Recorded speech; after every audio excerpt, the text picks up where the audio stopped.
One of the balls bounced off a tree branch like a lively bird. Voices rang out in the forest, calling for a search, because this ball became an integral part of the mystery that needed to be solved.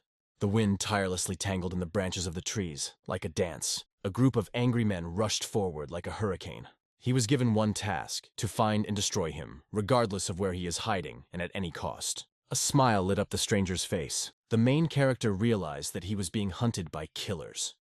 Hiding in the bushes, he watched with trepidation as two aggressors flew nearby. Suspicions began to torment him as soon as he realized that his life was in danger. Every sound and movement around became the subject of his anxious thoughts. The main character, struck by doubts and deep thoughts, realizes that if he does not get rid of his fears, they will completely consume him. The observer, hiding in the thick bushes, carefully looked at every step of the criminals. The killers quietly walked through the forest, and the main character, with a heavy heart, remembered how everything began in a different light. The main character nostalgically remembered how he called himself Phi Wall, and his walk along the path to the settlement, which became a key stage in his life. He was a traveler who was constantly exploring new horizons, whether by land or sea. The main character was interested in the silhouette of a man from a picturesque distance. He was lost in thought until he saw a mysterious figure in front of him. Imagine darkness pulsing with smoke. Waking up after a long sleep, he would feel fear fill his eyes. The main character found himself in a deep abyss. Val realized that there was only endless darkness around him. He remembered how he sat on the ground and felt that every day became a real hell for him.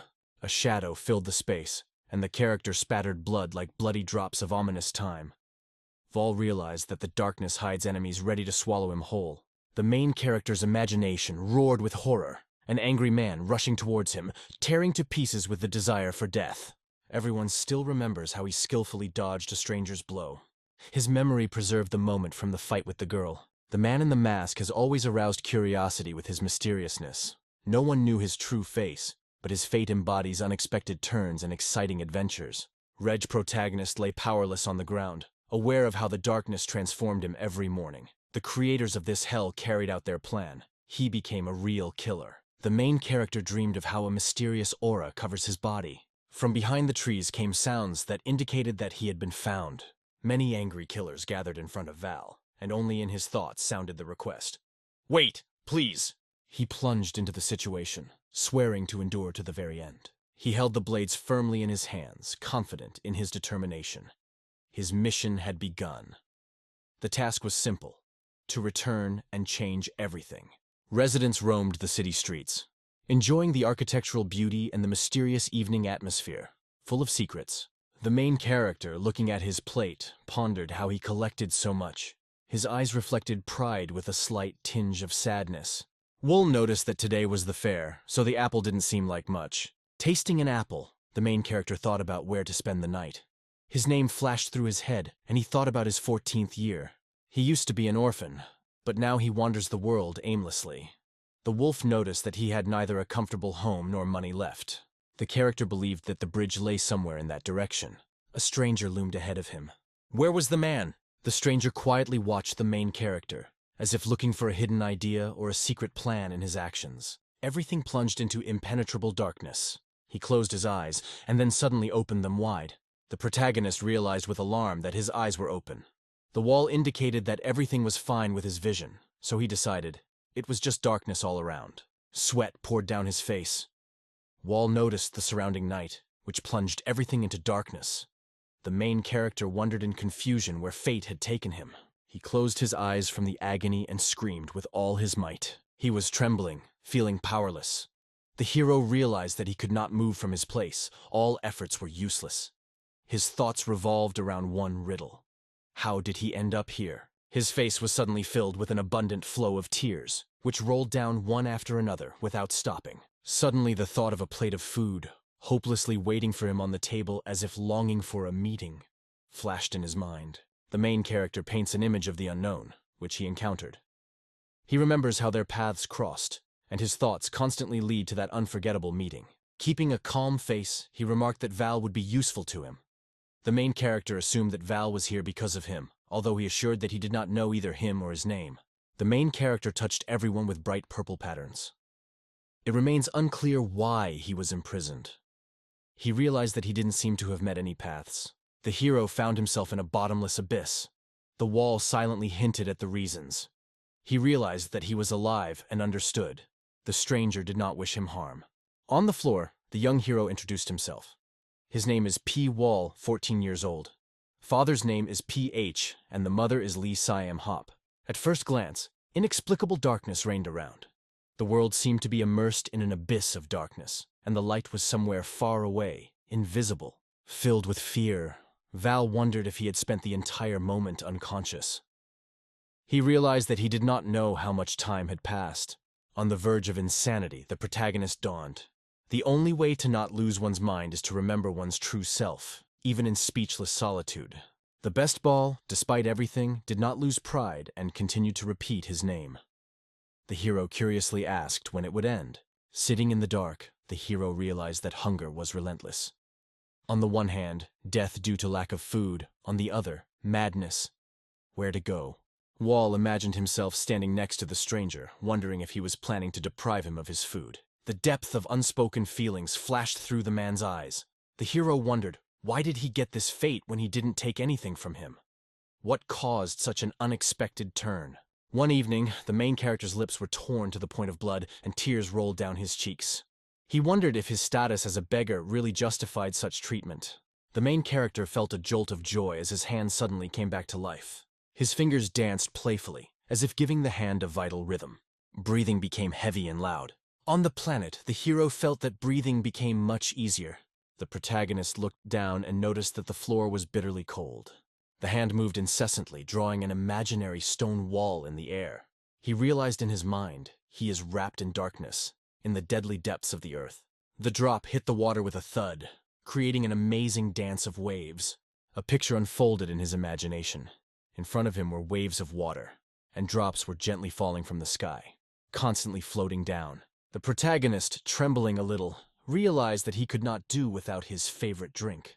Waking up in a cozy town, Vol decided to turn over to the other side, and the bright rays of the sun streaming through the window prevented him from falling asleep any further. Leaning on his stomach, the hero felt that he was about to overcome all difficulties. At first she tried to get up.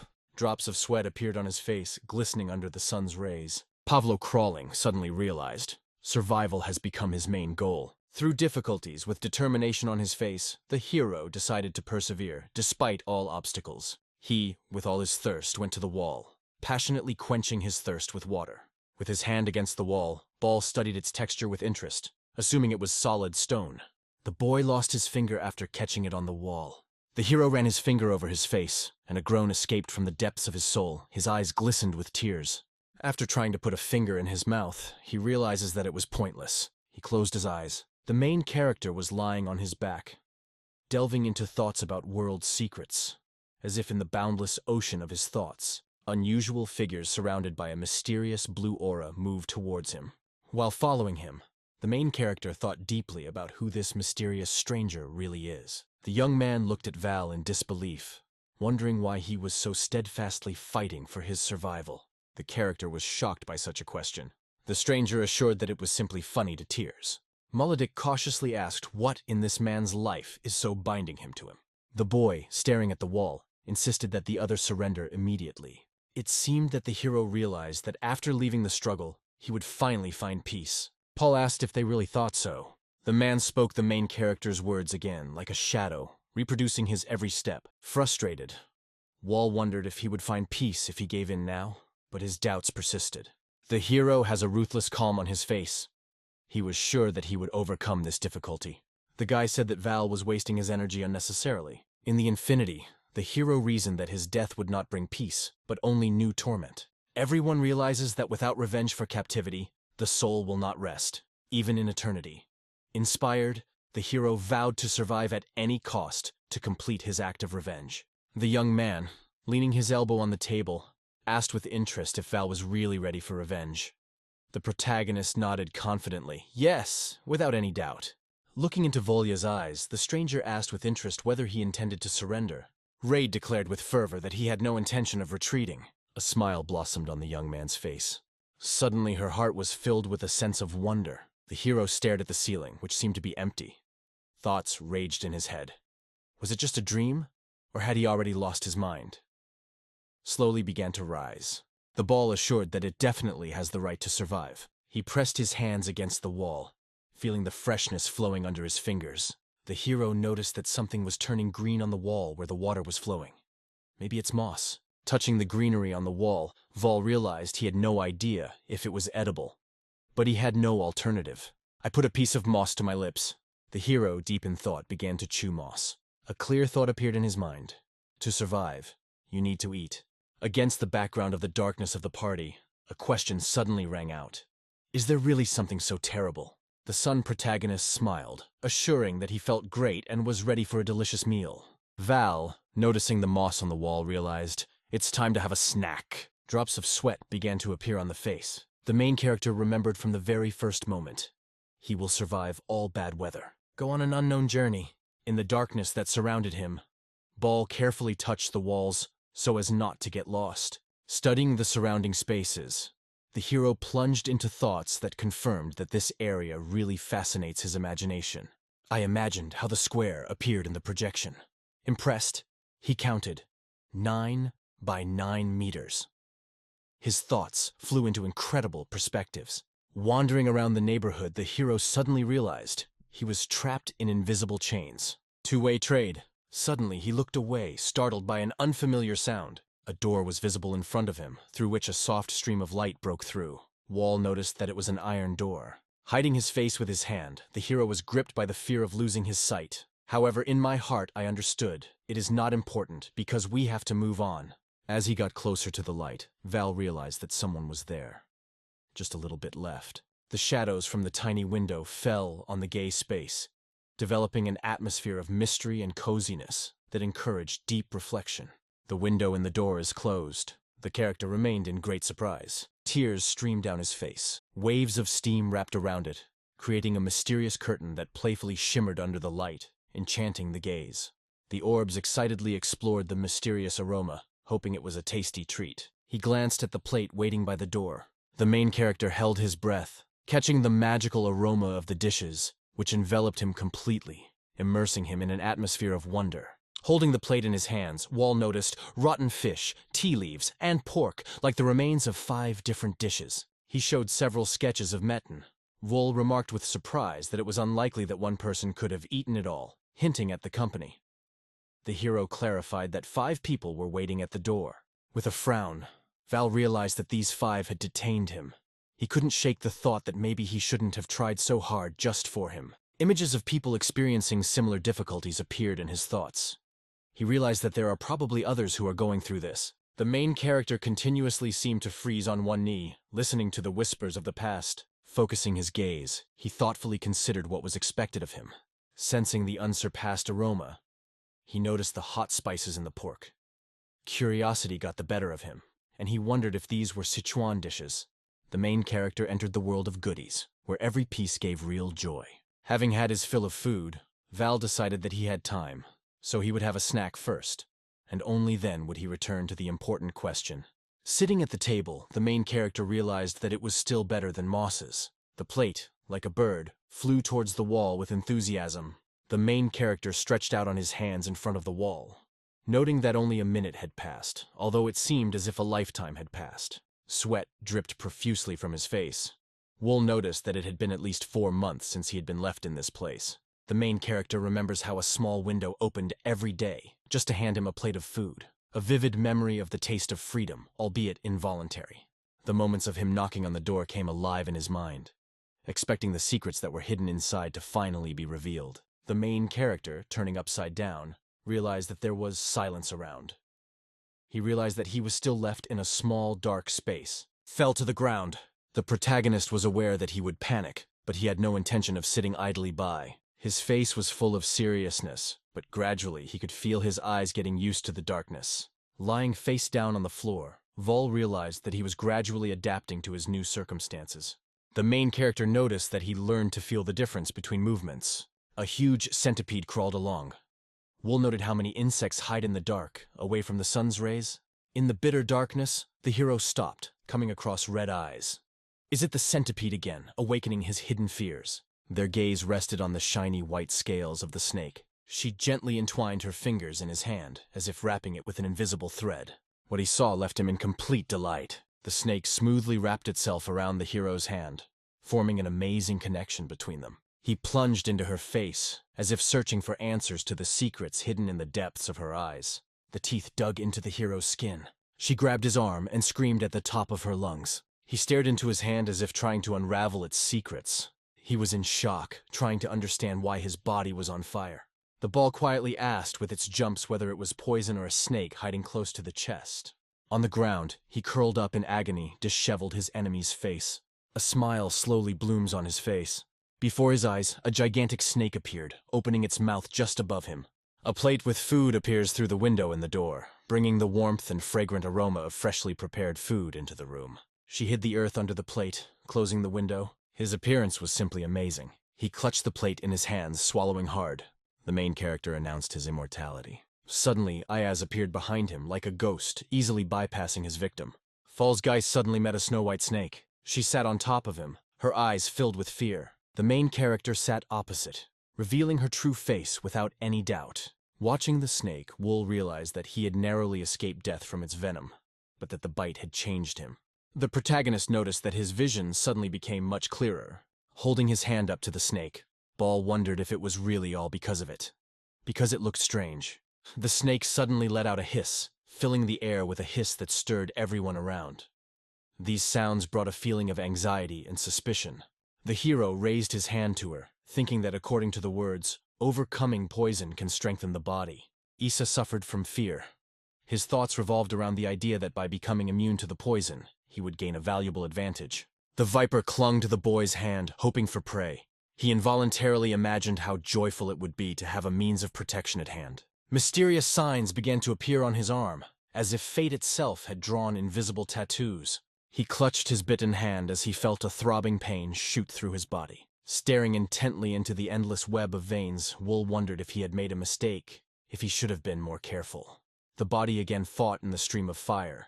The teeth and the pen are two separate universes that carry importance in our routine, reflecting health and creativity. Emphasizes that even in such a situation, he writhed in pain, clenching his eyebrows, but the memories of the first time brought him back to when it was even harder. Mark's face began to change. She looked into the snake's eyes and spoke to it. He met her red eyes and realized that the constant contact with the dark had affected her vision.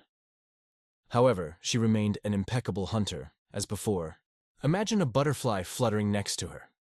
The main character noted with a smile that she could quietly fly up to the victim and mesmerize her with sound. She was embodied in the world of butterflies. The heroine noticed that the snake was free from greed. Having had enough, she seeks to remain unnoticed, without disturbing the gentle insects. An image of butterflies fluttering in the darkness of the night flashed in his mind. Ball realized that in this endless darkness, only he and the snake had reason.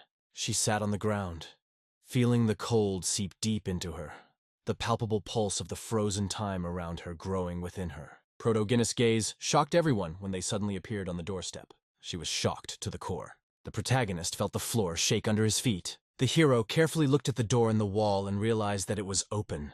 He stepped into the darkness of the corridor, embraced by gentle silence. He walked quickly along the red corridor. The main character watched the door, wondering why, at a distance of only 20 steps, he did not even feel the presence of others. Colorful aromas filled the room, enveloping it in a mysterious comfort. In a mysterious shaded corner, the ball emitted amazing sounds and aromas, arousing curiosity and unexpected sensations. The hero stared at the body, which mercilessly sprawled the ground. An unpleasant smell of decay reigned around. During the service of the deceased, Val realized that he could not see him, but he easily guessed by the physique that they were about the same age. When the hero crossed the threshold of the dark corridor, his thoughts plunged into the depths. Isn't the gloomy atmosphere similar to the one that reigns in other rooms? She stepped into the hallway again, striding forward. What he saw simply stunned him. Grandiose stone gates rose in front of them, guardians of the secrets of a forgotten time. The main character, pressing his hands to the door, realized that it led to the corridor, and noticed how someone pulled the latch. He carefully pressed the handle and slowly opened the door. He forcefully opened the stone door, opening a mysterious path into the unknown. A small group of people gathered in front of him. The girl stared curiously at the protagonist. What he saw exceeded all his expectations. Reality struck him in an incredible way. There was happiness in his eyes, but there was a hint of hesitation in them. His friends, a young man and a girl, watched with admiration, as if they had been waiting for his arrival. She watched them silently, not uttering a single sound. He decides to take the first steps towards them. They were strongly impressed by his actions. He moved steadily forward, exploring each room like a real treasure hunter in an ancient castle. Moving to the next room, he realized that the same thing was happening as in the previous ones. Surprise was intertwined with a sense of mystery. They asked him a question. Who was he really? I turned to him with great admiration, trying to figure out where he came from. After all, only the two of us remained after all this. She silently watched them, as if looking at him, however, he never became her real object of attention. It seems that only he can see everything in the dark. He ventured to meet them, claiming that he accidentally got into a closed nearby compartment. The girl, impressed by his words, asked about other sections. He confirmed but asked for their names. With a smile, she introduced herself. I'm Yuoli, and next to me is Song Un-woo. He watched her with a blank expression as if his thoughts were lost in the distance. He, standing behind them, confidently called them to follow. He listened to the voice and asked where their path was leading. He continued to walk forward, telling them that the purpose of their arrival was to reach other parts. A voice suddenly sounded from behind the door, proving the correctness of his words. He confidently stepped forward, urging them to follow him. The two hesitated, but eventually chose to trust him. He raised his hand to the others. Everyone noted that it was dusk and Song had better stay closer.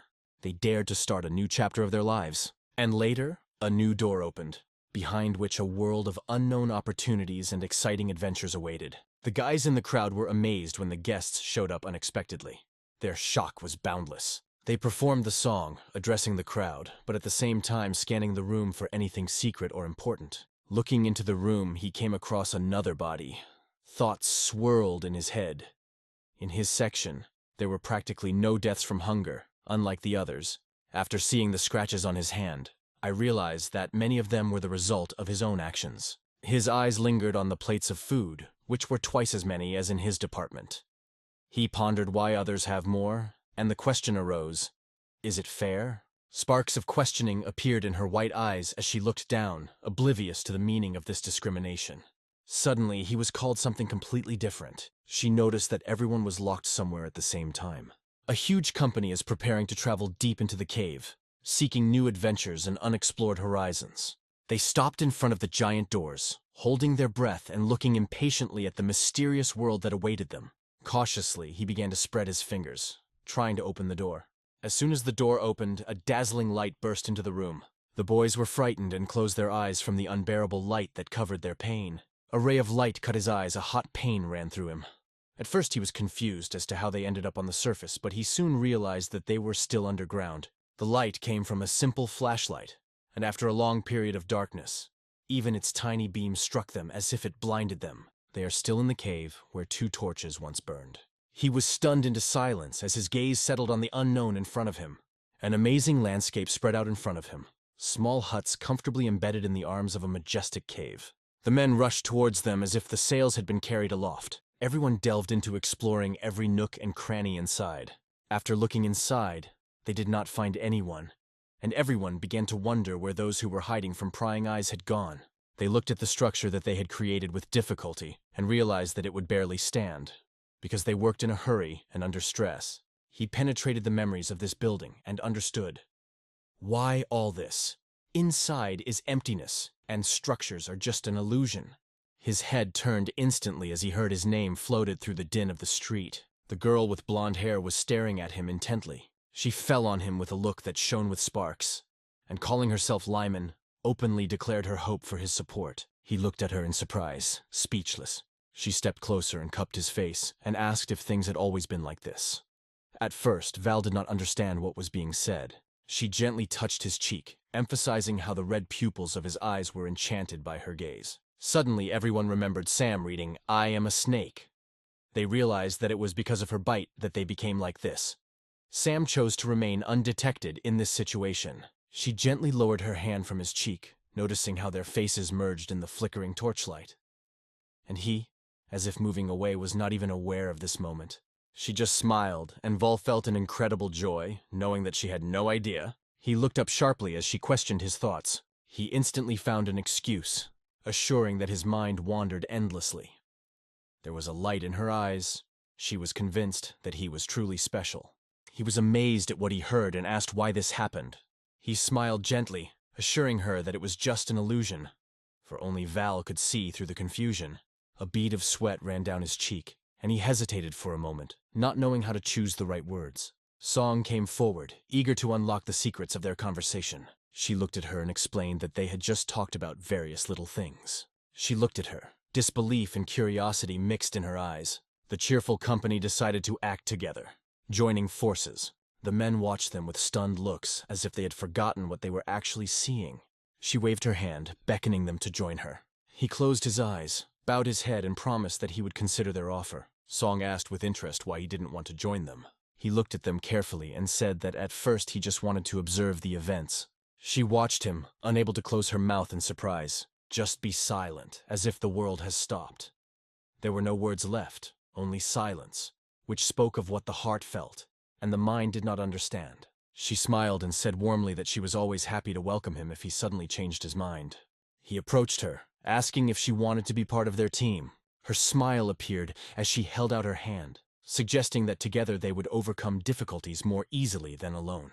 It seemed that they had been here much longer than he had, and doubts about their mental stability did not leave his mind. The three of them chimed in as he, plunged into the darkness, decided to stand back and watch closely. Observing several companies of people, I noticed how quickly they found a common language. Although they had only recently met, a group of several people stood together, showing team unity. These were the leaders of the detachment, known for their strength and coherence. Another young man with a ponytail appeared, named Kang-el, who also took over the leadership of the squad. Il-jun, with fiery red hair, became the penultimate leader.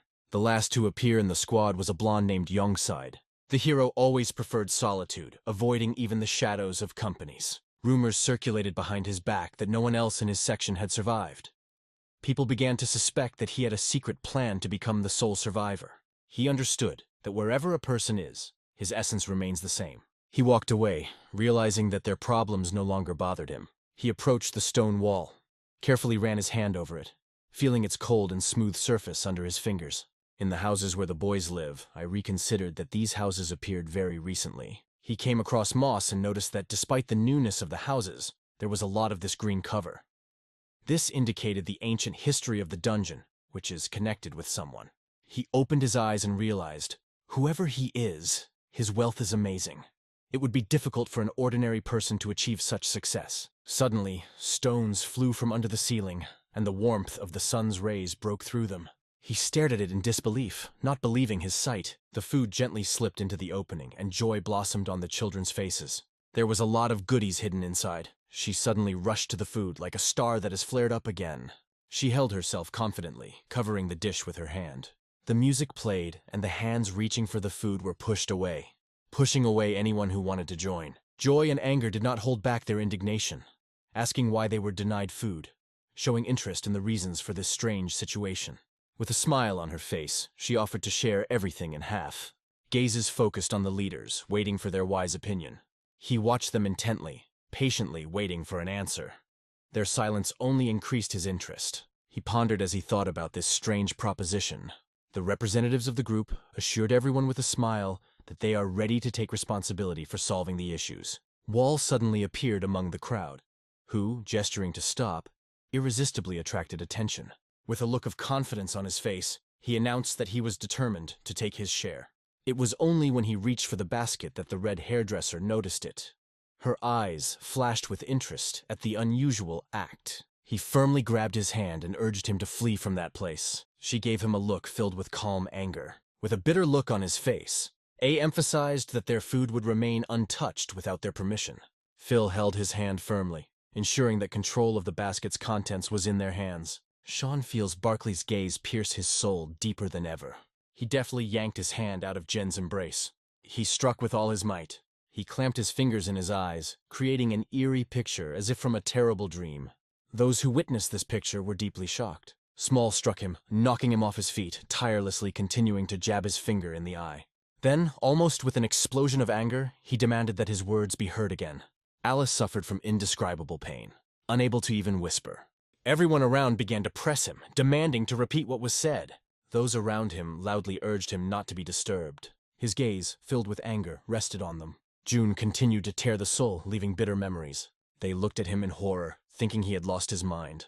There was something snake-like in his eyes, enveloping and beckoning. She carefully approached him step by step. She came closer and firmly told him to leave him alone, because there would never be any answers. She gave him a shrewd glance, realizing that Yuna already understood everything. Everyone turned their attention to her and asked what happened to his dish. She closed her eyes, confidently asserting that her lot was safe. Her question struck a chord with the other leaders, who nodded their heads in unison. He finally pulled away from the wretched John's body, and a sense of relief washed over him. Covering his eyes with his hands, he caught the searing pain and screamed shrilly. His hands shook with rage, his teeth chattered in anger, and his thoughts were so violent that he almost called the ball the most disgusting names. He looked at the interlocutor with contempt and asked if he wanted another eye. If it is necessary, let him further agree to blindness. He moved to the basket with food, but suddenly voices were heard behind him. Soon everyone gathered at the table, enjoying the delicious treats from the basket. They wearily stepped aside, watching, as everyone tried to understand each other. He realized that his share of food was just a test to see who would be useful to them. He realized that what he was watching was only the beginning, and this journey would continue until they reached the goal for which many would lose their lives. He ate deliciously, but thoughts swirled in his head. The survivors could become his enemies. I was impressed by their interaction with each other at that time. Suddenly everyone was interested in how he felt. They became his enemies, and after his deed, many people left John's group. She felt elation when she caught sly glances from Zuni. It meant that her company had grown to the largest. She smiled, admitting that she thought he didn't notice her. But, as it turned out, he had been watching her carefully all these days. He walked confidently, internally feeling how his gaze interacted with the stranger, entwining them in an exciting game. He watched her, realizing that she collected the most for her group and consumed very little herself. The children trust her, and she stands out among other leaders. She wondered why Val was still in that dark room. Maybe because the others were afraid of him. He easily admitted that he feels quite comfortable here. Lifting up his shirt sleeve, he accidentally revealed the bites on his hand, demonstrating his original method of strengthening the immune system. He stared intently at his hand, deep in thought. I no longer felt any bites or pain. It seemed that the body simply adapted to all this. She leaned closer, inviting him to join her. However, closing his eyes, he reminded himself with signs of disappointment that he had already expressed his reluctance. Suddenly, they were shocked to realize that the basket of food was slowly descending towards them again. He said loudly, hoping that everyone would understand.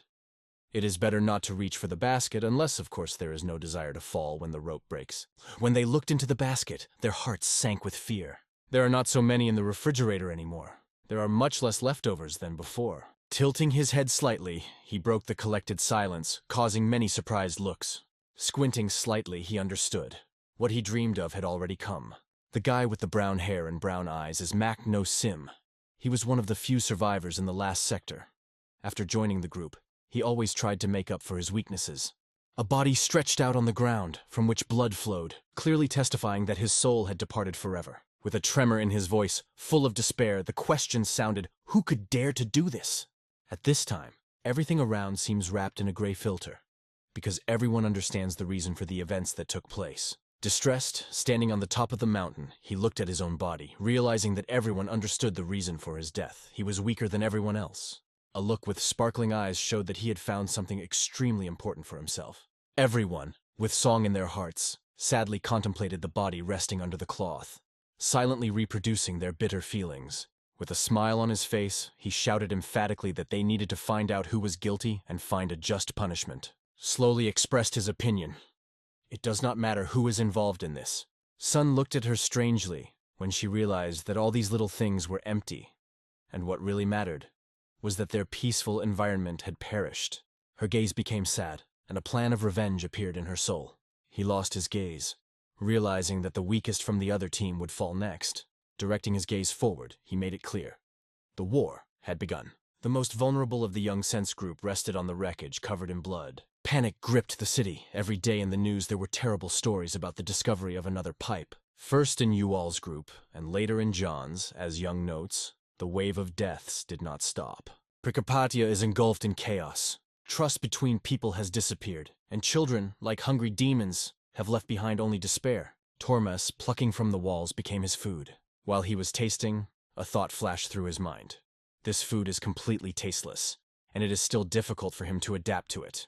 She stopped at the mighty wall of moss, sensing that the others had not yet arrived. Suddenly, a flashlight flashed in the darkness, dispersing the night around.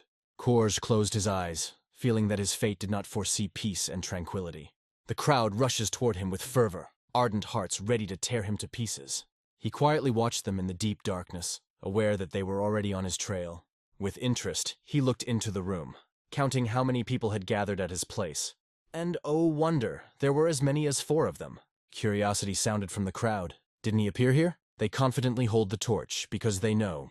They themselves witnessed how it met the wall. Here is Junai with his loyal squad. Suddenly he gritted his teeth with a snarl, raging, "Where did he hide?" He slowly walked across the room, aware that he had already completed 2 tasks. Now is the time to unite in the fight against Volster. He stepped forward, but still could not find where he was hiding. One of the young men suddenly shouted, his voice lost in the commotion around him, adding to the tension and chaos in the already tense atmosphere, to fall on his back, confidently declaring that something stung him. The snake backed away cautiously, while everyone watched intently, concerned for their friend's safety. A man was lying on the floor, bitten by a snake, and with a heavy heart he felt how the poison was slowly killing him, draining the last remnants of his strength. She began to complain loudly about the presence of someone near her, stressing that it was important to pay attention to both eyes. Suddenly the guy with the torch disappeared, as if he had dissolved into thin air. She screamed even louder, her voice a mighty roar that echoed in every corner of the room. Only the 2 of them remained, and he strongly insisted that Vault leave the place immediately. Suddenly, the entire team appeared behind the last fighter of his squad. He grabbed him by the neck, trying to strangle him. Only a scream made him turn, and he stopped in shock. Finally, he witnessed his friend being mercilessly crushed by the wall. Her gaze was stern, clearly indicating danger, silently warning him of the consequences. His teeth chattered with a heavy click of anger, and drops of sweat had already appeared on his forehead. The friend, clenching his fists, choking on air, shouted for help, escalating the situation to the point of an emotional explosion. She looked at him and realized that if he continued like this, he was about to suffocate. Panting, he mechanically grabbed his hands, trying to break free. At that moment, he realized that he was about to become a murderer. She stared at him, wondering if he should be kept alive. At the same moment, the bullet released the soulless body that was stretched out helplessly in front of Jen. John was deep in thought, accepting that this was inevitable. Anger and hatred for that wall that took the lives of his comrades raged in him. She looked at him with a serious expression, saying nothing. Students gradually limited their learning opportunities. Like a flash of lightning, he suddenly pounced on him with a scream, and Val skillfully avoided each of his blows. She seemed to have finally lost control, continuously punching him while screaming shrilly. An impressive hit on the ball impressed everyone, power and accuracy. Suddenly he was surprised. Valdis disappeared as if dissolved in air after his blow. It was as if he had become a participant in the battle, left alone, without any support in the noise of war. Looking around, he called out where the enemy had disappeared, urging him to come out of the shadows and join in a duel.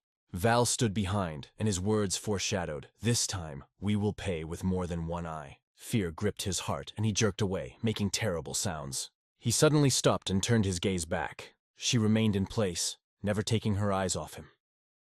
Her gaze, filled with surprise and confusion, tried to grasp what had happened. Just as Juno approached the wall, she suddenly seemed to wake up, slowly moving towards him. He burst in, crashing down the corridor. The fear running through June was so unbearable that no words could convey its depth. He boldly glanced at him. From fear, sweat appeared on his forehead, and his eyes lit up like a flash of fire in the darkness of the night. He put his hands out in front of him, screaming hopelessly in terror, trying to stop him and call for unity. Due to the lack of awareness of the circumstances, spending the last reserves of strength, stubbornly emphasized that without support, it is impossible to resist the crowd. Only together will they be able to fear no one.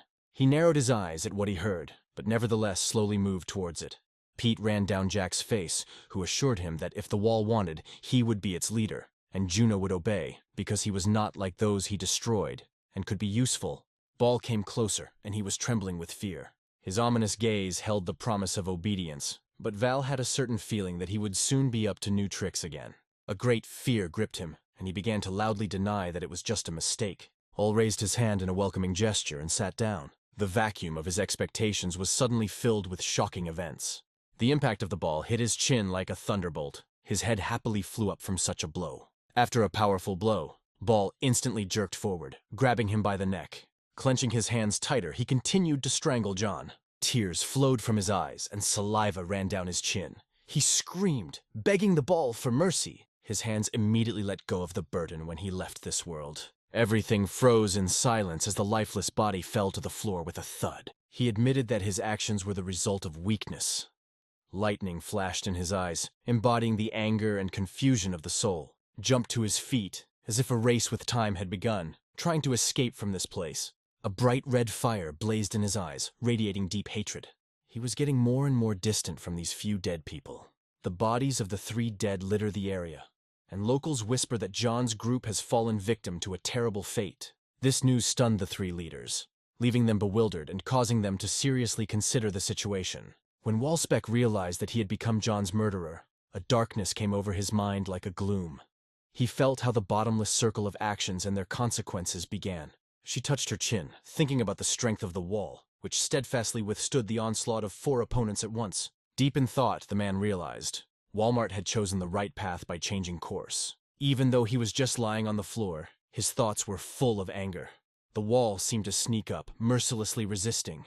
While the other children were distracted by playing with stones, he thought about how skillfully Vol was scaring everyone around him. With a heavy sigh, he stared deeply at the ceiling. Her thoughts returned to the faces of the children who looked at the contents of the basket.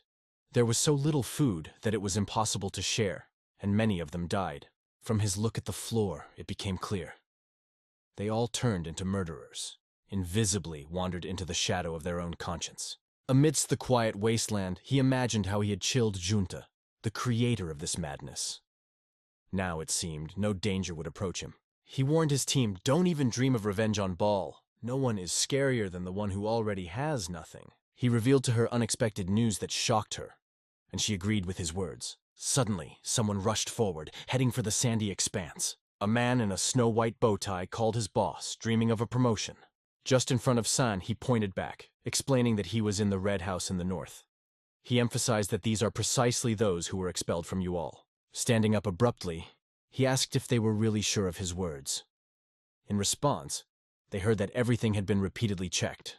Squinting his eyelashes, he asked if they had anything to eat. The boy with the bow shouted joyfully that he had noticed the potato, inviting everyone to hurry up so as not to miss the moment when it would be eaten. They set up behind San Choded and realized it was time to get those potatoes. He turned away, closing his eyes, realizing the senselessness of killing for a piece. However, he still ordered to prepare and go forward. She was brought to a cozy house hidden under a cave. 2 boys were sitting on a bench, secretly sharing potatoes, hidden from prying eyes. The team crept quietly to the corner, peering in with hidden admiration. The woman, carefully holding the potato, was on the verge of a decision: to taste it. Anyone who happened to be near San Siam could lose their mind after seeing this potato. He looked at them with disgust and told them to stop. The crowd didn't hear his speech and suddenly attacked, shouting that they intended to kill and take the potatoes. The unfortunate people were so frightened by the shouts and noise of the crowd that they could barely hold the food in their hands. Running quickly, they heard cries to stop and please not to leave them. He watched them as if all hope had disappeared into the boundless space. He watched as they sped between buildings and immediately felt that something was wrong. Their position was one of great danger. 2 boys with potatoes in their hands suddenly whistled at full volume. The whistling sounded in the depths of the cave, echoing off the walls, reminding of unexplored adventures. In just a moment, they began to appear from the windows, holding sticks in their hands. Exploding with emotion, he urged them to stop, seeking to save them from imminent death. People who jumped from windows launched a ruthless hunt for those who remained inside. After a few well-placed blows, the young men fell as if they had hit the ground, losing their breath forever. The boys were shocked by the trap and did not know how to act. Fear filled him, igniting a fiery gleam in his eyes. When he realized the truth, his voice boomed, "Back off! It's a trap!" Another company of young men with sticks crept up from behind, complicating the situation. Everyone surrounded him, clutching the same sticks in their hands, which were threateningly stretched in his direction. Suddenly, a person approaches him, burning with enthusiasm, and reports joyfully they managed to catch a huge fish using only a simple potato. The dream was already looming nearby, and she still hoped that soon there would be fewer people suffering from hunger. He gritted his teeth violently in anger, couldn't believe how he could have made such a mistake, and asked how they had even dared to do that. She met his gaze calmly, silently. Phil hated Sam so much that words couldn't describe it. He quietly exhaled, closed his eyes, and desperately asked her for one thing. Let her take his life, if only to leave the others alive. With an indifferent look, she admitted that she would gladly accept his offer if there was enough food. He gritted his teeth with all his might. His body trembled with anger, and a vein throbbed on his cheek. Does she really think that everything will be over if she destroys them? Her gaze became increasingly cold, she realized. In his place, she would have done the same. Only she turned away as she gave the command to her boys. Destroy everyone. This decision turned tragic, forever changing the lives of those who followed the footsteps of death. They pounded the sand with sticks, shouting at it as if seeking to destroy it. The tragedy, which turned into a bloody massacre, brutally took the lives of many children. The audience watched with admiration the fierce battle between Song and Sun. Suddenly she stopped. Something strange appeared in her field of vision, which instantly caught her attention. They turned their attention to the ball that froze on the top of the tallest building, piercingly watching them. Placing his hand on his knee, he realized. Now everything became clear. Where someone traveled on the roof, he noticed how everyone merged with the surrounding world. The girl threw pebbles at the rubber band, realizing that it would save a lot of time, because that was how they approached with ambushes. After studying the infrastructure of the buildings, it became clear. Their location makes it difficult to get inside, even with good security. A chill ran through his skin as he realized that the place he had doubted before was real. Familiar landscapes seemed to have lured them into a trap, combining comfort and violence. Near the main building, they always had a thought. One day they would be sent there. The mansion looked like it was owned by a powerful clan or an extremely influential person. People need to understand. Irresponsible actions will lead to serious consequences. They turn children into tools that are easily discarded. He held an imaginary sword, realizing that he was in hellish conditions where they were trying to make a professional killer out of him. One of the boys, smiling sinisterly, recalls how everyone just had to see the expression on that man's face. He watched from the ground, delving into stories of strangulation and murder, finding it amusing. They were amused by the deadly convulsions unfolding before them. Everyone just stopped laughing, remembering how they used to be afraid of them. Her smile was genuine, and she noted with ease how much she enjoyed their company. Everyone suddenly clapped their hands, joyfully exclaiming that they had won an unconditional victory. No one would even think about touching them, because romance reigned around her. Everything was in pink tones and faded in floral patterns. Her presence struck everyone to the core. Ying settled on a rock, indulging in silly tales of murder. These terrible stories filled her heart with sadness. She stared at her hands, imagining the scent of blood enveloping them. She watched the trio, wondering if they had really adapted to killing. How can you enjoy food so peacefully when your hands are covered in blood up to the elbows? He shuddered in horror, realizing the hideousness of the moment. She tormented herself with these thoughts, realizing that she was no better than them. The curtain rises again over this cave, revealing the secrets hidden in its depths. Under the warm rays of the sun, people wondered why lunch came so quickly. Her arms, crossed over her chest, radiated authority as she discreetly but confidently instructed everyone to protect their food. She raised her head with a smile, realizing that now that San and his company were gone, there would be plenty of food. No one will interfere anymore. While she walked, the only thought did not leave her mind. Where is Val now? She noted how his gaze lifted with rapture, as if magic had taken hold of his heart. She carefully studied his face and suddenly realized he is not enthusiastic, but filled with caution. This melodic motif, filled with fear and anxiety, attracted the attention of everyone who tried to guess the source of his anxiety. Suddenly she turns her head, reacting to the screams. People dressed in red enthusiastically jump from the opening above, creating an impressive spectacle. They plunged right into the maelstrom of this crowd, their eyes shining with a bright white glow. The boys were impressed with their appearance to the core. Their eyes, blindingly pale, did not allow them to get out of the abyss of incomprehension and helplessness, forcing them to be brutally beaten with sticks until the end of their lives. Relentless and heartless, the attackers grind their way through one blow after another, setting the ground on fire. He tried to understand why he was being beaten so hard. They arrived in agony, looking terribly beaten. Blood flooded everything around, and desperate screams broke out in the chaos. Falling to the ground, he clutched his head, realizing that this turn of events was predictable, though he hadn't expected violence to be the first step. He sat on the ground, serious and focused, knowing that patience was his best friend. Any movement could betray him, and too much attention would be a hindrance to him. Behind the people in red appeared three men whose faces were hidden under masks with painted numbers. They stood with their hands crossed behind their backs, absorbed in silence. Anger flared in him when he saw them, and he realized, gritting his teeth, that they were the ones keeping everything under control.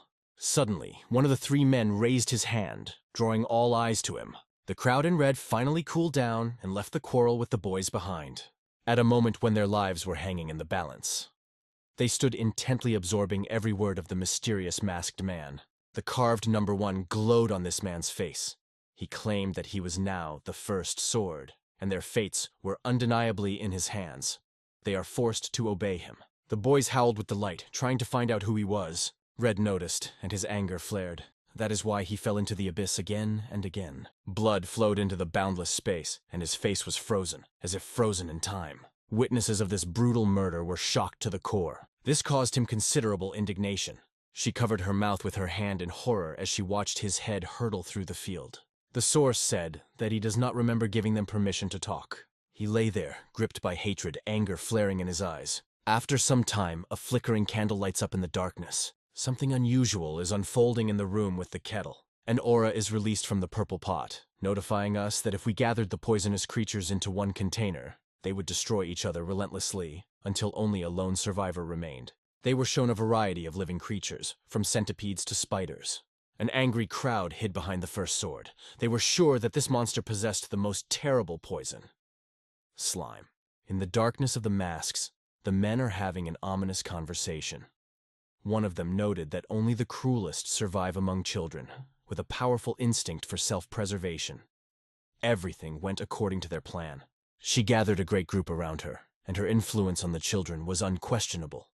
They realized that if they do not overcome it, they will only increase their problems. The first weapon wanted to be noticed, so that there was no desire to become an enemy. Sun and Kang, back to back, became the object of comparison with you. Although you outmatched them, they had better fighting skills. He focused on Vala, noting that he was worthy of attention. He waved his hands at his head, declaring confidently that if it was PWL, he was still with us. The sword turned to him, saying that now all the secrets were out. He noted that the first sector had the worst conditions with poor food, so there could not be any survivors. Val saw him in her fantasies and asked the others to take a closer look at him. Second Sword clenched his fist tightly, realizing the new task. The second sword was barely out of the room when the first, like a fire in the arms of action, rushed forward. This moment promised drastic changes. He began to take something out of his kimono, emphasizing, "There are only 6 years left. You must have time to realize your dreams." In his hands lay a small box covered with a shining golden wrapper. He watched him, wondering why the captain had made this decision. For 7 years, a mysterious assassination plan costing 500,000 gold yen had been going on, with a clear condition: the Red Phantoms were kept out of bounds. A third sword suddenly loomed over one of the houses, confusing everyone who saw it. It seems that he opens a new page in the history of this place. He pointed with his hand in front, saying that their goal was that house. A red flag flies on the roof of the building. Whoever gets it first gets a 2-hour rest, and the last one feels the full force of hell. All the children immediately went to this house. The men in red continued to torture the children mercilessly. Not a day passed without violence. Daily training turned them into professional killers. A little girl carefully crawls out from under the wall, and a man in red emerges in front of her, filling the air with a mysterious unease. Someone appeared on the stage with a red flag in their hands. The legend says, "Whoever cannot endure will forever lose the ability to see the light." However, the ball decided to fight for its existence until its last breath. A red flag fluttered in her hand. The light remained unchanged, and one realized that Yahello was simply impressive due to her sharp mind, incredible instincts, and ability to assess circumstances. The few people standing under this house asked about the P-wall with interest, wanting to understand its essence. He admired her with admiration, but heard that for now he remained ordinary, nothing special. A conversation took place between the first and second checkers. The first doubted whether she was mistaken in her hopes for the only survivor from the first sector. But they decided to watch him for now. Remaining calm and attentive, he asked about the mysterious split lightning technique. She made herself comfortable on the floor, cross-legged, and plunging into her little notebook, seemed to be sure that he knew well what it was about. She looked into her notebook and realized that reading is no longer mandatory. He replied with a smile that he was just interested. Andy is constantly asked if he feels tired, because his energy is always amazing. She slowly left, unobtrusively making it clear that it was time to go to bed. I continued to immerse myself in this book, because every page of it opened a new, fascinating world that kept my interest from the beginning to the very end. He took a meditative pose and closed his eyes. A bright glow erupted from his chest, accompanied by a hurricane-like wind. In his mind, he drew the third sword, remembering how to learn the forked thunder technique. After mastering it, their body will be reborn, feel Kai, and command energy. The notebook spoke of the branching thunder technique, and he realized that their task was to master it in order to tap into Kai's essence. Others believed that this was the first step to her knowledge, although no one went into depth. He pictured a lot of lightning in his imagination. Here it was, branching thunder. He closed his eyes, lost in thought. Thunder cannot be physically upset. But perhaps the whole secret lies in the speed of his mind. Suddenly, opening his eyes, he realized that mastering technology would open new horizons in his soul. It was unacceptable to be ahead in art or to lag behind. Attention soon turns to the battlefield, where young fighters undergo intensive training under the watchful eye of observers. Someone is energetically chopping with a knife. She put all her energy into it. This is really surprising. An unknown man tried to take Val's life, but he, reacting instantly, dodged a dangerous blow. He leaned slightly to the side, squeezing out a sarcastic smile, as if hinting that he had managed to avoid a blow. His face showed panic when he realized that they really wanted to kill him. The thought thundered through his mind, leaving only a puzzled question. The young actor suddenly left the stage, admitting that he was absolutely not interested in the conflict on it. She glared at him with a serious expression, asking what it was, and if it was really true. He looked around and realized that the mentor did not seem to attach importance to their presence at all. His whole impression was permeated with indifference. The madman attacked him again, challenging him to try his abilities. He fidgeted as if someone was breathing down his neck, realizing that every step he took was a chance to escape the threat. He rushed around Baal, trying to confuse the enemy. Suddenly, at one of the critical moments, he threw at him a shining sword, sharpened to the edge. He easily deflected the dagger in one motion, and the thought flashed through his mind that he had secret blades. The little boy kept spinning around, holding 3 daggers in his hands, and seemed to be bubbling with inexhaustible energy. A glorious smile. He threw those daggers straight at the target. Daggers rushed towards Walsbeck. Her eyes widened in surprise. She fell silent, studying the figures in front of her. With his phenomenal speed, he playfully dodged each little dagger as if it were just a game. Some madman suddenly sprang after him. However, Val, thanks to his intuition, noticed the attack in time and managed to restrain it. A certain eccentric man was walking, with the reasoning of a crazy smile, as if he possessed a secret inaccessible to others. Not afraid of defeat, he decides to make another attempt. The hero heads for the balls, leaving everything else behind. But Vaughn seems to have skillfully dodged the attack, once again successfully fending it off with his sword as before. The frenzied young man did not stop throwing rapid blows, but Val managed to skillfully stop them. The third sword, watching this spectacle, exhausted all his astonishment. The person who rushed forward left behind many traces that merged into one amazing pattern. After another blow, he was thrown back, and he swung his dagger as if under a spell. The ball was perfectly smooth, as if fresh from the store, and there was no hint of fatigue in it. With a crazed grin on his face, he held the dagger close to his face, relishing the thought that Wall had no idea how to counter his attacks. At the ball, he announced with a cheeky smile that he was just defending himself, and he was not interested in fighting at all. A strange line of wrinkles gradually appeared on his face, and he called to Val to entertain him. After these words, he rushed into the attack, filled with determination and courage. With surprise, he looked at it and understood. There seems to be no choice. He swung his dagger in the air and stepped towards him with determination. A stake sunk into the ground. The third sword watched him with admiration, trying to understand what was going on. The unconscious madman continued to rush towards him, asking what he was doing. Has he really given up yet? Raising one eyebrow, he carefully waited for him to come closer. As soon as he saw the chance, he didn't hesitate to punch him in the stomach with all his might. The blow was so powerful that blood flowed from his mouth. He looked at him triumphantly. The first and second swords sat down by the gazebo, amazed at how their path had exceeded all expectations. The second stage shows that at the same pace of work, they will complete the project in 5 years, instead of the planned 7. The sword lying next to him involuntarily reminded him, one should not underestimate their intention. He brought a man in a purple kimono onto the stage, assuring him that you won't find a better one. However, even the most thorough preparation will not protect against a fatal error that can destroy their plans. The captain decided to take up the education of the children because the connection with them was lost. Even if their mission fails, he will not be upset at all. The second sword, filled with longing, begged for forgiveness, promising not to underestimate the enemy again. The first sword, realizing this, warned him not to lose his vigilance. A rock rose before them. The first became interested in the technique of killing, having been assured that everything was fine with it. They thought about the complications of training, but the second noted that not everyone can do it. She remembered how well that depressed boy had been beaten, and suddenly realized, whoever endures such trials will become even more resilient. He gripped his hand tightly, ready to launch a strike. Only the boy briefly turned his attention away when Wool, like lightning, split his arm with his knee. The guy suddenly hugged her, making touching sounds, similar to children's whims, full of pain and dissatisfaction. He leaned towards him, looking intently at him, as if trying to unravel the secrets of his thoughts and every emotion that was involuntarily reflected on his face.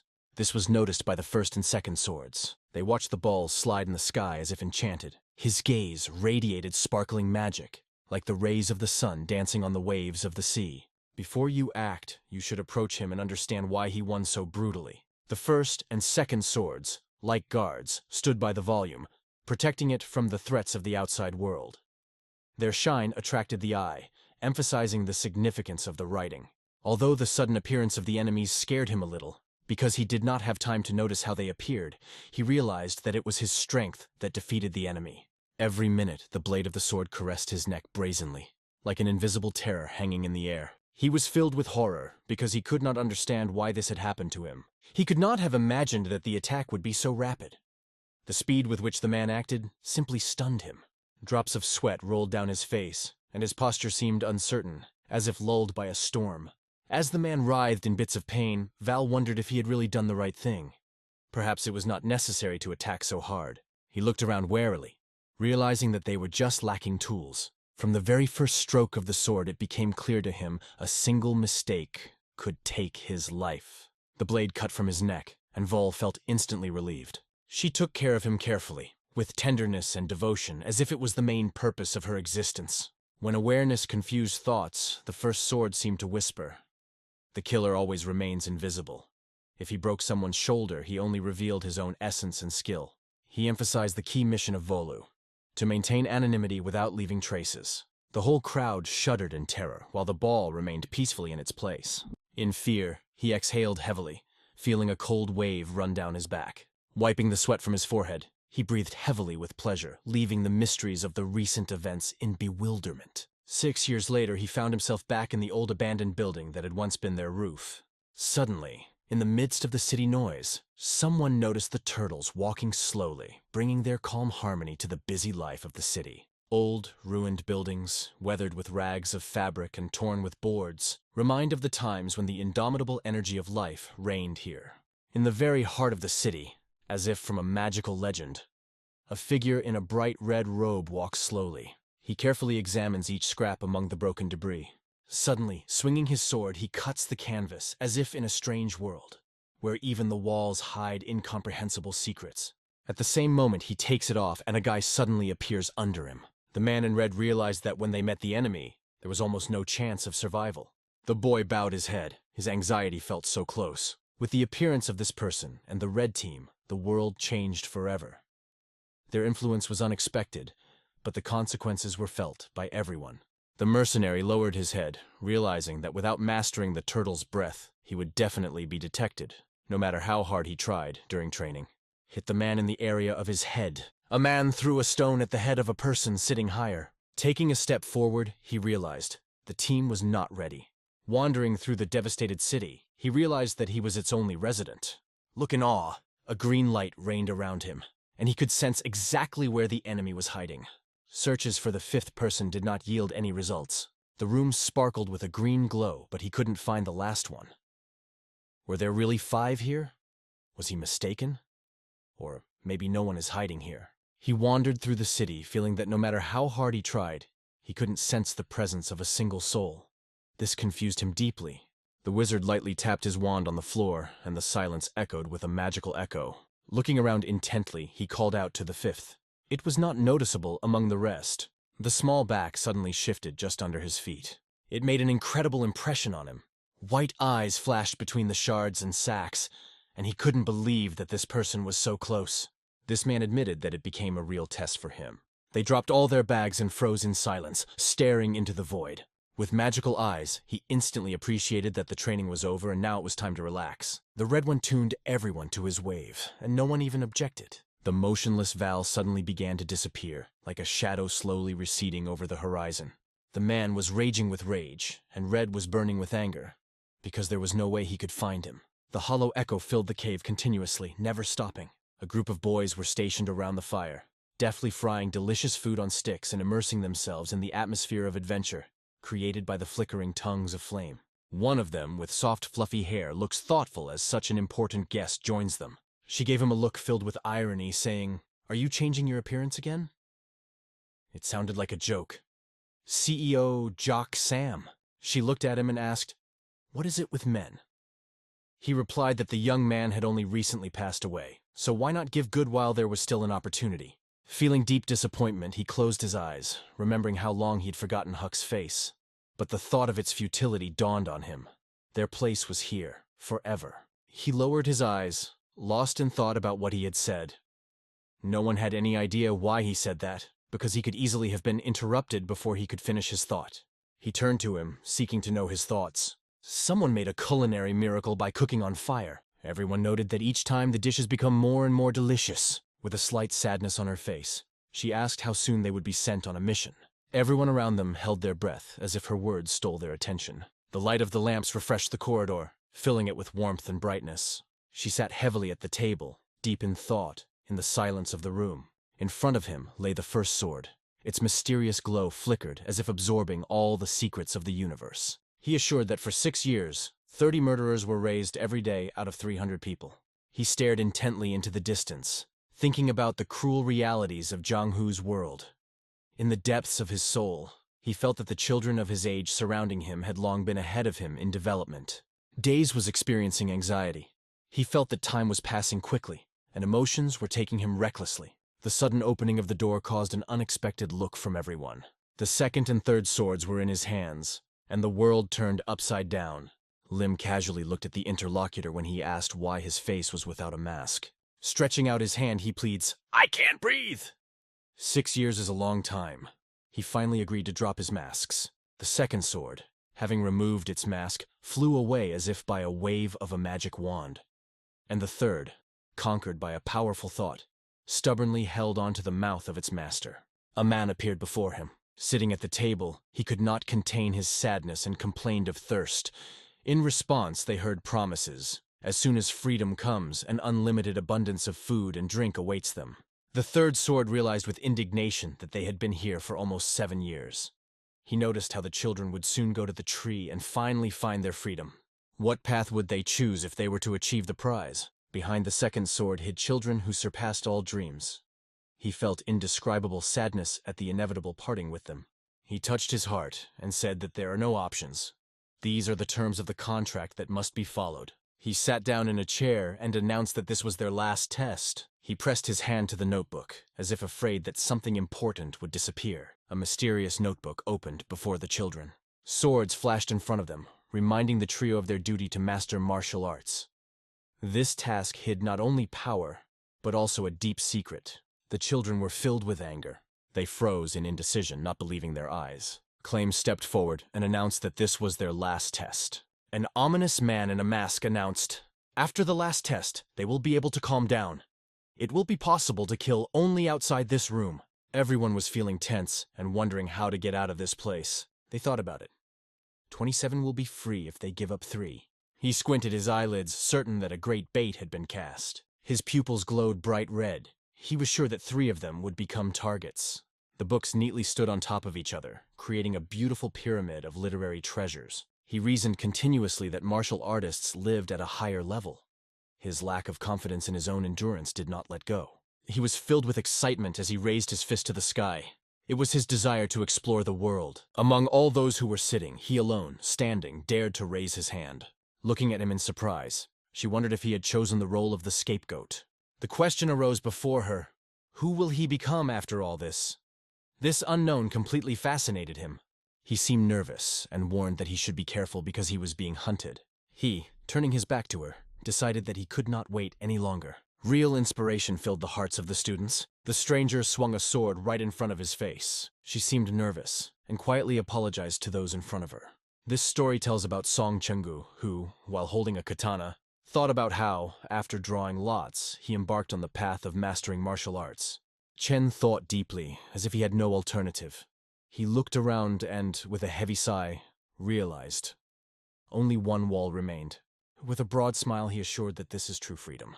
The girl standing behind filled his heart with joy, and he knew that this day was the best in his life. The men, seeing that only the wall remained, looked extremely frightened. The men stuck in their conversations, nervous about trying to find him. She remembered with particular thoughtfulness how recently, during training, she met the main character. She dared to engage in battle with Ball. She parried his blows with ease, believing that she was even better off without the sword. She confidently declared that she was not afraid of him at all. The hero looked agitated and confused. Darkness was visible in his eyes. She was in tension because she was afraid that he would consider her advice useless and meaningless. He smiled as he told them that killing the instructors had become an easy task for them. He pondered and finally agreed. The 3 swords followed him, and he stubbornly assured that they were being countered. His conviction was unshakable. Restrictions had to be imposed. She admitted that he was right. They should remove the restraints and focus on finding strength. Huck emphasized that there was no choice as they walked through the darkness of the cave. They resembled forgotten students, locked in their knowledge and invisible among dreamers. One was close, his presence was felt invisibly, but it was impossible to ignore. They began to keep a watchful eye on these desperate souls, mocking their risky pursuit of rebellion against their own mentors. His gaze gradually dimmed like clouds darkening the dawn sky. The protagonist easily closed his eyes with his palm. He had the appearance of a deep thinker. Thoughts swirled in my head. The mentors must be full of hustle and bustle, looking for the children they are so eager to find, because they need their care so much. His spirit of curiosity ignited as he delved into his thoughts, trying to figure out the true reasons behind these children's behavior. The guards were carelessly roasting under the canopy. He was aware that this was only an intermediate shelter for teachers. The guards carefully studied the surroundings, making sure that the base was securely protected.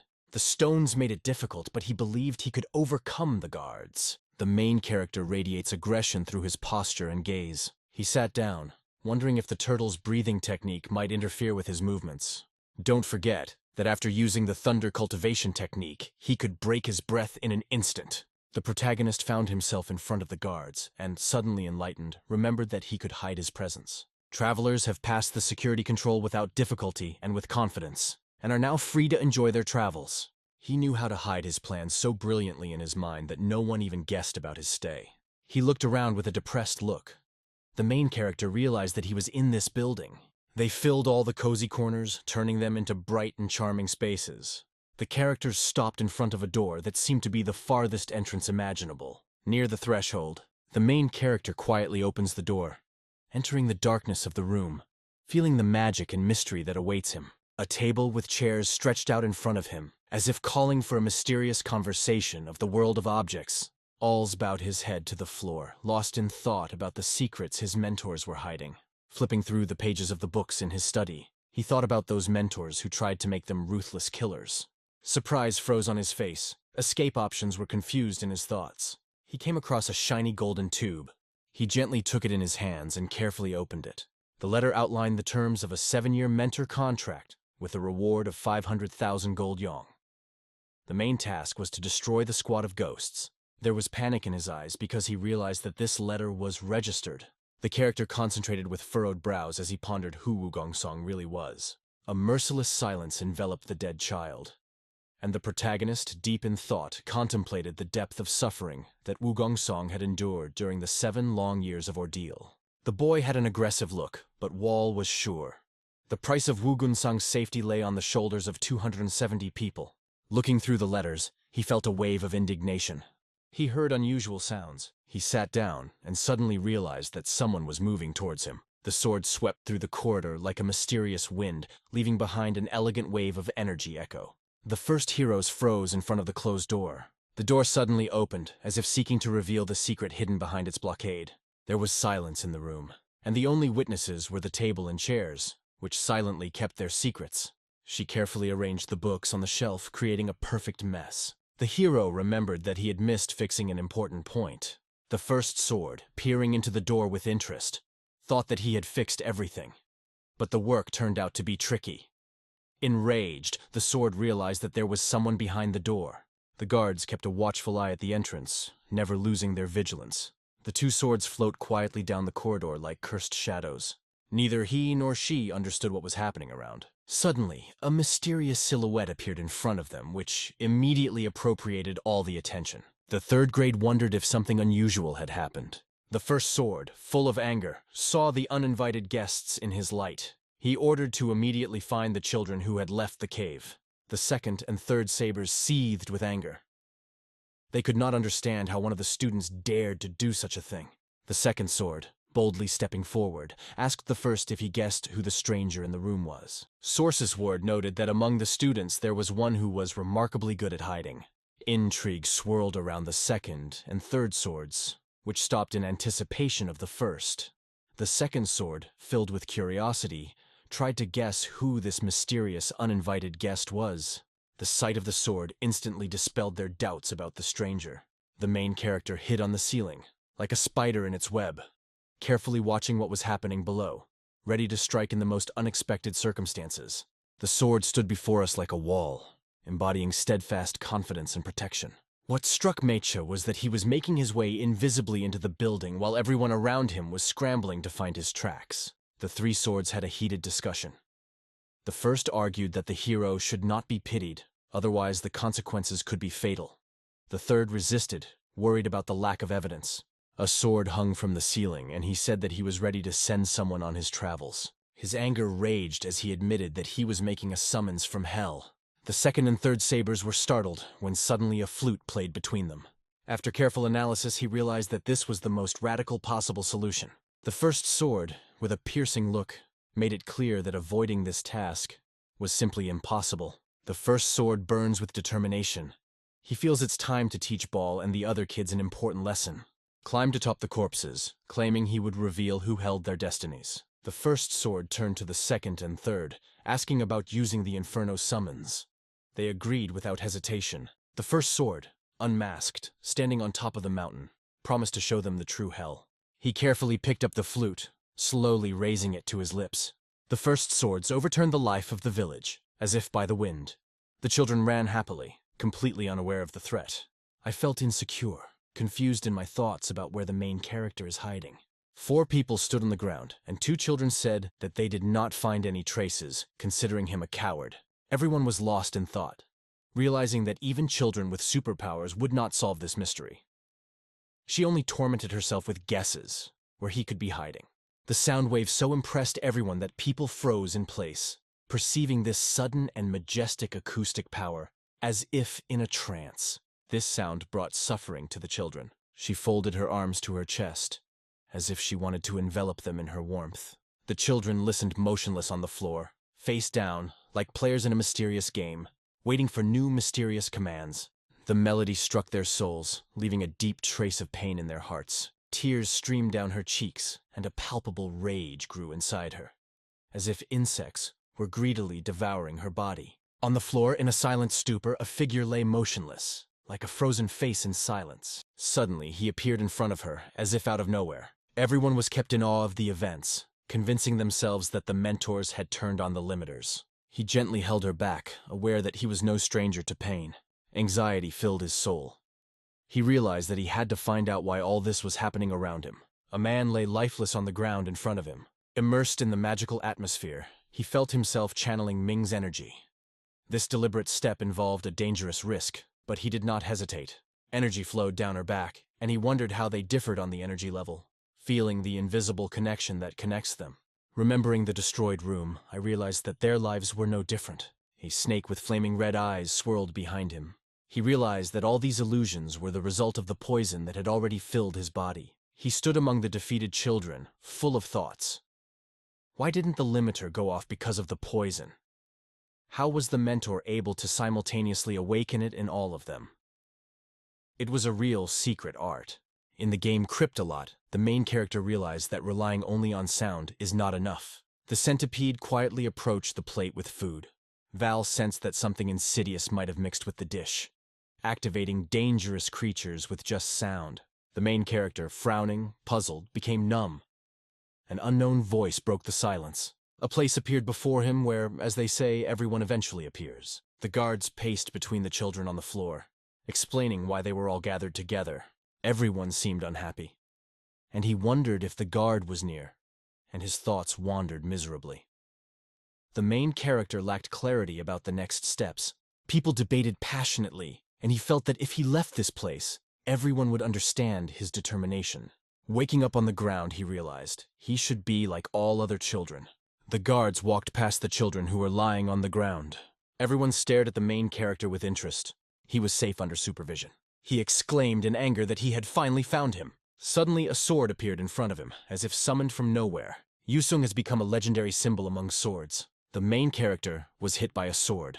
The blade passed over his shoulder with a merciless hiss. A piercing scream of pain escaped his lips, as the first sword suddenly illuminated everything that was hiding in the dim room. Getting closer, the first sword noticed that the main character had successfully hidden his skills. Life in the village smoothed his former sharpness. He pulled the sword from the hero's shoulder, emphasizing the need to destroy it. A second appeared from behind the first sword, trying to stop it. This sudden move could have turned the tide in his favor. The second sword reached out to Val, claiming to be a master of penetration. Their task required his unique talents. The first sword said that there were enough children for the job. It turned to the main character, emphasizing that controlling the situation will not be easy. The second sword felt a heavy strain, believing that it was through the infernal summon that one could dominate the main character, being powerless against this poisonous influence. In front of him are two swords shining in the flames of half-darkness. Security guards received a request to provide children with antidote. The hat with the life-saving elixir was carefully raised to the hero's nose. The children remained confused, unable to understand what had actually happened. His sword rose, reminding him of the punishment that fell on him because of his mistakes. He unceremoniously crashed into the highest bastion, breaking the silence. She was in the lotus position, calm and focused, as if she had merged with the whole surrounding world. The hero remembers his first sword, confessing his powerlessness before poison. A snake was hiding behind the hero. He guessed that her poison had weakened the other, giving him a chance to escape the limiter. In the darkness of the corridor, the closed door stood silently, guarding its mysteries. A question arose in his mind. Was Wall really there? 3 travelers made their way through the darkness and mysteries of the cave. Hual was stunned, not believing that the heroine was left alone. They were given a moment to rest, and he hid in the darkness of the cave. There was surprise in his eyes when he realized that no one felt the hero. He decided not to stay in the company, choosing a quiet, dark place for himself. She seemed depressed, remembering how the first sword had once announced that they would be punished because of the main character. This caused the hatred of many children. There was great surprise in his eyes. He simply could not understand where Val had mysteriously disappeared. The main character suddenly appears in front of him, and he understood why they were looking for him so fervently. His appearance caused real surprise. Huck admitted that he jumped almost to the heavens with terror when he suddenly saw this mysterious figure. He asked the hero not to visit this place without a mask, and was looking forward to his surprise. They looked at him intently, emphasizing that they had come for a serious conversation. The character with a look full of awareness understood exactly what they wanted to talk about. I watched his reactions and realized my interest in the limiter. With a flaming torch in her hands, she looked into his eyes, asking him if he realized that everyone was in chains. The feeling did not leave her that he appeared only when everyone had already gotten up. The men stomped silently behind her like mysterious shadows. She touched her heart, remembering how the main character inspired her, charging her with energy and strength. She watched him, her heart beating faster, trying to figure out if he was aware of the invisible chains that kept everyone in fear. He looked at the boys and again voiced what he had in mind. She really looked shocked. The boys understood that he was aware of the restrictions imposed on them. Torches stealthily illuminated his face, giving the night a mysterious aura. She was seething with rage, demanding an explanation from him, taking her anger out on him. The character was in a stupor, not understanding why he should share his thoughts. He looked at them and understood. Why bother to tell a story? There was no benefit for him here. He was angry with him, considering him to be the culprit of his bad attitude towards his friends. With sympathy in his eyes, he turned to his friends, inquiring about their plans. The main character, impressed by the actions of the people around him, noted that friends never betray or persecute each other. The hero did not hide his surprise. Now they became friends. He promised that he would never betray a new friend, because true friends are not betrayed. The protagonist approached his opponent with determination, emphasizing that he could not just believe it. He confidently declared his willpower and perseverance. Smiling, he noted that mastery of masks required patience. In his opinion, the main character won by finding new friends. Against the background of bright Chinese lanterns, he dreamed of the freedom that would allow them to enjoy moments in the Republican ensemble of arts. His heart yearned to support the main character. As they raise the torch, they feel new impulses fill their hearts. Every step leads to a goal, and a living passion burns inside. Everyone gathered together, and Allah claimed that she would also consider him a friend. Aggression was visible in her eyes, and she firmly assured that the children who would follow her would never become enemies of the main character. He looked at her, believing that she would always remain faithful. Ahead of them was an impressive sight. It was deaf loneliness. The three friends were shocked by the news that reached them. And crawling creatures have already appeared around the main character. They claimed that they were poisoned by a dangerous, poisonous animal. He revealed the secret. The creatures secrete poison only in time with the sound of the flute, which strikes their vessels. Her displeasure was obvious, and considering his good mood, she couldn't stand it. Why, she asks, is it so easy for him after all those events? He stood in front of them, emphasizing his indomitability in the face of any poison. They gathered in a dark cave, surrounded by mystery. The main character, with great confidence, urged them to find an independent way to get rid of the poison. He seemed to be deep in thought, trying to take into account all possible nuances. Realized, if one of the variables escapes influence, numerous alternatives will arise. She stopped next to him, trying to catch his eye. When she looked at him, confidence flashed in her soul. There was something mysterious hidden in him. Looking into his eyes, she sincerely thanked him and promised to thank him for his sincere support. She stubbornly claimed that she would make every effort to support him. He bowed his head and, collecting his thoughts, turned to her. They were behind, and suddenly he said that their journey was ending here. She was silent for a moment, but finally made up her mind and said her name. He watched her carefully, not grasping the meaning of her words. For some reason, men assured her that her name was just that. His elegant appearance was mesmerizing, and he was proud that she expected him to remember her name. Her friends always appreciated the sincerity and kindness she exuded. Her ability to listen attentively and support made her an integral part of the company. The light on the roof is gone. Bright light flooded the village, illuminating every house. The children, as if under a spell, caught his every word with delight. Under the hopeful eyes of the children, he felt that their dream of getting out of the cave was now in his hands. The first sword, Sul, gained fame for its astonishing accuracy and the mysterious power that relentlessly pursued it. The girl raised her hand, responding to his call. She was overcome with joy, and at that moment she understood everything. A box with a toilet appeared in front of them. The children gathered behind the first sword.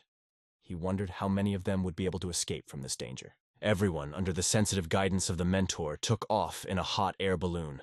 The first sword realized that they were full of power, but aspired to master the unsurpassed art of Yonghulu. He knew that survival would be a test. The first sword, illuminated by a soft light, thought, "This is no longer my business." He realized that his mission was over, and decided to leave behind the life of an assassin. The child carefully watched everything pass by. They were filled with happiness, because at last, they left this place. She asked the children to pay attention. The basket is too small, so they must be divided. Already called them to the line. Everyone looked up hopefully, hoping to escape from that place. The heroine revealed to him her thoughts about the mission, being convinced of the importance of their participation. She was filled with keen interest as she watched the events at Kodoku. The hero carefully examined the basket. He was whispered that he could be freed from Kaduku. Her knowledge of poison, especially Minu, was impressive. He remembered her and decided to see if she knew anything about poison. Everyone turned away from him, believing that men are always right. But the main characters stayed nearby, and she explained that they needed to find a way out. He received an invitation to appear on stage. Bright vegetables looked out of the basket, as if in the rays of the morning sun, telling about the generosity and wealth of autumn. The children gathered around her. He held on securely to the rope while the others climbed into the basket. Everyone looked at the ground from which they had just risen, as if it were something that had become a part of the past, at a high altitude among rocks in a closed cave. The basket hung at an impressive height. The main character realized that he could not even imagine this abyss of the cave. He stubbornly held on to the edge of the basket, reasoning that the cave was like hell. It was strange for him to realize that they had spent 7 whole years there. Behind the shoulders of the main character, the voice of a character could be heard, confidently convincing that the way to the surface is very close, and soon they will manage to escape from this place. He pulled a tight knot around himself, covered his eyes with a bandage, and selflessly urged everyone to do the same so as not to lose their sight, and supported them in choosing an outfit. Background, the hero exclaims, "Faster, hurry!"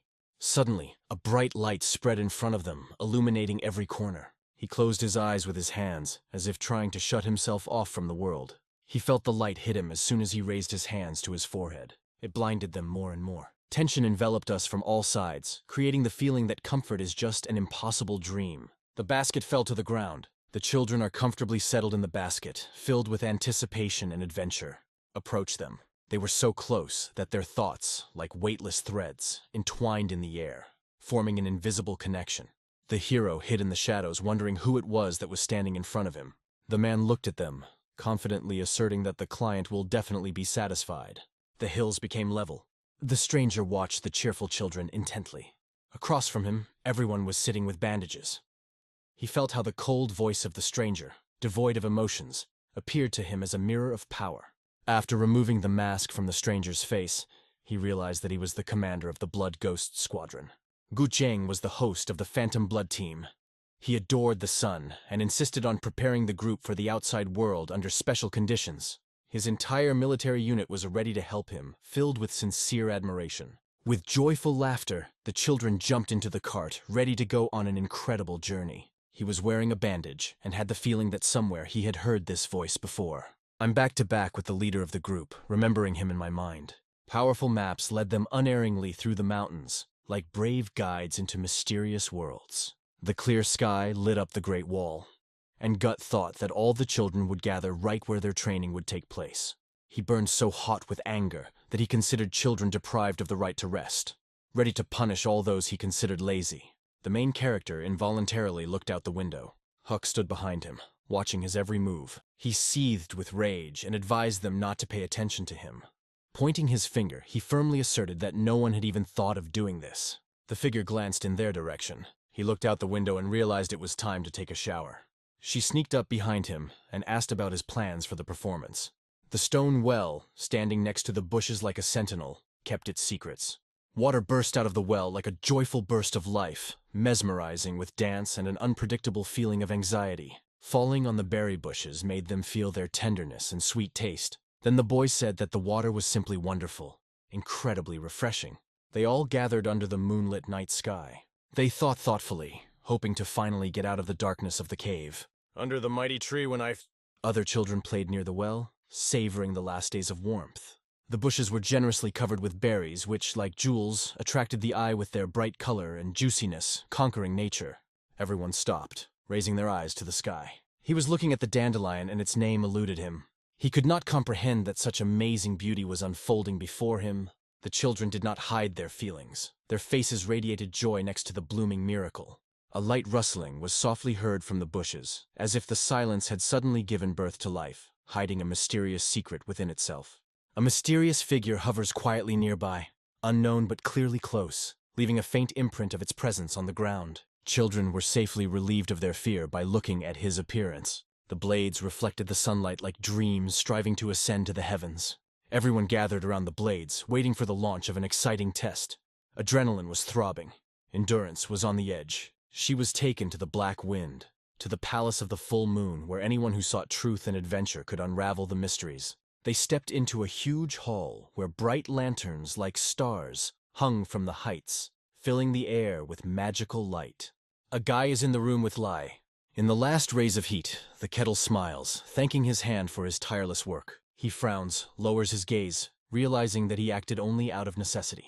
He, observing his act, replied that thanks to the sacrifices the group will flourish, and he does not even know how to thank. Lim emphasized that he would not be alive without his previous leader. Pouring water into a glass, Lima proudly announced that he had completed all the tasks and now deserved a vacation. Herod's gaze with raised eyebrows stopped at the giant. Only one thought ran through his mind. Had his resignation already been approved? With a happy smile, he confirmed his readiness, and soon it became known that both the first and second swords were also ready to depart. First, she took a sip of water, and then silently thanked for this refreshing moment. Lim has dedicated his entire life to the Red Phantoms, and now any help is just a small return. He looked down, as if implying that the children were simply extremely talented. After hearing these words, his face changed, and he stared into space with disgust. The man, addressing the giant, expressed sadness that he would have to say goodbye. The giant, frowning, held out his hand and confirmed that he felt it himself. Today, looking for an excuse, he realized artificial killers are always relevant. However, the truth is that their partnership ends here. They watched with great interest whether the giant managed to find out the identity of the customer.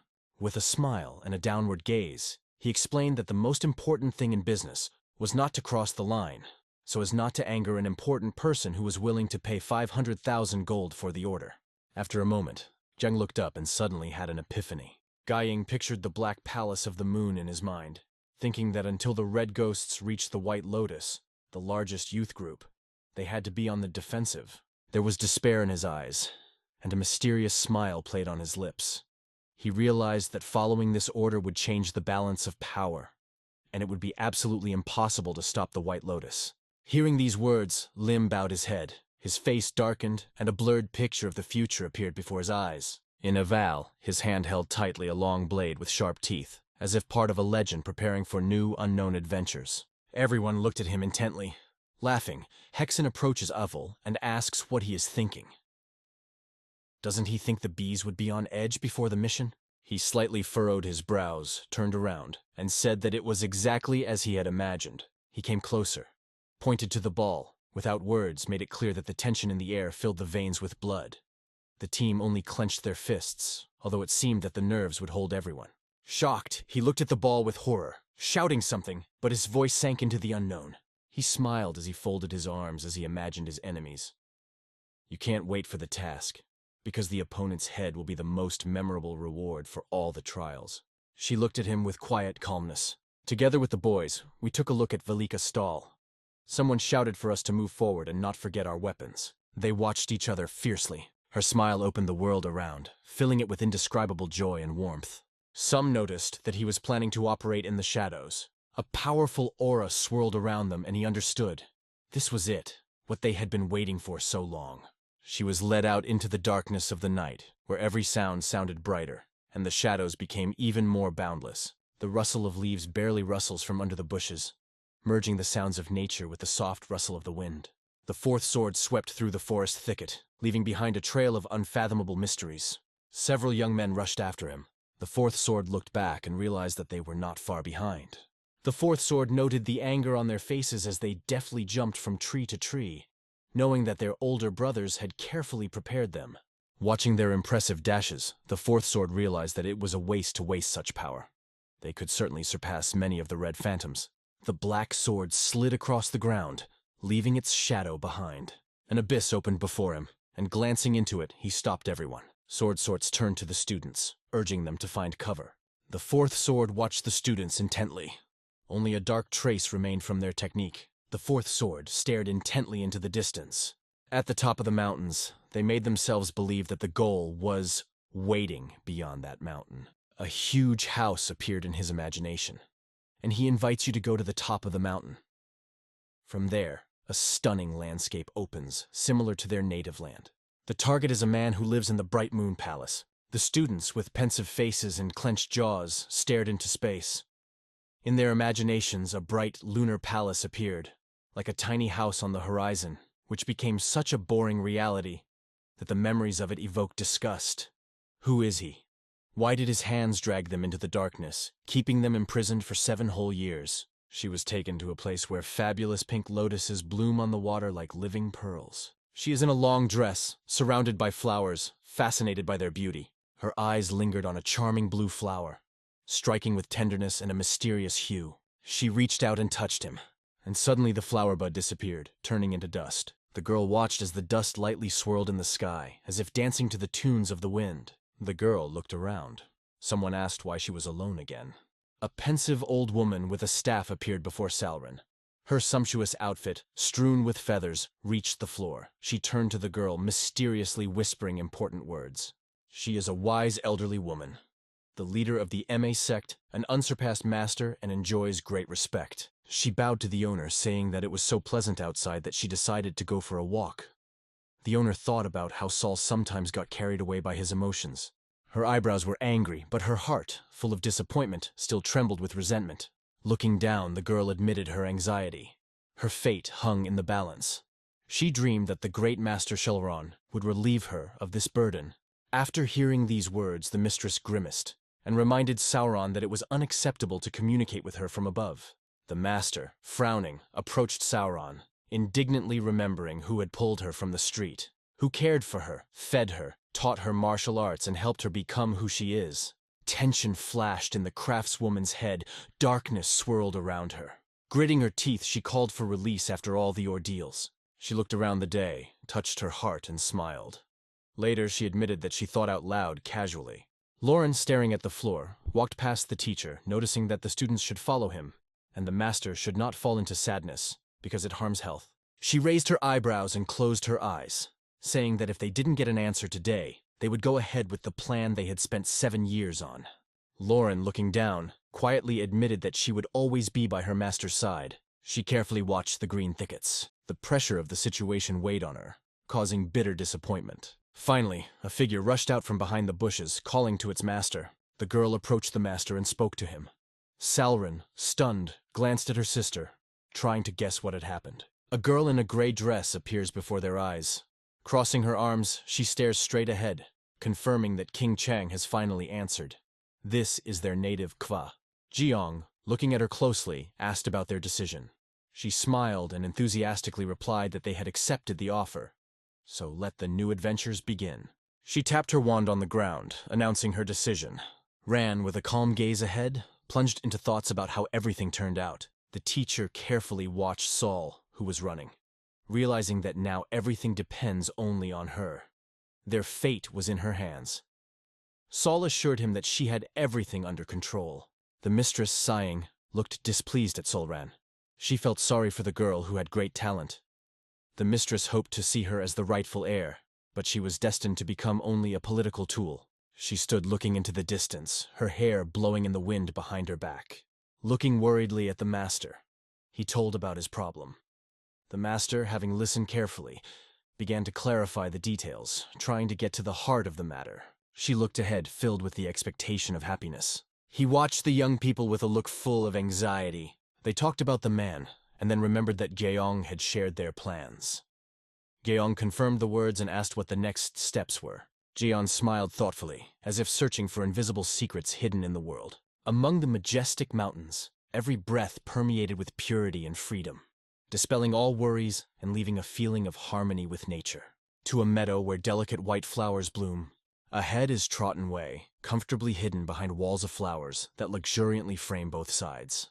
A person appears who, closing his eyes, is transported to an amazing space.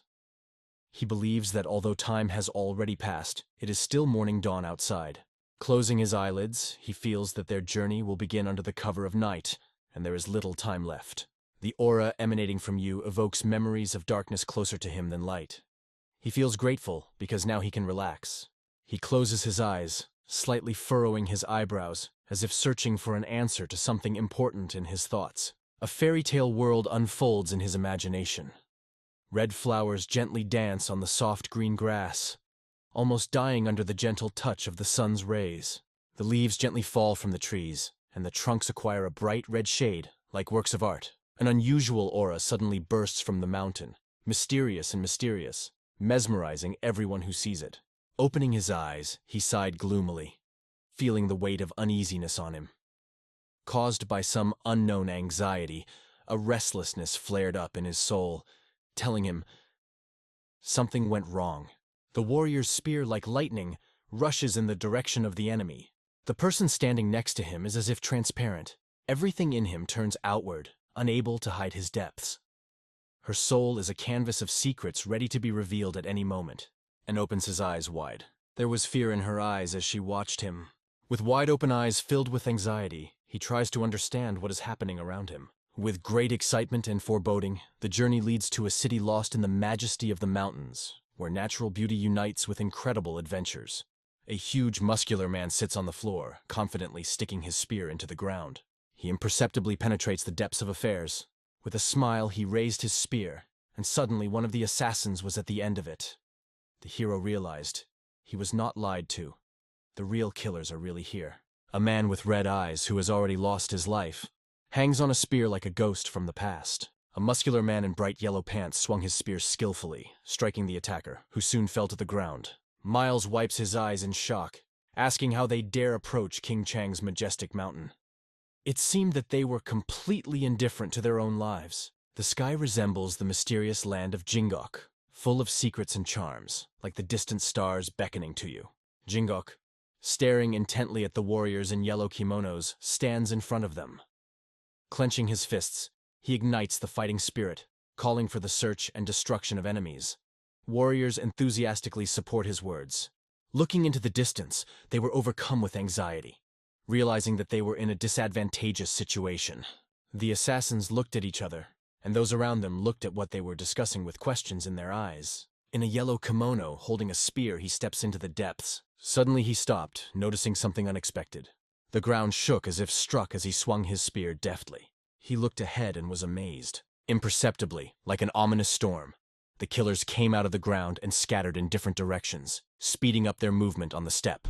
Flying in the same direction, they urged everyone to disperse so that, remaining safe, they would gather again later. The assassins scattered in 5 directions, leaving the warriors in an island of inexplicable amazement, unaware of the tricks of their opponents. The warriors grabbed their spears, flew in different directions. Their faces were gloomy, their teeth clenched with rage. They were determined to catch up with the fugitives. Gax's grin was wide open. He threw his head back and stretched his left arm forward. Stretching a smile on his lips, he threw the spear forward strongly. The spear hit one of the attackers, and losing strength, he began to inevitably collapse to the ground. Jack broke into a smile, grabbed the spear from the warrior, and, looking up, gestured for him to pass it to him. Hawk, with incredible speed, grabbed the spear and struck the opponent with a powerful blow. He closely studies another of the criminals, trying to understand their mysterious intentions and cunning designs.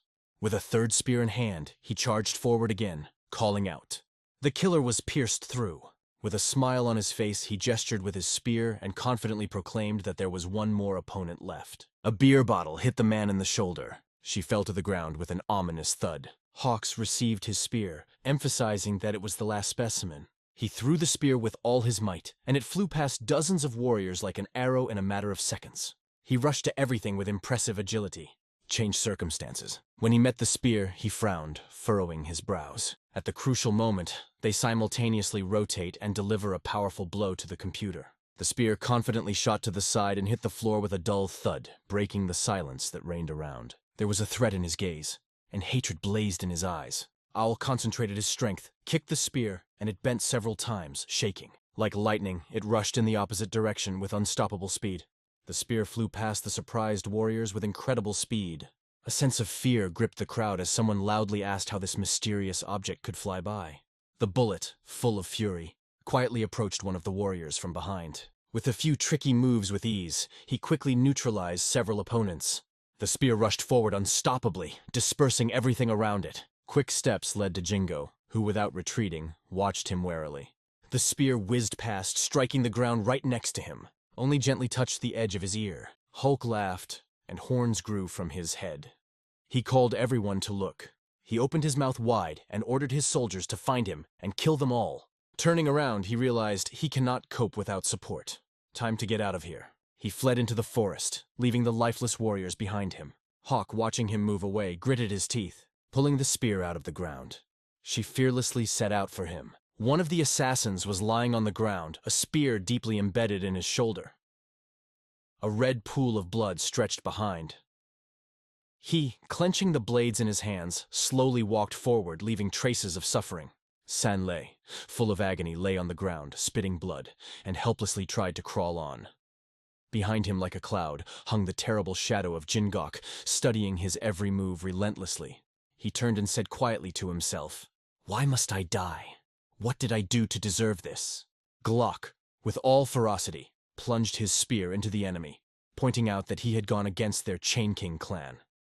As a worthless murderer, he deserved his fate.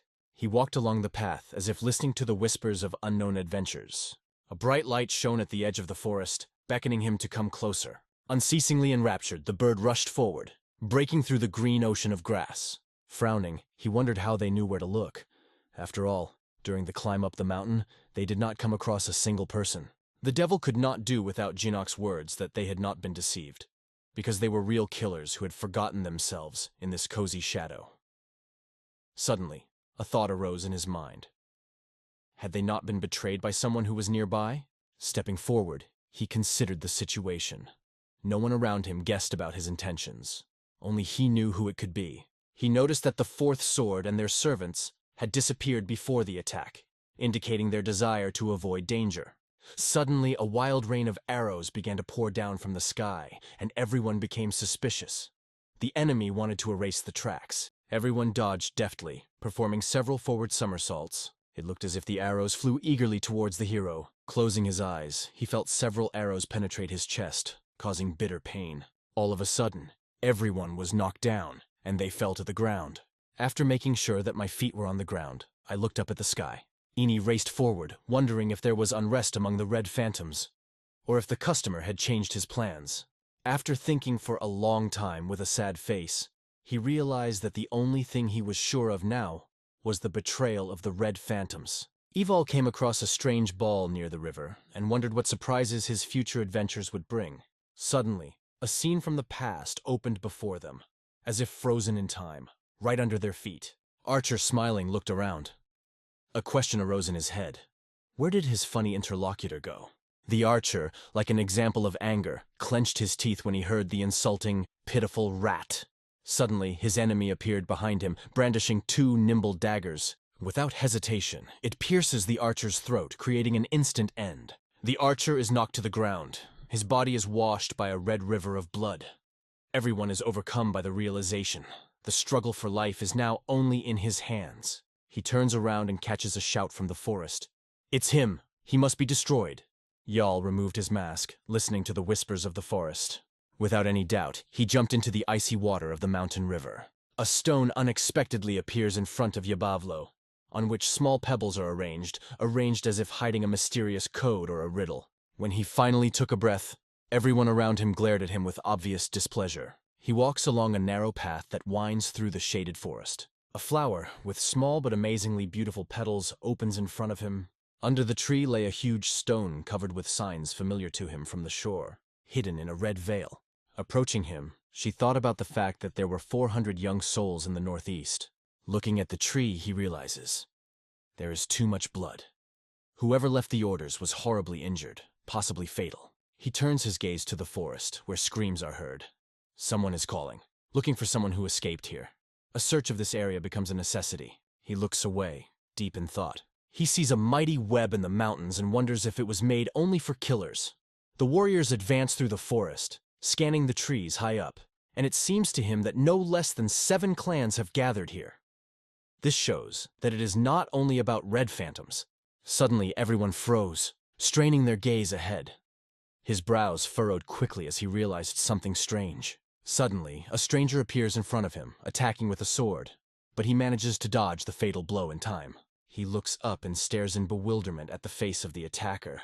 Alarmed men appeared in front of Avalia, their faces, as in a storm, full of anxiety, reminiscent of reflections in calm water. On the ground with surprise, she looked at Mitt and asked. She dropped the daggers to the ground with a smile and said, "It's him, all of you."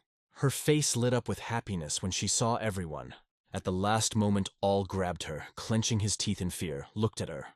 As we looked at the passed-out men, we all felt that it was too early to take this seriously.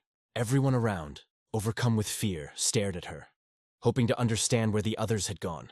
Lying in his warm arms, her eyes closed, she felt that most had long since left. Everyone asked about the fate of young Wu, but the men just shrugged their shoulders, admitting that they did not know, because they had gone their separate ways. She remembered how her friends fought fiercely with their enemies, urging her to run away quickly. The girl frowned seriously, turned, and shouted forward. She met his gaze, and tears shone in her eyes, like pearls scattered throughout the world. Caught in the arms of the devil, I realized. They continued to fight to win precious time for others. She mesmerized him. His eyes, full of shock, did not leave her. Then he gently lowered her body to the ground. He glanced at her, quietly hinting that time was running out. Opening her eyes, she looked around at everyone around her and said, slightly uncertainly, "Chinos." He watched her in surprise, worry on his face. Does she really feel no fear and desire to live? Evil Mr. Lepp refused, they say, with pleasure, but only under certain conditions. Directing a smile to herself and closing her eyes, she realized she accepted her condition. She felt peace in her heart, because she knew that she would not die alone. She, sprawled on the floor, dreams that everyone will be with her until the very end. He said yes, holding his gaze on her eyes. He looked at the tree branches and wondered how many experiences life had brought them to endure. She sat next to him, carrying words like the wind, and it seemed that their fate would end here, within these walls. She sat silently next to him. Thoughts were boiling in Min's mind. Who could have done this, and why? How someone, a stranger, controlled her life, and then left her without support. Opening her eyes, she said with hope that their work would not be without merit. She closed her eyes again and said that she was waiting for the reward for all the injustices and fears. Sitting next to me, I realized that all this happened because of Wu Gongsang. His eyebrows rose, and his gaze narrowed downward as the men asked about him. He emphasized that this is the name of their goal. Of King Chen's lineage, one became a red phantom by mysterious order. He carefully looked at his comrades, and with a sad expression on his face, he thought about why they had been captured and how they had been trained to be killers for 7 years. Everyone watched Manon as she talked about how they decided to get rid of them now that they were no longer needed. With trepidation and excitement, he seeks to find those who destroyed their lives. Even if this is his last act, he promises to do justice. Closing her eyes, she realized there were no doubts left. Everything became crystal clear. Everyone watched her with apprehension. Min smiled, touched his cheek, and begged in her heart for him to stay alive. Everyone frowned, surprised, numbed by the unknown, scrutinizing her. He asked if he could address her by name. Everyone present glanced at her, expressing their thoughts. She replied with a smile that she preferred her real name. And yes, they turned to Lee Solomon. She smiled, full of gratitude, because these long-desired words were now coming from the mouths of those around her. His hand came down gently and casually. She closed her eyes and her breathing suddenly stopped. A powerful aura reigned around. He looked at her and understood. He doesn't know whose power it is, but he longs to end everyone involved forever. When the angry glances of his opponents flew to the side, he clenched his teeth tightly and warned them. Let them be afraid of what he is capable of. She was brought to a majestic house surrounded by mighty oaks, under whose branches countless secrets of the past hid. Here, next to Jiayang, the fourth sword is hidden. It waits inside a mysterious chest that holds many adventures and exciting stories. The fourth sword helplessly stated that they were surrounded, and there was no longer any hope of survival. Jin, looking at the note, is sure. It's a shame to waste time training without putting your hands to the sword. He frowned slightly and smiled as he glanced at the fourth sword. He knew that sooner or later they would have to be destroyed. But he didn't expect it to happen so soon. The fourth, avoiding Jiaying's gaze, asked if he was sure of their safety here. Jiaying frowned, wondering for a moment what her companion was trying to avoid. The fourth sword, looking into the distance, felt a strange feeling. Everyone seems to be ready to go on a journey. Trajan studied the note with a smile, while the fourth sword insisted that it was best to destroy them, so that the secrets would remain intact. He stepped forward, thinking it looked smart. But no one would be able to find them. All that remained was to wait for the commotion to die down. The fourth sword, standing next to Jiaying, admitted that he did not know who the customer was. Jiaying assured that this issue can be resolved at any time, but there is a certain line that needs to be crossed. Lifting the sheet and smiling, the character understood. They had been warned. It was not worth meddling in other people's business. Suddenly, the fourth, looking at the note for the last time, felt a strange impulse. She looked at the note with trepidation as she felt the fourth sword scream for her mark. Yijin asked what he meant and heard in reply that there was a peculiar smell. Suddenly, people appeared from behind, filling the space with tension. Full of courage, people with spears rushed into the building and immediately disabled several attackers who had jumped by surprise. The old man, seizing the sword, understood. There is no way out. The enemies are too strong, and he shouted to Zhang to flee without delay. One of the brave warriors, raising his fist, called to his comrades, "Let's destroy all the yellow-hot killers.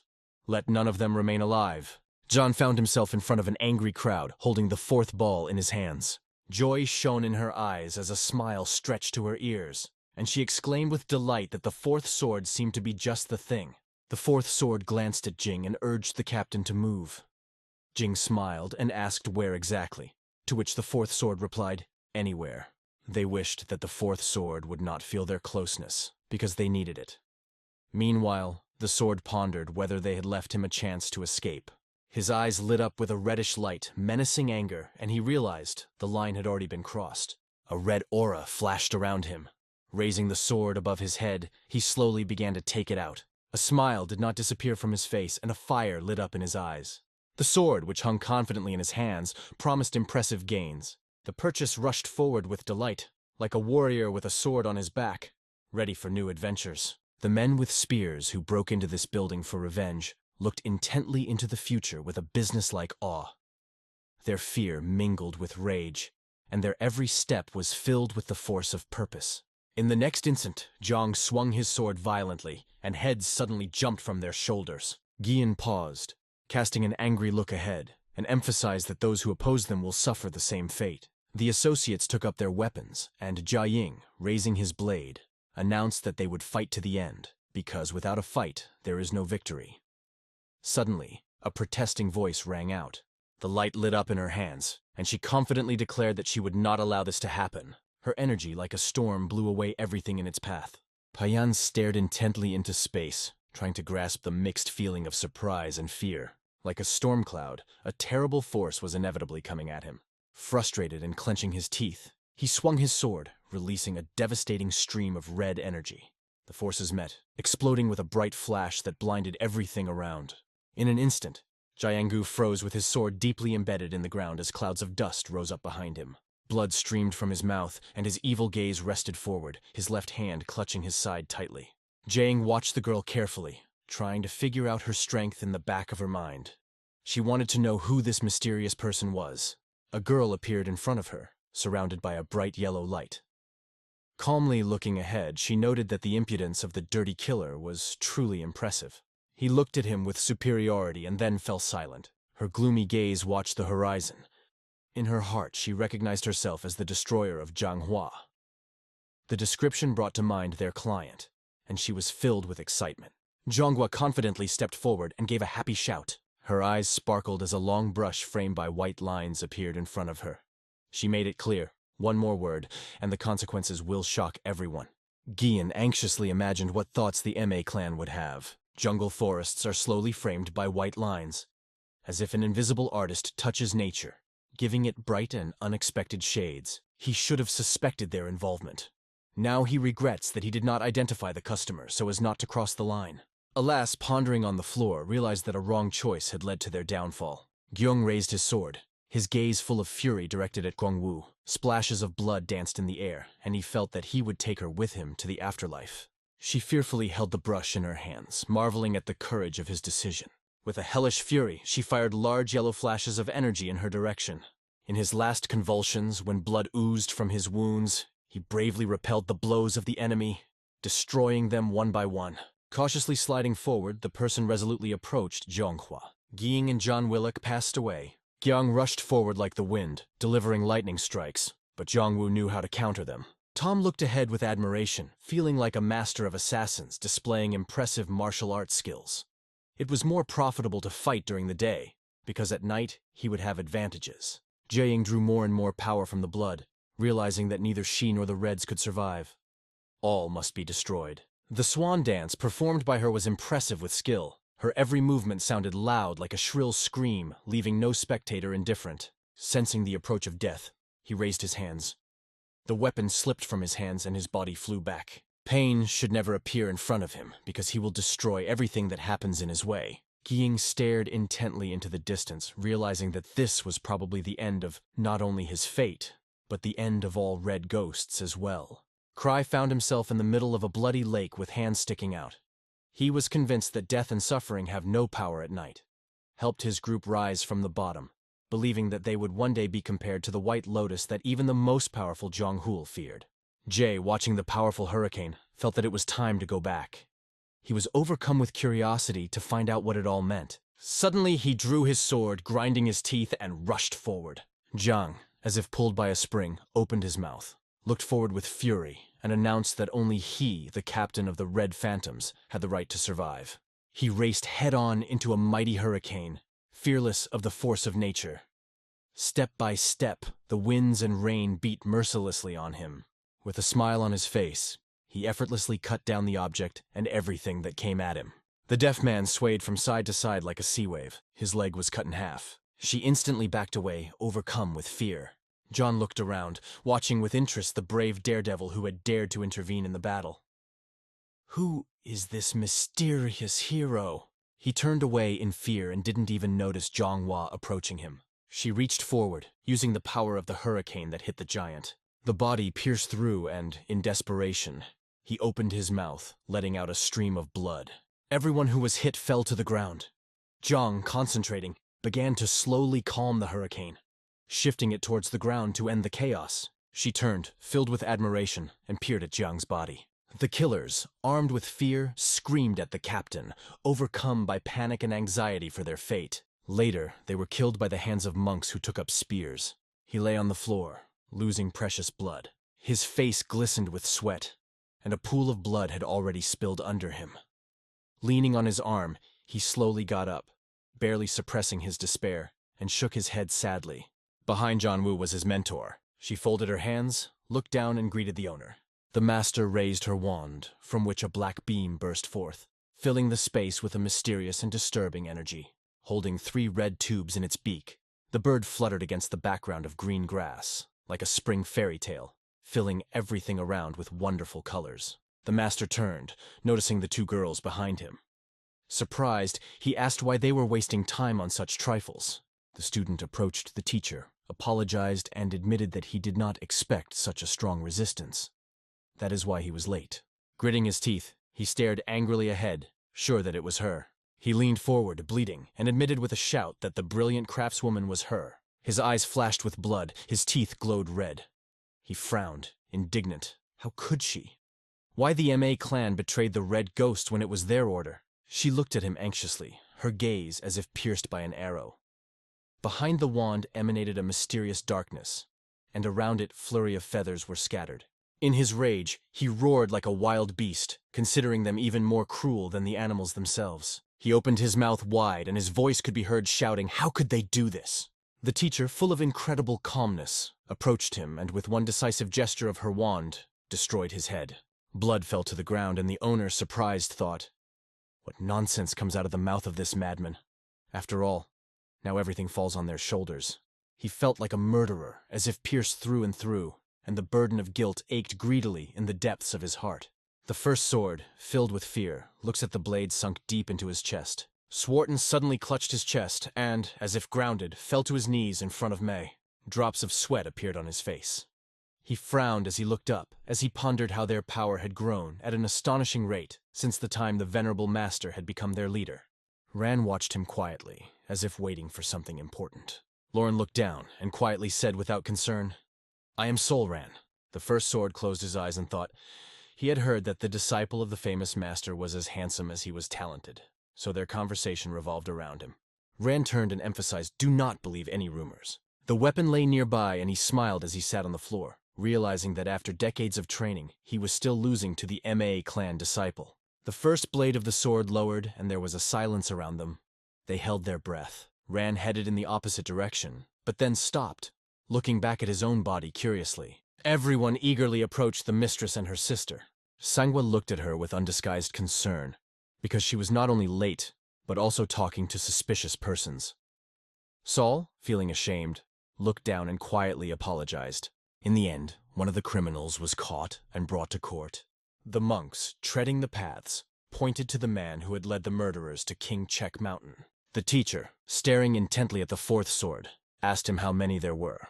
The fourth sword gritted his teeth and pondered why they would do this. The master, looking at the student with distaste, sharply said that his thoughts do not matter here. Let him just answer. The fourth sword, bowing his head, burst out with a question as to how he could have known this information. The master was amazed at his audacity to lie to her. The fourth sword looked up and smiled, saying, "Knowledge is a treasure, and he will never share it. He would never help them, because he didn't expect anything like that." There was energy around the master, and his eyes shone with a crazy smile. He seemed to be thoroughly enjoying the moment, even though he was just a pathetic killer. The fourth sword hung in thought as the master lightly touched his head. Her touch filled him with dark energy. The fourth sword groaned in pain, and a powerful dark aura flared around the master. The craftswoman, with a wild look, announced a new question. The fourth sword, pouring with blood, moaned in excruciating pain, calling out the numbers 20 to 28. The fourth sword did not stop crying out, and the blood gushed wildly from his wound, and he pleaded for death. The master turned, and the fourth sword slid quietly to the ground. Her way of working interested Froning and Chonghua.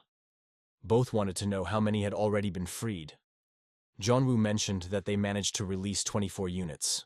Leaning forward in disgust, the teacher coldly stated that if there were only 4 left, it would be best to play it safe and destroy them all. Before them appeared a ruined community of red phantoms. Yang gave menacing orders, because their arrival was a mysterious and incomprehensible sight. After the walk, she heard Saul approaching quickly, reminding her of the essence of her new role. The answer of the heart suggested, "This is a good sign." Rand bowed his head, amazed at the words of the master, who promised to send a messenger to the king to arrange a date for the wedding, so that Rand could adjust mentally and physically.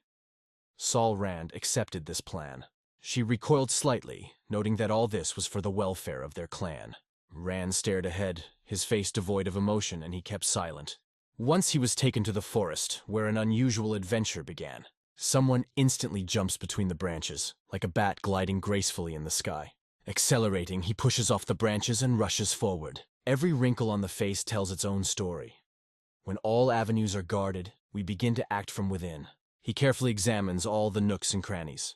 As his gaze rested on the guards, it dawned on him that they were made to die as enemies of the jungle. His brows drew into a line, and his teeth gnashed with tension. He clearly stated, if this is true, then he will become their enemy. With a bag on his shoulder, he suddenly appears from behind the gate, as if with surprise. He is greeted with joy in a yellow kimono. One asks why he is going out for herbs again. He only smiles, and the other remembers that he was already there yesterday. A smile lit up his face as he recalled the advice. It is important to protect one's reputation, and always be prepared for surprises. One of the guards, watching indifferently, spoke about his anxiety. There are always dangers in the world. However, the man smiled, and confidently replied that it was unlikely that anyone would dare to attack the Kinshin clan. The young man stepped into the mysterious forest, cutting through the veil of branches and leaves hanging over him. The bird, perched on a branch, admired the boundless sky. In the middle of the forest, the boy suddenly stopped and, thinking, looked around, suffering from his own doubts about the next step.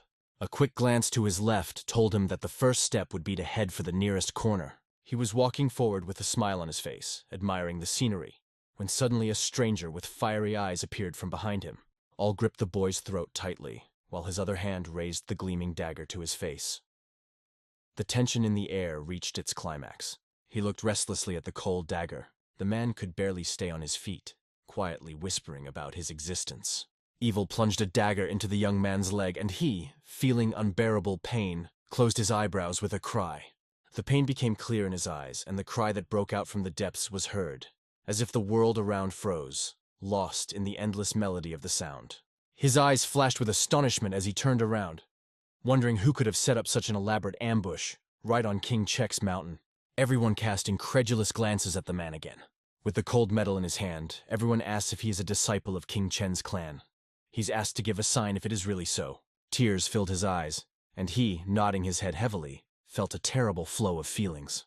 Ball mockingly threatened the boy. He would release him only if he answered the riddle. He stated that he is so fast that he can destroy him in 1 second. Everyone carefully put the boy on the ground, clutching his bleeding leg. Everyone put a cold dagger to the young man's neck, demanding a name. "I'm Dojane," he said thoughtfully. And then it became known that he is a disciple of King Chang of the 3rd generation. Silence enveloped everyone. Forming a cloud of displeasure, all eyes turned to Wu Gungsang Wu. Looking around, I felt fear creeping over me, and cried out, as everyone remembers Wugong, the majestic star of the royal Chain Clan. She looked at him with hope and bewilderment, trying to solve the secret of the great star he was talking about. Even furrowed his brows in concentration. It had to be like that. 7 years of work, 7 long years of patience and hope. Breaking through fear, he told the whole truth, asking for forgiveness. The two of you just clicked your fingers dismissively and left an imprint of Dojin's name on his shoulder. Remaining motionless, he stared into the darkness in fear, feeling his body fail him. Dojin felt fear grip him as an unfathomable force grew behind him. He urgently needed to escape, but he could not see what was happening. Didn't it make sense to ask yourself what was going on? He turned around, and what he saw shocked him to the core. His eyes widened in surprise, and he froze as if petrified. All of you gathered in front of him, looking intently into his eyes. She stared at his face with fear, the question filling her mind. Was it really him? The engine, looking at the surroundings, noticed certain nuances, but in general, his face was almost indistinguishable from others. She rose slowly, watching him in awe, trying to understand what had happened. If you watch this video, you probably noticed that its plot is not at all what you thought at first. They're taken to the Kinchin campsite, where huge mountains seem to want to connect with the sky. Guard stared intently ahead, wondering if perhaps Dogen had returned. He smiled, realizing that he didn't take something. The guard only reproachfully emphasized his frivolity. With a smile, Guard guided him, stressing that he should not forget about reality.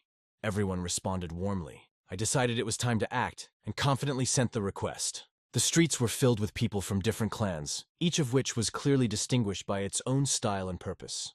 Everyone held their breath, keeping their eyes on them, passing the ball to special persons. Everyone walked with smiles, brightly emphasizing their unique style of clothing.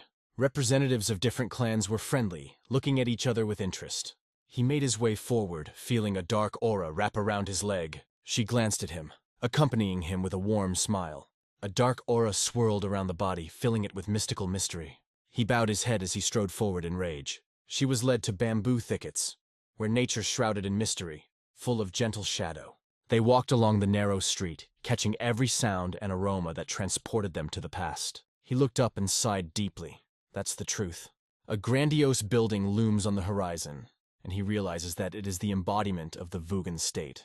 Wall in his worn clothes stared straight ahead, full of irritation. All eyes were focused on the roof of the building. Evol, like a cloud in the sky, skillfully infiltrated the Kaching clan and ended up in Lord Shank's palace. 2 trained guards stood at the entrance. Their eyes, like an X-ray, carefully studied everyone who tried to get inside. In the center of the room, an old man was frozen in time, surrounded by representatives of high society. The gray-haired old man, smiling, put his hand on the table, feeling calm. He is the head of the Kinchin clan, Holy Spirit. One of the people present to his left noticed that everything looked like a dead end. The Holy Spirit watched in amazement as the timid mercenaries dared to attack. How did this become possible? The woman sitting on the left, with a displeased expression on her face, called for order, assuring everyone that these ambushes were carefully planned to remain unnoticed. The man with a menacing gaze ahead is the right-hand man of the Wooden Ping clan, revered for his steadfastness and power. The surgeon shook his head only in passing, realizing that it was still too early to draw conclusions. Not having a clear picture, he sent several students to scout. The young man opposite instantly reacted as expected. Oleg, with clenched eyebrows, hit the table hard with his fist, declaring that the perpetrator of this act will not be forgiven. With thick dark hair, he announced that I was now part of their world and was at a dangerous stage. This young man is the most powerful warrior of King Chen's clan, a symbol of holy justice. Ruka, trying to calm herself down, considered, it is not worth worrying about holy justice, because they will not be allowed to do this. Numerous demons appear on the horizon, descending from the heights. It's a battle between demons and heaven, and the threat of their takeover of our world is more acute than ever. The great martial artist Li Guok created the Heavenly Will Alliance, wanting to unite the warriors under a single banner. Grand wars unfold before the reader, where the combined forces entered into battle. The Shaolin Temple of the Wudan clan and the Huashan Mountains have performed great feats, restoring the grandeur of their glory. Those who shied away from the battle received the priceless titles of the 4 heavenly kings along with their clans, but had no proof of their worth. The leader of the clan looked ahead and understood. In order to catch up with rivals, little things should not get in the way. Time to focus. The right hand, looking intently at the leader, reassured him that if everything went according to plan, the other clans would not be able to catch up even after decades. The President of Justice, joyfully slapping his hand on the table, declared that this was great news. His smile showed delight at the support of his right hand. The Saint of Justice held his hand up, indicating that if his right hand was so impressive, then his son must have inherited the same talents. The right hand was embarrassed, admitting that indeed the saint had praised him. The Ministry of Justice noted this fact, and Guna, like a ghost, disappeared from sight like an invisible shadow. In his silent gesture, bowing his head to the ground, one could feel deep sorrow. No sound, only silence. Gun stopped for a moment of reflection. How he hid from the world, he found this redemption in hard training. A bright white aura filled with power emanated from Gunasang. She confidently looks into the future, full of hope. He sat down on the floor, surrounded by many swords that sunk into the ground, forming a bizarre pattern around him. Delivered to the street, burying his gaze into the ground and furrowing his eyebrows, he feels a heavy burden of regret. The lack of opportunity to raise his son with honor. The young man's gaze radiated confidence, which fully corresponds to his young age. He was full of energy and strength, like a living fire. There was silence in the room as the Saint of Justice argued that no apology should be demanded for a decision that had already been made. The calm right hand assured me that it would hold its own, and that assurance sounded beautiful. Looking to tomorrow, he remembered whatever his right hand said. Like a bolt of lightning, he cut through the space with his katana, leaving a trail of wind behind him. He instantly recreated it, but already in a completely different direction. Justitius crossed his arms, closed his eyes, believed that proper upbringing would make him no worse than the descendants of great clans. The old man sitting next to him delicately bowed his head, taking an interest in his surroundings, and his lips parted slightly in a smile. Unlike the others, men also bowed their heads. Unexpectedly, the manager spoke, speaking about an importance that required the attention of the entire team. One watched him intently. He heard that the right-hand man had accepted an engagement proposal from MA's family. One of the members mentioned the MA clan and noted that being associated with this clan is a real success because the daughters-in-law of today are incredible. A woman appeared in his imagination, intently watching the lotuses. Her beauty and wisdom were legendary, and he was convinced that she was a perfect match for Gunsango. Extremely worried, the assistant looked down, constantly feeling the anxiety that tormented his soul. He looked at his right hand and asked the elder. Affirmative answers were heard. The right-hand man imagined how ominous the head of the MA clan looked, craving power over King Chen. They are probably planning a rapture through Gong Sang's marriage. So, the engagement was rejected. The leader confidently replied that he would certainly do it. Once in Avola, he stopped in front of the grandiose gates of the estate. The shining structure looked at him like a lunar palace. It was his first visit, but the familiar appearance, reminiscent of an underground cave, gave no chance of getting lost. Confident in their abilities, the group moved slowly along the wall, figuring that even with the gate open, it wouldn't be difficult for them to get inside. Pushing gracefully away from the wall, he flew onto the fence with ease. The group held their breath when they learned that Gunsang had invited another girl over, Priscilla. Pressed against the wall, watched the 2 guards with tension. The guards watched everything with hatred, not believing that anyone could resort to treason under the guise of isolation and training. One of them sharply ordered to shut up. The guard smiled, curiously examining the summoned person. Another, in anger, clenched his fists and threatened his friend to remain silent if he did not want to share the punishment. He watched with interest, wondering if Gunsang would even have a chance to be intimate with the women in a training room dominated by King Chang's clans and the Blade clan. The guards gathered their spirits and moved on, deciding to let them pass. Pinned to the wall, he remained a faithful guardian of time, watching how the world around changed its shades and forms. Leaning against the wall, he thought, no matter where he turned, there were people ahead, whose inner worlds were so different from their outer appearance. Mysterious horizons open in the deep darkness of the night. Silence is all around, and only a light whisper of the wind beckons to unexplored adventures. In this mansion, where the walls glitter with weapons, lives a man whose world is riddled with secrets and fascinating stories, waiting to be discovered. Ola drew her eyebrows together and glared at him angrily. He flies along the wall like the wind at his back. Slowly, carefully, she walked along the corridor, as if merging with the darkness that embraced her from all sides. She walked calmly, meticulously studying every corner around her. Suddenly, he furrowed his brows and looked away. There was a feeling that he was somewhere nearby, although in fact the palace was left without him. He stubbornly moved forward, thinking, his peak has not yet been conquered. Therefore, the space ahead remained unique. As I walk down the hall, my attention is immediately drawn to the elegant ventilation grill hanging from the ceiling. She was carried to Gunseng's room, where swords glittered at every step. He shares how he spends the night on the floor with a girl, with a grate above them. Carol clung to him, wrapping herself in his jacket. Lying on the ground, he plunged into an abyss of deception.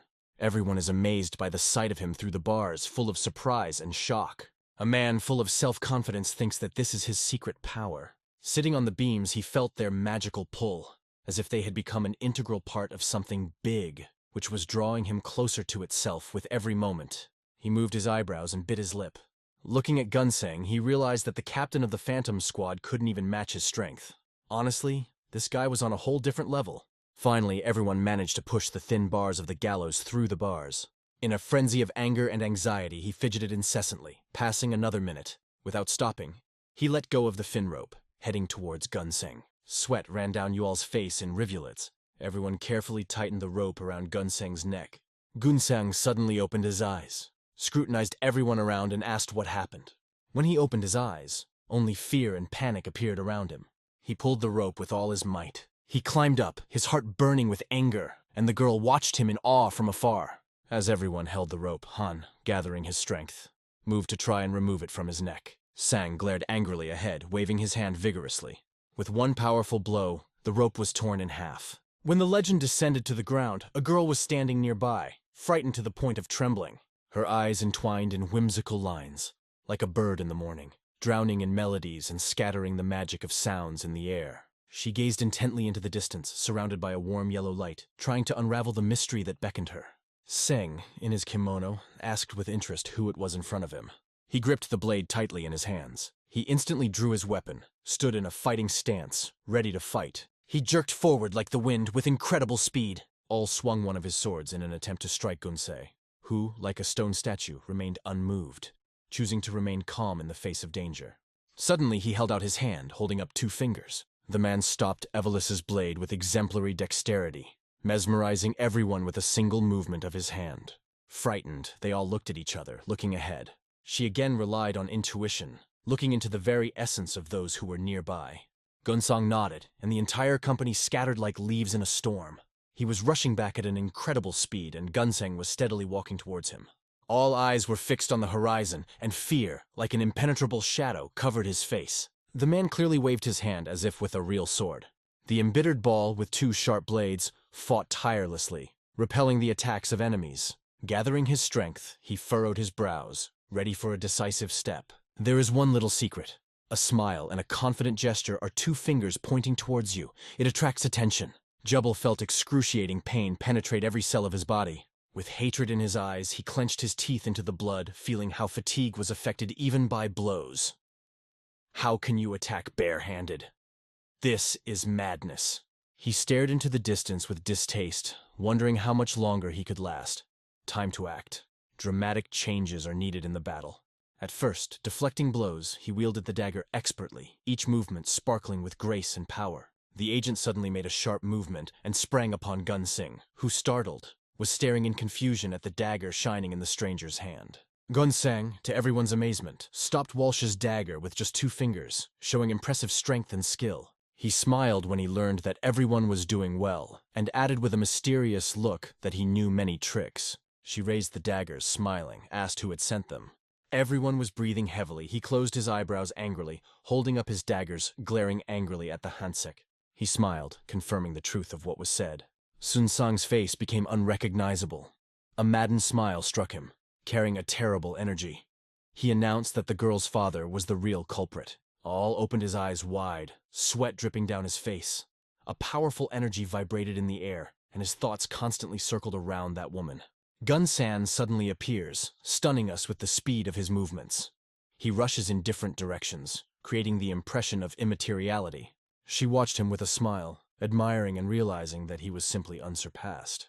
Lowering his head, he realizes that all this happened much easier than really exciting. She approached with confidence, weapon in hand. "My brother is a real mentor. One can only envy him," she exclaimed. Shock lit up in his eyes when he saw his sister. Her smile mesmerized him, and he lost himself in the magic of her beauty. After that, he plunged into the boundless world of women, admiring the charm of numerous beauties. This creature, as always, was heading home. His cheeks burned with fire when his gaze stopped on the girl, and his thoughts returned to that incredible night that united them. He watched her intently, trying to penetrate the depths of her thoughts and feelings. Looking into the future with a smile, he realized that the price for this was too high. This girl impressed Gunsang so much that he couldn't take his eyes off her. He looked around with satisfaction, aware of his guilt. But here's the dilemma. Is he really responsible for her suicide? A small dagger shone in her hands, and a question arose in Gunsang's mind. Why did he have to work alone all this year? He held a dagger in his hands and thought, how banal all this is. In a fierce battle with Yahello, he stretched his sword forward, emitting powerful energy, and struck. The man sang with a bright smile, his knife drawn, and in a loud voice asked why everyone thought the woman he blamed for her death was her father. His swords appeared in front of him. He immediately reached for strength, but casually thought, who was he thinking about? One man placed a dagger in front of him, and suddenly a powerful energy lit up everything around him. Clenching his teeth, he stubbornly stared ahead, feeling his emotions rush out. Barely standing on his feet, he was aware that every gram of energy expended could be fatal. Hanseng studied his opponent intently, as if thousands of blades were invisibly wrapped around him. Gangsang looked leisurely into the distance, as if time had frozen in infinity, waiting only for this moment. This created a feeling of fear in them. Observing Gunsang's sudden movement, he realized that he was trying to advance. One of the attackers, rising to the sky, boldly swung a dagger at Yulia. Swinging his swords, he tried to block the blow. One of them swung his leg again, as if trying to reach the sky. Everyone understood that something was inevitably coming. This feeling pressed in from all sides, and the only way out was to avoid a collision with the unknown. At the critical moment, Al quickly dodged, and after a moment he hit his opponent with a powerful leg kick. The kick, gathering all its strength, hit Gunsan in the chin. From the blow, he rose into the air like a bird, calmly glancing around at everyone. He admitted that he was already well fed up with his simple tricks. From the bottom, where he was lying, he gathered the rest of his strength, and pushing the ground, got up. With all his fervor, he thrust the daggers into Gunsang's chest, who stood as if spellbound, doing nothing to defend himself. Gunsang suddenly swung his hand skillfully, knocking Yule's daggers aside. Anger flared in his eyes, because his patience had run out. He called for an end to these fabrications, leaving everything to fate. At the last moment, he managed to get up and avoid the blow. Ukrainians constantly take care of their safety, carefully analyzing every step and looking for new opportunities and ways to escape. Forward, with clenched teeth, like a fire in the heart. Everyone rushed towards his swords, trying to get hold of them, but Gunsang was already behind them. He gripped the hilt of his sword tightly. Having made a wide turn, he threw the object forward with all his might. Saying's weapon glinted, and Yola's blade struck it like a beam of light bouncing off the crystal. He pointed his eyes in anger, tightly clenching two balls in his hands. Frightened but determined, he held his breath and, with fear and unyielding will in his eyes, stared straight ahead. Clenching his teeth, he masterfully sharpened the metal blades one by one. Thanks to the powerful link, Yabal's attacks were instantly stopped. He descended to the ground and stood in front of everyone. Grabbing his sword, he cautiously approached the enemy. His eyes flared with anger as he stared ahead with a battering ram in his eyes, aware that things were not going as planned. They clenched the 6 swords with force, reaching back, realizing that the struggle could not be avoided. He stared resolutely into the distance, gazing at the 6 blades in front of him, feeling no fear of tomorrow. The blades, with different paths, rushed towards the gun with amazing speed. He stretched his sword forward and suddenly a blue aura flashed around him. It was a matter of fate that the blade touched his hand, and he held his breath as he contemplated what lay ahead. Before him raged waves, like winds in the voice of a mighty ocean. Gunsang, unmoved, mastered the mysterious technique of Kinchang. 72 waves of swords, masterfully. He reached up, trying to catch the energy of the wave. High waves rushed towards us with incredible speed. The melody, merging with the waves, steadily approached him. Filled with anger, he stared intently into the distance, not knowing what decision to make. He came closer, extending his hand, but suddenly everyone stepped aside. He glanced to his left, trying to figure out what was bothering him so much. Everyone was suddenly behind the girl. He gritted his teeth, glared, and assured that he would use his tricks again. The waves that rose from the boy to the girl in Yahello changed the course of their story, opening a new chapter. They became not only physical, but also symbols of their interaction. Suddenly, a tornado raged between them, and their gazes filled with fear, directed into the distance. At this time, Gunsang, appearing not far from Wol, sword raised, coldly and decisively declared that Wol's fate was death. Remembering the first 3 swords, I feel that they should become the bearers of this martial art.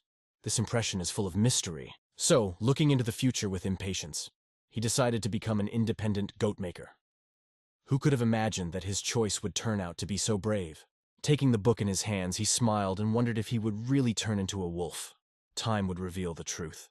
Gritting his teeth, he struck with his sword, successfully parrying Gunsang's attack, who was now watching him in fear. He stared, amazed at how such a person could attract someone's attention. He was scared but did not stop, putting all his technique into the blows. His voice was shaking, and he could not believe what was happening, because it seemed absolutely impossible.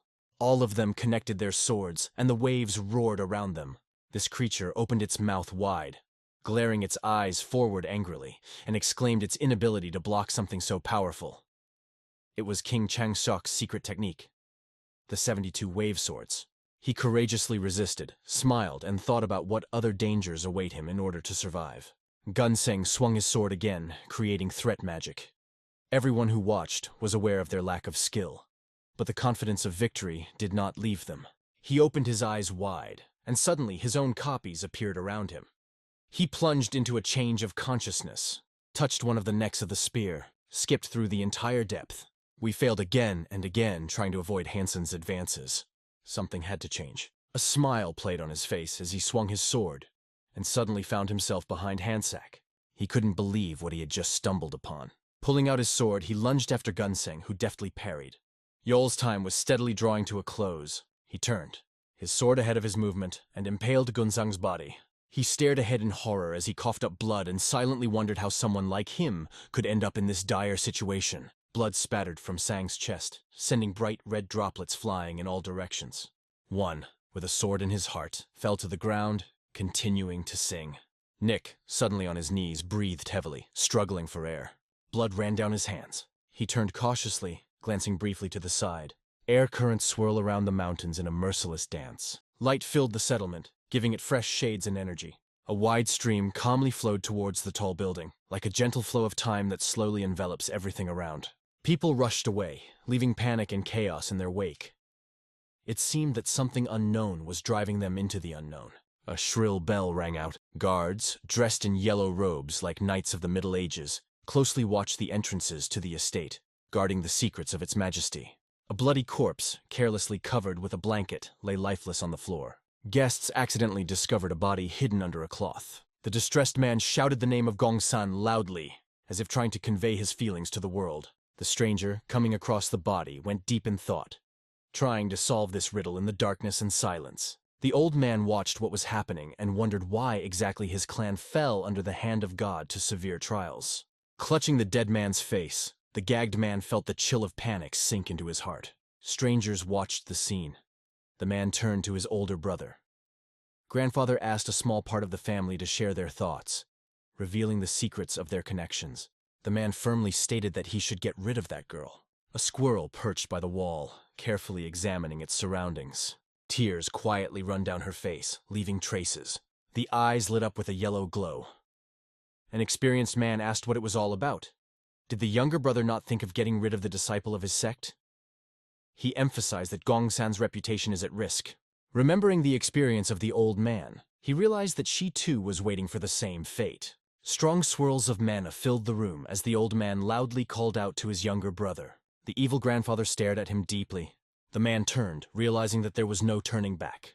From the moment the younger brother appeared in the conversation, he realized that after the death of Guns, their sect would be on the verge of a reputational collapse. An experienced elder warned, "If nothing is done, things will get worse." The man plunged into deep thought, lost in thought. A stranger with two companions approached them and said that while reputation is important, life is priceless. The elder brother could not agree with this. In a cozy cafe among the crowd, a stranger asked if she was part of their sect. She sobbed endlessly, feeling completely confused. The younger brother, focused and serious, asked if everyone around him understood his reasoning. The younger brother didn't hesitate to stop at the old look. "Forget about Shailene and Wudan. Your gap will only widen and you will remain an ordinary sect." The disappointed stranger tried to hold back his emotions, while the old man just sat contentedly in silence, closing his eyes.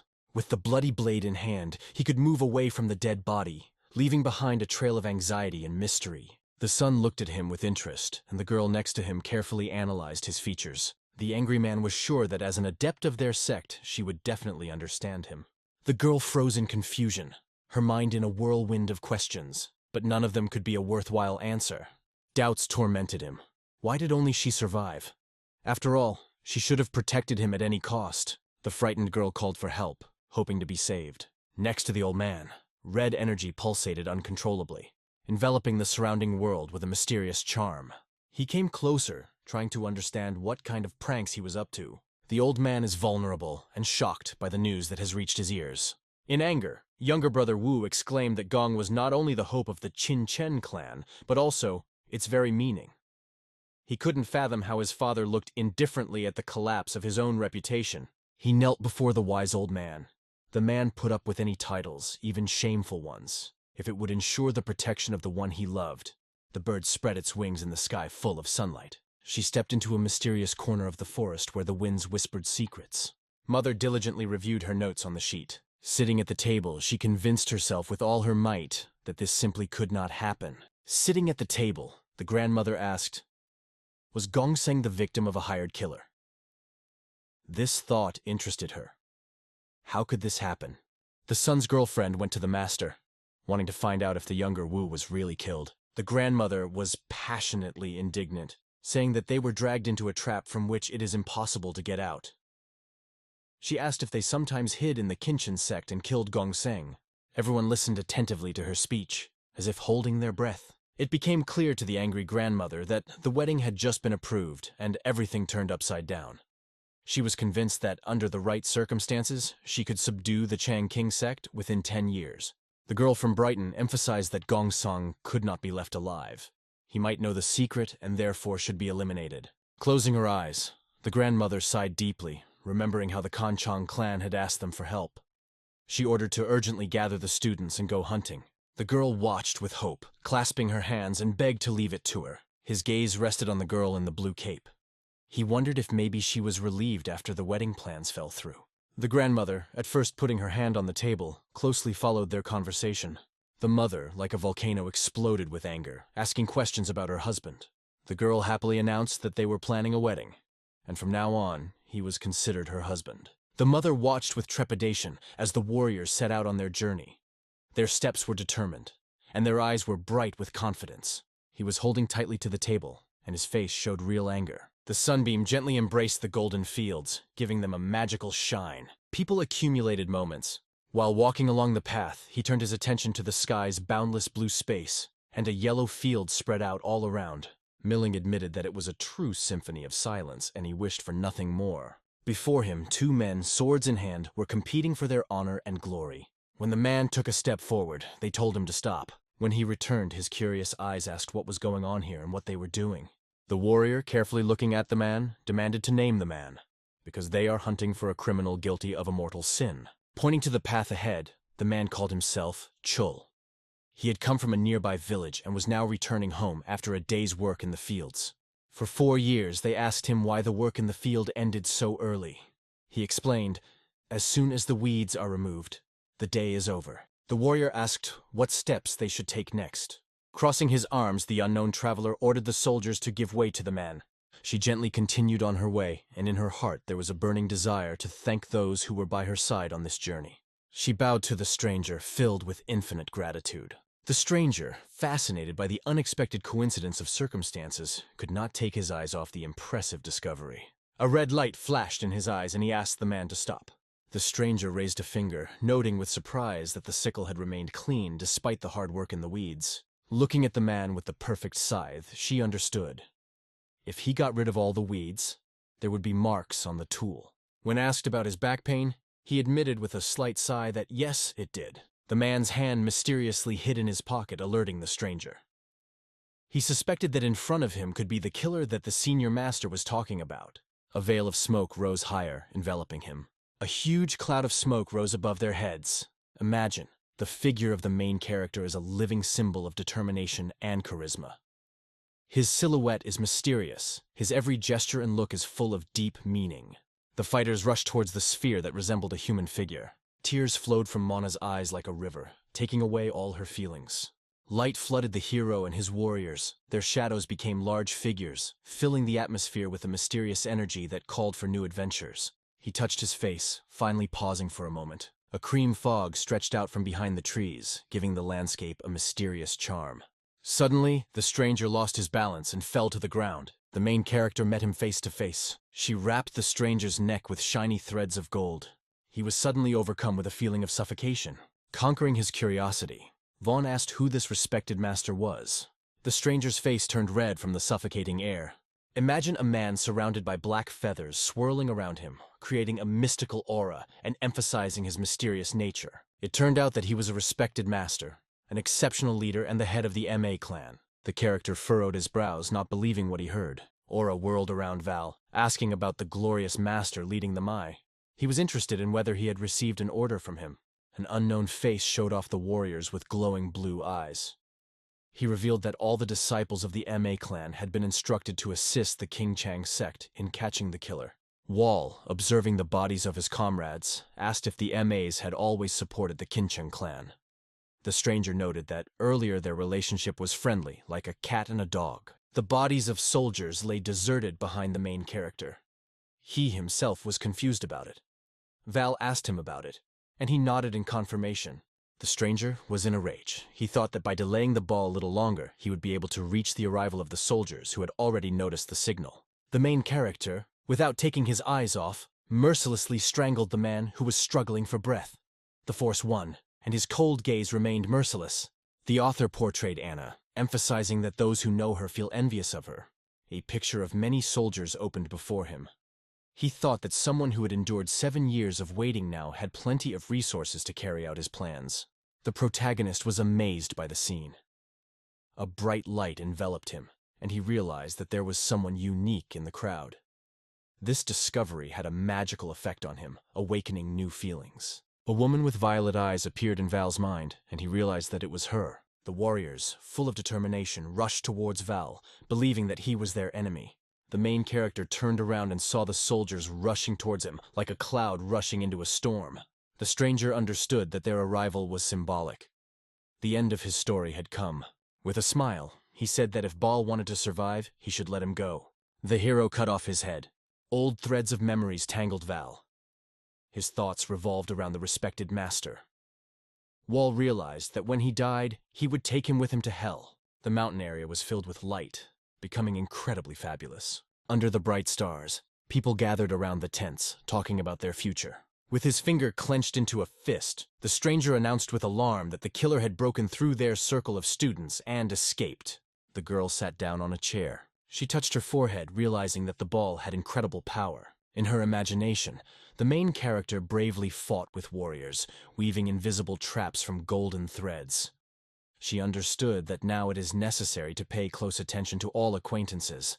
Everyone sighed and ruined the mood with that thought. She kept the image of Val out of her mind and noticed that, despite his status as a regular assassin, he had an extremely reserved appearance. She felt determination in herself, and decided that all her efforts would turn into a real hunt for him. She was happy to receive confirmation of her order. Saul rejected their words, claiming that it was not true. The man turned, glancing at her intently. She assured that he would not be caught. Her thoughts wandered among those who stood out, and she pointed out that one of them was here too. Kara looked at Saul intently, looking around, trying to catch the meaning of his words. Saul, looking at her, realized that his talent for remaining unnoticed, even in a crowd, exceeded all predictions. She realized that if she followed him, she would only find his prince. The girl with the sign asked a question, wondering what Saul Ran was.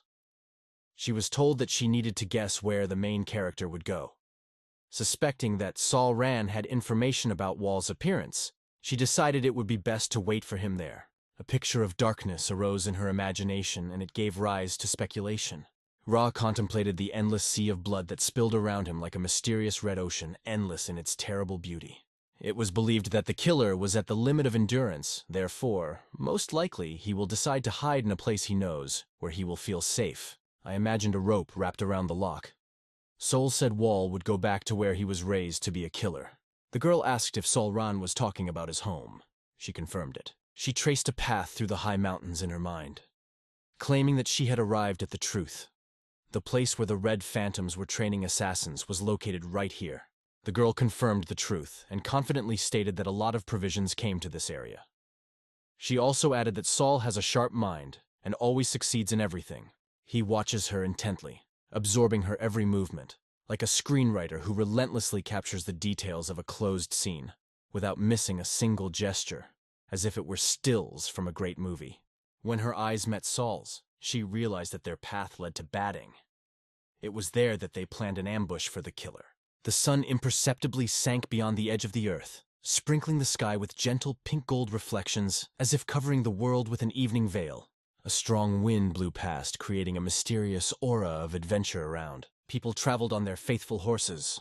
Many angry people rushed on horseback, shouting loudly that it was not allowed to lose him and that he should be caught. Everyone bypassed them, as if they were afraid of something invisible. The main character rushed on, gloom on his face. The soldiers around were screaming, saying that he is already bleeding and will not escape. They sought revenge for Will's older brother. The main character actively conquers the wall, leaving behind a mysterious trace of his fate. Val was deep in thought, aware of several shadows following him, but for now he managed to break free from their shaky grasp. The soldiers opened fire on the protagonist. The main character, frowning, carefully watched the events, and his thoughts seemed to be immersed in boundless thoughts. The main character, leaning a little forward, carefully watched what was unfolding. He was struck by the thought. At such a pace he could be overtaken. The sun gently illuminated the tops of the trees. He suddenly rose into the sky like an arrow. Shocked, the hero realized that his pursuers had suddenly stopped. Val asked if they had surrendered. The mystery of this conversation only fueled curiosity, because the question hinted at serious problems or grandiose dreams. He was amazed by what he saw. A powerful blast wave erupted in front of him. The echoes of a powerful explosion pierced the forest, dispersing the silence of nature. The mountain, like a natural miracle, was cut in two, as a result of an invisible force, which left powerful massifs in confrontation with the sky. She gradually gained the upper hand, enveloping everything in clouds of dust, as if creating a magical world around her. He extended his sword towards Val. Watching the main character, he repented inwardly, realizing that although he wanted to correct the mistake, anger prevented him from restraining his strength. Only by capturing the murderer alive will they be able to get to the truth. He ordered his soldiers to find the main character because there is a possibility that he is still breathing. The girl, who was flying in the air, was staring intently into the gap in the mountain, as if trying to find hidden secrets or harbingers of change. Golden Orin enveloped her like a warm web. Gase immediately rushed to the ball, which suddenly jumped out from under a cloud of dust. Anger flared in her heart because of what she saw. Tears flowed from Mana's eyes. She, with despair in her voice, wished death to the main character and struck a powerful blow directly at Val. A bright light spread in front of the soldiers. The man, watching everything, noted with joy that the main character survived. However, the girl, her intentions were obvious, clearly sought to harm him. The air girl angrily ordered to find him, assuring that what she had done would never be forgiven. She called to look for him everywhere, persistently striving to find him. A glow of energy flooded the mountain landscape, illuminating its incredible beauty. A soft whisper came from behind the trees. The main character had already been discovered. The fighters stopped, stunned. In front of them was the entrance to the basement, hidden behind the well. Standing in front of the abyss, the man could hardly fit this place into his consciousness. The warrior felt that Val had already descended into darkness. The man ordered the soldiers down the rope, urging them to grab him. They watched with interest from a distance what was unfolding. Browning noted that their path also leads down, but before going down, it must be found and destroyed. The knights marched off, their armor sparkling in the sunlight, casting long shadows on the road. They walked purposefully, their eyes fixed on the horizon, ready to meet the challenge that awaited them. The man felt the cold hardness of the earth under his feet, as if nature itself was giving him new life and energy. What he saw made him stop and hold his breath. She walked between the tangled corridors of the underground city. Her eyes shone wildly, focusing on the man's back, and a mysterious presence hovered in her soul that captivated the mind. She wondered if the Red Phantoms trained their assassins here. The man was stunned, like a sudden thunderclap on a cloudless day. Many interested looks gathered on the stairs leading to the grand house. It was here that an exciting story, full of surprises, began. The girl stopped, staring at a familiar building. Rage flared up inside her. This was the Kincheng sect. This is the spirit of a true warrior. It is this kind of battle setting that makes the unthinkable possible. Endurance, courage, and steadfastness were the companions of this mission. The warrior, having recovered the blade, asked the master how this place appeared. The master replied that their sect had been restored, and this should not be ignored. Standing in front of the stairs, the warrior realized the length of his preparation. Deep down, he felt he had a secret ally. His confidence grew. He had to find the truth. He silently observed everything that was happening around him. She burst out laughing. Golden energy enveloped his body, creating a magical aura that shone like a fire in the black abyss. Warriors behind froze, not believing their eyes. The man, imbued with mystery, said that, of course, everything would be done. But first, the killer should be caught. Looking up, he wondered if the soldiers understood his words, focusing his gaze on the main character. The warriors, full of pride, followed the order, crossing their arms behind their backs. The girl noted that she was going on a new quest with her students. He emphasized to find out if he was really caught. The girl was struck by what she heard like a lightning strike. With his back to her, the man spoke anxiously that he didn't care if his hands were torn off or seriously injured. He longed to be saved, believing that the girl was capable of this. She, turning aside, confidently declared that she would do whatever was necessary. Crouching, the man remarked that he would be furious if the assassin died, and if anyone dared mock their sect. As he left, he decided to use all his strength to punish the culprit, even if it was one of the 5 Grand Martial Masters. They parted, choosing their paths to meet new adventures and unexplored horizons. The girl realized that the man was approaching the disclosure of their sect. Browning realized that they should endure a race against time and find this man before the Kincheng clan found him. Ran watched the girl closely. Stepping aside, she felt in her heart serious trials await them. Saul looked around the structure, feeling the danger pulsing nearby, but this place remained his, despite all the risks. Ran realized that today he was the hunter, not the victim. Houses rose on a powerful stone wall. A man with a torch lingered at the entrance, as if enchanted by the magic of the mysteries. This place was impressive in its size. I simply couldn't believe that all this greatness was built in an underground cave with the sole purpose of destroying one person. Taking a position on the edge of the cliff, he noticed that this residence resembled King Changsok's palace in its grand architecture. Torch in hand, he realized that architecture did not capture his imagination. As he neared the entrance, he wondered if they had managed to create everything for the assassins. Or perhaps this place already existed before they decided to breed them here. He decided to open the door to a room full of riddles and secrets that awaited his explorer. As the person approached the round table, intriguing possibilities flashed around. Ready for new discoveries, he moved steadily on, leaning on the wall with his hand. He touched a button embedded in the wall. What he saw simply struck him to the core. A cozy little window suddenly appeared on the wall. She turned her gaze back to the scroll resting in hiding. He was amazed that his eyes were opened. The scroll bore the inscription, "Confidential, for the captain of the Red Phantoms only." The document stated the destruction of Gongsan in 7 years and 500,000 gold nian. Everything ended with the appeal. Red Phantoms leave no evidence. The man was outraged by the news he came across on Scream.ie. The letter in his hands made his heart beat faster, igniting excitement and foreboding of the unknown that was waiting inside.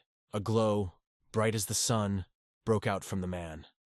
He claimed that destroying the future of King Chong's clan for 500,000 nians was true bravery. The man shouted upstairs, begging them not to let them go. The unfolding story sounds like a quiet whisper of the past, full of secrets that intertwine into a fascinating narrative. Every step she takes is a new twist in this exciting novel.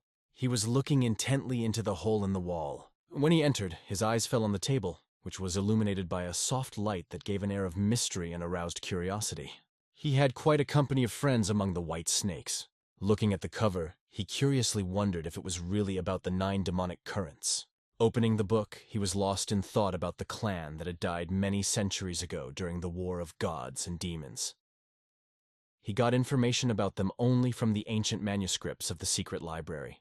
He was standing next to a table on which a bright light fell. The warriors followed the path, their torches dispersing the darkness like fiery stars lighting up every secluded corner of the forest. The warrior extended his hand, holding a handful of rice, wanting to give warmth and support with a simple, sincere act. The warrior stared intently at the floor, where he had previously left the grains of rice he had eaten before the battle. His eyes studied the tracks that became a symbol of hope and strength. Screaming, the soldier warned everyone. A skilled mercenary is hiding somewhere nearby, ready to strike from a secluded corner. Everyone had to be alert. Study of the water crisis in our region. With the katana in his hands, he noticed that there was an uncontrollable darkness around him, and the light of the torch was unable to dispel it. She descended upon him like a shadow that prolonged sleep.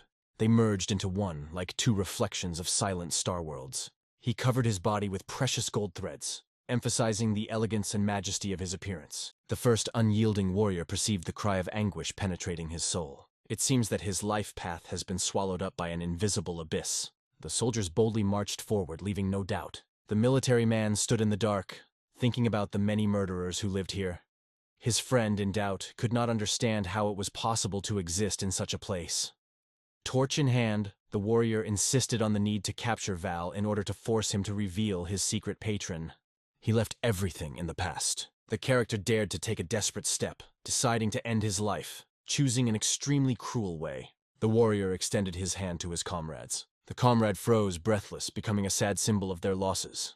Mysterious soldiers confidently declared, "All this is a ball game.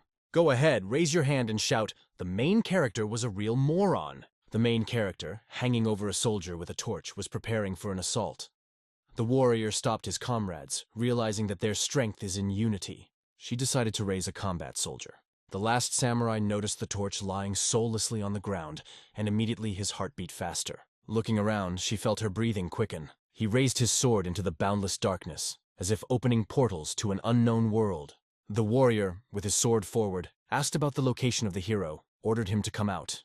He accused him of being shady, calling for courage. Suddenly, something mysterious and impressive appeared behind the warrior. Tears rolled down his cheek on their own, and dissolved into darkness. The main character came out of the darkness, surrounded by an aura of mystery and mystery that beckoned to him. The warrior carefully ran his fingers over the earth signs, feeling their chilling heaviness. He noted that footprints on the ground will greatly complicate their search on the walls. The warrior, clutching the blade in his hands, was lost in thought about the looming threat. The plot revolves around King Chansect, King of Ming, who is lost in his thoughts. He realizes that if the main goal of the escape was Wall, he would be ready to do anything to escape from his pursuers and hide. A cave of fire shone behind the main character. The king realized that the hero had cunningly led the enemies to a place he knew. Among the many fighters, he noticed that Bal really wanted it. The king realized that the hero was ready for the last effort in the place he knew best. The king, holding a sword in his hand and looking sad, realized that it was up to him to overcome the wall in order to raise his reputation in the sect. He gathered the soldiers, declaring that from now on, they must follow him. The king emphasized that they move in pairs, always confirming their location. Pointing with his hand, he noted that the hero would use even the smallest gap, so there was no need to relax. Behind him rose ranks of warriors, determined to accept any threat. A strange button appeared on the ground under his feet. He stubbornly held his own, believing in the justice of what he observed. Red sparks of energy suddenly erupted from the king's eyes, causing everyone around to instantly run for cover. Arrows howled, they rushed to the soldiers. They drew their katanas, ready to face any danger. Arrows rained down on the soldiers, each one adding a new touch to the picture of danger on the battlefield. A number of broken arrows rested on the ground, like a silent memory of an ancient battle. The impression of what he saw flooded his soul. That's why the trap was so expertly placed here, he thought, trying to understand the trickiness of the design. His face was burning with rage, and he wanted to know if everything was okay. The boy was sitting next to his wounded friend, noting that although there were wounded, they all remained alive. His gaze stopped at the ceiling, where an unusual sound was coming from. The king, in a cheerful mood, announced an active trap, calling everyone to assemble and prepare for action. This trick seemed to call for caution. He imagined a cave full of traps. The king looked interestedly into the darkness of the ceiling, trying to figure out who could exist in such a gloomy corner. Everyone watched what was happening from a height. The face speaks of concentration and the look of insight and seriousness, indicating deep thought and unwavering determination. The book Snake Venom Charms mysteriously fell into Gaze's hands. She, like an unexpected shadow, emerged from the darkness, guarding ancient secrets. Many soldiers were wounded in battles. Rumors spread like the wind. The Golden Claw group lost the battle, and the Pear Blossom squad disappeared to an unknown place. Tears rolled down the warrior's face as he searched his mind for where Vol had gone. Shocked by the battle, the soldier begs the protagonist to let him meet his death. The girl gently pressed against him from behind. She met the warrior's gaze and felt that everything was fine. On the other side, the sounds of anger erupted from the soldiers who insisted that they had not met the ball anywhere and could not indicate where it could be. Turning around, the girl stopped the commotion, urging everyone to calm down. She warned the soldiers, "A wounded hero will not do anything sudden." The girl realized that time was not on their side and urged the soldiers to rally. She raised her hand, calling the warriors to gather in one place. Dark energy slowly enveloped the girl, striking and shocking her with its appearance. The girl gathered her eyebrows in a tight knot, not hiding her displeasure with what was going on around her. The main character, full of determination, rushed to her, promising to quickly end this tense situation. At the ball, full of indignation, she looked at him and asked why he dared to do this. The girl, shining like the sun, raised her weapon and declared that the hero had no chance. A powerful vortex of golden juice wrapped around the hero's hand, felt disappointed by what had happened. The protagonist carelessly waved his hand. He raised both hands, as if trying to show something right next to her face. Blood splashed around, covering everything around with bright spots. The girl gradually succumbed to the autumn val, like a leaf breaking off from a branch. Her blood, like red pearls, fell to the ground. Having fallen into the eye, she thought with hatred that the ball had betrayed her. She held her bloody hand in front of her, and the protag assured her that everything would be fine. Running here after him, she felt that fate had smiled on her. She pressed the blade against Val. The main character asked if she had any luck. She smiled as she said she was exactly where her instincts were telling her to go. It is enough to look around, and it becomes clear. Even in flight, Saul feels something. Concentrated, she said that she had heard similar words more than once. Watching him, she wondered what was keeping him fighting. Vol was deep in thought. Should we surrender? The golden threads on his hand began to gently unravel, giving a mysterious and fairy tale appearance. He began to weave Sol Ren with thin threads. The main character, feeling the burden of feelings, furiously ran away from her shadow. The man carefully removed the blade stuck in his back. Saul, watching the fugitive, began to hesitate. Wouldn't it be better for him to surrender himself? Bol threw his sword on the ground on foot, asking, "Will you have mercy on me if I have done this?" Sol, throwing a glance back, jerked forward, trying to understand what had happened. The hero, with a smile on his lips, said that there was no hope of mercy. He remarked that if they really wanted mercy, they would not kill others to suppress their voices. Sol, looking into her eyes, wondered how many secrets the wall knew. A red glow surrounded him, and the hero understood. The connection with the abyss of 9 catastrophes clearly testified to his demon inside. The angry girl was surrounded by the question, what is the meaning of this conversation? She looked at Saul Rand, ordering him to finish this criminal urgently. Rand was silent, closing her eyes, sinking into the silence. She radiated energy. She admitted that she did not find her master pleasant, but in her heart she considered the young Lord Vusensei her fiancé. The ball was stunned by the news. Watching Saul speeding, the main character realized that meeting this storm is a game on the verge of suicide.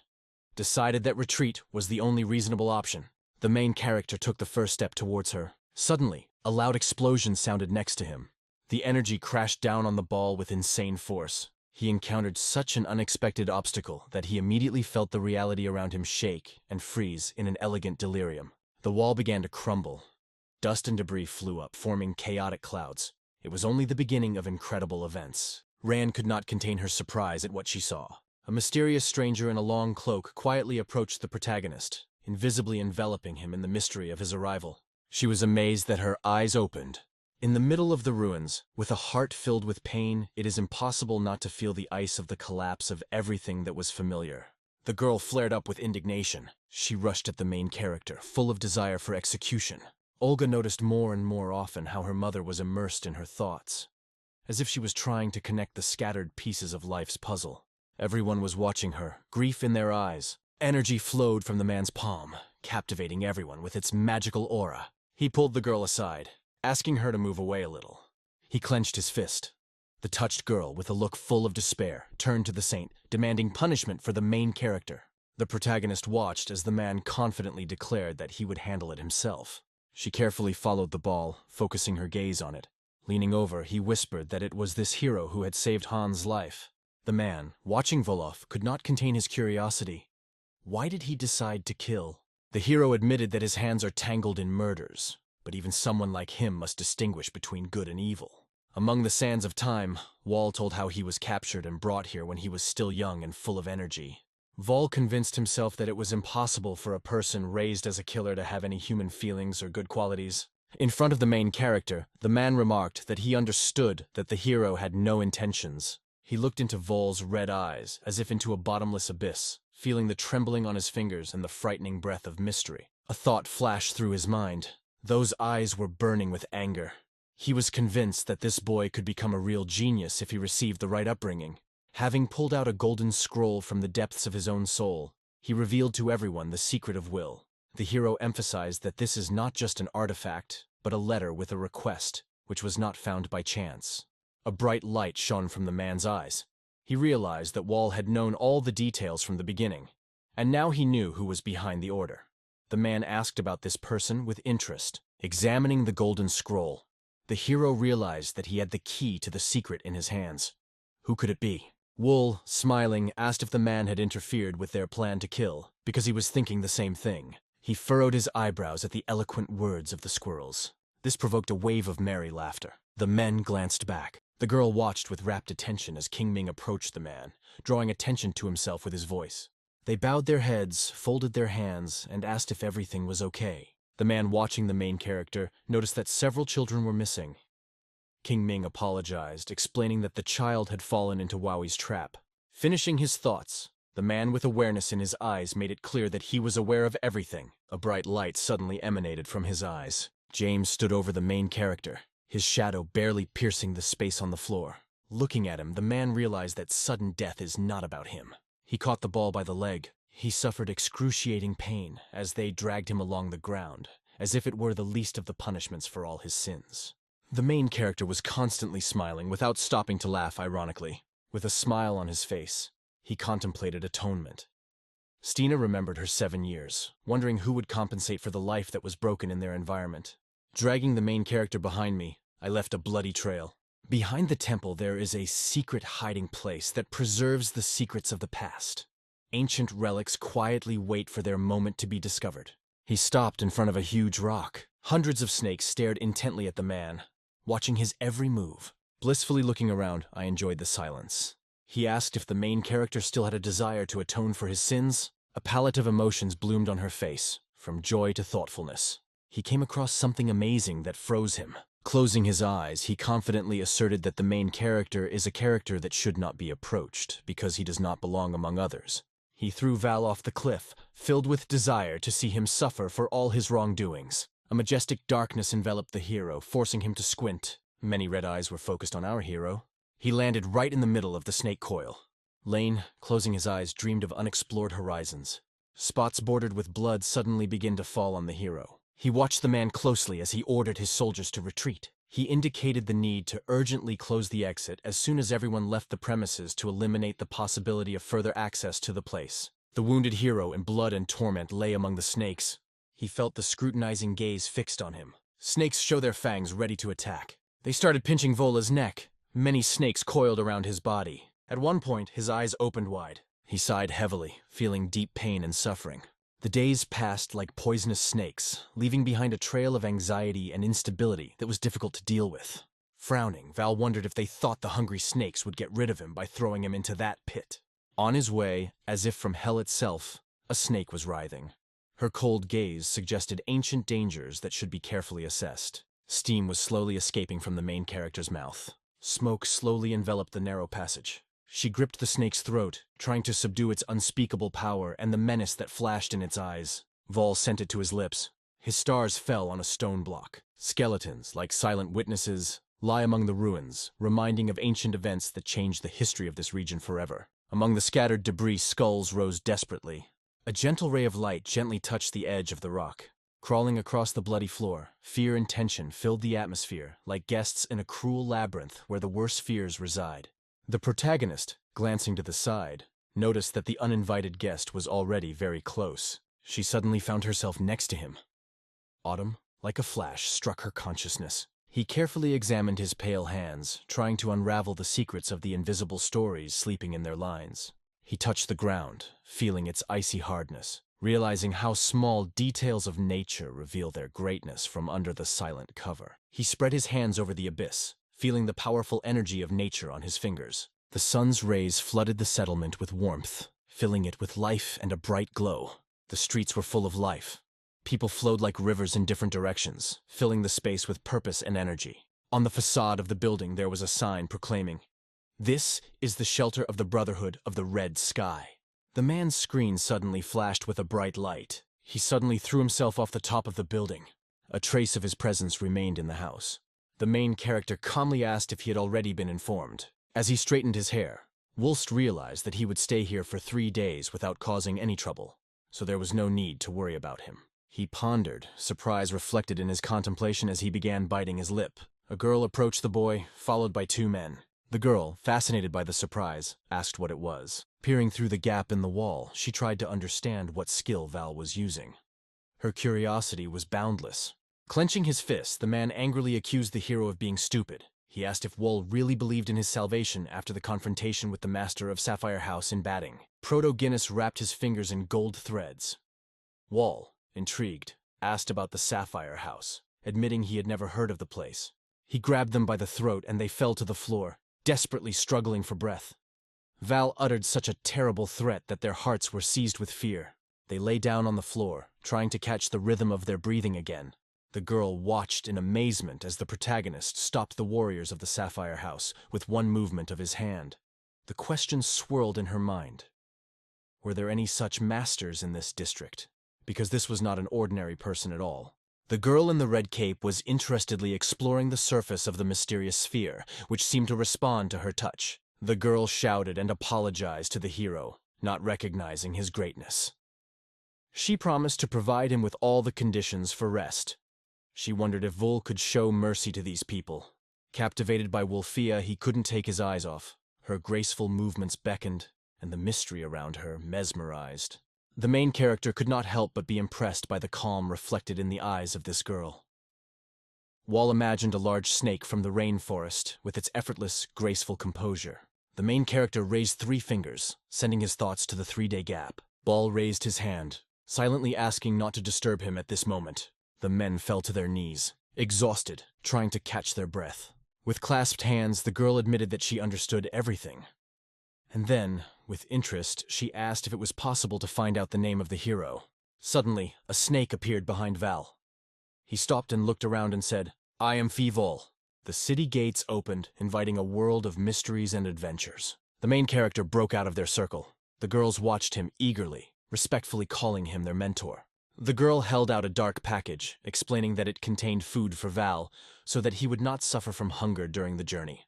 They took care of the main character, striving to improve his life and supporting him at every stage of his great journey. Turning to Sil Young, he asked who it was.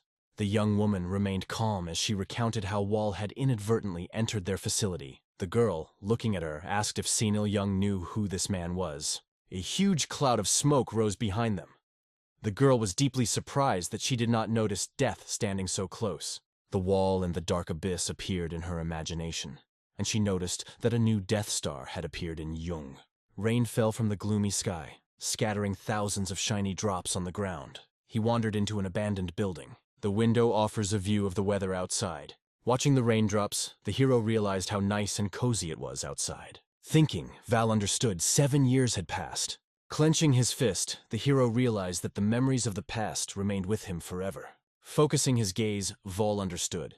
In order to move forward, he needs to free himself from the burden of the past. In his mind, the enemies came to life, becoming flashes of energy. He was deep in thought about Kinshan and Amipasect. With a frown, he said that more secrets about these people could be revealed in Chengdu. The girl found herself in the mud, and irritation overwhelmed her. I wondered where this unpleasant sticking came from. As she walked in the rain, she felt the rush trying to drown her thoughts. The man, smiling, shouted, "Namu Amita Butsu!" His words were a call for peace, reminding us to leave the arguments behind and enjoy the moment, because they had found shelter from the rain. The young lady looking at her hand was shocked to see that it was wet. She could not contain her curiosity and asked what Daishi was planning in this situation. Daishi, bowing his head in his hands, was surprised. Why is he being accused? Was it really his fault that her outfit got wet? The girl, radiating disappointment, noted that the culprit of their current mess was Dayashi, who had gotten slightly lost. Honk, stepping forward, extended his hand to the gracious Buddha, seeking an answer to the question. Why are their trials so severe? The girl, with a look of excitement on her face, pointed her finger, asking if he thought he was better than others, and laughing slightly, called him a mad monk. There was indignation in her words. She was sure that he was no different from the others. She announced with distaste in her voice that the monk hated her. She glanced at Val, indicating that there was another person nearby. In front of the main character stood a monk, struck by the thought that someone had already been here before. The girl, fascinated, looked at the attractive Vala with respect, hardly believing that she had met such a young man among the mountains.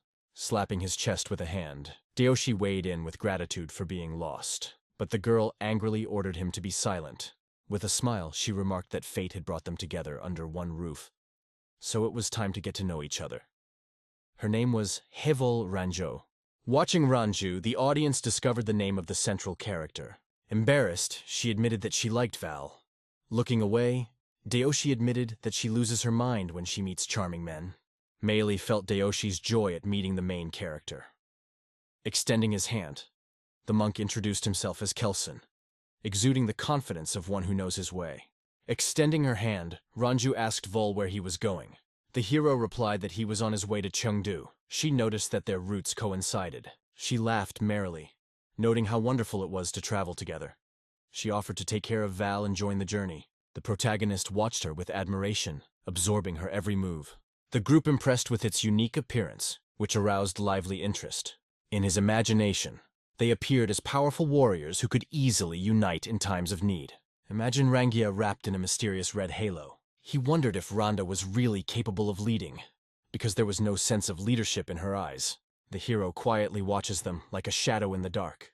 Going up to the window, Ball agreed with her idea. The main character felt that they were united by something deeper than just a promise. He was sincerely interested and confidently offered to travel together. On the banks of the Blue River, he thought, watching the shimmering reflections of the water as if they were secret answers to unsolved questions. Many people carried packages with them. Dayoshi noted with a smile that they had arrived on time. If they had left later, there would have been no seats left. Closing her eyes, Ranji voiced her complaints about the rice-based means of transportation, finding them inconvenient. Enraged, Dayoshi became aware of herself with a sense of frantic commotion. Randu wonders what made Wall smile as he marched towards Chengdu. The main character decided that a meeting with friends is the perfect plan for the evening. Grabbing the edge of the ship, Ranju wondered whose ball it was, remembering everyone he knew. The main character clarified that these are debtors. Ranju, astonished, inquired whether he had any debts. Wool smiled. He has no debts, on the contrary, they owe him. The protagonist, observing Ranju, asked about their plans. She smiled mysteriously, saying that she would trade without the goods. Even the invisible can be sold, she added. Some crossed their arms, listening with interest to the secrets of the main character's family. The sun shone on the surface of the sphere. He said that he is not part of this clan. Impressed, Dayoshi asked the hero if he belonged to the clan. The hero clarified with a smile whether it mattered. Dayoshi, having calmed down a bit, replied that he didn't. Although Deshi was deep in thought, furrowing his brows. Everyone turned away, lost in their own thoughts. The ship floated gracefully through the waters of the river, like a king in his element. Many eyes turned to him. The girl smiled cheerfully, filling everything around with warmth and kindness. They plunged into a serious discussion about an important issue. The main character carefully contemplated the floor, as if looking for something that could not be explained. Suddenly snapping out of his thoughts, he noticed Andrew walking up and asked what he was looking at so intently. Val, in silence, only looked, indicating his carelessness. Ranju noticed that his face was full of tenderness. Val hastened to let her go if she intended to talk nonsense. Her heart trembled as if under the touch of a bold violin because his words seemed too cruel. Kelsa, cup in hand, pondered whether to leave things as they were. Dayoshi, with negativity in his eyes, asked the monk if he believed that the almighty blood spider could be conquered by human charms, because all his steps were calculated in advance. He watched as Ranga flirted seductively with Stina. The hunter saw a spider-like danger in her, and that thought scared him. Over a cup of tea, Dayoshi mused almost suspiciously about the main character. He believed that Val was kind of quiet, and Randa needed to be stimulated into action. Kelson threw his approval into his mind. Someone accidentally dropped their cup on the floor. They watched intently as the ship approached faster and faster, wondering what it really could be. In the monastery, she noticed how her soul was changing, letting in new sensations. People shouted that the boat was near. The pirates rushed to them, solemnly declaring that, by capturing the rice from this vessel, they would provide themselves with food for a long time. When the man realized that the pirates were approaching, he began to loudly call everyone to arms. People shouted, calling for help, like rescuers. She ventured to approach her husband, showing with a gentle hint that their circumstances were indeed difficult. Extending his hand, he asked if there was anything he could do to help. In the corner of the room, a man asked who Daishi was. His answer was impressive. What is important is not the standards of others, but what he can do himself. Kelson of the raid suddenly appeared behind Daisha like a ghost in the evening shadows. The pirates watched with interest as the monk quickly approached. He struck them suddenly, like thunder in a cloudless sky. The pirates were amazed. With anger on his face, he gave the order. The monk must be destroyed. Kelson skillfully parried the blows with his staff. Passers-by watched the unfolding events with interest. Embracing her husband, Diarshi gently asked if he could see it. With a smile on his face, he proposed a fee of 500 silver ions. The monk was enveloped by gusts of wind. He held his staff tightly. The heiress gradually moved away from him. She chose white to add a slight yellowish tint to her eyes. He launched a grand campaign of attacks on his enemies. The pirates landed on the floor with a loud thud. Alson found himself in front of a sleeping pirate who was shaking with fear. His face slowly hid behind his hands, as if he was seeking shelter from the world or yearning for peace in this gesture. The monk, silently turning away, left him alone. The amazed pirate looked at him with admiration and bewilderment. Nelson jumped into his boat, filled with determination. Money in the bag, Dayoshi emphasized that the entire job was done perfectly. The monk, holding out his hand, suggested that in the future it would be better to turn to Rand for help. Looking at the coins, Dayoshi asked in surprise if Helson really thought she would listen to him. He cautiously expressed his hope that he would be happy if she didn't put a curse on him. When the monk was asked about Ranzu's whereabouts, he turned away and pointed to the place where she was. Leaning against the wall, she looked at him and asked if he had a home in Chengdu. At the same time, she gently invited him to go with her. When the hero turned away, he realized that loneliness was enough. Rendev, a little embarrassed, noted Wall's cold composure. The look with which he admired her seemed to remind her of her happy moments. Dayoshi constantly wondered if the main character's love for her would be real. Dayoshi, closing one eye, smiled. An ordinary person would not have endured such a thing, but this boy was clearly not one of the ordinary ones. Desi, holding her gaze on Wall's face, lost herself in thought. His eyes radiated such deep meaning that he seemed to contemplate beyond the limits of human perception. Rendev, with an expression of displeasure on his face, frowned. The hero simply could not understand what was happening around. She turned away and spoke bitterly that Wall was not worthy of such a beauty as her, because her kindness was boundless. It struck her to the core. The hero, closing his eyes, spoke disgruntledly about poisonous roses, although attractive in appearance. A red light flashed in Range's eyes. She smiled and asked Wall if he saw beauty in her. She noted with a warm smile that everything went just fine. The main character carefully contemplated her, keeping a calm expression on his face. Ball, watching Ranja, noted in his mind that their conflict revolved around finances. Pay attention to how Australians invest their capital. Their decision to act this very moment indicates a desire to demonstrate their strength and gain recognition.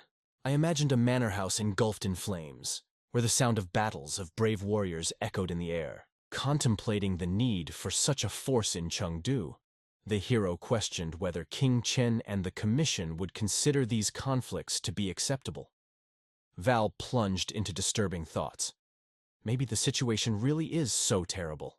The hero vividly remembers how, covered in blood and smiling, he warned the young man to get ready to avoid punishment. A red light suddenly burst out of his eyes. A green spot appeared on Ball's face. Events were in full swing at the wharf. People enthusiastically unloaded the ship, filling the air with loud sounds of hard work and splashing water. They hid their bags under a small shed. In the saddle of his horse, Tao noted with a smile that they would arrive in Chengdu in the morning.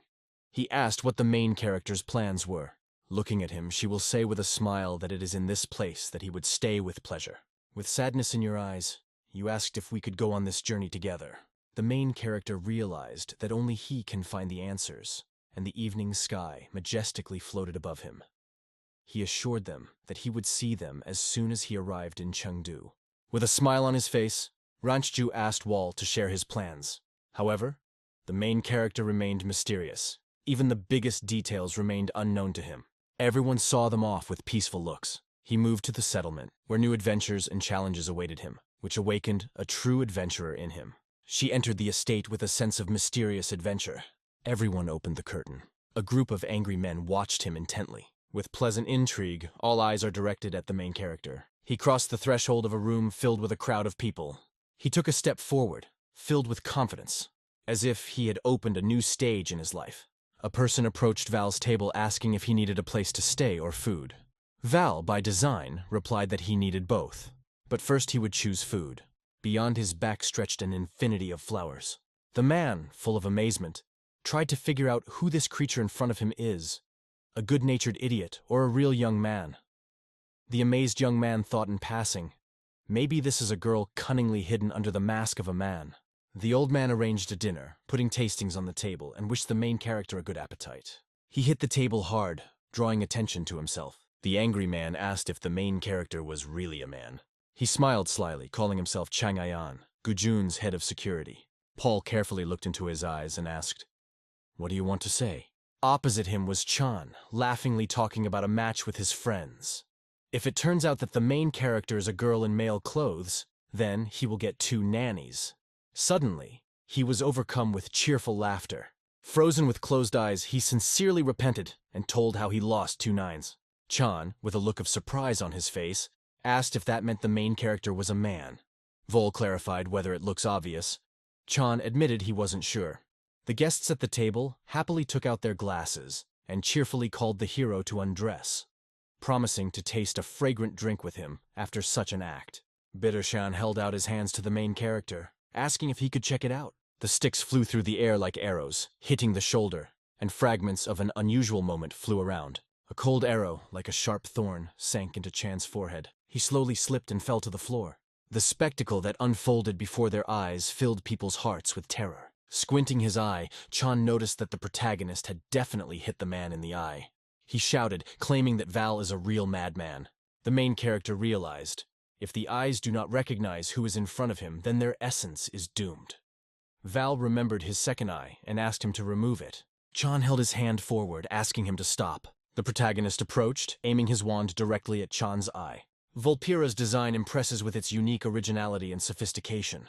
Its bright shapes and color palette capture the eye, leaving vivid memories. The main characters froze in front of Chan, who was crying out in agony. The main character, holding a bunch of sticks in his hands, suddenly ran to the ball, exclaiming that his head was spinning.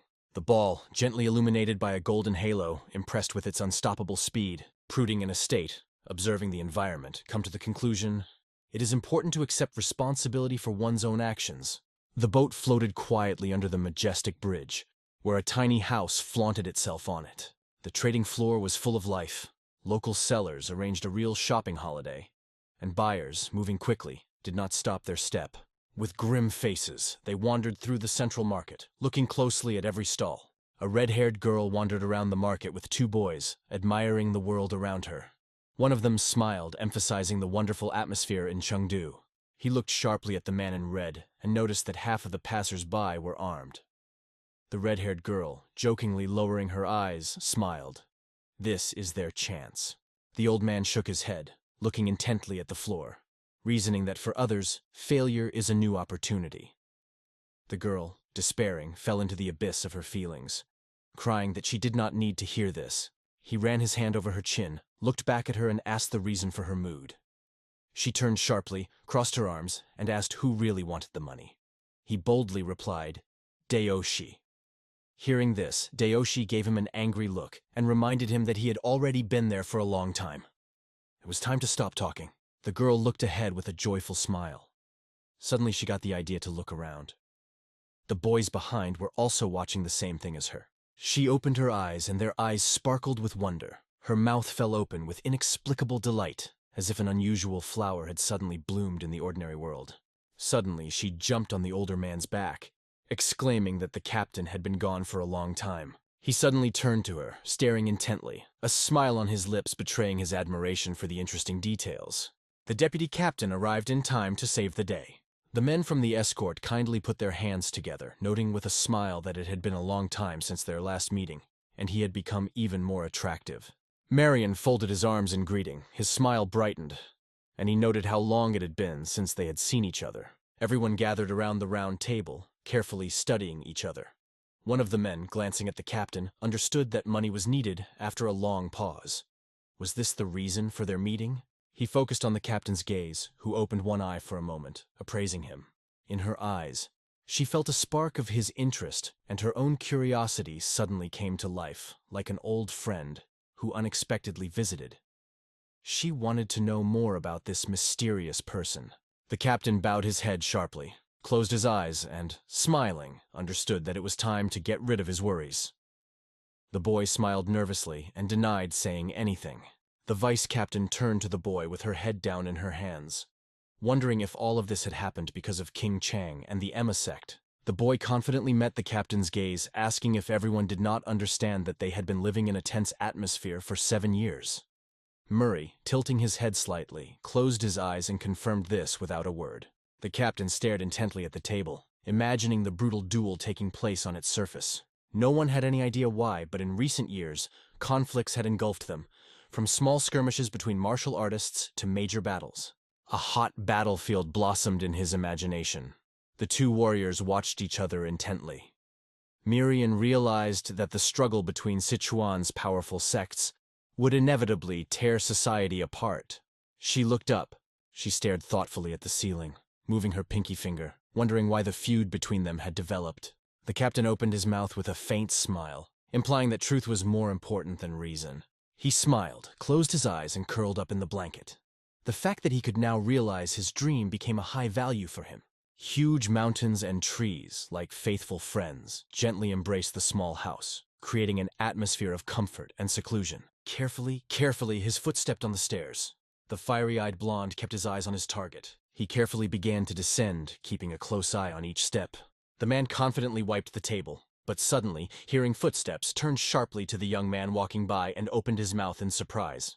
Overwhelmed with fear, he abruptly pulled his hand away from the table and, as if numb, turned to the boy, surprised that he was still here. A portrait of a fearless killer arose in his imagination, and he could not understand how such cold cruelty could comfortably exist under the guise of an ordinary person. That face makes him think of running away, but instead, tears flood him, unable to hold back the whirlwind of emotions. The man confidently approached the stranger, assessing him from head to toe, as if declaring who was the boss here. Frightened, he froze, stretching out his hands in fear. The pale man approached the man, gave him a challenging look, and asked which of them was the best versed in domestic affairs. The man suddenly bowed his head, particularly surprised, and his eyes widened, indicating a lively interest in the internal affairs under discussion. The guy came closer, becoming even more menacing, and pretended it was about sects. The man advised him to look at the street with workshops, turning left from the hotel and continuing on his way. A vivid picture appeared in the man's mind, a door with the inscription, Room of the Fire Dragon. He realized that his path lay at the end of the street, to this mysterious place. The boy looked at him in surprise and asked about the Room of the Fire Dragon. A pale man stepped into the street among the workshops, carefully watching the commotion. Memories flashed in my mind of how the sect had come about, thanks to the meeting of the Sith and the Masters. This was not the first time they had traded with Situ and his followers, so they were ready to tell everything if he bought a weapon from them. Suddenly, a powerful hammer crashed down on the red-hot steel, causing a loud sound that broke the silence around. Cows jump from the pasture directly to the street, calmly eating grass, and later unexpectedly end up on the asphalt, bringing the townspeople a real rural flavor. The passerby, tired eyes like lights, stopped, listening to the loud sounds from the feed store, and went deep in thought. The boys stopped in awe as they watched the blacksmith expertly work the hot metal on the anvil with fervor. The pale man leaned against the pillar, staring into space, his arms held tightly by his sides. He was surprised by that strange, sharp sound of metal that rang out so clearly. It was only a moment after that the silent giant broke the Chen silence, declaring his agreement. He hit himself on the head, then turned to the blacksmith and said that someone who is confident in his skill with a hammer should not try to practice in this workshop. The angry man leaned on his finger, looking at the blacksmith who was lying on the ground, and reproachfully shouted for him to just mind his own business. The blacksmith stood up, looking intently at the man. He, opening his mouth in surprise, realized that he was now the center of attention. The pale young man watched the blacksmith with interest, who finally began to calm down after being denied entry. The man ordered to go around the building and complete the task before the following instructions. He began to release clouds of steam, and noticed that such a brightness on the face is characteristic only of the true leaders of the industry who accepted him. Suddenly, sharply turning his head, he looked at the boy's pale face. With a suppressed smile, he watched the boy, noticing that he had encountered something unpleasant, and asked what he wished to buy. The fair-haired young man stared at the blacksmith without looking away, and asked what he had done. Confused, the blacksmith turned around, wondering what was going on. The pale man languidly turned his head, imploringly asking that the descendants of the Tang clan be forbidden from using hammers. His interlocutor was surprised and heard about such an unusual request for the first time. Pointing his finger, a man in a red robe appeared slowly walking through a gloomy area under a red sky, pondering the decline of his lands due to deals with demons. Mysterious shadows loomed over the young man sprawled on the ground, lost in thought about the bow. He realized that no workshop would reveal its secrets to the clan's heirs, wary of history's harsh cycle repeating itself. The pale young man, staring intently at the ceiling, barely opened his mouth. His awareness grew. Descendants must pay for the sins committed by their ancestors. The man suddenly turned his head. His eyes were filled with madness. His mouth was strangely open. He understood. Payment for mistakes had become part of the cult, and the boy listened with enthusiasm. The man suddenly turned around, snapping out of his thoughts, and asked why the smile had brought him here so early.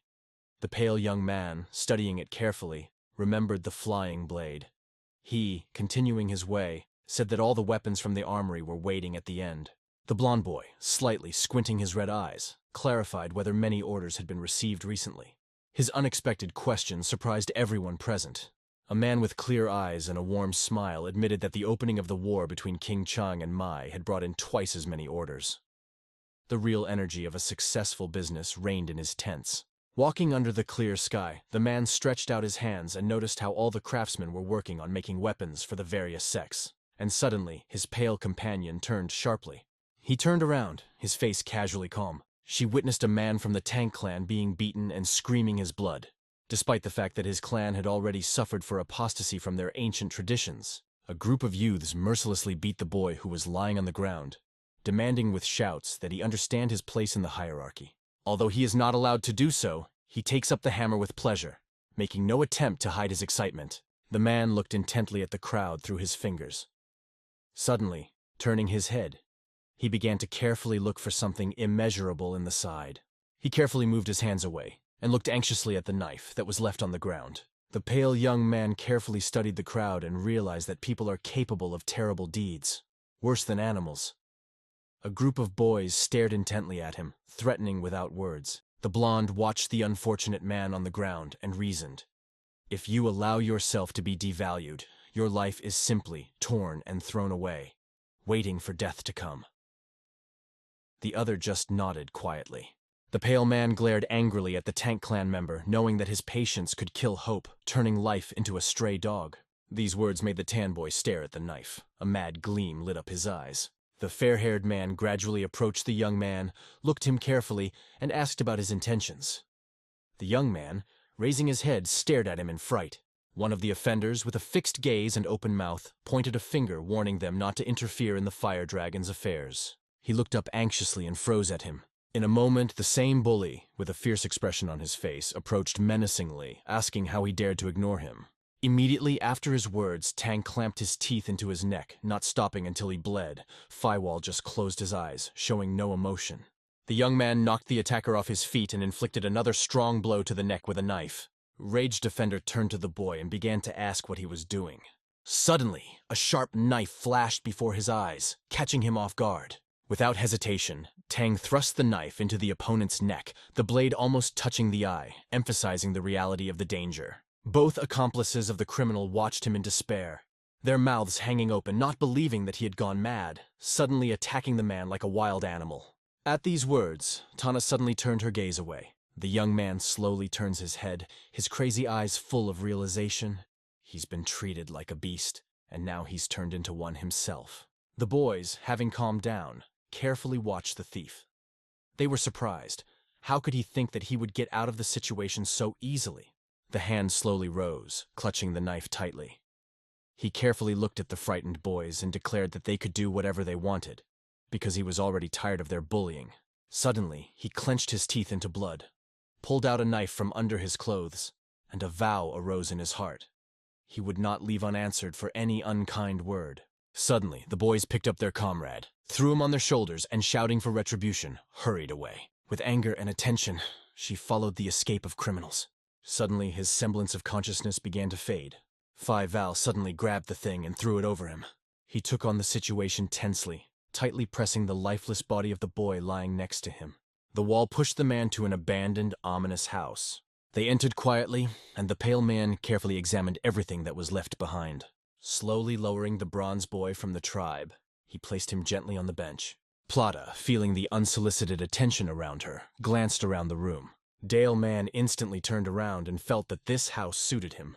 Khan, taking off all his masks, stared at him in surprise and utter indignation, his mouth wide open, asking, "Why are they laughing at me? What kind of laughter is this?" He carefully studied the corner, perceiving it as a fairy tale palace, because it used to live in a viper's nest.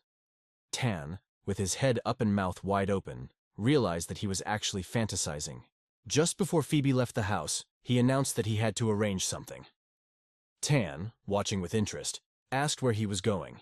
After these words, the pale man turned to him, interestedly asking about his affairs. Tang, slowly picking up the hair on the back of his head, glanced at the boy with surprise, and made it clear that he was not interested in him now. He smiled gently, closing his eyes, and accepted that everything was just like that. Tan spread his hands, looked surprised, and asked what the problem was. Suddenly, his red eyes fixed on the boy. He sternly warned that there are those who betrayed him, and are now being hunted. Tang, feeling the tension, looked at the young man and thought about revenge. The man, pale as a ghost, glanced at the boy, and his red eyes flashed with a terrible fire. Looking at him, he spoke. King Chang's and Emma's sex, along with the other sex on their side, gave Tan an impression of surprise and fear. At one point, he opened his eyes wide, staring into the man's pale face, and asked if the man had gone mad, deciding to stand alone against Sichuan's forces. He stretched out his hand, scrutinizing the boy, and guessed that he must not have been able to handle a simple trick. Tan must now return the dagger to him, because he is the one who bought it and now needs it. Tang carefully examined the dagger on his belt, his mouth barely open, asking himself why he needed this useless thing. Raising an eyebrow, he studied the boy intently, realizing that he was only worth 1 silver nian. Tang, realizing this, slowly, the old man imperceptibly slipped his hand under his bed when he heard that revenge would be his final path. The man suddenly turned to the pale stranger and threw the belt at him, demanding that he take it. Carefully lifting the belt with daggers, they carefully examined it. Pale pulled out one of the knives and examined it carefully, noting the flawlessness of the blade, balance, and strength. He was amazed how such a difficult work could be done alone. Tang sprawled on the floor. The Lord, with a smile, said that he had spent a lot of time creating this secret masterpiece, and it turned out to be simple. He slipped the belt over his arm, curiously asking if he really intended to hand it over. Tang scrutinized him and wondered if he was plotting revenge on Qinchang and Eme. The boy imagined how the girls looked at him with interest, but suddenly his face turned pale with anger. Cautiously standing at the door, he feels his sect disintegrate because of it. They were not saints, but he cannot forgive the destruction of the community. He held up 2 fingers to the pale figure, remembering how it was this man who had first hinted at the possibility of changing his life. He turned carefully and a soft smile appeared on his face. Suddenly dropping his belt, he deftly threw it over himself and quickly secured it. Fi, pulling out one of the blades, noticed how it flashed a bright light. Tang, surprised, watched this miracle with interest. In a moment, Fi bowed his head, staring at the blade star that suddenly swirled around the room like invisible butterflies, mesmerizing the sight. Khan shielded himself from the rushing blades with his hands, and Fibrid, spreading his arms, made them fly even faster. Pale cut the air with a blade that stopped right on his outstretched finger. Phil studied the blade intently, while many more knives flew around him chaotically. Tim, watching this spectacle, could not contain his surprise. The boy, with his mouth wide open, watched the blade, which seemed to slide on its own, with rapt attention. And he was not wrong. Leaving the house with a blade on his finger, he glared at the boy, describing them as phantom blades. Tang was sure that they must definitely belong to him. The man turned, smiling broadly, and introduced himself, P. Wall. He added that his name is reminiscent of unforgettable phantom blades. In an instant, he clasped his hands together, looked intently at the pale man, and declared that he would pray for his name to be heard in every corner of Situin. Suddenly, a bridge with a house appeared high above the wall, as if from another dimension. On the square, in the very heart of the street, silence and emptiness spread. The girl gently reached for a cup of tea. The girl in the pale pink dress bowed her head, closed her eyes, radiating gratitude to everyone who answered her call and gathered around her. Soon, she opened her eyes wide and stared thoughtfully into the distance. The men gathered at the table watched her intently. They assured that they would always respond to her call and were ready to serve her forever. The girl, bowing her head, pressed her hands to her chest. She understood that the atmosphere in the room with the white flowers was being poisoned by the King Chang sect. But now, feeling grateful for the help, she could breathe a sigh of relief. Suddenly, the men at the table stood up, carefully watching the girl, assuring them that they would guard the white flowers' room. Don't let King Chan's sect try to intimidate Chanda. The girl quietly bowed her head, smiling sincerely in farewell. But tears glistened in her eyes. The thoughts that all men only sought to flatter her did not leave her. The man at the table was staring at her.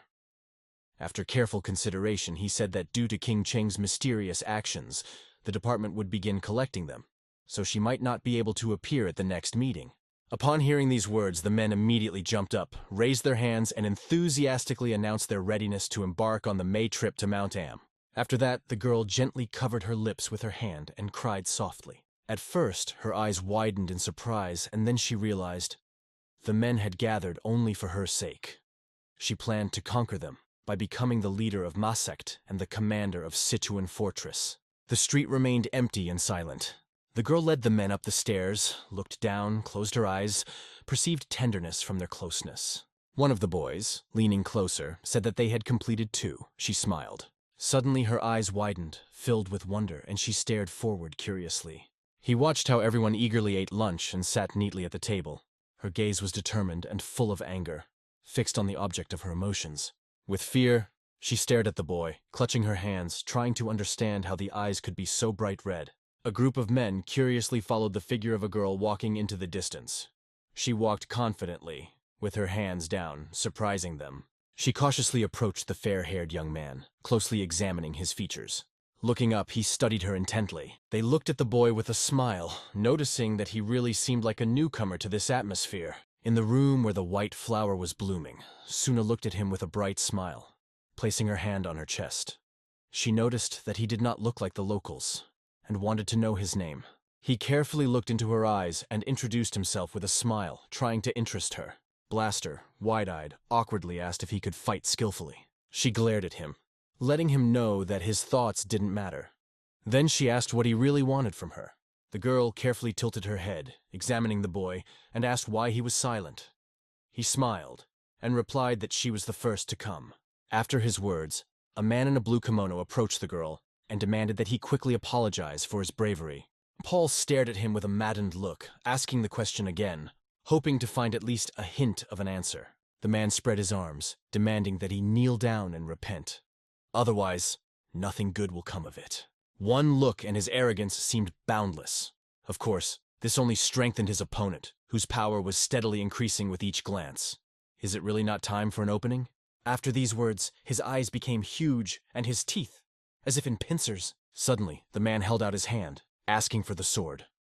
Another immediately appeared and obeyed, handing over his weapon. The man dropped his sword, thrusting it into the ground, and, filled with rage, asked who dared to insult him. Shaking the air with a swing of his sword, he emphasized that he had not made any requests. Paul watched his movements closely. Pale watched intently as the blade of the sword approached him.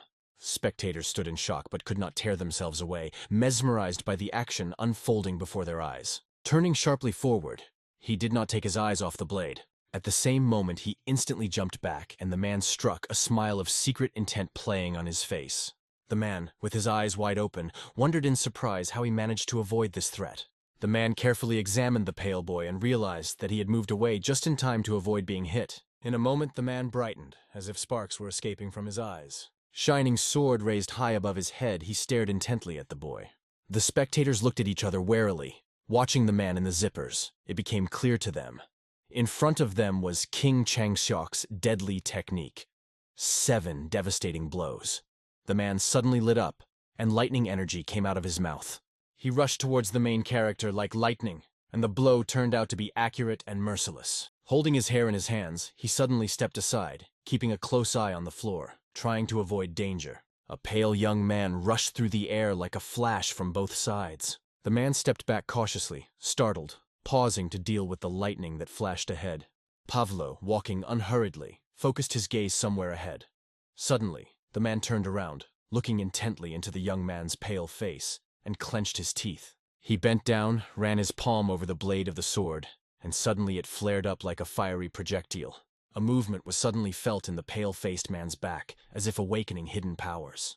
Everyone stepped forward, resolutely avoiding the 7 attacks that seemed frozen in time. He stood in front of the girl. His gaze met her eyes enthusiastically, and she, as if mesmerized, stared at him, not restraining her surprise. The girl, with a special glow in her eyes, looked fascinated at the pale figure of the young man, barely parting her lips. The man behind raised his sword to the sky, ready to deliver a crushing blow. Suddenly, everyone turned to him, their eyes full of questions. What happened? The man was stunned when suddenly, a mysterious snake coiled around his neck. Paul carefully and imperceptibly touched the man's chin, not taking his eyes off the girl. The man landed on the ground with a force, leaving behind a huge crack. Leaning over, he remembered how this person forcefully pressed him to the ground. The pale man stared intently into space, gradually standing out among the crowd. Paul quickly got up and fixed his gaze on the girl, who, frozen, was staring at him. He approached slowly, a pleading look in his eyes, a fervent search for sympathy. Behind her, the men tried desperately to notice her, but with one vigorous movement of her hand, she stilled their chaotic noise. She approached the pale young man and said that he was a really good person. Carol apologized sadly, trying to convey that his actions were reckless out of concern for her. Looking into the depths of her eyes, I understood. Everyone must be responsible for their actions. This is an unbreakable rule, even when the heart calls for forgiveness. Sunhope touched her breast, looked pityingly at the pale youth, and acknowledged his rightness, but her heart burned with the desire to take upon herself this heavy responsibility. Bowing his head, he studied the girl carefully, wondering if she could handle it. Men from behind suddenly appeared, mouths wide open, ready to fight to the last breath to prevent her from carrying out her intention. He studied her intently, aware of how confidently she used her talents for good. The girl joined her hands in prayer and accepted reality.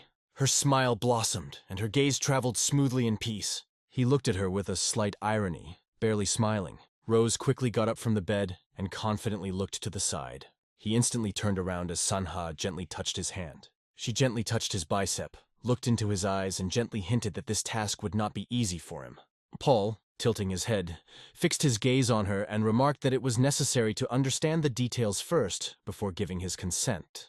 A mysterious silhouette surrounded by purple flashes appeared in her mind. She realized that it was time to climb Mount Nemo and deal with the head of the Thunder sect. Dream-hosted suddenly woke up, her eyes closed in surprise. She remembered the moment when the leader of Thunder, Ti Yong Honk, had offered her his hand. Refusal would mean helping King Chang, which would lead to severe trials for her and the White Flower, along with Emma. He looked at her, then turned away, making it clear that he was not interested in the room with the white flowers. She should have understood. it was none of his business. Sango gently touched his lips, stroked his torso with her fingers, and suddenly realized if he killed him, she would praise him in front of her aunt, and he would receive a reward. Pavlo watched her carefully, trying to figure out who she really was. The figure of a dark-haired woman appeared in his imagination, which struck him, plunging him into deep thought. He turned his head sharply, his smile became ominous, and asked again. The majestic Mount Aim towered on the horizon, shrouded in clouds that created a mysterious mood. Andri steps forward and a man in green walks next to him. He talks about a magical view on Mount Aim that is bravely worth fighting for. As he climbed the stairs, he insisted that everything would be in vain if they lost the war against the Kanchang sect. He was sure that everyone understood how miserable their end would be if they were forced to leave Mount Amai. A cozy village is hidden near the top of the mountain, which reveals the deep mysteries of its existence. In a spacious hall, a woman and a man in green were chatting, and in front of them sat a man in black clothes, carefully observing the events around him. Once upon a time, there was a girl named Zhonghua. Her short hair and blindfold created an aura of mystery. Lauren was here too. The man in black turned out to be the essence of the 9 plagues. She emphasized that travelers cannot kill without reason. They should give something in return. Ranju, blushing a little, admitted that she was right. They couldn't afford to work at a loss. Andrew, bowing her head slightly, emphasized that 500,000 gold nanis was quite enough. One of the sitters, shocked to the core, exclaimed that he would not even dare to ask for such a colossal sum, and advised Abbas not to pay any attention to them. When they approve of it, John instantly makes fun of them by making sneers. Suddenly, her scream broke the silence of the hall, shocking everyone around. Everything was spinning around, and she remarked that it was not advisable to arrange a circus. It would look really ugly. She glanced at the boys again and noticed that their surprised faces clearly spoke of complete unpreparedness. With such capital, they could attract several similar teams, which opens up even more ways to realize their ideas. The man in the green shirt clenched his fists when he heard that no trumpet could match the black clouds.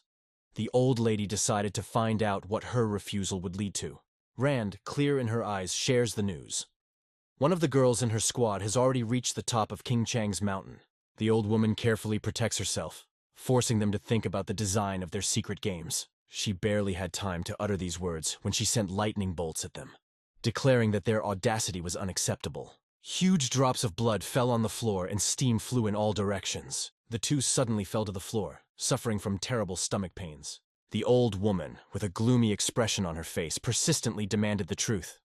Her eyes full of disbelief showed that no one could expect to hand over 500,000 gold easily. After the terrible blow, Renju felt the strength of the Masik leader, because her spirit remained steadfast. She realized that people usually follow those who are willing to pay even a little more. A disdainful look fell on her. It was necessary to remain silent until the end. Her squad must have felt the same way on Chang Mountain. The Chang King sect had already overtaken them. However, there is hope. You can attract strays to success. She studied them carefully, realizing that she could become a leader. But the uncertainty of the conflict forced her to seek support. Calming down, she began tapping her fingers on the chair in displeasure, implying that their minds were limitless. Yanghua, who was nearby, was instructed to carry out her duties. The gray-headed bald man, leaving the hall, expressed his indignation. He cannot do business with those who only care about their own benefit. Every deal with this clan wears him out. Descending the stairs, the man wondered how much more he needed to squeeze out to find peace. The bald grandfather felt as if his soul had left his body. The bald man wondered if Guy and Neem could see 2 huge granaries full of grain. He could not believe. Why are they trying to buy even more for nothing? Are they trying to solve the old grain problems again? Stan, perched on the 2nd floor, was intently staring at something that captured his thoughts, not allowing any distraction to interrupt this mysterious moment. Grandfather tirelessly took care of his garden, where the vegetables were amazing as if from a fairy tale. In his days, a unique melody sounded, the rasping of the sap and the exciting whispering of the leaves. He raised the glass to his lips, his gaze fixed intently on them. Morian feels incredibly tired, and the continuous yawning does not leave him a second of peace. They invite us to come and talk to him. He emphasized that the time has come to think about rest when all this is over. The pages of books rustled behind him, and he noticed that he had just appeared. Daishi admitted that he had intended to do this yesterday, but ran into an acquaintance. Looking up, he remembered Vol, and wondered what secrets still remained unknown about him from the past. An unexpected meeting led them on an exciting journey to Chengdu, together with a mysterious traveler named Wall. He stopped looking at Daishi and remembered the strange story he had told her about the boy. Then he asked if she had seen him again in that place. He looked at him in surprise, stroking his chin. An inner voice suggested that these feelings should not be rejected. Raising a finger, he made it clear that he meant the free men, promising to send someone clever to look closely at the person who had caught his attention. Suddenly they both turned, hearing a voice calling Murian. Ranji was sure that it was the low prices that enchanted them. Yunlan Xiao suddenly appeared in the doorway like a ghost from the past. Marianne got up from her chair and smiled happily as she greeted the guests from the MA sect. Two new acquaintances looked at him curiously and introduced themselves, as if starting a new chapter in an unknown relationship. A smile lit up his face as he asked the guests if the visit of Masek's supreme disciples was about confirming the agreement that had been made. He approached her, said with a smile that everything was ready, and gestured to the door. He smiled, as if inviting a conversation about the rules for entering this room. As time went on, it became apparent that Zhong, angrily banging on the table, sought to gain the right to trade beyond the Great Wall, considering it a significant step forward. She calmed down a bit and pointed out that travelers should know their place and accept gold, because their greed often exceeds the limits. He burst out laughing because he couldn't believe that the MA sect would take the reins into their own hands. These words hit him so hard that she, full of anger, began to bang hard on the table, inflaming her indignation even more. She cast the spell, and the table shattered into 1,000 pieces. Yang sat on a chair with his eyes closed. The collision ignited his anger. Indignation reflected in his wide eyes. Marian barely opened his eyes, silently admiring her figure, lost in thoughts about her. Marian was sitting peacefully on a chair, surrounded by silence. But in front of her was chaos. Wooden chips and a broken mug, like the remnants of some disturbing moment. He started lifting the lid, noting that it meant losing the right to trade. In addition, 500,000 gold coins are eliminated, and compensation is not even asked for the table and cup.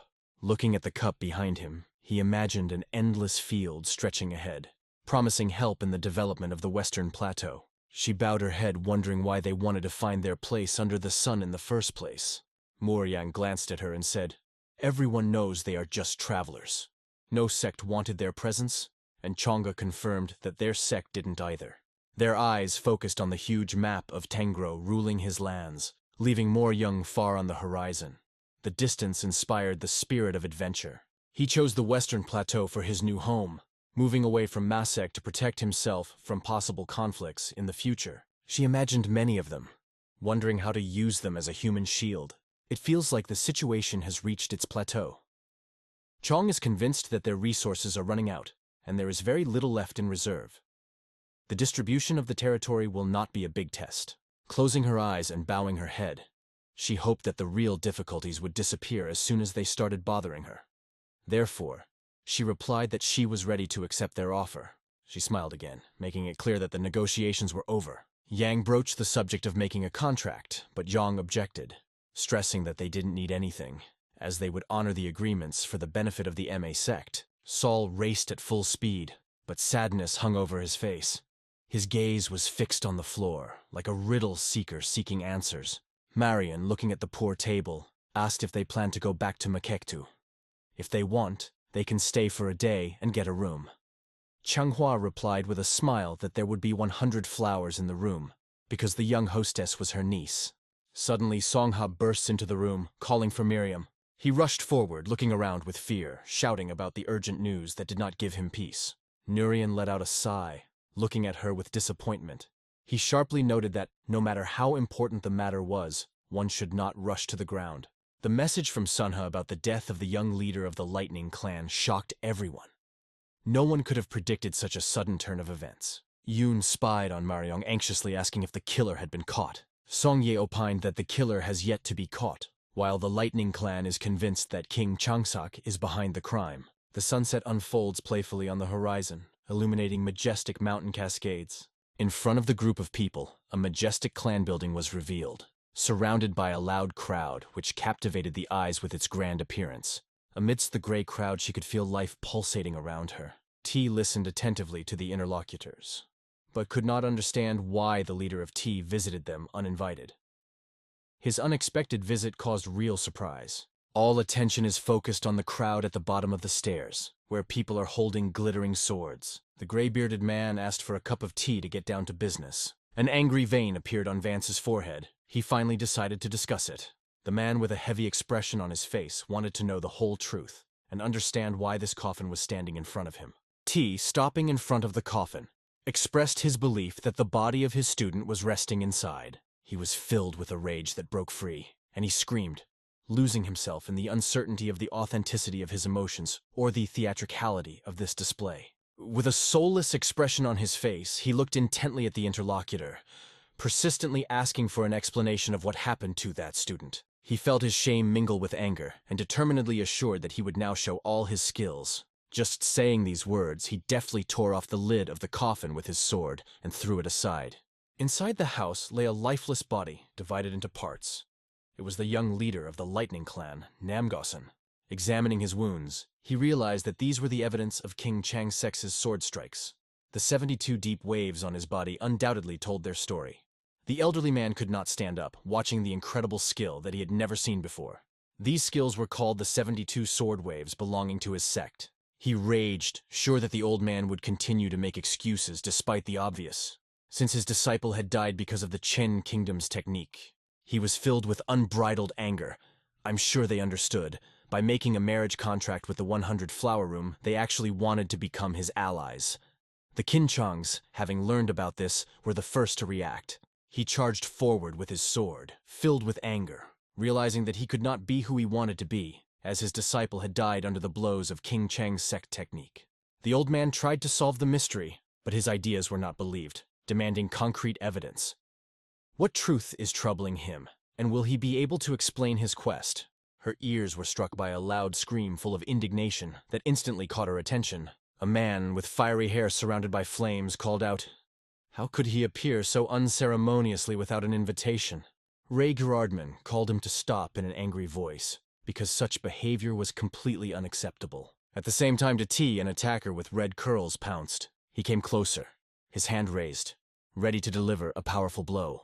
Only he thought, as he suddenly shot a fiery beam straight into the heart. Blood began to flow from your mouth as darkness crept into your mind after the incredible impact as your body slowly pulled back. The red-haired man was burning with anger, doubting his feelings and intentions. Sarcasm and accusations become tools to hide one's faults and shortcomings. The gray-haired man grabbed his younger brother tightly by the shoulder and shouted that the white man was attacking them. That man with the curls began to walk away, thinking that they would become an object of ridicule if they touched it. But there is still time to find out everything after they are freed from this burden. The gray-haired old man watched his younger brother, remembering how much he had changed. From a cold young man, he turned into a cruel and thoughtless person who lost all levers of control.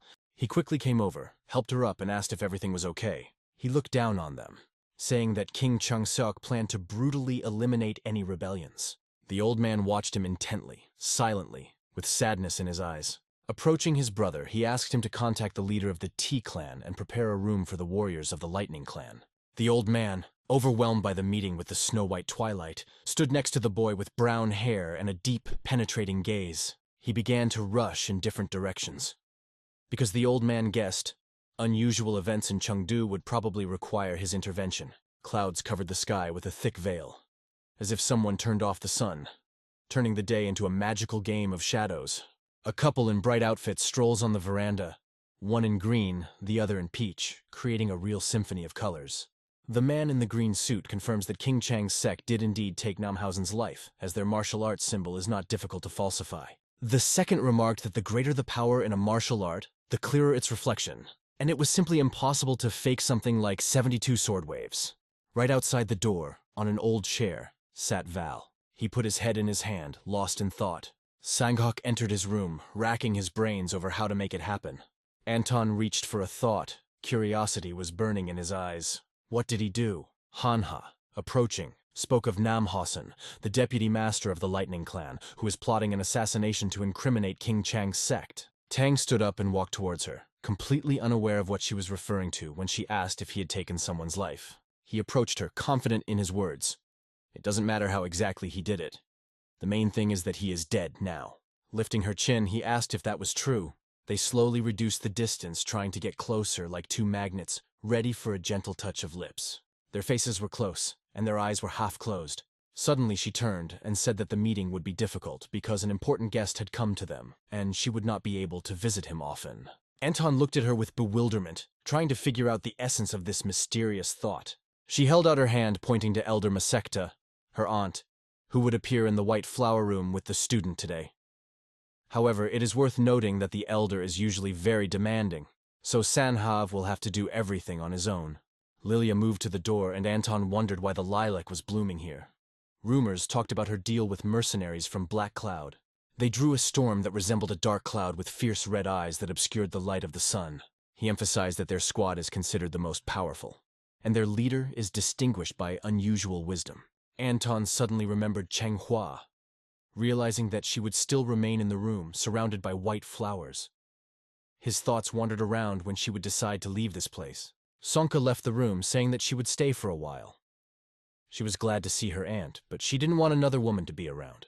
Peeking from behind the door, she winked playfully, leaving a hint of the upcoming meeting. After a few minutes of inactivity, a forgotten memory surfaced in his mind. Everyone ran, feeling that it was there, among the lush lilac bushes, that his gaze met that mysterious woman. He remembers the cold and the danger they carried.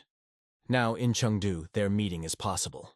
The moon wrote its mysterious stories in the window, and his gaze wandered silently into distant spaces. The thought that the death of Nam Housen of the Lightning Clan would wreak havoc in King Chang's sect troubled him.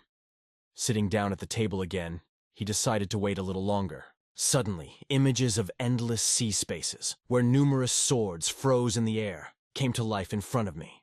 A vision of the sea, full of secrets and endless horizons, unfolded in his imagination, which took the breath away. Blood was spilled, pouring out chaos and drama in this thrilling moment. Again we see the same dagger from the Age of Dark Legends, relentlessly beckoning to the untouchable secrets of the past. The flight over Volshand was amazingly beautiful, as if from a fairy tale. Every moment was filled with the spirit of adventure and amazing, unforgettable moments. Anton was standing in the middle of the room, covered in bloodstains, throwing daggers in all directions. At his feet is the lifeless body of Namhasen. His gaze was cold, like an icy abyss that absorbed all warmth. It seemed to be able to penetrate directly into the heart and freeze it forever. Their steps constantly change time, and now they find themselves in the same room where Namhasen's body was once found. Shoden is in this room. Someone stubbornly stomps on the floor, as if trying to find support under it. He looked closely at the dagger marks on the floor and the wet bloodstains. They looked a bit crude, but they definitely showed the sword technique of the 72 waves. Bending his legs, he wondered if a random person could repeat the trick. In response, they heard that such a person can really impress. I think so too, but can a stranger master a technique that only select members of their sect know? John instantly thought of the book, noting that this information had been known for a long time.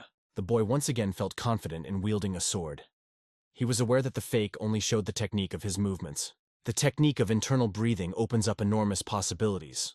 However, perfect mastery of it helps to realize only a part of this potential. Chin, standing nearby, thoughtfully wondered what would happen if someone from their sect decided to come to the rescue. After receiving the answer, everything changed.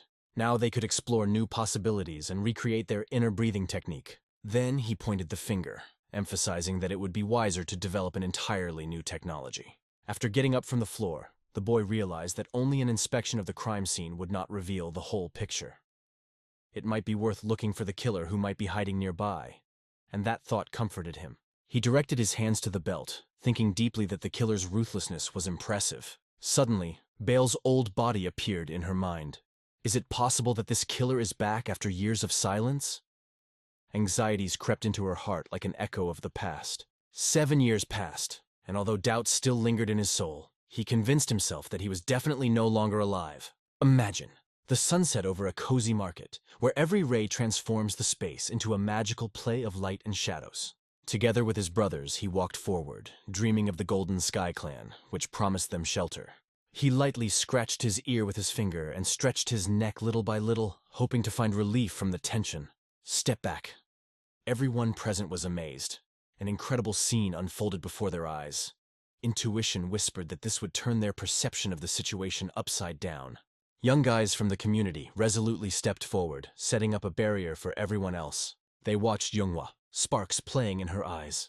The young men lost heart and gripped their swords tightly. History played with dark colors again, this time from the MA sect. She confidently stepped forward, but suddenly stopped. After a long separation, they met again, trying to catch a glimpse of a blooming lilac that reflected the carefreeness of their young days. He looked at him for a moment, lost in thought. What really prompted them to come here?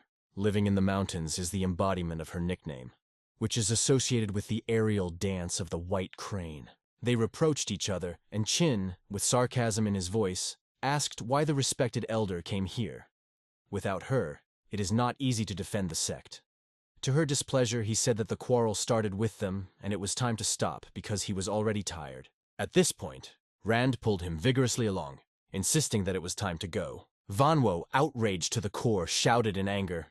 They found out about the deal between the Lightning Clan deputy and the White Flower Room, and then they just destroyed it. You gave up your humanity and you think you did the right thing. He raised his voice, asking how they could have thought of such an idea. After all, it was they who tried to destroy them for 7 years after the appearance of their brightest student. Ran watched the situation closely from a distance, feeling the conflict steadily approaching. The question echoed in her head. Where could she have gone wrong? Left with her head down and a sad expression, she still believed that they were the ones who caused this problem. Even after his death, his shadow continued to affect her. Immediately, the image of the past Val came to mind, boldly walking forward. She stood confidently, her staff gripped tightly in her hands, her gaze directed to the side, imbued with determination and courage. Suddenly, something incredible touched her soul, making her heart beat faster and raising a storm of unexpected delight in her mind. Among the crowd of people, she tried to find the one whose cold eyes managed to charm her. However, she turned her attention to a man in a black suit standing like a mysterious shadow. She stood up and, without looking away, wondered if she had made a mistake in her conclusions. Amidst the chaos of the audience stood the same man in a black cloak. He watched intently, carefully recording every movement, as if there was something important hidden in them. Suddenly, unexpectedly throwing off all his clothes, Anton appeared. Emotion sparkled in his eyes as he remembered that it still brought him happiness. Anton walked forward confidently, reasoning that the right materials were needed for the fire, although some were still lacking. She watches them, her eyes sparkling with a fiery red light. He was closely following the argument between Chen and Yonghua. The city was drowned in the night, and the windows sparkled with sparks of light, giving a magical atmosphere. Anton focused his gaze on her, carefully speaking her name. 3 representatives of the Black Cloud clan appeared before Anton. These mysterious figures spoke little, but their confidence in their actions resembled the power of the elements. Everyone gathered around the table, enjoying the delicious dishes. Marian, with a smile on his face, announced that he was the captain of the Black Cloud. Their paths crossed, and now they had to spend dinner together. Anton looked at him with some doubt in his eyes. Morian smiled and remained friendly, noticing Randu's interest in him. Now, when they met, he realized how strong Anton was. Ryan kept a close eye on Wall, whose aura was glowing brightly. He noted how Wall skillfully distracts with his outfit, but the power still shines through the mask. Andre laughed merrily, feeling simply incredible. Murray, watching carefully, understood. It was time to act. He wanted Anton to become part of Black Cloud. Anton looked at him with such boundless anxiety that his eyes lit up with a bright red fire. Arian thrust his arm forward, raising 2 crossed spears above his head. For many, this gesture was the embodiment of courage and strength. As his fellow devotees dream of becoming a recognized sect, they seek to unite the masters to realize this ambitious goal. Mirion, full of generosity, sat opposite, ready to fulfill any desire of his interlocutor. He glanced at Rangia and realized, if Anton needed it, he would have given her away without hesitation. Dioshi, in 8th position, watched Rang's reaction with interest. Looking closely at her gaze, it became obvious. Despite all assurances of indifference, she was definitely interested. Tasting the drink, he was drowning in thoughts about his decision. Anton noticed that the offer was not interesting at all. And Dasha, hearing this, laughed so hard that all the drink jumped out of her mouth. Rand shot him a disdainful look, while the others felt a slight shame at what had happened, as if it was their own fault. Wiping his lips with his hand, he tried to explain that he simply choked. She stared at him, silently maintaining her mysterious aura. The table was luxuriously decorated with exquisite dishes that beckoned with their taste. Words could not express Renji's appearance. Her beauty was such that it was worth seeing with your own eyes. She stared intently into his face, realizing only he could so shamelessly throw everything away to dare to do so. How did he do it? Hearing these words, Dayashi also looked at him with condemnation, interestedly looking for the reason for such behavior. There was a lingering silence at the table, which permeated the atmosphere with discomfort and anxiety. Arian coughed softly, involuntarily covering his mouth with his palm. Laughter suddenly filled the room. He explained that it was only a joke and wondered why his face looked so serious. Marion suddenly jumped up from his chair, banging his hands on the table. Wall came closer and said that although he desperately wanted to help Ranju, he couldn't because he didn't realize how important this thing really was. Morian held up a finger, advising them to stay away from such encounters. Although he likes to talk, he is well aware that some prefer action. Anton, squinting his eyes cheerfully, decided to say something too. Anton looked around with such a madly angry look that it became clear. If one day he came across his lost head on the streets, he would have only himself to blame. After these words, Morian was seized with a real panic. Suddenly, Anton lit up with a broad smile and laughed cheerfully. He snapped his fingers, pointed at the boy, and asked why he took the joke so seriously. Barian, overcome with fear, suddenly lost all hope, realizing that he had just been deceived. The warriors of the Golden Sky slowly walked back to their chambers, to the abode of the Stormmakers. Someone nonchalantly threw his feet up on the table. The fun in his chair created a relaxed atmosphere. The black youth entered the room, lightly clenching his fists to emphasize his return. Shun, sitting on the office chair, cheerfully waved his hand, welcoming a friend. Stopping his rocking rhythm, he asked what happened to the cat. In response, he learned that the cat never left the room full of hundreds of flowers. The boy sat down on a chair. His thoughts flowed to his students, whom he instructed to monitor the situation and keep in touch with everyone. The younger brother decided to contact the fallen clan, because only they possessed the secrets hidden in the darkness.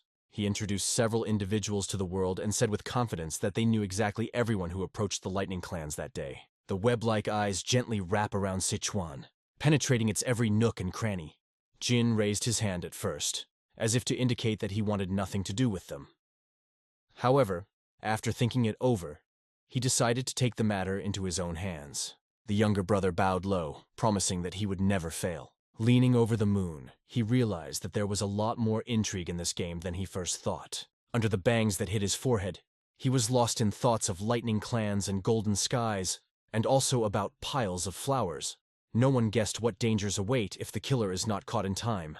They were led to the grandiose halls of Vale, where every corner was filled with a mysterious atmosphere of antiquity. The man leaned against the wall, rubbing his ears to catch the mysterious sounds from that side. He listens intently to the silence.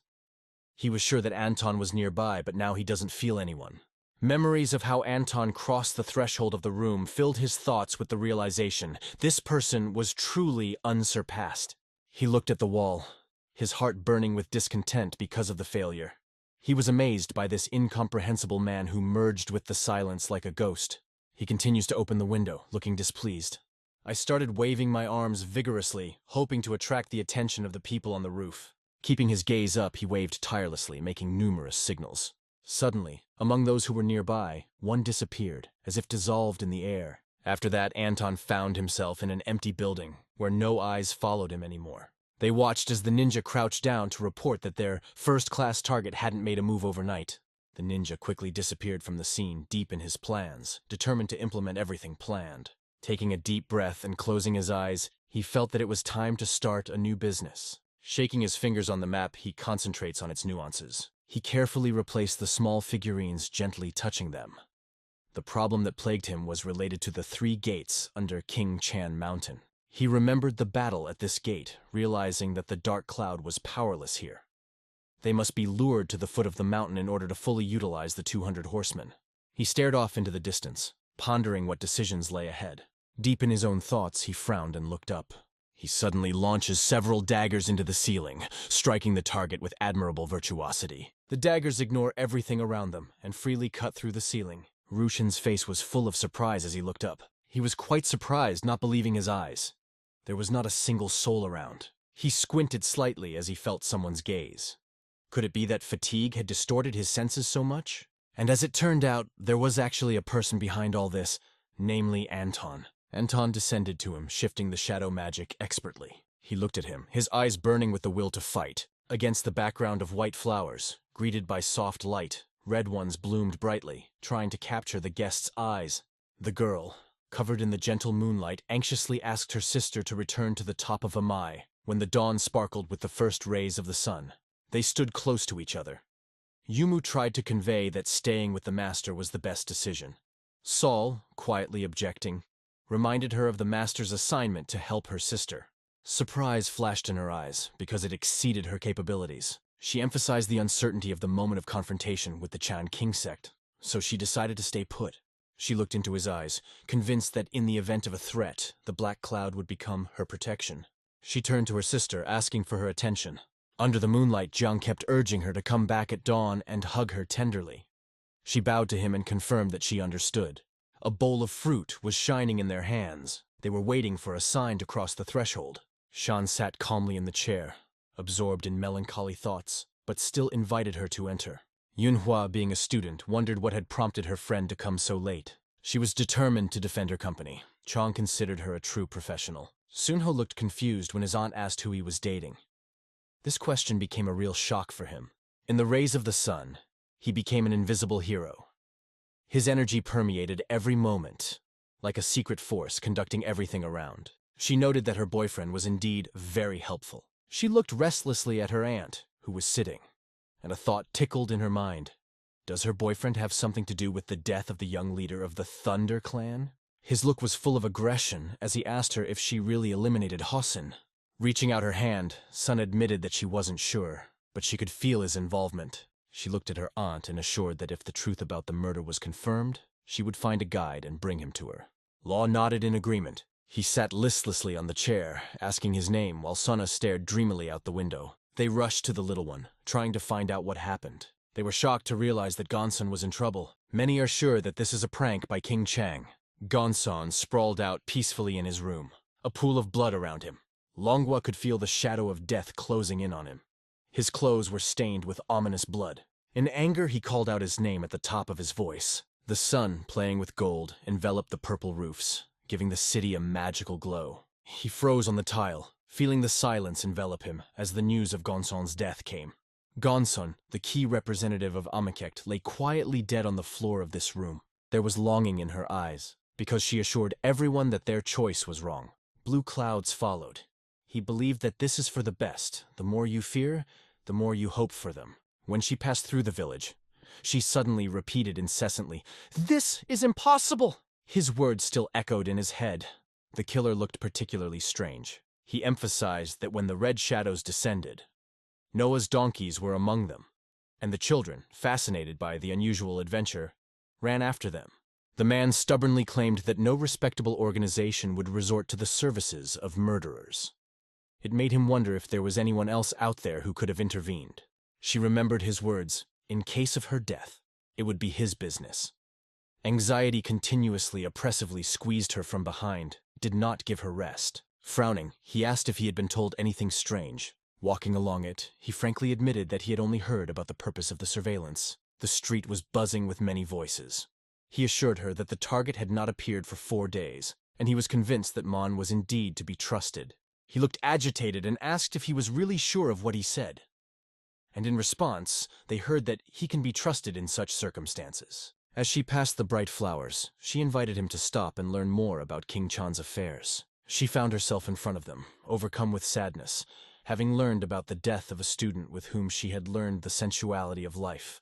A businesswoman, full of regret for her loss, stood in front of her. Yoon, tirelessly reminding them that it was to examine the wounds that they were summoned. Carefully observes the student. A sword scar glowed on her neck, and she wondered if she should have silver threads. She remembered that such threads leave behind wrinkles, but the student's skin was without any traces. Chong, standing behind her, asked if she had seen such marks before. Merchant admitted that this is her debut. Chong added that even the Latvians had never seen anything like it. She confirmed her words and, without pausing, began to discuss the situation. She found out with interest whether she had suspicions about anyone. The image of the main character appeared in her imagination, and she could not believe that he was actually in front of her. Chan stood before her, wondering when her strength would gather again, filled with impatience and mysterious confidence. She consoled her that everything would happen in 2 days, although the cavalry could interfere with this. She immersed herself in yellow magic, reassured and confident that she would win over the cavalry. He shouted, trying to figure out if she intended to engage in open confrontation. Jang stubbornly maintained that their dreams would certainly come true. She asked Merchant if she was afraid of it. Yunho was overcome with indignation, his eyes fiery like orange flames. She could not come to terms with the thought of living under the roof where King Changsok ruled. The student suddenly panicked, as if an invisible hand grabbed her. Her magical aura filled the room and everyone present felt her power without any words. This Monday was bright for her, filled with orange shades that brought energy and warmth to every moment. A fiery red light lights up in the main character's eyes. The wounded man lay quietly in bed, his eyes wandering around the room, searching for peace in the shadows. A wave of anger washed over him, and he kept questioning what had caused such a change in her. He looked worried, because he was trying to find the main character, but all his attempts were in vain. He approached her, and with a sense of urgency demanded a clear explanation. The girl plunged into a wave of anxiety. The main character sat relaxed in a cafe, savoring aromatic coffee, watching the hustle and bustle around, where every small touch gave this place a unique charm. There were 8 macarons on the table, patiently waiting for their time together with the chopsticks. Each of them is a separate story, ready for an exciting gastronomic journey. In front of him lay a plate of soup, from which appetizing aromas rose, inviting him into the embrace of warmth and pleasure of taste. With a glass in hand, someone invited to dive into a new adventure. She handed him a glass of water, smiling, and asked if it tasted good, adding a compliment. "You look great." The concentrated orb stared at her, watching her interfere with his quiet enjoyment of his meal. She leaned forward, her elbows resting on the table, looking up at him. The main character inquired about her wishes, and she replied that she wanted to know how he was doing and apologize. Red lights flashed in the eyes of the main characters. He couldn't understand why she was planning to apologize to him. The main character was sitting on a bench when she, addressing him, noticed that he looked impolite. He, in despair, answered that he did not care. She was surprised and wondered why he was not interested in their relationship. Smiling, she subtly hinted that it wouldn't hurt to reconsider the boss's proposal. They sat down at the table. He asked her about the solution regarding the black cloud. She replied that she would always take care of him.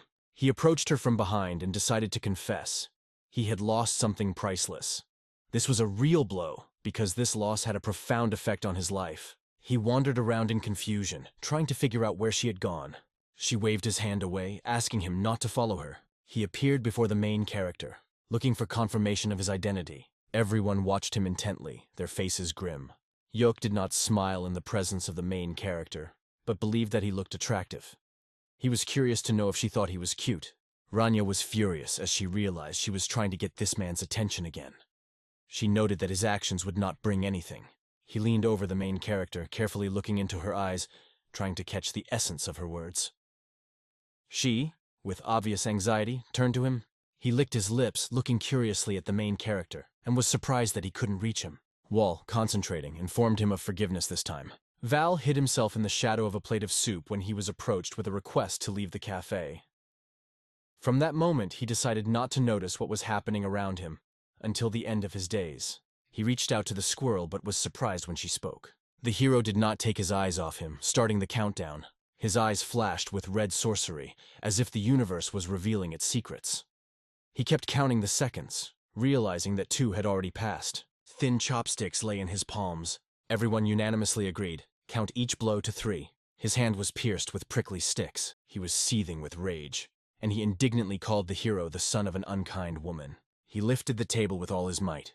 Gaze was in an intriguing confusion, trying to figure out where Val had gone. She drew her sword, ignoring everything around her.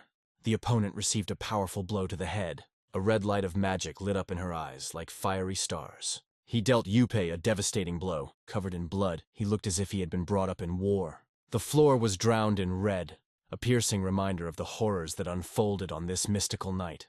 The winner looked at the destroyed opponent, illuminated by a sense of triumph and the power of well-thought-out tactics. All the past battles remained in history, and new difficulties appeared uncontrollably ahead. His hand was gently touching her hair. Everything around was permeated with thin threads of magic that shone in the light.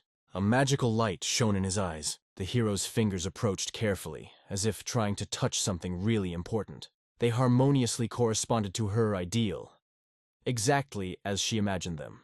Andri was furious, constantly trying to call his partner. Each stroke of the blade pierced the target with astonishing precision. The rope imperceptibly approached him, resembling a snake on the hunt. Bright red energy waves danced near the hero. Rand rose to his feet in a rage, his blade cutting the rope in an instant. Meeting in the charming robeless corner. A girl appeared before him, accusing him of sins. The ball pulsed with energy, and she was troubled by the thought of why he was in trouble. Andri, in a fit of excitement, begged him to stop. Magical energies blossomed around him. Everyone frankly had a predatory look on her. He turned, needing distance from her. Rand constantly looked back, noting how people often described him as unpredictable. She assured that she could not even imagine that the main character would behave like this. He turned to meet her gaze. She made sure that he did not relax. Playing on the side of Randu, the main character was warned. If he does not change his behavior, the consequences cannot be avoided. He just moved away, not listening. The cafe was constantly filled with a thick cloud of smoke. He looked disconsolate, insisting that his outfit was ruined, but Kiliang liked it. Murray, closed in the dark with a bandage, realized that he was the victim of a beating because he crossed paths with the main character. She froze in front of his bed, and Nerion was convinced that she had been consumed by the loss of her ability to respond. The inner fire of anger flared up in her, and she understood. The conflict had arisen at a critical moment. Rand stepped back, and there was pain in his words. Morian's pride had been shattered. She swore that the hero would definitely pay for his offense. In her imagination, he appeared brighter and brighter, each time becoming more real, filling her heart with boundless joy. She renounced him as soon as she fully dealt with the affairs of the Chen King sect, Ranju said confidently. I understand you completely. Stepping back to the side, Maureen insisted that they would only begin to act after merging with the cavalry. Ranju was filled with rage and insisted that she should prepare everything carefully. The old man, contemplating the bars, asked himself if he really wanted the death of the leader of the Lightning Clan. Sighing, he sat opposite and clearly indicated his intention to destroy the leader. They were at the slatted table where the old man was sharing his thoughts on the virtually indestructible. Only one clue is the martial arts of the King Chang sect. Jin asked about the rumors surrounding the mysterious Chained One. He was calmly sitting on a chair, and we knew that we had only heard about the main character from conversations. In the middle of a blooming field, Sanjin enthusiastically discussed the beauty of nature, noting that Wool is a cruel yet incredible master. Behind the bars, he asked the old man how the main character was connected with the death of the leader of the Lightning Grip. They looked at each other, and Sanjina continued to claim that she didn't know anything, although the main character clearly fit into every detail of her words. He put the bag on the table, suddenly realizing that it was a wall. Feeling support behind his back, he advised, apply, if anything. Now, sitting at the table, he wondered who else might have been involved. Holding the book, he could not contain his excitement, eager to discover the secrets that were hidden in its pages. The biography of the central character paints him as an eccentric individual, endowed with impressive talents in martial arts. Behind Sanjirin stood Vol and Mana. Could Wall really have killed Hosen? This question remains open, prompting speculation about the events and motives that may be behind it. Immersed in the book, he confidently thought that the main department would skillfully solve the situation after receiving all the necessary data from him. A shadowy hand wrapped around his shoulder, and the hero realized that his life was now under the control of his native clan. He glanced in surprise at the missing place where he had just felt the warmth of a hand on his shoulder. Surrounded by threads, he constantly complained that he was unable to move. It flashed through his mind. This is a real threat. He was filled with delight when he suddenly realized who was behind him. He delved into the text and, opening another page, realized how impressed he was by the information found in that tome. Sanjun was wrapped in threads. He explained to the main character that he was the leader of the clan of Shame in the chess country, assuring that the clan would definitely come to his defense.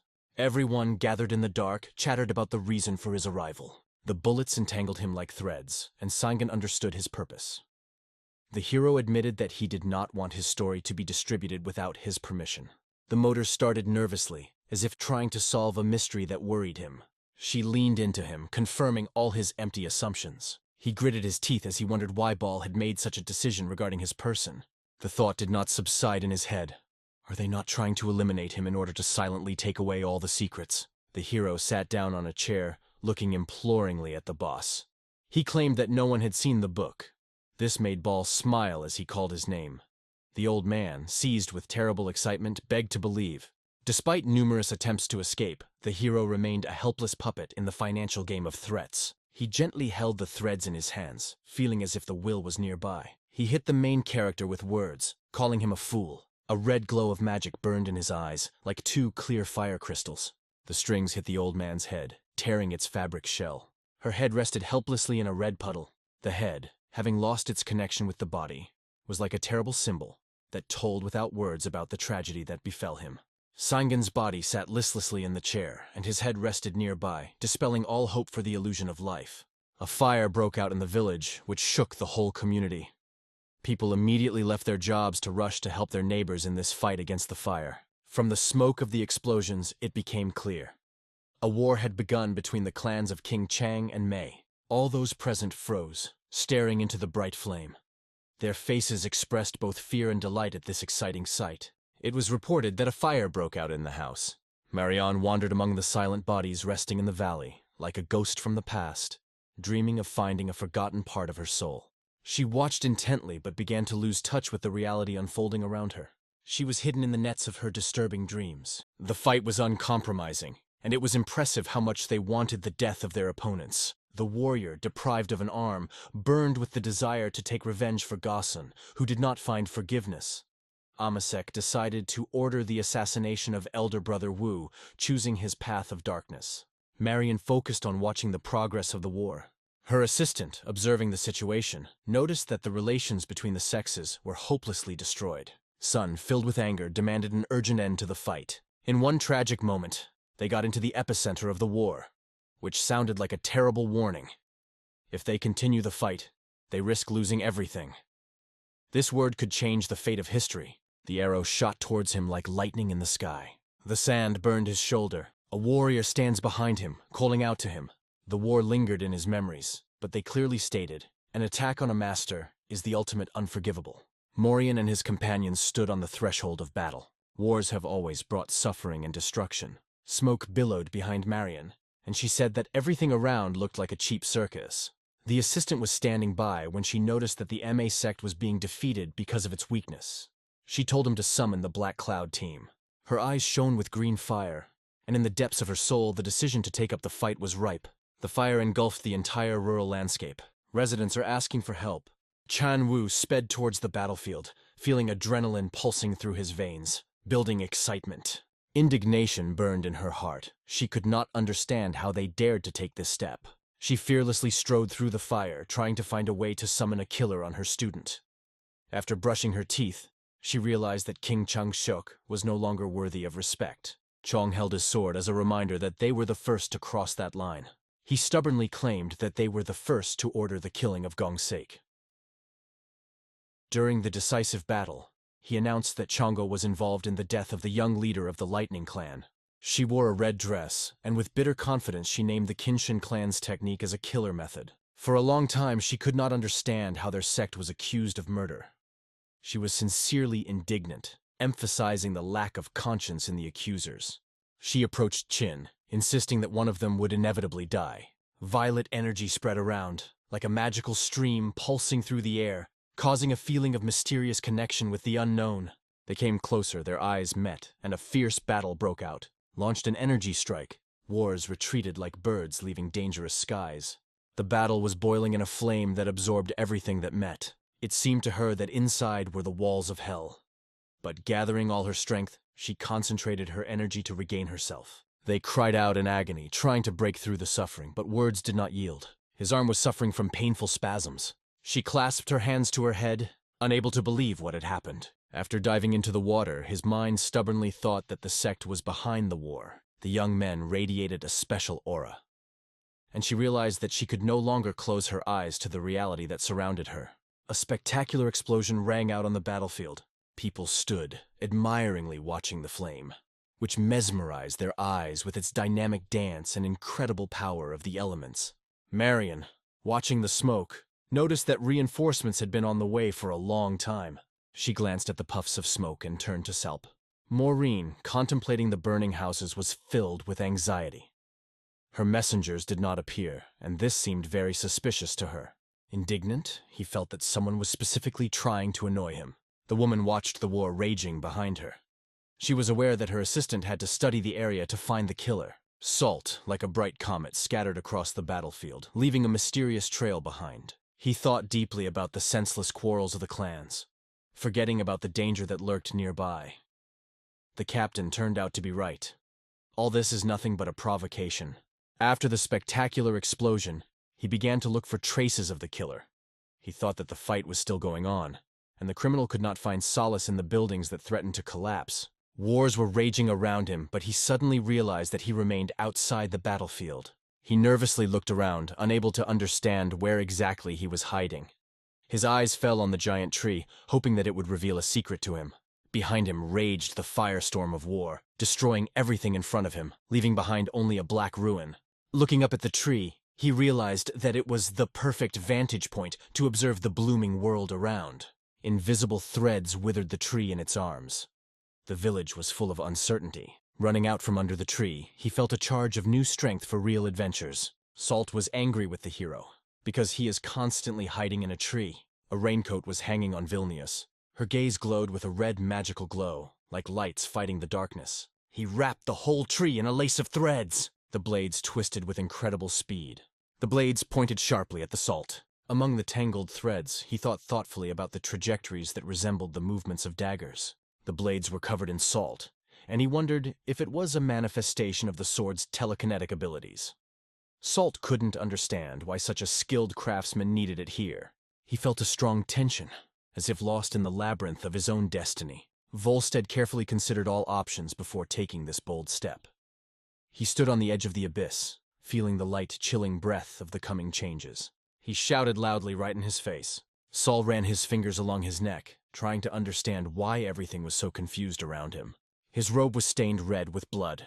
A terrible saw hung in front of her, as if ready to fit into a bloody legend. Many warriors hung on the branches of a tree similar to an ancient witness. They watched intently as the fierce battle unfolded before their eyes. His face was drowned in the folds of the mantle, shrouded in mystery. The battle between Chin and Youngho unfolded, becoming a true contest of skill and endurance. Jung was resting on the ground, wiping blood from his lips.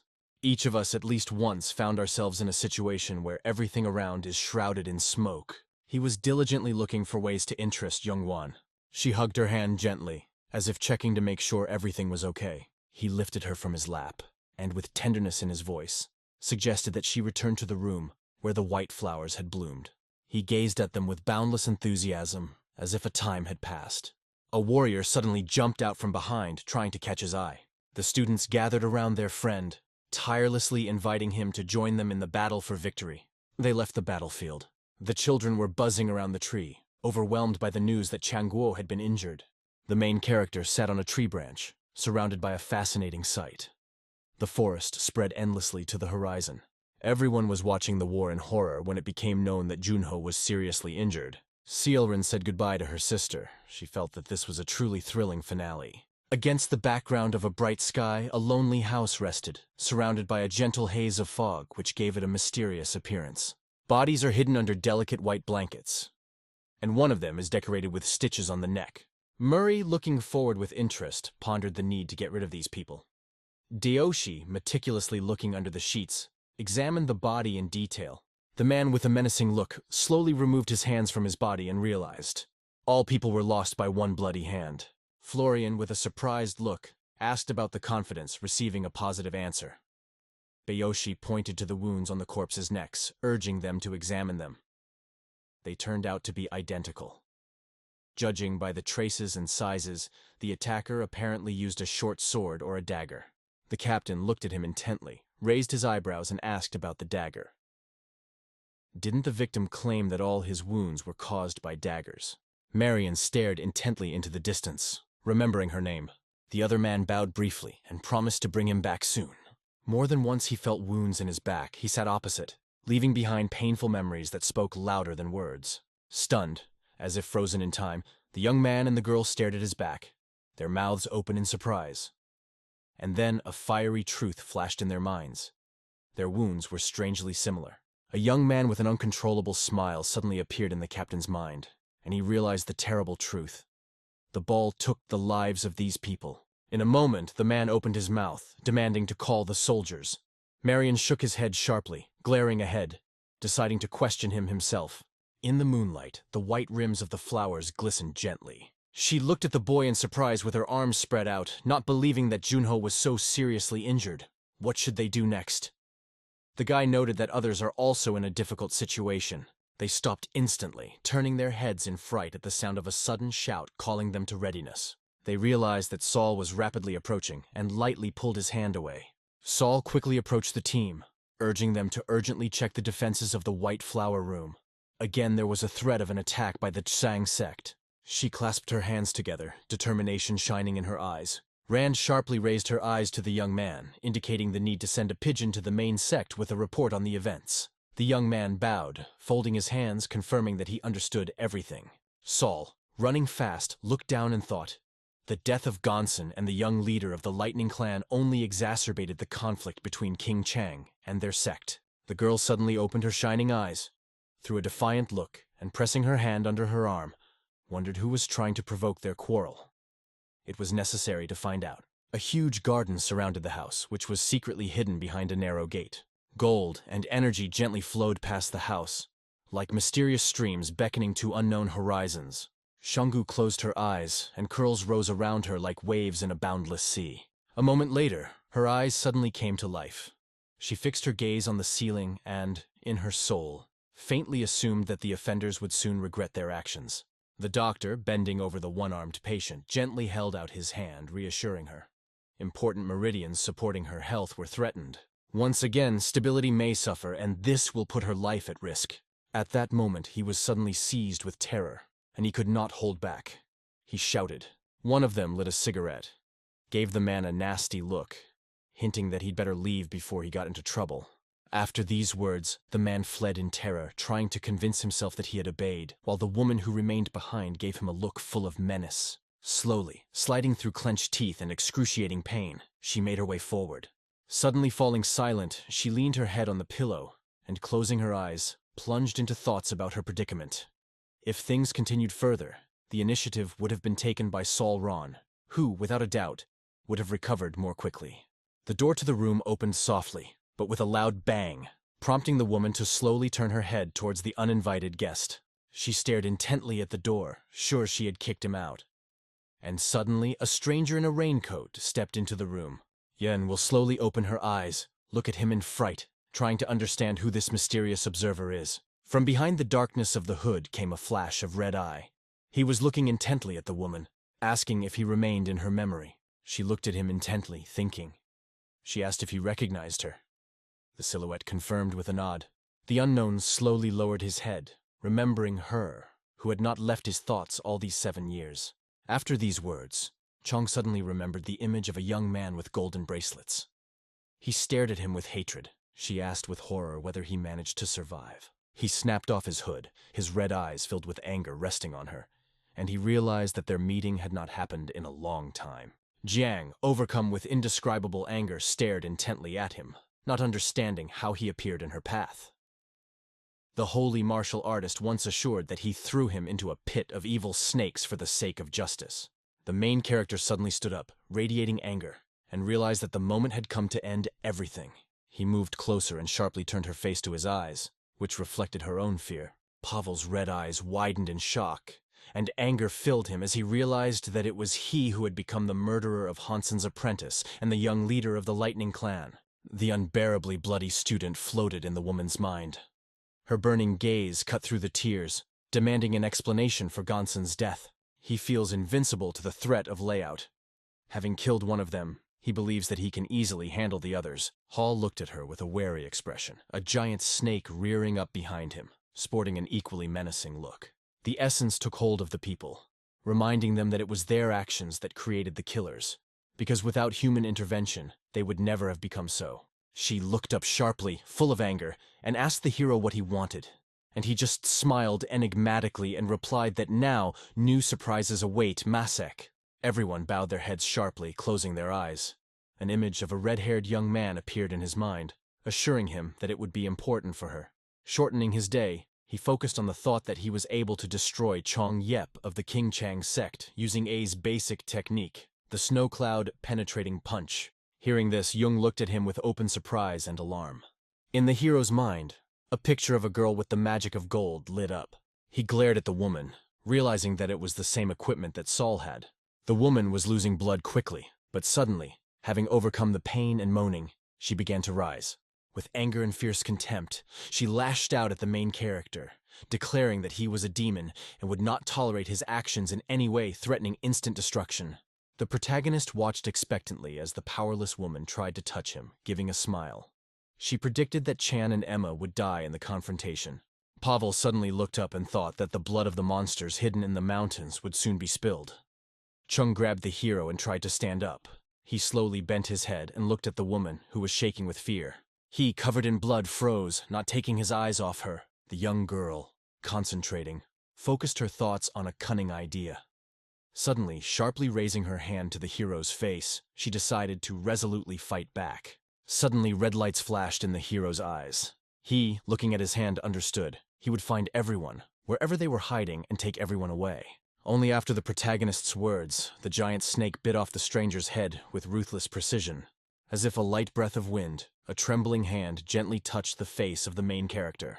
Moments later, Jiang-Wu removed her hand from the hero's face, looking like a predator. She raised her voice to a scream, but he calmly met her gaze. Her body was slowly sinking into red fur. Her skin was turning pale like a doll's. Hope sparkled in her eyes, and her gaze fixed on a boy with a pale face. A delicate white rose touched the ground with a soft splash. From a flower pot, the fog, like a soft curtain, enveloped the room where the heroine was peacefully dozing on the bed. Paul watched intently as golden pollen burst out of her. In an instant, his gaze filled with rage as he saw the motionless body. It became clear to him. Creating this was a big mistake that should not be allowed. Barely had time to look down behind his back, as if from the depths of hell, a crowd of snakes broke out, giving him an even more terrifying appearance. In the cozy square, in the darkness of the street, small lanterns flickered, filling the surrounding space with charms. The electric whip smashed the door with ease, turning it into pieces. She and Hielsen, studied the broken door carefully. The room looked sad and empty. They carefully examined every corner. Bayoshi glanced intently around the empty room, opening his mouth slightly, realizing that Vol had left the hotel. Holson, as he approached the center of the room, realized that the scouting party had already reported him missing since last night. Dayoshi, entering cautiously and turning to the left, found himself changing his position, aware of their arrival. The bald man objected, saying that it was not so because he had only paid for the room. But he himself never appeared. Striking her forehead sharply, Andrea felt a sudden sense of insanity. How could she succumb to his allure? If she met him again, she would not hesitate. She would destroy him in one fell swoop. She carefully looked around the room, turning her head slowly, trying to spot changes or hidden details. No one could tell where he was now and what he was doing. The man looked out the window, deciding for himself that no new troubles were necessary. The guards have been keeping a close eye on the neighborhood for a long time, not missing a single detail. They returned, curiously asking how much longer they would train. The girl just shrugged her shoulders and said she didn't know. With her hands on her waist, she stared intently at the wall, feeling the tension in the air. After the battle, rumors of a possible killer among them had everyone on alert. The young man abruptly pulled out his hand with the stick, looked at her angrily, and declared that this discussion was inappropriate. A moment later, the boy realized that he felt something unusual in his left ear. At the same moment, a bright beam of light suddenly hit the house, instantly destroying its roof. The guards suddenly jumped back, shouting in fright. A huge hole in the ceiling attracted attention. 2 guards darted inside, reporting terrifying screams and flashes of light at the epicenter of the explosion. It happened. The effort to break through the white snow clouds indicated that the MA sect had already quietly made its way into the palace. It was like a hazel trying to grow in obscurity. A yellow raincoat with a large cut on the chest was lying on the ground, and the guards in a panic called to urgently search for it. In the center of the room, glowing with golden light, sat a young man with red hair, deep in meditation. In a moment, the provocateur released steam from his mouth. Raising his eyes, he looked into the distance, feeling how the world around him took on bright features, revealing new horizons in front of him. Approaching, he noticed a mysterious figure in a cloak and wondered who this mysterious stranger was. The red-haired youth turned around, slightly straining his neck, and noticed that footsteps echoed softly. This indicated that he was fascinated by the wrong place. The man, slowly crossing the threshold of the room, looked down and began to introduce himself, as if he was deliberately hiding an important secret. The elder instantly lowered his gaze, finally smiling, realizing that his question could not be called the most intelligent. At the same moment, he looked up sharply, stared at the main character with an angry look, clenched his teeth, and expressed his desire to ask a question. The elder bowed his head sharply, looked grimly at the floor, and asked if the lightning vice had accidentally killed the young leader. The red-haired boy looked up and asked why. The protagonist, watching the elder carefully, explained that his plan was related to King Chen's sect. He remarked that the king might be angry with their sect, receiving a reply that Paul was offended by both the king's sect and Emma's sect. The elder realized that if the damage was done, he might have killed their students. The elder watched the main character with indignation, feeling his contempt for everyone, although no one guessed his true nature. With unwavering confidence and incredible speed, she approached the boy, revealing the secret of her profession, an assassin. He quickly approached, bowing his head, and said that the order had turned him into an assassin, while King Chang's sect had declared him an enemy here and now.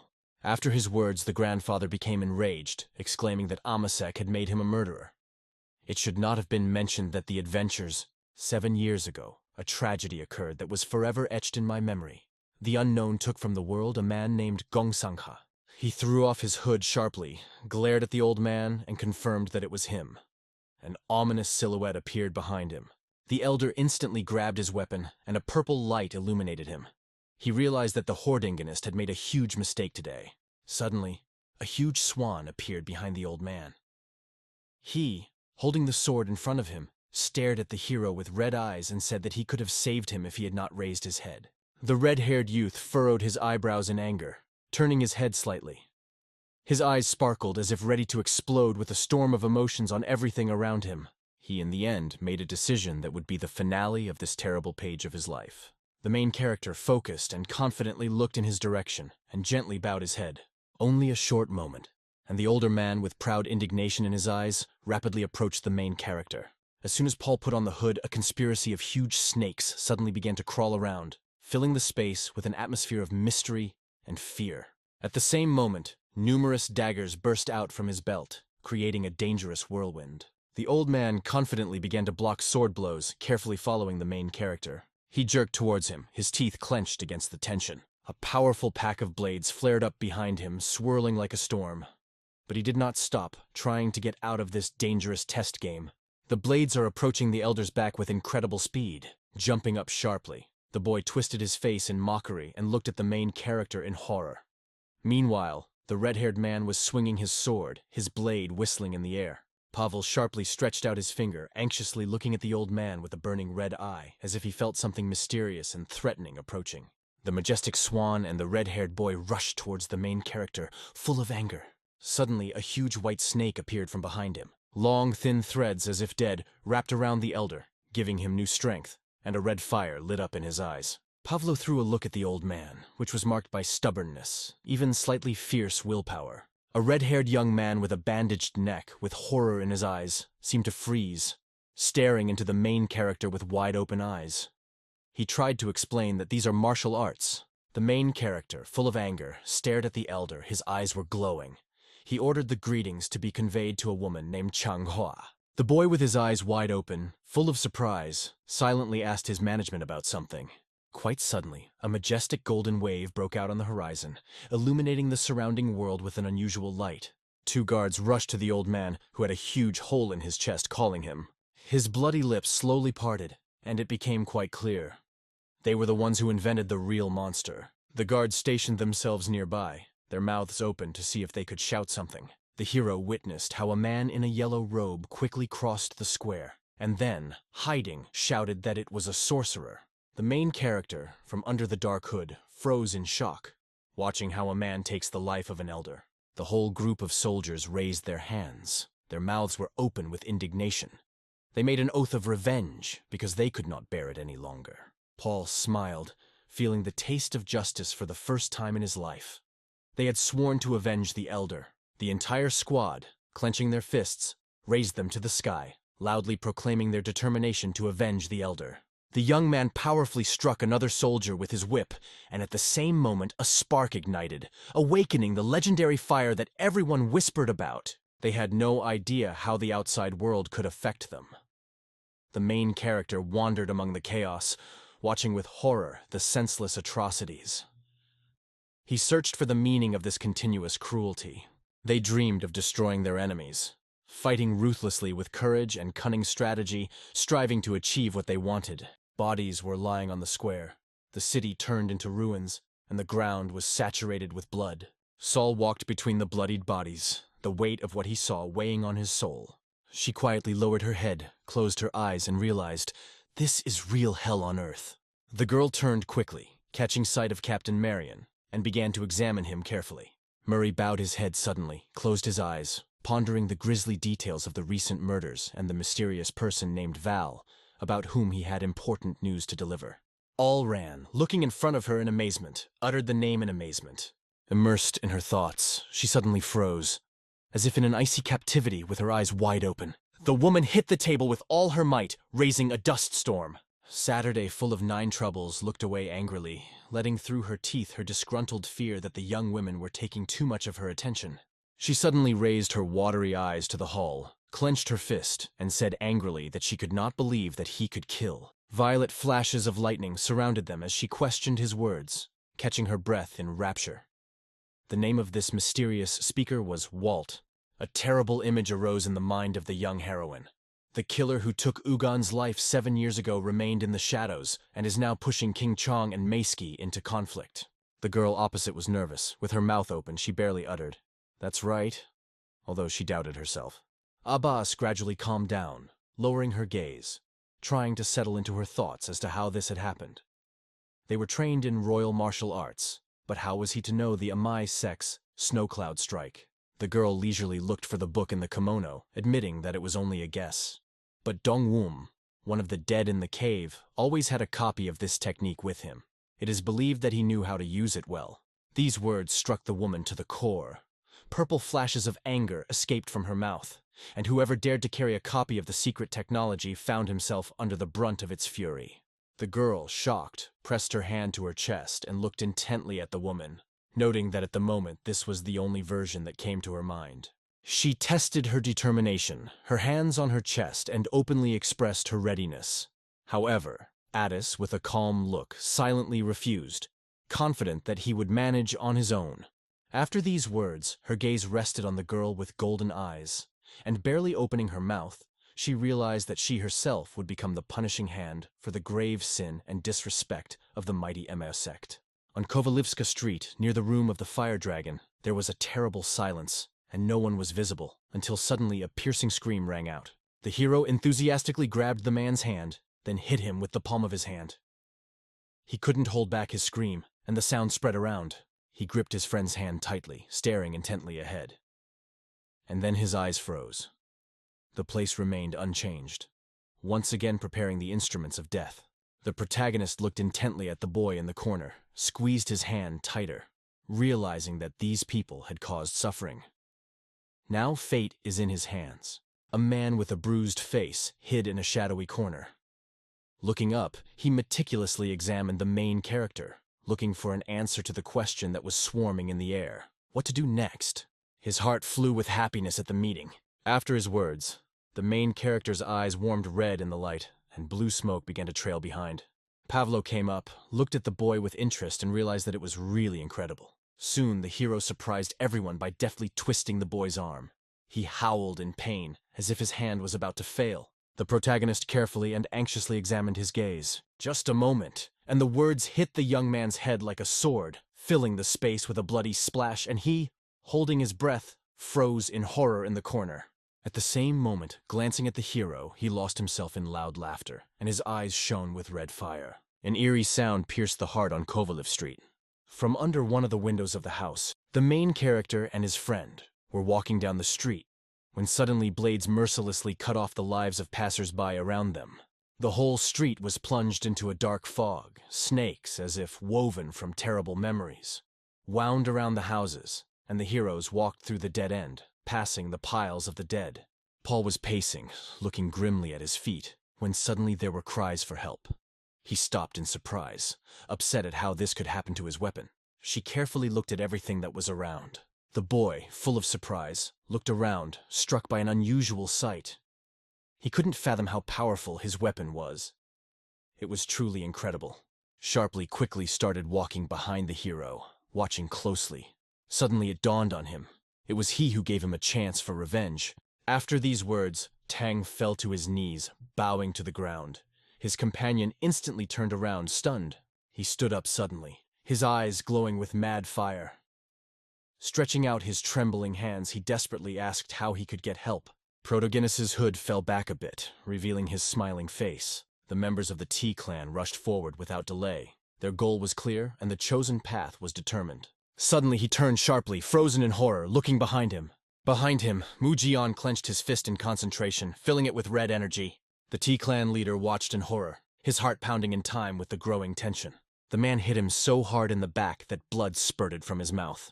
The leader of the T clan suddenly began to lose blood hysterically and, unable to bear it, fell to the ground. Mujin watched the man fall with a grim look, while a boy stood behind him, looking at Mr. T with interest. A member of King Cheng's clan ran up to them in terror. His eyes widened as he saw Mr. T lying in a pool of blood. It was incomprehensible. The Holy Spirit threw an angry look at the sage and, with a provocative smile, asked why he did so. Legion, gloomily looking at John Jap's body, gnashed his teeth. Deep anxiety reigned in his soul because of this death. The Holy Spirit looked at the sage, noticing that the leader of the lightning sect did not try to kill him. Mu Jian, shaking his head in disgust, reflected on the greed that led to tragic consequences. Nujiong turned his head sharply, his eyes shining with determination.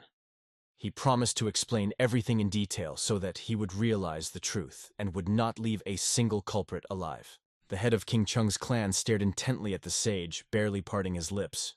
The Holy Spirit watched the wise man overcome with anger. He couldn't believe that the mentor was still resentful of the past events of 7 years. Suddenly, the sage exclaimed that they had lost Master Sangha to the Amai sect then, and Master Chonam today. This destroyed all the hopes of the King Chang sect. The leader of the sect, King Chang, watched the sage carefully, trying to get his attention. Mujian studied the body closely, filled with rage. Suffering is enough, he realized. All this patience led to nothing. Sage turned sharply, sullenly walked away, not allowing himself to be stopped. In his heart boiled the decision not to endure anymore. The Holy Spirit watched him in fear. Suddenly, the sage ascended into the heavens, and King Cheng, shouting his name in surprise, watched him disappear into the air. Another man cautiously approached the Holy Spirit, looked up with interest, and noted that the union of the elder brothers Mu Jung and Jimping could be a threat. Sect leader Cheng Qing turned his gaze sharply, imagining the elder brother who had given up 7 years ago and had nothing to do with this mess. He gazed intently at the clear sky, figuring that isolation would not dull his anger at Machek. Unification will inevitably lead to bloodshed in Sichuan. The old man looked in that direction and nodded meaningfully. The boy rushed to the leader of the sect, pressed his hand to his chest, and felt that this was where fate called him. These events seemed mystical, and he was determined to find the truth on his own. The old man looked at him indignantly. The Holy Spirit looked intently at the young man and said, "If this is his wish, let him calmly take the soldiers with him." The young man, overflowing with gratitude, bowed his hands. The Holy Spirit was closely watching the sky, trying to understand why this happened. The young man bowed his head, convincing himself that he had felt everything and would not fail. Then his eyes rested on the twin rocks, and he said with confidence that King Changsok's fate was now in his elder brother's hands. The night enveloped everything around in dense darkness, but the small streets sparkled with bright lanterns. 2 people sat down at a small table, carefully contemplating each other. One of them already had a thought in his head. It is still not permissible to spend the night on the street. The man held out his hand, looked around carefully, and announced that the rest of the hotels were closed. The only one that received guests charged double. As a result of the rule of King Chengdu, chaos reigned in the city, and the owner asked to speak more quietly so that no one would hear. In the cozy darkness of the room, where there was a bed and a table, everyone carefully studied the notebook. The main character slowly goes through the records, plunging into the discoveries and secrets hidden within the pages. He focused on one of the pages, noting that the squad resembled a black cloud. His next target will be a gentleman named Ashi and a bloody monk.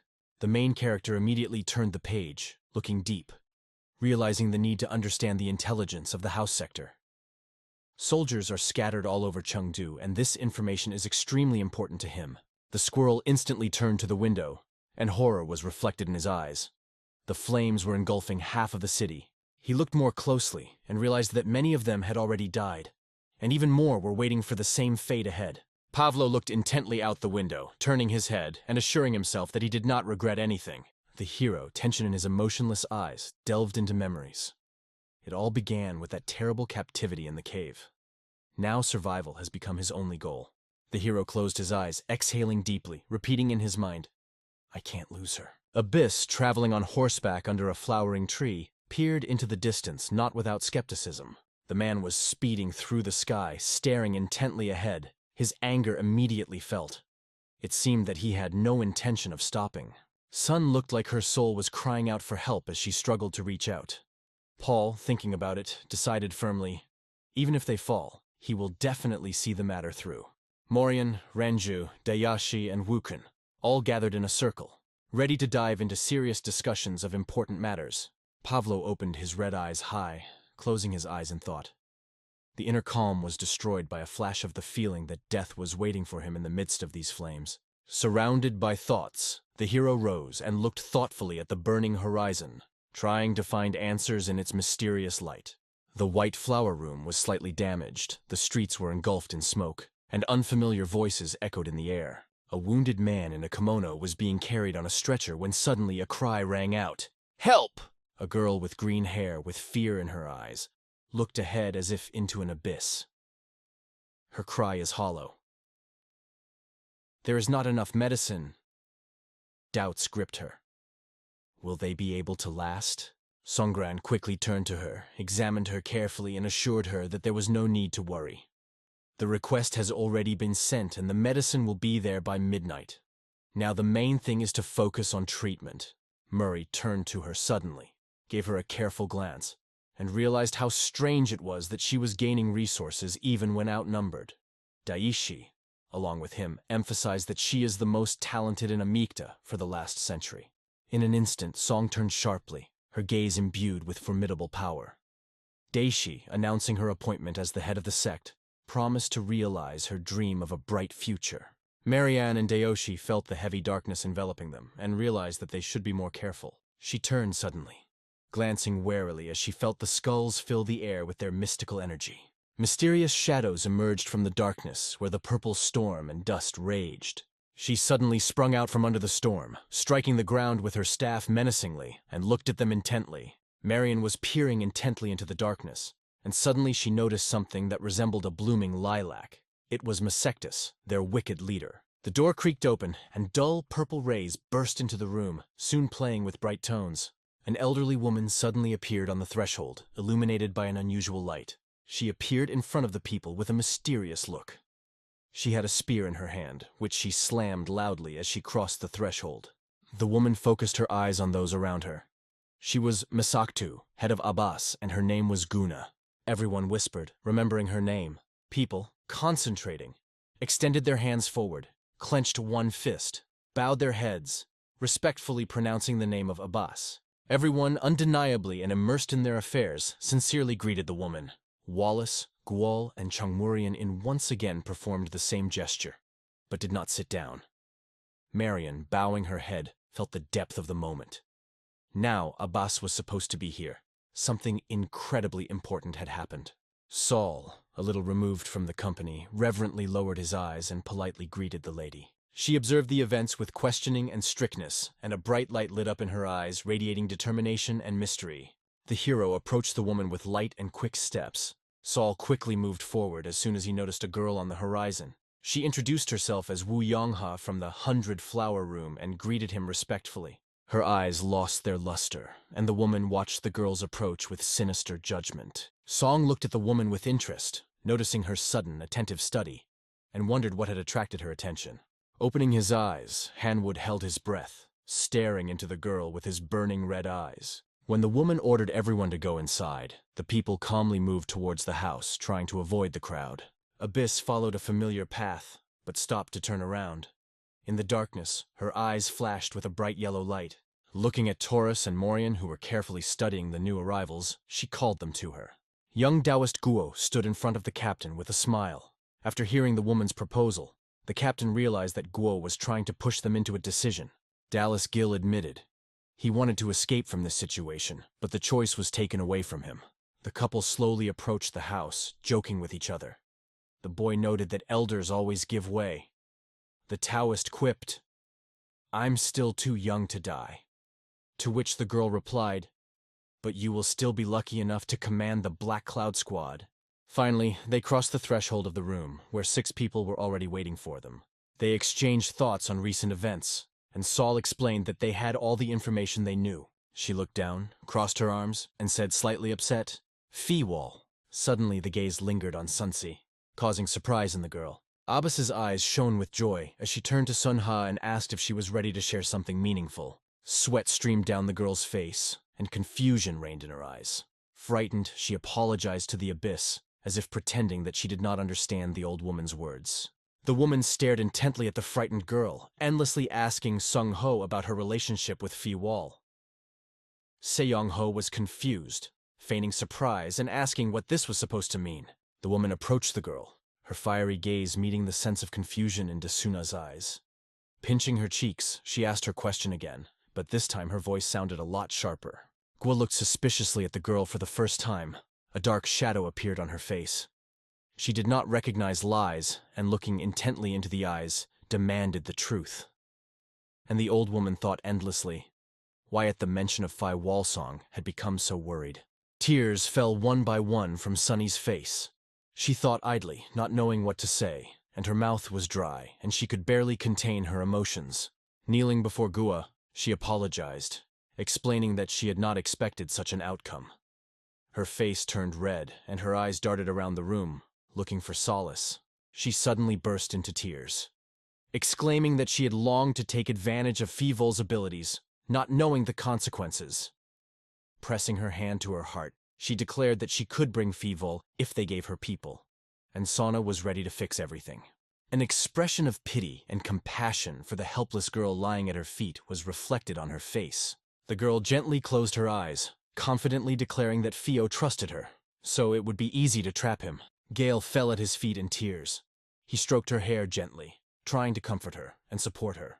The woman carefully stretched her hand towards the sun, energetically braiding her hair, emphasizing her artistry. There was concern in her eyes, and Sonia could see irritation and disappointment in her eyes. Who dared to instruct her to kill the leader of the clan? Her goal was to decorate the world like a bright flower. Hearing the kind words, the girl beamed with a smile, feeling how the sadness dissipated. Realizing her mistake, she decided to live like a flower, opening new paths in the abyss. Sa stood in the back, watching the changing images, feeling the bitterness of disappointment, and could not believe her eyes. Suddenly, her face contorted into an angry expression. Her eyebrows closed, and a cry burst out of her mouth, calling for the lady and her son. The same moment Gu appeared, the sun shone as if inspired by magic. Her eyes brilliantly reflected the abyss that struck her, and the girl's body slowly bent to the ground. Her vision darkened, and blood hissed, rushing out and flooding the snowy strands. Panic gripped everyone when they saw this horror. Saul quickly turned away, not having the strength to look any further. Morian remained amazed, and Daos, amazed by the terrible sight, silently watched the girl's body. The head fell to the ground, followed the body, and the woman got up, challenged Salran and the others, full of new adventures. A large pile of snow-white hair lay on the floor, soaking up all the blood that had flowed from the girl's head. Glancing once more, he stopped in shock at the girl's lifeless body, wondering how such a creature could have a will of its own. Saul, filled with anger, shouted the name of his mistress, as if he wanted his voice to break through the walls and soar to heaven. All Ran was full of rage. Blue lights lit up brightly in her eyes. Red smoke enveloped her, giving the moment even more drive and mystery. Her face lost confidence, sadness and disappointment shone on it. Saul, burning with anger, declared that extremes are not an option. Her son's actions were accidental, and she should not pay with her life for her mistake. The young Taoists watched Saul Ran with concern, feeling anxious about the girl, aware of her incredible power. For the first time, she smiled with delight as she saw Sol Rain finally reveal his true power and greatness. When Saul and the girl met their eyes, she began to speak to the hostess, but she stopped her. "You should know. If you give in even once, then it will be easier again. Fatal mistakes have to be paid for." The lady started away, turning to the girl. In a moment, spreading her fingers, she ordered her son to remove the body. She walked in the same vein, gesticulating emotionally, as if the room was bursting with hundreds of flowers, and her gaze was permeated with common roots. The woman could no longer stand looking at the lifeless body of the girl. A woman with sad eyes, not paying attention to Solran, decides to later invite everyone to negotiations. Ran, full of anger, breathing heavily, gritted her teeth, glanced over her shoulder at the darkness of the abyss. Songa, eyes full of anger, looked down at the walking woman. Her entire being was filled with a burning desire for revenge. She furtively glanced to the side with one open eye, her thoughts confused. At first, the goal was obvious: to destroy Songhai and conquer the room with 100 flowers. Gua was not only the strongest in the land, but also an outstanding strategist, which made her difficult to control. Sitting next to her, she stared at the floor, and Captain Jean understood that it was worth preparing for mobilization. Some watched the woman nervously, their eyes radiating fear of the mysterious. She looked suddenly, and a bright flash, like lightning, illuminated her eye. The lady confidently decided that the Black Cloud Squad would definitely catch the paywall no matter what. Darkness surrounded from all sides. The dense thickets of the hills silently covered the space. 2 men carried his son's body. The body is gently wrapped in a white cloth, resting on a stretcher. His body canceled its weight and gently fell on the green carpet of grass. Standing over the lifeless body, one of them said that it should be left here. The animals might save them the trouble. The second supported this idea, but doubt still angered his heart. The men gradually moved away into the darkness of the night, but one suddenly stopped, his eyes drowning in black. The other resolutely called to go further, and having obeyed, he set off. Together they dissolved in the evening mist. A turquoise ray gently enveloped the cloak in which the sun was hidden. Suddenly the sky became overcast, and suddenly it rained. Small drops covered the skin, like a light touch of nature. As the shadow flashed cautiously over the body stretched out on the ground, there was a thin thread of mystery and tension in the atmosphere. Khalidman carefully removed the cloak from the girl's face, instantly glancing at her sightless eyes, which were aimlessly lost in the abyss. The rain became even stronger, but Feeble did not leave the girl's body, gently touching her cold face. At night it shone brightly, and raindrops glistened on the clothes. A huge stream continuously spilled over the stones, producing a loud symphony of sparkling splashes and a roar that overpowered everything around. The structure deepened in moisture, and the drops of water slid more and more over its rough surface. He reached out and gently touched one of them, carefully placing it on the girl's body. She sat down next to the pile, staring intently into infinity, immersed in her dreams. Having surrounded the girl with stones, he came to the conclusion: asking for forgiveness is useless because their love was just a game of exploitation. Laughing through tears, he promised to restore justice. His determination became a powerful force capable of overcoming all difficulties. Festina, left alone with a pile of stones where the girl was locked, realized it's time to fulfill the promise. She knew she had to save her. Wall finally realized that Barrament's true meaning was hidden deep within. Endless mountains rising rapidly to the sky form a fabulous landscape that is dizzying and fills the heart with incredible beauty. The sky stretched out on the horizon before the new moon. He pondered how this word reflects the indescribable pain of parents who lose their children. At this moment, Manhwa, surrounded by a crowd, stood in front of a huge house.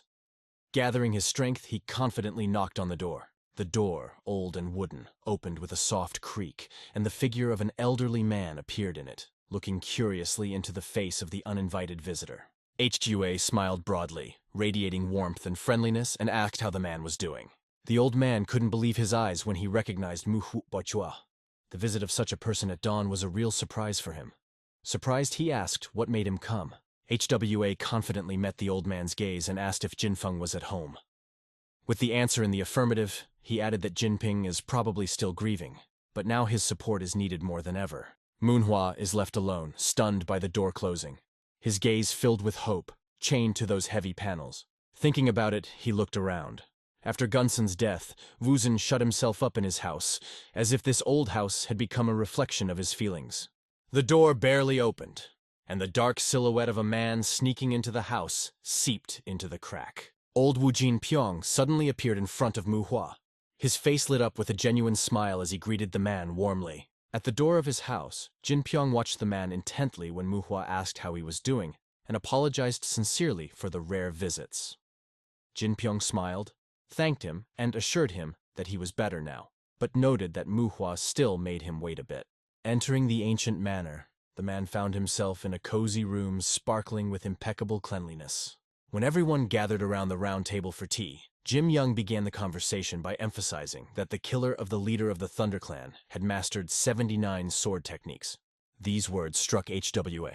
Indignation and fear were reflected on his face, he tried to ask, not believing his sense. The old man stopped the passerby, looking into his surprised eyes, said that he knew why he was here. In the old man's imagination appeared a mysterious man who brought colors of novelty and interest to his days. In time, he announced that the new figure and the one who took Hansen's life were the same person. HVA anxiously clutched the cup of tea, staring intently at the dark reflected image. He glanced at Jim Payan out of the corner of his eye, wondering if it was the same assassin who had killed the head of the ThunderClan in Gunson. She remembered how Muva had asked about the event 7 years ago.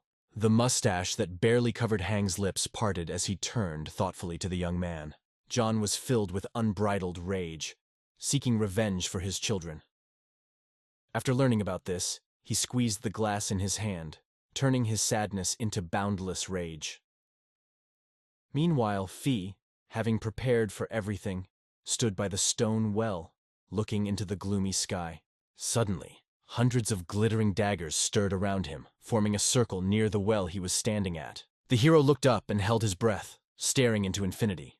Surprisingly, he felt no fear in the whistling of spears around him. Seawall relaxed and watched the world around him. He crouched to the ground, his eyes focused on the flying sparrows whizzing by. Suddenly the young man stopped, looked up and looked with interest at the approaching stranger. A voice was heard in the silence, and he instantly imagined how the mysterious silhouette of a woman's leg appeared on the screen. A familiar girl appeared in front of him, cheerfully smiling and waving her hand.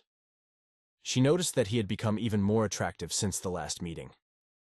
Coming closer, she added that she had finally found him, although she did not know where to look, and she did not expect that he would be so close, in a room filled with hundreds of flowers. The boy burned the girl with his gaze and with indifference asked what she needed. A suspicious smile played on his face. He couldn't believe that she came only for him, because there were others nearby. Taus, Guo, and Gilsium appeared in front of the boy. Taus, scratching his ear and squinting his eye, noted that the boy was so special. He noticed them, even though they were hiding well. Gilsium extended his hand and said hello. Suddenly, a girl with red hair approached the boys, smiling. She held out her hands and invited them to join the Black Cloud Squad one last time. Feewall, keeping his distance, asked what would happen if he refused. She replied that then she would have to follow the customer's instructions. Her gaze was piercing and merciless, like a promise of death for the boy. Suddenly, Holson's angry voice sounded from behind, threatening the boy to accept the offer if he wanted to survive. The Taoist winked at the girl and assured the boys that he was not going to kill. Everyone began to rush around until the question was heard. "Why are you here?" No one gave up on their mission. Daos, watching, said that he had knowledge and advised to hide better.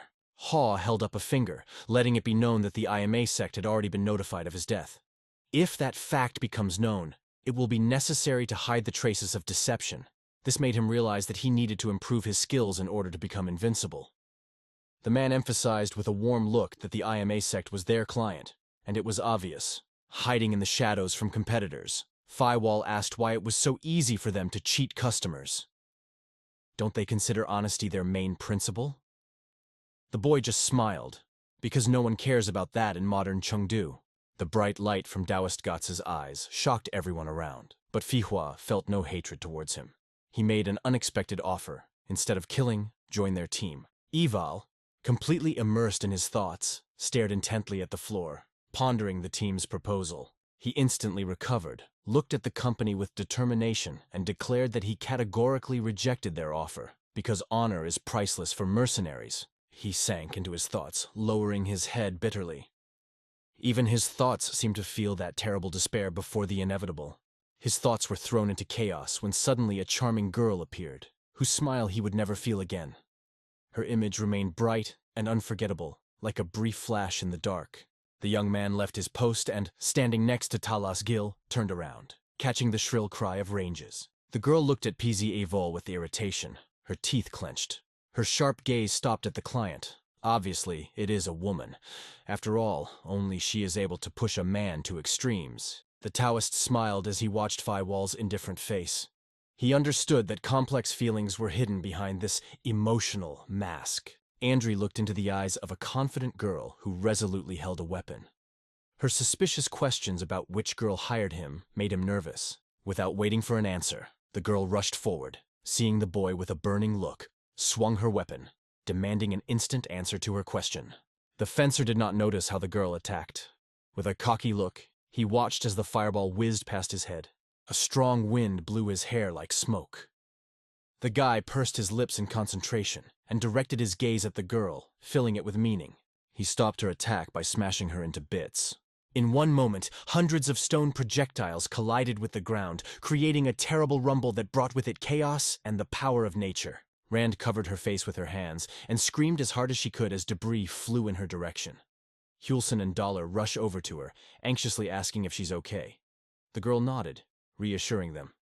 Everything is fine. Straightening her shoulders, she looked at the place where the boy was standing. Now there was only smoke swirling there, and Ranzu asked where the mysterious young man had gone. Suddenly, a loud voice rang out behind them, and when they turned around, they saw Chan Mariang. He asked if they had been informed of the ban on contact with Pia Wall. At the same moment, he appeared on the roof, watching the captain approach. However, Chang Marian noticed him, and pointing to the roof with a gesture, emphasized that he was not hiding there at all. Ohio stood on the edge of the roof, staring into the night sky. Chan Marian, looking at him with indignation, dreamed in her mind about how to turn him into a memory. Suddenly, behind the man, the world dissolved, filled with crackling and flashes of sparks. Enemies suddenly appeared from among the trees, pouncing on the young man with incredible fury. The access fee is ready to repel the attack. He instantly snapped his fingers, and shimmering mysterious lines sang around them.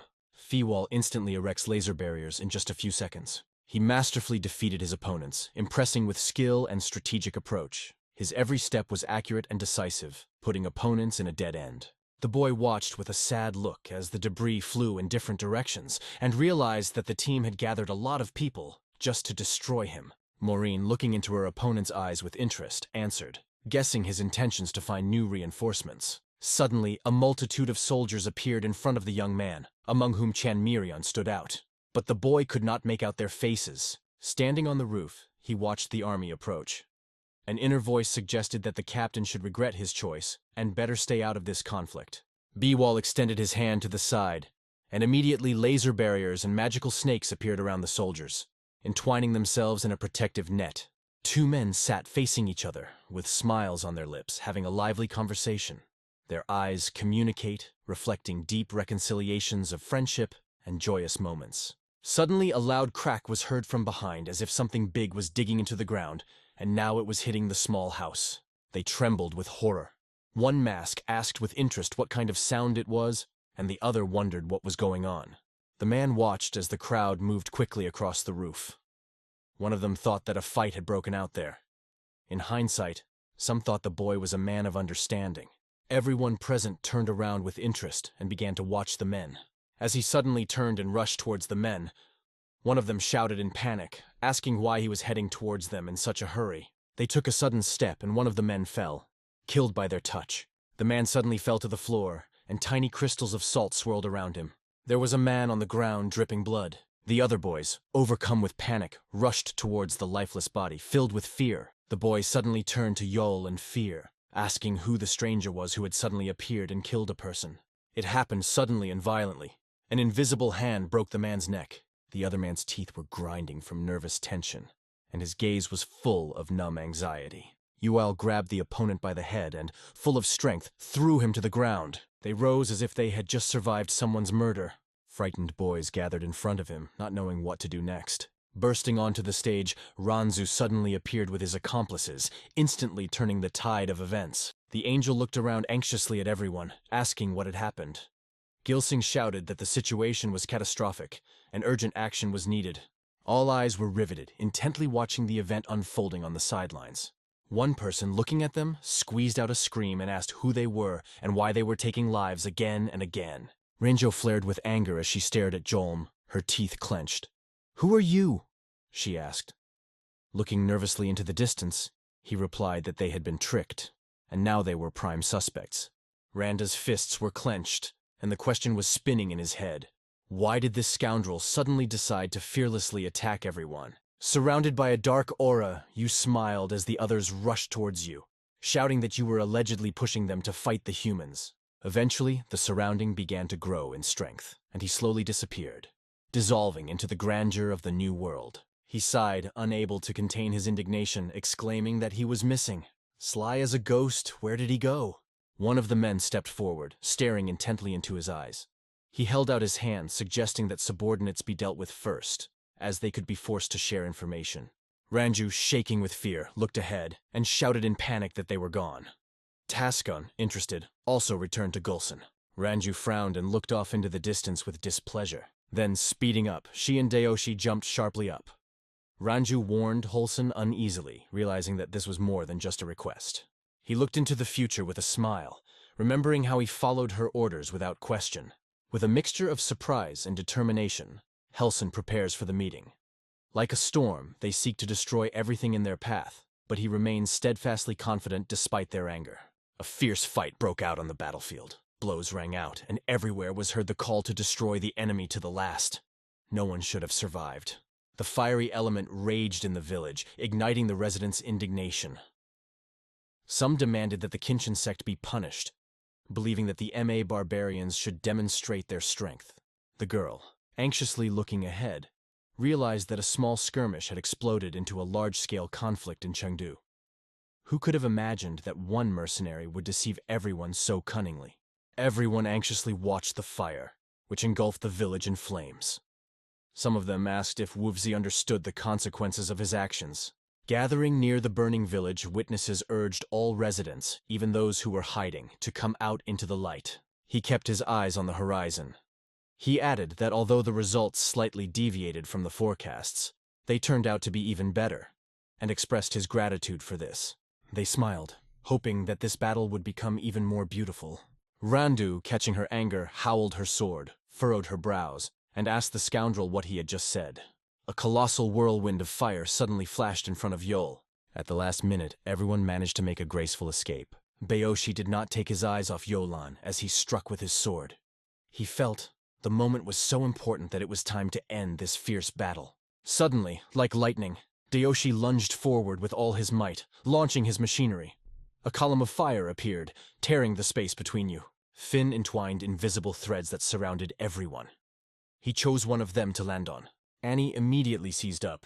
He raised his hand, feeling a wave of threats rising around him. At the same time, everyone jumped into somersaults, throwing several daggers forward. She looked around, tense with fear, not believing if they were real daggers. He hoped that all attacks had already been repulsed, but still decided to strike back. Ayasha was surrounded by numerous thin threads, like a magical web, which led a magical dance of light and shadow. It was quite difficult to watch the tigers, because they suddenly changed course, like fast lanes on a highway. Aishi fought desperately, holding his sword in front of him as his last hope of escape from his enemies. Holmes held a thin thread tightly in his hand, his brows gathered into a menacing fold, and his gaze spoke of menace. A bright heart appeared behind Daisha, and a small dagger seemed to rush towards him with incredible speed. Everyone witnessed how he clenched his teeth tightly and suddenly turned around. The dagger pierced his hand, and those around him gasped in horror as they watched what was happening. A fountain of red dust erupted from his hand. The hand shot to the side, flying several meters. She fell to her knees, screaming desperately, clutching the bleeding wound tightly. Fear gripped Ranju as she stared ahead, dazzled by the bright lights flashing behind her. Daishi watched these dangerous signs anxiously, and suddenly the daggers pierced her. She covered her forehead and screamed with all her might. She bowed her head, thinking deeply, "This is impossible. There is no way to evenly distribute them. Daggers don't move as fast as they once did when Yol had free control over them." Everyone gathered around Daisha while Ranji watched intently. He frowned and loudly voiced his refusal. Dayoshi, holding a severed limb in his hand, looked ahead with a look full of menace. All the indifferent looks lingered on his eyes, and the daggers quickly circled in the air. Suddenly Marion, spear in hand, stepped forward and called them to a halt. Her actions became confident. Her teeth clenched as a bright aura suddenly ignited around her. Her eyes shone brightly.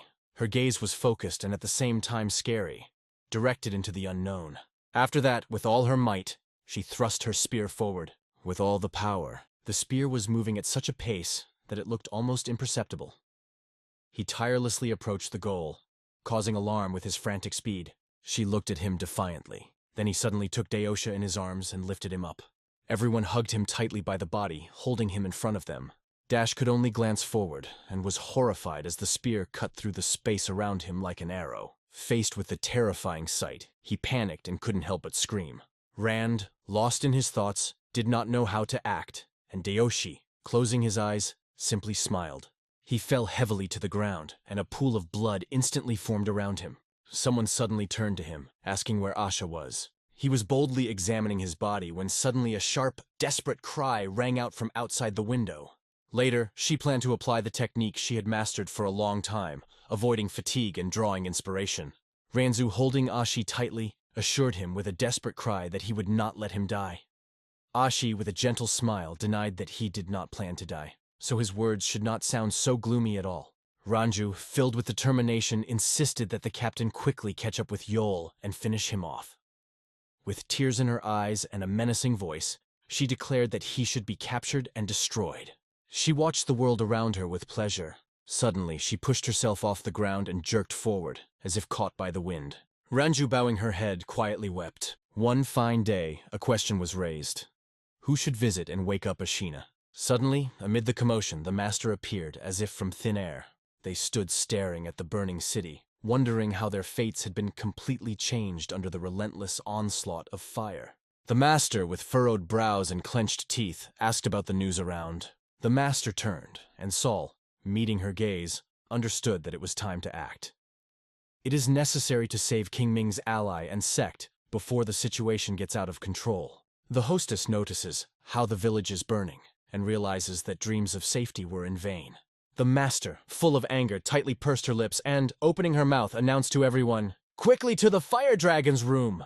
Behind her, a large column of monks rushed into battle, impressive with speed and energy. One person turned and, filled with horror, realized that the sect leader himself had appeared here in person. He looked anxiously into the future, pondering the boys' words about the sect leader. They found themselves in a really advantageous position. Purple lightning flashed from the gate, filling the space with hidden magic and mystery. The door opened and a wise master with a staff in his hand appeared in front of them. The man, seized with anxiety, looked ahead and realized with horror. A witch was standing in front of him.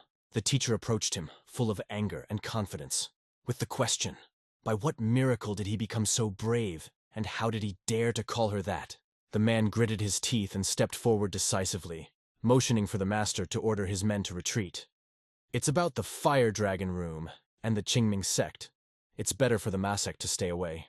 She confidently extended her hand forward, claiming that she knew all the intricacies of the relationship between the king of the Ming sect and Ma sect. What lies behind this knowledge? The man held out his hand as if to reassure her that no one thought she was stupid, but his action said otherwise. He was only trying to hide his true intentions. Suddenly, the craftswoman, clenching her teeth, suddenly moved forward. Her staff waved in the air, calling for silence, and the space around her seemed to come alive. He struck the opponent with a staff, and the opponent, quite skilled, repelled the blow with a sword. The man clenched his teeth. It was hard to bear the blow. He believed he knew about her power, but the true power astounded him. The man stepped back, eyeing her timidly, as he was certain that she possessed impressive fighting skills.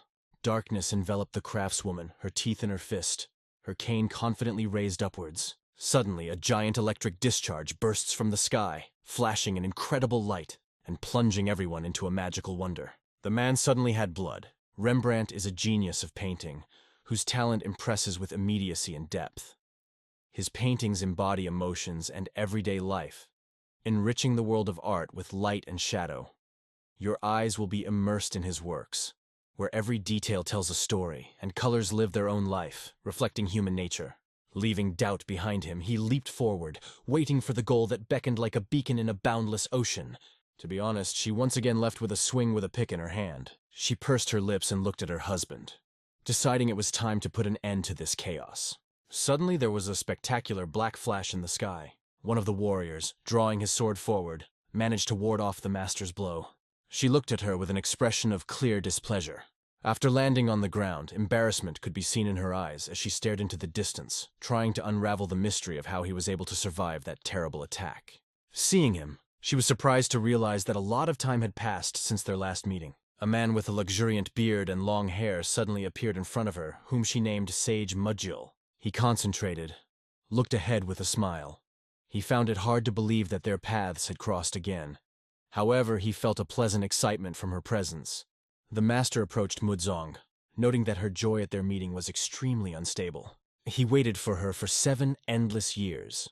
How could his heart not flutter with happiness at this moment? Wuzhong smiled lightly, a strong aura emanating from him. If his brothers had decided to eliminate the MA sect 7 years ago, their meeting would have taken place much earlier. The hostess looked dreamily ahead, feeling a unique energy around her that filled the space. The master smiled as he watched Mujiang and noted that the boy had recently discovered a new understanding.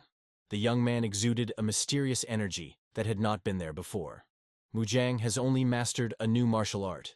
The master smiled, but his eyes flashed with anger. He realized that Muzhong had no idea of the boundless and profound martial arts of the Qingchang sect. She watched Nguyen Yang in disbelief.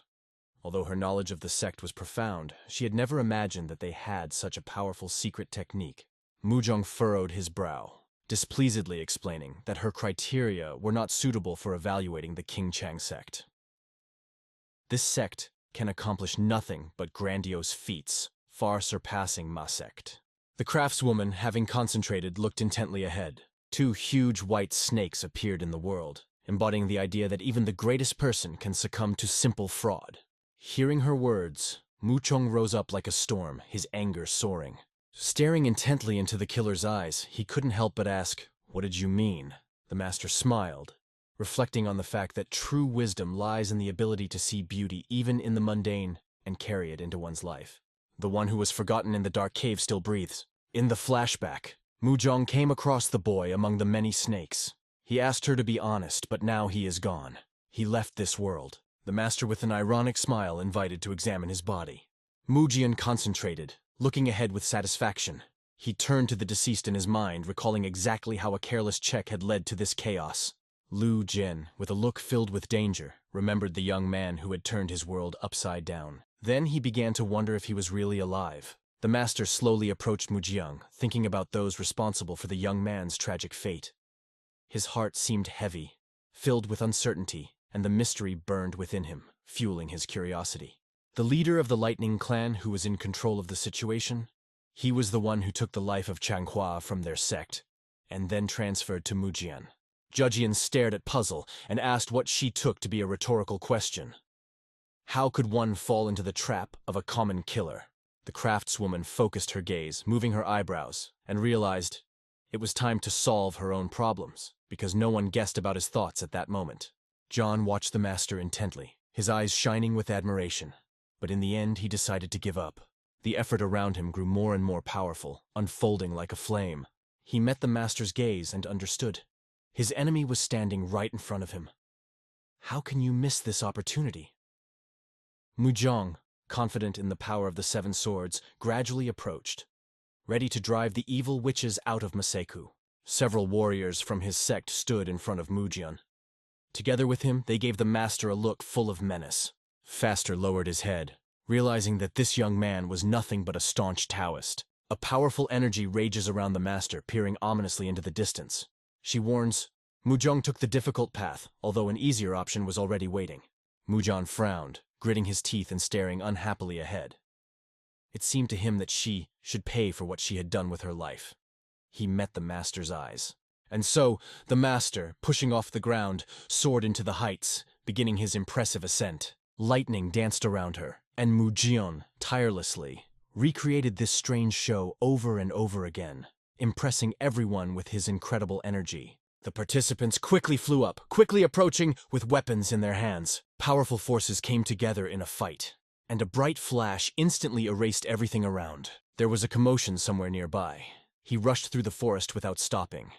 This secret pursuit fascinated everyone who wandered in this wild thicket. He couldn't help himself, because he felt the devil himself awaken inside him, unexpectedly. Everyone pays attention to the bright light that sparkles nearby. The master, together with Mudzo, managed to emit it. When he turns, he concentrates on watching in that direction. They smiled broadly, exchanged glances as if to say, "We're already here." In front of us rises the grandiose stone wall of the fortress, full of grandeur and ancient history. A host of horsemen gallop ahead, their faces full of concentration and their brows pressed into deep wrinkles. They chased after the shadow of the arrows, weaving a thin but strong web around you. He rushes forward, not paying attention to anything around him. Orion rode, looking straight ahead, lost in thought. He couldn't believe that even though she was also mounted, she couldn't catch up to him. Dropping his eyebrows and clenching his teeth, he was again amazed at the incredible. Oddly enough, Joel is currently weaving energy threads and striding through space. Mark Morian's eyes flashed with the fire of anger. He knew that no plan of Yoel's killer could save him. Mark would surely catch up and destroy his enemy. Torian relived his childhood memories of the first time his defining moment took place, taking someone's life. He furrowed his brows in concentration as he spun around, accentuating his scratches with a bright facial expression. Ashi stopped in front of him, her confidence causing him to hold his gaze for a moment, taking in her determined gaze. He smiled, watching Anya, as if a memory of something special suddenly caught him. Morian was lost in his thoughts. How could he decide to kill Diasha, who had become like his own father to him? Moriang, furrowing his brows, swung his spear resolutely and loudly called the warriors to attack. They, raising their spears, joined the assault with fervor. Suddenly, many spears, like arrows, rushed in your direction. The company suddenly froze, as if cursed by an unknown force. He instantly changed direction and rushed towards the spears. Fleeing in fear, they realized that they were running straight for spears instead of avoiding danger. Suddenly, there was silence around him as people began to disappear, as if woven from thin air, as spears whistled piercingly through the air. One of the warriors, overcome with fear and admiration, asked where everyone had gone, and who the hell could this mysterious person be? A mysterious veil covered the group of warriors. One of the soldiers, maddened with fear, began to anxiously look around. Moving along the laces, he cast a longing glance at him. Later, the threads beheaded many soldiers who were riding on horseback. They quietly approached the horse, careful not to frighten it. The warriors turned in fright, watching as the heads of their comrades flew from their shoulders. He saw a huge white one. Everyone looked ahead intently, trying to catch what was waiting for them next. A whirlwind of fire suddenly engulfed the village, turning the surrounding world into chaos and danger. A dead horse rests on the ground, like a soulless guardian of an ancient field, abandoned without a rider, and the only sky witnesses its silence. A rider was standing next to him. The warriors closed the circle, sharpening their spears at him. Marion gave him a look full of displeasure, and decided to herself that she would handle this task herself. Alex, keeping a calm face, expressed his bewilderment. There was a commotion around him, and he asked what was going on, although there was still doubt in his heart. He bowed his head, thinking, is it really Zhang? After all, they are from Qinzheng. How does the commission, which continuously follows death, differ from it? The whole city was engulfed in fire. If someone had asked her about the sacrifices she had to make to achieve her current fame, she would have answered, 1. 1 became the embodiment of the symbol. All eyes shifted to Anya, hoping to find out the truth about him. They believed that in order to control such a powerful mercenary army, he had to get rid of twice as many people as he actually did. He closed his eyes and bowed his head slightly, knowing that this was a chance to give birth to something unique. Suddenly, he opened his eyes, and those behind him realized that their actions had not gone unnoticed. People whispered that it was their greed and desire for power that led to this fateful moment. Yang stared ahead, his eyes full of madness, doubting whether he was truly insane. They were surrounded by a powerful aura that was tirelessly increasing, and the number of threads was constantly increasing. Murian looked down intently. His dagger shone brighter than before. He realized that he was pouring powerful energy into his weapon. She stared off into the distance in fear and surprise as the killer mercilessly revealed his weapon. Suddenly there was a bright light behind Mario. Turning around in alarm, he was surprised to see people approaching. The master's presence was felt among them, but there was another similar energy. What prompted them to come here? Ian was staring intently at the wall, enveloped in a bright glow. Murian believed that he always acted independently. But whose power is it, if they cannot become his allies? Nugian, with a menacing look, dashed forward, convinced that the Lord thought himself safe and able to escape from him. The ruler smiled and said that her escape resembled the desire to destroy everything around Chengdu. Mu Jiyong vigorously swung her sword, while the master, with all her composure, gritted her teeth as she prepared for battle. Suddenly, a tiny dagger appeared in front of us, which had 3 elegant handles with dazzling carvings. Finally, he appears before the eyes of all present. Master and Mushon instantly changed direction. She stopped, gripped by fear. They noticed how a crowd had gathered near the gate, and soldiers were actively moving around like spiders weaving their webs. The owner, overcome with curiosity, asked what was going on. She looked ahead and asked herself what it was in front of her. A group of future researchers stood motionless, bound by a lace of intertwined threads, which created an atmosphere of mystery and mystery. The master, weaving mysteries with his gaze, rushed towards the stranger together with Saul Ran, asking in his heart the question, will Saul recognize him? They pointed out that he was the bloody murderer. Lu Zheon, listening to the words of the master, carefully looked at the wall, turning to the killer in search of an answer. Everyone quietly turned and focused their gazes on them. Jung, filled with anger, looking around at everyone, asked himself the question, do I really exist? As Hyan's powerful circle strength grew, his terrifying scream began to echo from everywhere. The horses rushed in confusion in different directions, and the panic-stricken soldiers grabbed their heads. The response was sharp, but Mujong wasted no time in rushing down like a whirlwind at an astonishing speed. Marion looked at the wall in an anxious fear. Nuzhang drew his sword as he approached, and you all responded with happy smiles. With a crazy smile, they turned around, and suddenly a giant white snake appeared. He looked around, and his heart filled with a sense of completion. Everything had fallen into place. Everyone exuded confidence and beamed with sincere smiles. He was taken to a modest building. Everyone rushed forward like the wind with mad agility. With the famous Master Saul Randall in the same team, he exudes a mysteriousness that makes everyone around him uncomfortable. John parted his lips in surprise. With rage in his voice, he exclaims that Yol is a real scoundrel and thinks how much longer he will run away. Rand, filled with anxious thoughts, carefully considered what lay ahead. The craftswoman with bowed eyebrows jerked forward like a gust of wind. She turned as his shout called for her to stop. To discover this was to give Dio Vol an advantage, further strengthening his position. The owner turned around, frowning slightly, and sharply told Saul to shut up, not allowing him to say anything more. The craftswoman, clenching her teeth, remembered Mujian, believing that she could not reveal everything because everyone's eyes were on her, and the sage Mujian seems to have guessed her thoughts.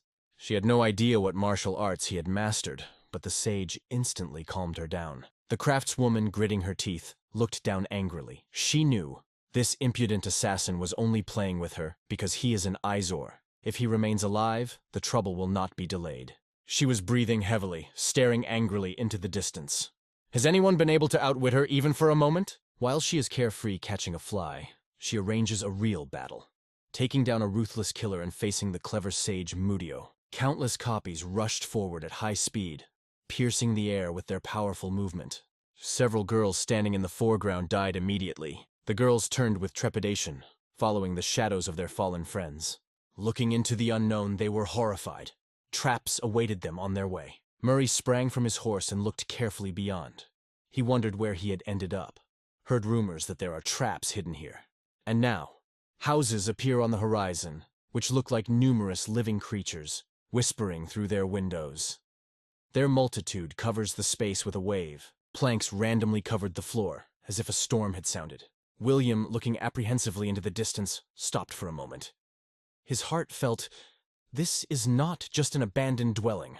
Looking around the mighty buildings, Murian felt an atmosphere of confidence and majesty rising around him. The Tang clan was famous for its unique culture and ancient traditions that were carefully passed down from grandfather to grandson. Seeking to unravel the unknown of the future, following in the footsteps of Tang clan village, they were filled with fear. Why did they choose this path? An outraged Buyong turned sharply, questioning how dare he bring them here, and demanded to come out of the shadows immediately. An unknown shadow enveloped the main building. They stood on the roof, looking into the boundless space below. Hyan noticed them and clenched his fists. The unknown stood calmly, carefully watching everyone. Yongrit had gritted his teeth as he fought back the screams of hatred. The master, frowning, shouted loudly that he was being mocked. They smiled, and a dense world of thoughts entangled in his mind. He opened his eyes, and there was a frightened anxiety in them. Oleksy reached out to them and explained what the matter was. A giant snake suddenly appeared, coiling around the residence, creating an incredibly impressive show. His heavenly net from which there is no escape, and those watching will inevitably feel the blade. On the roof, smiling, the boy took out his sword. He believed that demons were around, and he, Judge Young, was ready to stop evil to save the world. Ye Jun, like an agile cat, jumped from roof to roof, tirelessly approaching the goal. He smiled cheerfully and asked how the impression was. Judge Young looked around the room and directly asked who would dare to answer his question. His sword soared in the air, deftly parrying every blow. Suddenly, one of the blades hit his leg, and he screamed at the top of his voice. In a moment, several more blades hit his back, crushing his pain. Yun opened his mouth in great surprise, and blood gushed out in a torrent. Out of control with his weapon, he helplessly fell from the top, falling like a branch caught in the wind. One of the girls, filled with horror, stared into the distance, wondering who could have created so many traps. The other, amazed, looked around, wondering what else the Tang village could prepare. Smiles graced the faces of those watching him as he looked down, lost in thought as to whether he had no idea about it. He opened his eyes wide in shock as he came upon a hidden weapon and deadly poison hidden inconspicuously here. The girl met the master's gaze and understood. Out of all the corners of the world, they managed to learn to live only in the country of tanks. The girl, full of anxiety, turned her gaze forward and realized this is where they need to enter into battle. The owner and Saul glanced at her, and the girl confidently declared that they were already close. Trembling and eager, she held out her hand, urging him to stop. Suddenly, several arrows shot out of the darkness. Tears glistened in the girl's eyes as the arrows, like lightning, took root in her body one by one. Arrows came violently from the sky, taking the lives of young girls. One of the young men, looking into the distance, was seized with fear and shouted back. Soul rushed, catching arrows, and confidently called everyone to calm down, advising them not to rush into decisions. The girl ran, calling for help with all her might. Suddenly, she ran into something, and the tiles under her feet began to crack. She looked down, and fear ran through her like a rope as Akrod's smoke rose into the sky. Boys and girls squeezed her neck, tears and saliva poured from everyone. The girl cried hysterically that it was poison. The veins on her neck swelled, and she, gasping for air, asked for help. Suddenly, white snakes appeared, watching intently. Someone shouted that there were a lot of them. No one even guessed that these strange creatures were the result of magic. With an elegant pattern of veins on her forehead and a wide-open smile, a dark force enveloped the craftswoman. She demanded the immediate disappearance of everyone, promising to release her from the head. They froze on the roof, carefully watching the master. He smiled, radiating an indescribable energy surrounding his snakes, and asked her to wait. After that, everyone smiled joyfully, emphasizing that he leaves the most interesting for the finale. The stinking streets fell into silence. The magical starry sky quietly whispered ancient legends, and the inhabitants, as if enchanted, froze in their dreams. Her eyes got lost in the gloomy darkness. Snakes flashed before his feet, merging with the ground. The fire of orange magic swirled in his eyes. He defeated all the snakes by striking them with magic. Gritting his teeth, Mujiang admitted that the wall was a real villain for him. Filled with rage, Majun declared that Wall had taken away the power in King Chang's sect. His gaze went to the roof where the main character was, promising him a severe punishment. Ball felt hopeless and began to think about whether he would really have to pay with his life. During the conversation, he discovered that he had already settled 7 years ago. Outraged, Mujin disgustedly described him as a brat. The protagonist stood quietly with his head down, convinced that he no longer owed anyone's soul in this world. A fiery red glow lit his eyes as he realized that his entire mission was simply debt collection. The village plunged into a mysterious shadow, decorated with golden reflections. The ball, full of energy, jumped sharply from the roof. Young Mud circled around her, performing an aerial dance that mesmerized everyone with its elegance. His wrinkled face reflected his uncertainty. He could not understand what was happening around him. He filled his world with orange mana, noting that he only sees the protagonist's pathetic antics. Mujong held his sword confidently, preparing himself for the ordeal. Mujiang instantly registered the threat. Move away from annoying protein ads to keep the focus on the bottom line. A transparent hole in the hero's cloak revealed bright orange eyes that beckoned with a secret, like a nightlight, dotted with stars. A secret place was hidden behind the fireplace. Mujong was stunned. The ox had become different, but his eyes retained their old mystery.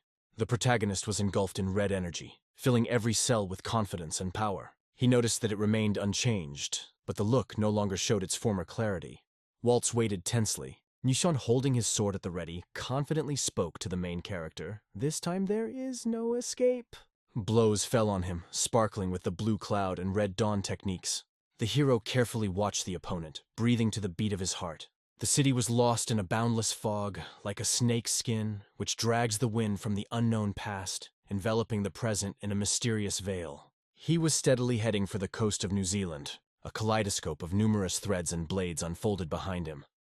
It was a mysterious interweaving of sharp metals hardened in the fire. Suddenly, the wall struck Manhwa, sending out blades. The man, squatting on the floor, masterfully parried the blows with his sword. Nguyen watched him angrily, emphasizing that the main character was making a strong attack. He noted that Val had become more than just a killer. The main character pounced on Muyang's defender, but he deftly parried the blows with his sword. In his thoughts, he was occupied with the mysterious affairs of Bal, who has been suffering under the spell of magical threats for 7 years. Mahjong believed that the abilities of the main characters had a clear hierarchy. The power of their creations definitely exceeded the skill of the Sith creators. He was enveloped in a mysterious blue aura. Mudjian admitted that what he saw made an incredible impression on him.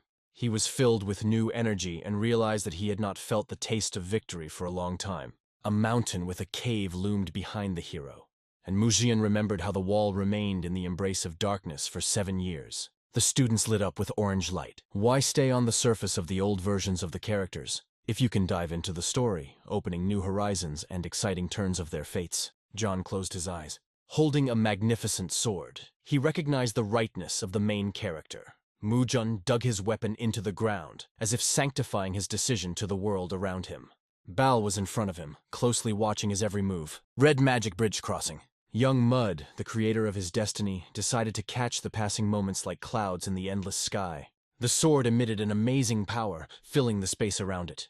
Mujin, seething with anger, asked the protagonist if he would be able to avoid the attack.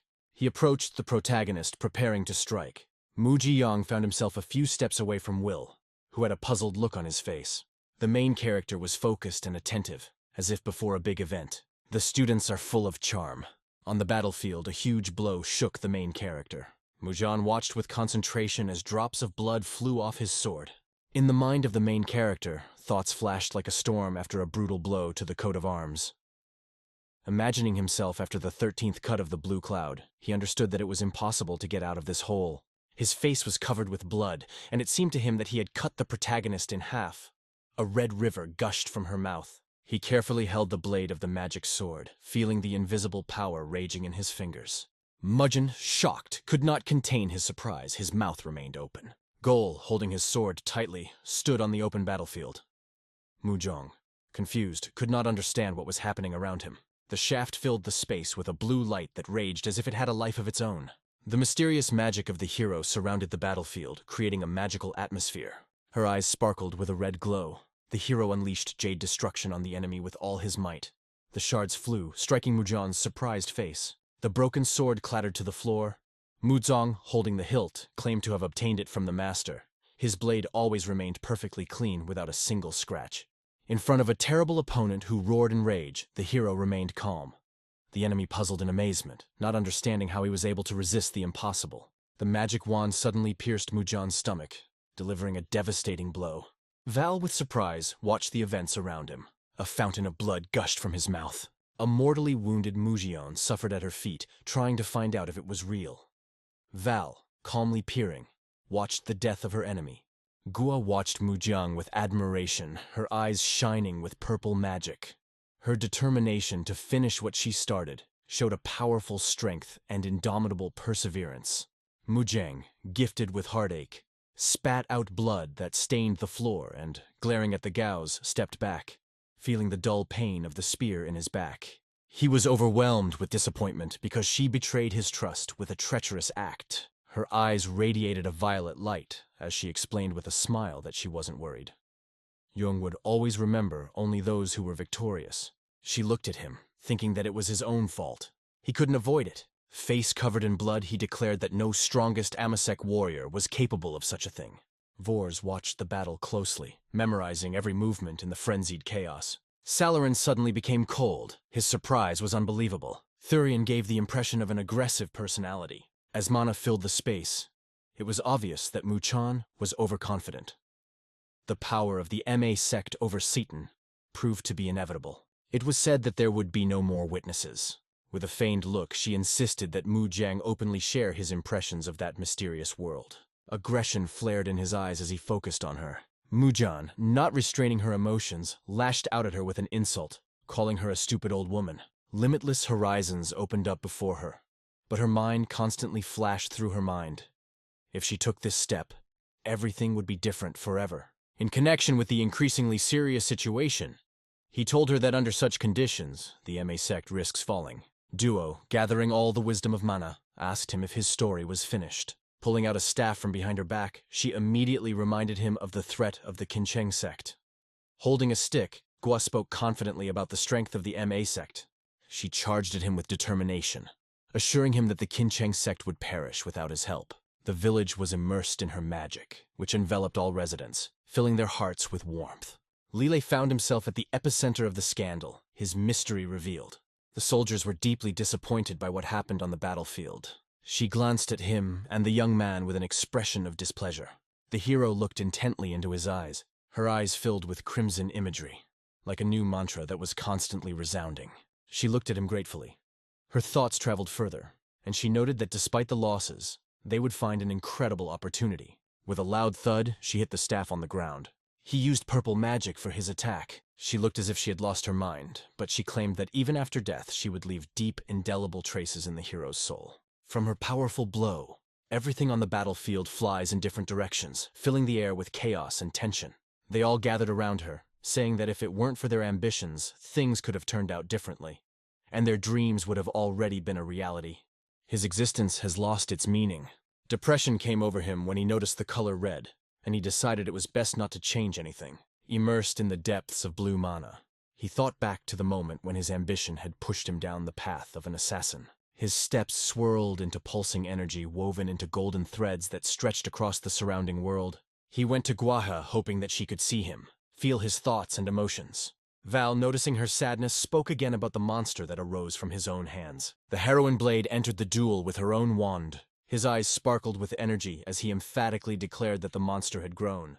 Val, like a nimble dancer, tirelessly evaded her blows, playing in his threads with fascinating skill. Thin threads wrapped around his face like protection. He defended himself against his attacks in all possible ways. She turned Mana into a magic wand. Their blows merged into one powerful storm that fought for dominance in the sky. Suddenly, an ancient magical explosion full of power descended on the ground. Sweat streamed down her face. The image of the teacher flashed in her memory. Purple smoke enveloped her and she was stunned. She turned her staff around and protested its shortcomings with a sense of deep disappointment. She got into a magical world, where monarch butterflies circled. It is necessary to incarnate a magical strike using the golden chaotic strike technique. A powerful blast wave erupted on the battlefield, causing the ground to tremble. The wall, entwined with intricate threads, remained motionless, as if caught in a close captivity. The main character suddenly received a blow, which abruptly took him out of the everyday rhythm of life. She was in the center of the fire, where a handkerchief, red as a ribbon, swirled in the wind, gently touching her skin. Her fingers tangled in the threads, and her gaze radiated energy. She wept often, like a soul constantly searching for a way out of chaos. Dua's face glowed with a yellow light, giving him a mysterious and attractive look. She stared intently at the blades rushing towards her. She tried to fend off the attack by grabbing her staff. A magical world of magic unfolds in a mysterious landscape, where purple mana empowers mythical creatures and reveals the secrets of invisible paths. The personnel remained deeply embedded in the ground. Surprise will flash across her face when you... She asked him if that was all he had in mind, all crouched in front of her, his eyes glowing with magical fire. He reveled in the knowledge she imparted. On his hand was a woven thread that disappeared into the ground, like a mysterious path to the mysterious depths. Maria held her breath, not believing her eyes, amazed by what was happening around her. She stood on the edge of the cliff, aware that her leg was wrapped in golden threads that shone in the sun, like a magical webbing that kept her from falling. All of them quickly swept across the battlefield like shadows on the wind. He released a clot that resembled a glow. Shocked to the core, she exclaimed, "It's back!" The main character's eyes lit up with bright red fire. The fell was filled with blue manalites. The application of the mind acceleration technique dramatically improved the ability to reason and the speed of information processing when solving the most complex problems. He flicked the black lightning and suddenly found himself in the arms of a black horse. On his way to Gua, The hero thought about how mental acceleration would allow him to think faster, and black lightning would give him incredible physical abilities. Amazed, Goa asked where Wall was. He punched her and proudly declared that he could travel at the speed of sound. After this blow, Gua began to cough up blood. All eyes were fixed on her and her face remained unassuming. The main character stopped in front of the giant inscription, Google, stretched out in front of him, like a symbol of his global influence, which covers the whole world. The sunlight filled his face with warmth. A spark appeared in his eyes and he immediately turned to the master. Bua struggled as she tried to get off the ground, guessing the power that lay within her heart. Frowning, she pondered what had just happened. She imagined herself in the abyss. Voa wanted to understand what had made such a strong impression on her. After all, she did not feel a single blow. Woe doubted. How could she defeat her with just one blow? Her eyes were filled with a reddish tint. She thought about comparing Valfadon to the wise Mujiang. Standing in front of the wall, Gua thought deeply about what a monstrous creature they had created. Blood ran down her face. At this rate, she thought, Mujo would soon become a sage. She approached Shirin, and his eyes showed disbelief. Marion returned with an indignant expression on her face. Yua turned to the captain of the Black Clouds, urging him to get rid of the slacker sprawled in front of Val. They discovered what had only been rumored. They head towards Boo and Bee, not knowing what awaits them. Val, watching them, felt uneasy. He asked with cold-blooded curiosity if Gua was willing to sacrifice 2 lives to save his own. The main character quickly approached her, wondering if she really thought he could do it, together with Miriam. Alrun seethed in anger as she watched what was going on around her. They triumphantly finished the walk under the virtual sky of Google Watch. Behind the hero, events unfold that radically change him and the world around him. Mysteries and intrigues turn this trip into an incredible adventure. A figure shrouded in a mysterious blue mist appeared. The ball was filled with mystery, sending shiny golden threads in his direction. Marion was overcome with anger as he saw something wrap around his spear, taking away his power over him. With a flash of anger, he accused the main character of being stupid. The shadow of many daggers rested on him. Blue energy began to pour out of his gaze. Vol's blade pierces Marion's chest. He stepped forward, but suddenly staggered and fell to the ground. The main character boldly went forward, feeling that new exciting adventures await him. Solarin rushed towards him. A stream of bright pink energy appeared ahead. The main character held her breath and sensed the moment, commanding Ball to stop, expertly dodging his attack. An angry storm flared up in her heart from what she saw. Taking a fighting stance with a katana in her hands, she resolutely ordered the main character to stop. Powerful explosions of pink energy flashed brightly from both sides of the document. The generous letters of the scars lit up his face, reminding of unforgettable adventures. Salvarine felt both admiration and confusion. The main character raced through her inner universe, where every step brought new discoveries. Her thoughts and emotions were intertwined, creating a real kaleidoscope of sensations. A bright red spark shone from the orb's eyes. He looked upset, searching for a reason why everything happened the way it did. The character stopped in front of Gua, dreamily studying his majestic silhouette. He looked back at the ball, as if it were a mysterious being from another reality. The main character was furious with rage. Gua reported that Browning thought Wall was an idiot. A firestorm could ignite in her gaze. The hero is shocked, loses control, is unable to stop. His desperation turns into a cry for a stop. A mysterious energy anomaly appeared on the outskirts of Valu, which attracted the attention of researchers and passers-by. Strange energy waves have undergone transformations in the surrounding world. It made an impression on him that was hard to describe. Black snakes were entwined on her hands. Snakes coiled around her body, as if feeling the need to protect her from all the dangers that crept in from the outside. The protagonist gazed at her, surrounded by an invisible aura of mystery. An angry Gova openly expressed his displeasure with the wall. A huge white snake suddenly appeared in front of her. The duelist seethed with anger, convincing everyone around that the hero was a demon, and it was he who stood in the way of her brilliant success. A giant snake fell on her. A fountain of blood gushed from her throat, painting a terrible red pattern in the air. Before the incarnation of Gua, looking at her, the protagonist asked if there was anything left to say at the end. A lake of red blood spread out under Gua. Val, filled with despair, strongly begged her to leave his world forever. He discreetly examined Guo's body, hiding all his feelings deep in his soul. They embark on an unforgettable journey, where triumphs and failures harmoniously intertwine into a vivid plot of their existence. Soldiers surrounded Mudjian's lifeless body. The soldiers were amazed. On the battlefield, everyone froze in anticipation, as if frozen, staring at Gui's lifeless body. Tears rolled down their cheeks, and they asked incredulously, "How could this happen?" The warriors watched with interest as the protagonist defeated a Bazgula in a flash. They asked if the ox was a human being, and where this monster came from. Some emphasized that he is the main person in the rib that shines under the rays of the sun. He watched the soldiers with interest. The warriors, filled with fear, gathered around the main character, assuring him that this was only the beginning of their incredible adventures.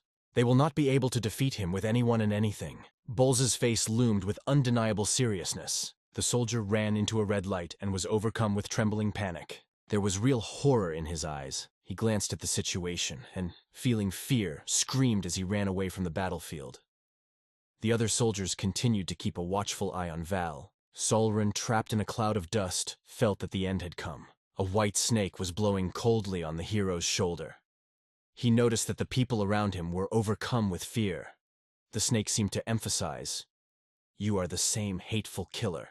Red eyes appeared in her imagination, menacingly watching the village. Vol immediately conquered all of Seitan, destroying the leaders of MA and the Chan King sect.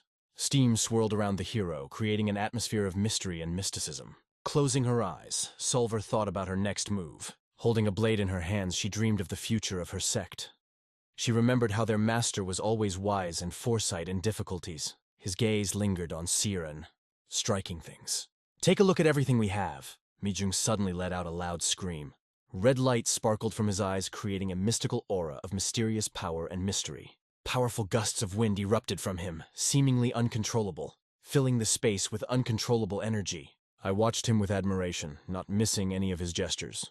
Nu Jiang's hair shone with a warm golden hue. He studied further, keeping his eyes on the screen. He got up like a windboat, full of desire to open new horizons. Radiating a glow, I attracted people's eyes like a magnet. In the darkness of the distance, the man turned to Sage Mucho, hoping to find answers to his deepest questions. Someone close to them asked if everything was okay in Mojiama. He gripped the blade. Spectators were mesmerized watching Mujan, enthusiastically discussing his incredible energy. They were amazed by what was happening around them, considering it a manifestation of demonic power. The sword in his hand glistened with cold metal. The soldiers insisted on keeping this secret. Ruyan raced towards the wall, wondering if Sect Elder Chan had been researching demonic arts. The character dodged the blow, noticing that Mudyoung's movements had changed dramatically. A demonic aura surrounded Mujiang, and Wall noticed how strangely the movements of the sect elders resembled his own. The enraptured young man urged the master to stop. Suddenly, but clearly, Rage Mujiang shared his brilliant plan with the world. The idea was obvious. The main character had to be eliminated. Mujiang, filled with rage, roared so loudly that it drowned out all the surrounding sounds. The protagonist realized that he had lost control. Demonic energy had absorbed his mind. Golden threads gently unfolded between his fingers. An incredible forest of blades towered majestically above Mudyan. I clenched my fist, feeling a powerful flow of determination rise inside me. Golden threads were elegantly woven around his figure. An indignant Mujiang shouted that the main character is a real ignoramus. The young man rushed to the ball like the spring wind that lifts him forward. Yang's eyes suddenly merged into two blurred points. He was overcome by a terrible cough with blood. He stole a glance at the red spot under his feet. Feeling his consciousness leave him little by little, he stood next to Mujon's body, assuring himself in the flow of thoughts and emotions that were woven into a wondrous kaleidoscope. The man resolutely approached Mujang. Anxiety was visible in his eyes, and his movements seemed extremely intrusive, seeking to attract attention. Extending his hand, he filled the air with an unexpected tension that engulfed everyone around him. His face was full of seriousness. The smoke from the burnt city spread to the sky. The man glanced at Mudyom. Out of fear, he suddenly pounced on him. Mudyan suddenly coughed and blood spurted from his mouth. Wounded, he turned to his brother. He, with surprise, asked why Mujang decided to study the demonic arts, because he had not heard of his interest in it before. Mujon looked into his eyes intently and nodded in confirmation. It reached out like a hand reaching for distant stars. Mujong, taking his companion by the hand, revealed the reason for his act. It was for the well-being of their sect. Lu Jiang's eyes lost their former luster. Her hand touched the ground, like a star that broke away from the darkness of the night. He froze in deep confusion. A cold body lay motionless nearby. He asked himself what could have made Mujin take such a risk for it to end like this. Contemplating his figure, he realized how fervently Mahjong had tried to protect the honor of King Chang's sect. But, Unfortunately, his demonic arts cost him that honor. The sun's rays embraced the village, giving it special magic and warmth. The lifeless body rested on the ground, surrounded by silence. The world was left without Muyan. Stunned, the people quietly reasoned that Sage Mujong of the King Chong sect was using demonic techniques, while the Amazect head stabbed the members of that order in the back without a shadow of a doubt. What happened horrifies everyone. With bitterness in their hearts, people realized that even in the most difficult circumstances, it was not possible to save the life of even one soul. Under the scorching sun, everyone gathered, looking at the horizon. Strangers speculated that Sichuan would soon enter an era of change. He stared intently into the soulless face of the main character and understood. The killer was to blame for everything. Against the background of the blue sky, the ruins of ancient settlements towered majestically. On the street in front of the estate, the lifeless bodies of people were spread out like a sad picture. The man looked intently into the eyes of the protagonist, as if looking for an answer to the secret hidden in them. He watched Mujon's face intently, trying to figure out his thoughts. Solren carefully observed everything that was happening around. He took a step, opening a new path for himself. They approached Val, bowing before him, acknowledging his genius. Selren, with folded hands, pleaded with the protagonist to allow their Amasect to leave this place, raising the question of a mysterious escape plan. The warriors seethed with rage at her action. They asked how she could bow her head before the one who took their mentor's life. Solren was angry, casting an ominous look at the warriors. This amazed and confused him. She bent her head towards the ball, as if calling it to a unique dance.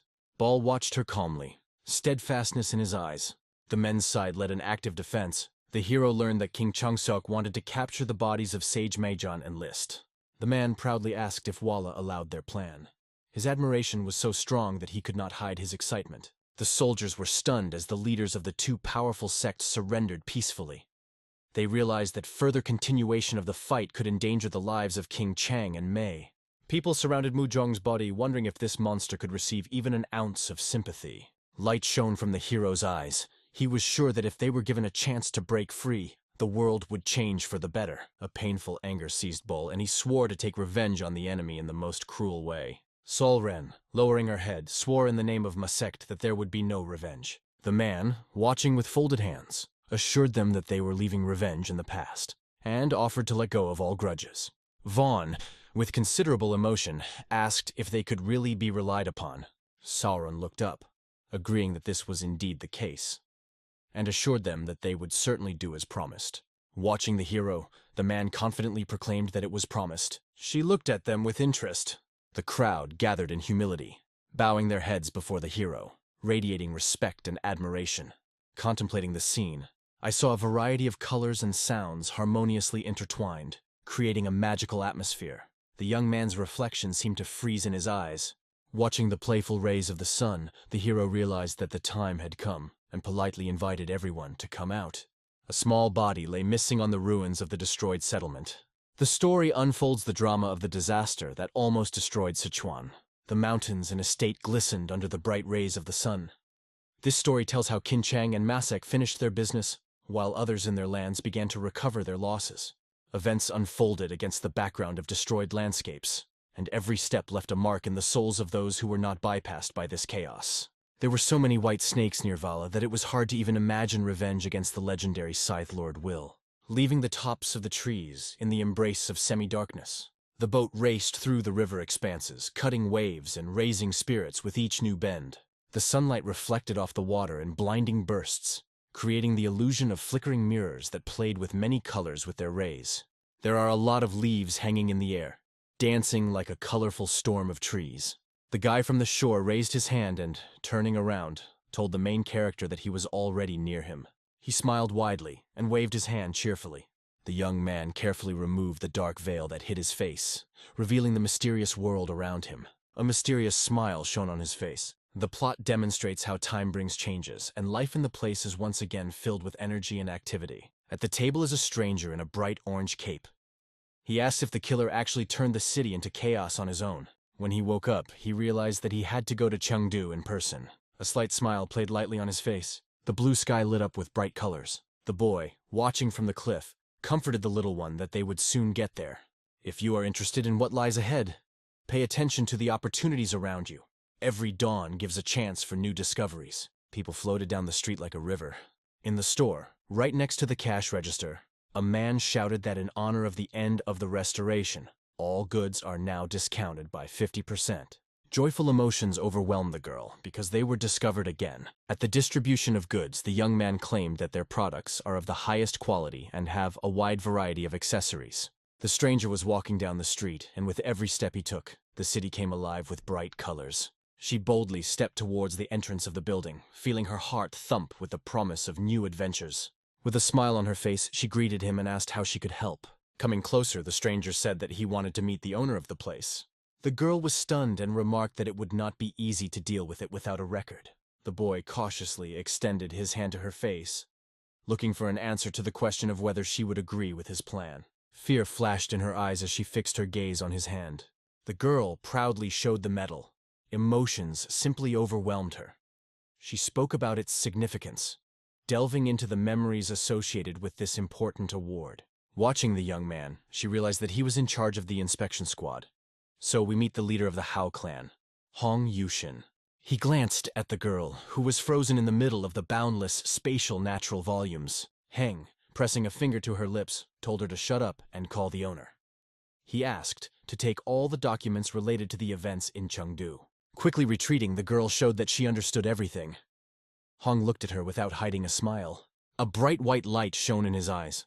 As I contemplated the man's body, I began to think about Manager Ohan's death, wondering if it was connected to the killer causing the panic and chaos all around. Silver streams of mana shone in his gaze. In a flowing raincoat, the stranger was walking unhurriedly through the shopping streets. His mysterious figure attracted the eyes of passers-by like a magnet, mesmerizing their attention. There was an incident on the highway. The cargo overturned. Everyone was filled with incredible surprise. The man, bound in chains, asked in surprise how they dared to offer him such things. He looked at the merchant with irritation. Wiping his eyes, the man asked if he was being treated this way just because of his hump. Striking in terror, the merchant on his knees pleads. His thoughts never went in the direction of which he was accused. In his robes, playing with the pendant, the man wondered if he could buy it for 3 silver yuan, reminiscing about the old days. The trader noted that, taking into account the cost of materials and labor, the set price remained below his expectations. A group of people gathered around, surveying the scene with interest. The man demanded silence and made an offer. His life was valued at 1 silver ion. The merchant explained that the deal was unprofitable. The man clarified whether the seller is really not ready to give a discount. A merchant new to the market asked for sympathy. With an expression of displeasure on his face, he emphasized that the merchant was a real misunderstanding. Their approach to business embodies indomitability and determination. They tirelessly strive for the goal, overcoming all difficulties with unwavering fortitude and fearlessness. The old man watched everything carefully, asking himself what made the giant steel beard come back here. He ordered to stop the abuse of the poor shop owner. He managed to say that he was willing to pay for the hunchback if he wanted to. The unknown, overcome with anger, appeared before the old man again. As he watched the old man, he wondered if he was really a shadowless practitioner, Shinapun. The hunchback clarified what this strange man was doing here. Shadowless Practorak Yushin Pung and Li Soha were at the very epicenter of the events, their eyes sparkling with genuine surprise. Miley, the gentleman said that he was just walking with his niece, and looked here. Holding the fan, Pung showed respect for the hunchback, because he was the star of southern China. This steel figure from the Hall of 7 Stars is Mr. O'Kane Wall. After bowing, Soka introduced herself and paid her respects to Mr. Kent with deep respect. Embodying the image of a sage, Poon assured that he would not leave this matter aside. With a shrewd glint in his eyes, he hinted that if Ken wanted, the accessory would be his gift. He turned away in annoyance, trying to quell the inner storm of emotions. The merchant successfully caught the precious stone in his hands. He asked everyone to forget everything, explaining that he did not want to beg.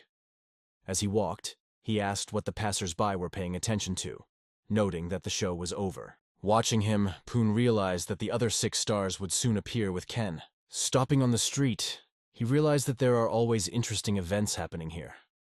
It was a real moment of inspiration for Poon.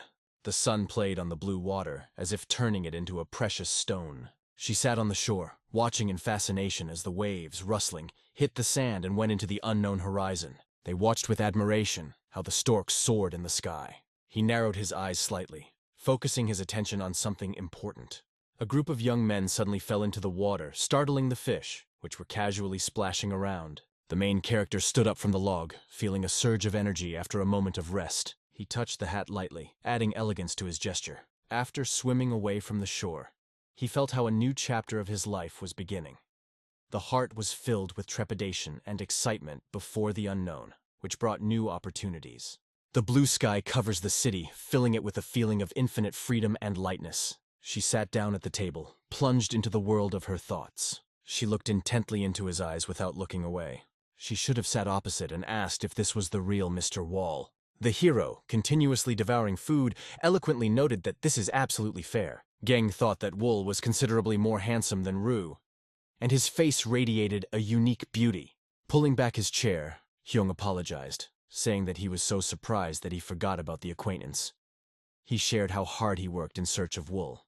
The protagonist looked at the stranger with interest, trying to find out his name, and realized that he was seeing him for the first time. Wrapped in the aroma of food, the hero looked up and asked what riddles Hawk Clan had prepared for him. Surprised, Gong wondered if Wall was really asking because he didn't understand.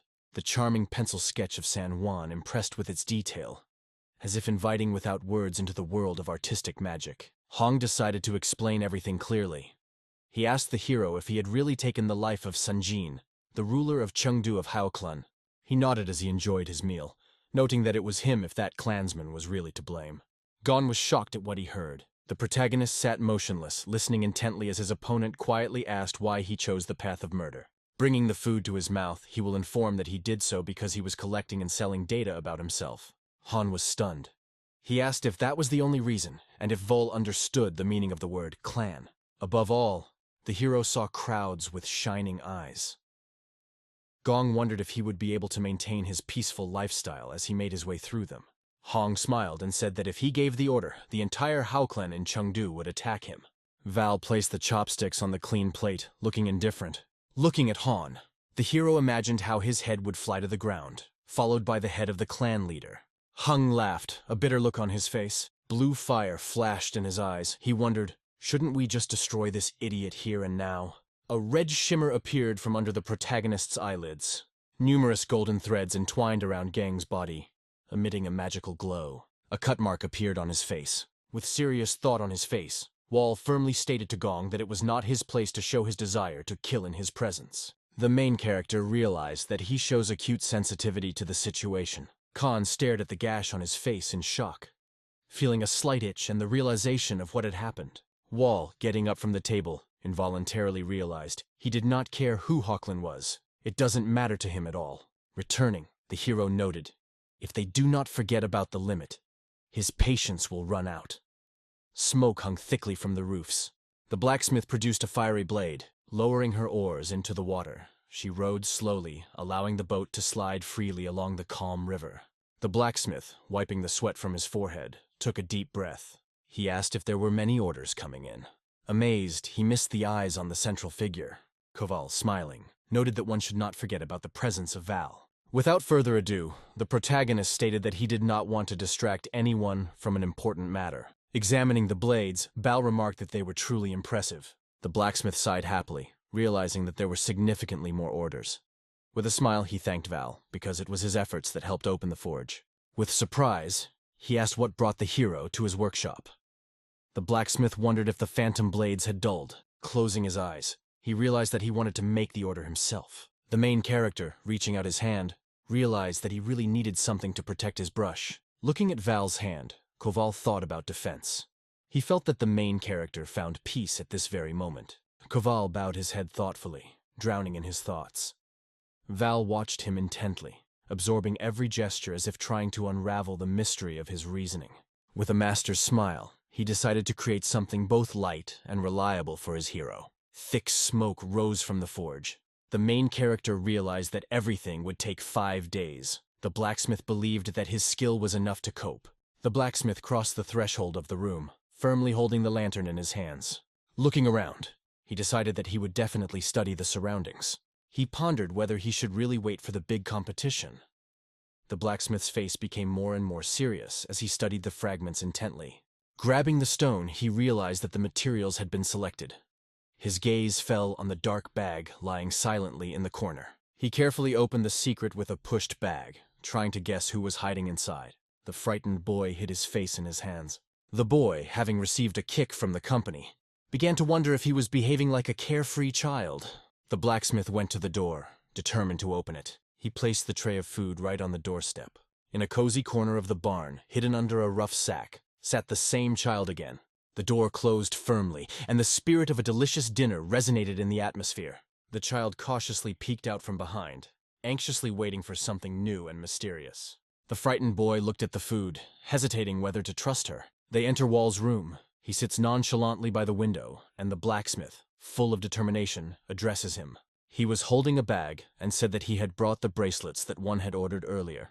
After opening the bag, elegant bracelets appeared in front of my eyes. The blacksmith created for him gauntlets of soft iron to ensure ease of movement. He emphasized that by receiving eternal energy, these gauntlets would withstand most attacks. He ran his fingers and noted that he did a great job. The blacksmith laughed ridiculously, expressing how much effort he had spent on his creation. He hid his hand in his kimono and decided that Val should take it too. His hands carefully hold the silver threads that weave many stories and mysteries in every twist. Everyone studied them carefully, and the blacksmith explained that he had created them from scraps for armlets. They are extremely elastic, strong, and will definitely prove to be useful. With a smile on his face, he turned to the blacksmith, expressing sincere gratitude. He finished his work and was on his way home, to which Val wondered why he was leaving the office so early. The blacksmith looked at his guest and noticed that an uninvited guest was wandering in his house. All he had to do was check if he was still there. Val, waving her eyebrows in surprise, looked at him. He was brought to the city when the sky was sparkling with ash. A girl with hair the color of the sun appeared in the crowd, like a tiny bright spot that instantly caught the eye. Her blue eyes watched the world, and again she asked why the news was silent. The man with an incomparably strange expression on his face assured that he was in Chengdu, but he did not feel the energy of the place at all. The girl, turning her head, emphasized that he brings a lot of problems. The man, in turn, pointed out that this would be another obstacle, and it was worth asking Hauklin for help in this difficult situation. The two passed the forge. The girl remembered how she'd secretly dreamed of capturing him, but it was difficult to trust the suspicious Hao clan boys. Hearing their conversation, the blacksmith turned to look at her. However, he ignored it and moved on, while they continued their discussion about where the iron lump had come from. Mike Smith went ahead, thinking it would be a good idea to check out the market before turning back. Unexpectedly, a giant ball of Ken appears and rushes over the ground, impressing everyone with its incredible size and speed. The neighbors were shocked to the core. Ken crouched on the floor, transparent woolen thread scattered around him. Barrett grinned evilly and sneered at him. Ball watched him expressionless, a red fire burning in his eyes. He rose from the ground, full of curiosity, and asked. In the autumn, a new mysterious personality appeared, whose charm conquered everyone, leaving many questions about who the interesting traveler is. Ball watched the stranger warily, wondering who it was that thought he knew him. His anger flared up like a fire, and he, swinging his chains, mercilessly pelted the walls with insults like a storm that knows no rest. However, his gaze remained icy and soulless, as if the world passed him behind a dense wall of ice. He began to reveal his emotional state, speaking bitterly about how much Ball's gaze annoyed him. In his hand, a huge metal orb suddenly stirred as he swung it. Then he instantly rushed forward. Everything around was falling into the abyss, but Ball found silver threads. He wrapped his hand around them, preparing for unexpected actions. A girl with blue eyes on full breasts urged him to stop. At the same moment, Ken stopped punching the walls. With a displeased expression on his face, he turned and looked at her. The same man and that girl, chosen by the 7th star, carried a secret that always intrigued everyone around them. Their story is a true mystery that appeals to everyone's imagination. Solin is her name, and he was called Hecate. He could insist on skipping classes, making chaos a key aspect of the new curriculum. He carefully looked at the horizon, told the iron hunchback to look closely at everything that happened in front of them. He looked disapprovingly at the threads, as Hicken warned that another move forward would spell disaster. The silver threads were still stuck on his hand like little memories, and he felt bitter that he couldn't get there. He stood next to him, trying to understand what happened between them. Was Val too violent in his attacks? Sharpening his gaze, he hinted that attacking his lawyer brother was like attacking the entire 7-star pavilion. It will not pass without good reasons. Everyone watched him with admiration, not stopping the sparkle in their eyes from his charm. Bowing his head, he approached, and suddenly his hand glowed. Solian suddenly stopped him, pointing a finger. It seems that Ken, as usual, went his own way and ended up snapping at this gentleman. Ken's face boiled with anger and his irritation broke through. The boy finally calmed down, turned his head and realized how deeply mistaken he was. His heart was filled with regret. Solian came closer to him, holding out her hands, trying to forgive Ken. She introduced herself, curiously asking Vala's name. In front of her stood a man, whom she quickly called the Wall, and he began to get to know her. The girl touched her heart, admitted with a smile, "His name is a real beauty." They promised to make up for all losses, so it was time to part ways. He only glanced at her, not restraining the flame in his eyes, but he suddenly turned away, and without saying anything, went in the other direction. In their eyes was an indelible combination of surprise and disbelief, like light from a mysterious unknown side. She admitted that she did not understand what was going on here, but emphasized that the atmosphere in Chengdu is surprisingly gloomy. Her face contorted with fear. She made it clear, until the situation is resolved, no one has the right to intervene in conflicts. They are on a mission. At the same moment, an alarming picture of the heart, the baby tasted a delicious dinner. The blacksmith watched with a smile as he binged on his food. They again flow into the rhythm of offices, walls, and scientific institutions. Stan walked over to Hen's desk, insisting that he gather information about the 7-star pavilion. Kong watched him, feeling downright displeased in silence. With a displeased expression on his face, he vehemently denied having anything to do with the threats. He was concerned as to why his visit to the 7-star pavilion had become such a topic of discussion. He looked at him, and his voice sounded confident. He didn't need to know that at all.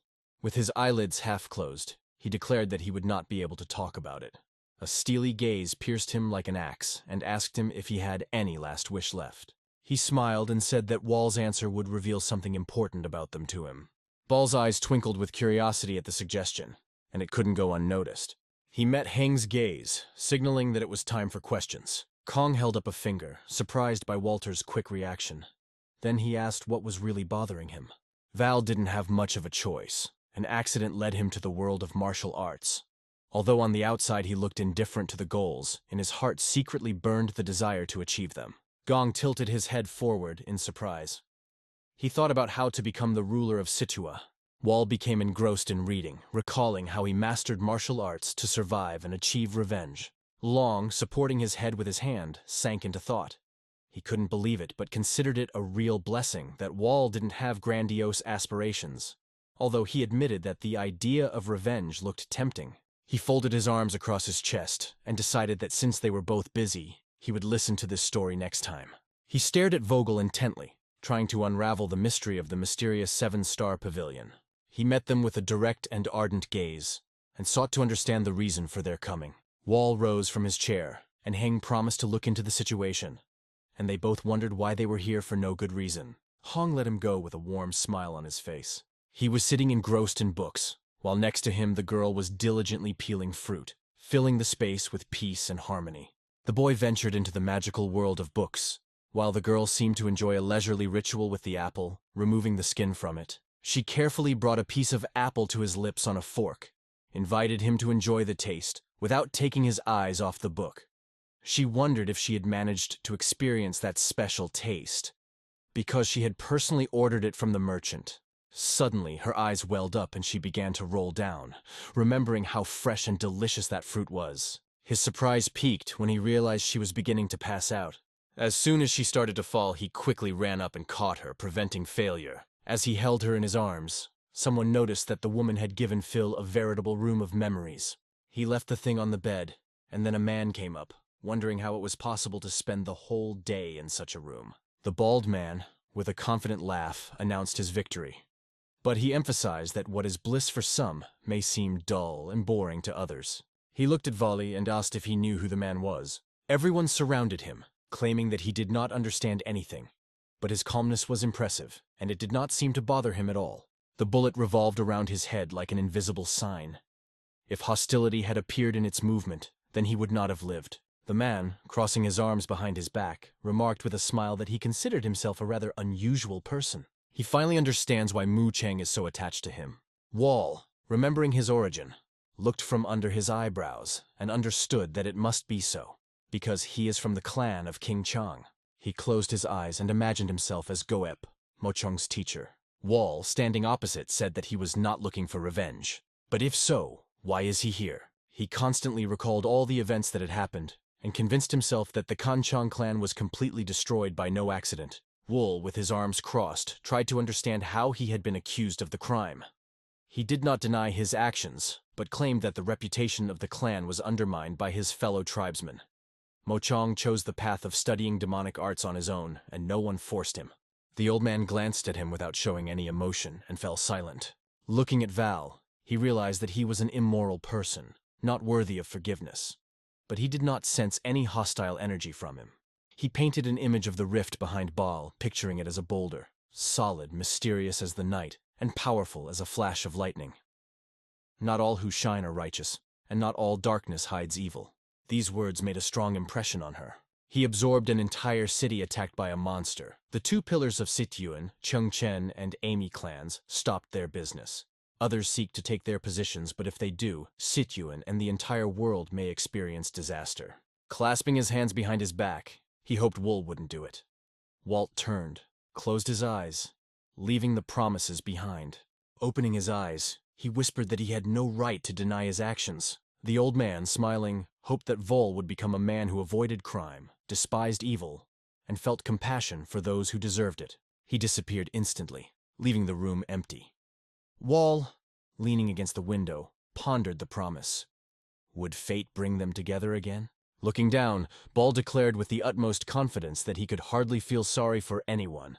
Deep night enveloped everything around them as they stepped into the forge. Calmed, frightened boy sat and ate, calling himself Nam Sinov. Koval smiled and noted that his name was a real miracle. Placing his hand on the table, he asked about the young man's origin. In response, I heard that he was from Hefe. The blacksmith was lost in thought, puzzling over how to reach his goal from such a distant corner. Thousands of kilometers loomed before him, like difficult tests. The young man with a joyful smile on his face enjoyed his meal, noting that he had absolutely no idea what it was about. The blacksmith with thin pupils was troubled by the very thought that someone might be watching him. Those who looked into the sky stopped, amazed. Someone's hands were reaching out above them. He began to insist that he was being followed by strangers in black suits. Suddenly, at the same moment, his shoulder is met with a blow from a katana. The blood of the unfortunate boy spread around, and the killer was burning with cruelty. Blood flowed from the blacksmith, staining him from head to toe, and his heart froze with real fear. Tears streamed down Sin's cheeks as he softly whispered, "People." The blacksmith, watching as Sin collapsed, felt horrified. The man carefully placed the katana in its case, standing directly in front of Seni. As he contemplated the advisability of preserving his life, the thought of Joe Samson kept wandering through his mind. Examining the bodies of the man and the boy, he realized that he could get at least half of the reward by returning them. Then he suddenly realized that his hands began to move without his will. She stared at him in surprise, trying to make sense of the situation. Suddenly, a violent tremor gripped Sinu's body, and he let out a piercing scream. Dueling raged in his words as he cried out ceaselessly in a frenzy. A man stood before him, completely healed, surrounded by a bright white halo. He turned his head sharply, baring his teeth like a terrible predator. The dark night enveloped the world, and the moonlight gently made its way into the house, giving it a fairy tale magic. Joe watched in amazement as Sina suddenly appeared very close. Happiness blossomed in his heart. And he, clapping his hands, confessed that he did not know how it happened, but was glad that Sinus was alive. Joe gripped his head tightly, hinting that the whole reward awaited if he delivered him in one piece.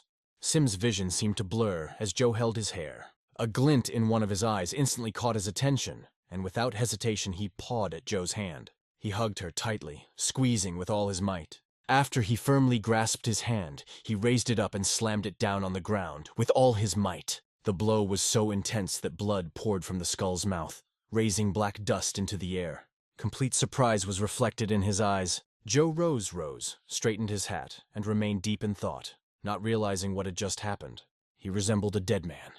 Saliva was dripping from his chin, and his body was in a red puddle. Joe, despite the raised dust around him, managed to get up. Thoughts raced through his mind. How could an ordinary child have such power? In the places where the hero was injured, he realized that despite his great strength, he would be able to completely throw away the pain and heal his soul. As he planted his sword into the ground, he felt himself fill with power again, shining with an aura. Life was no longer in danger.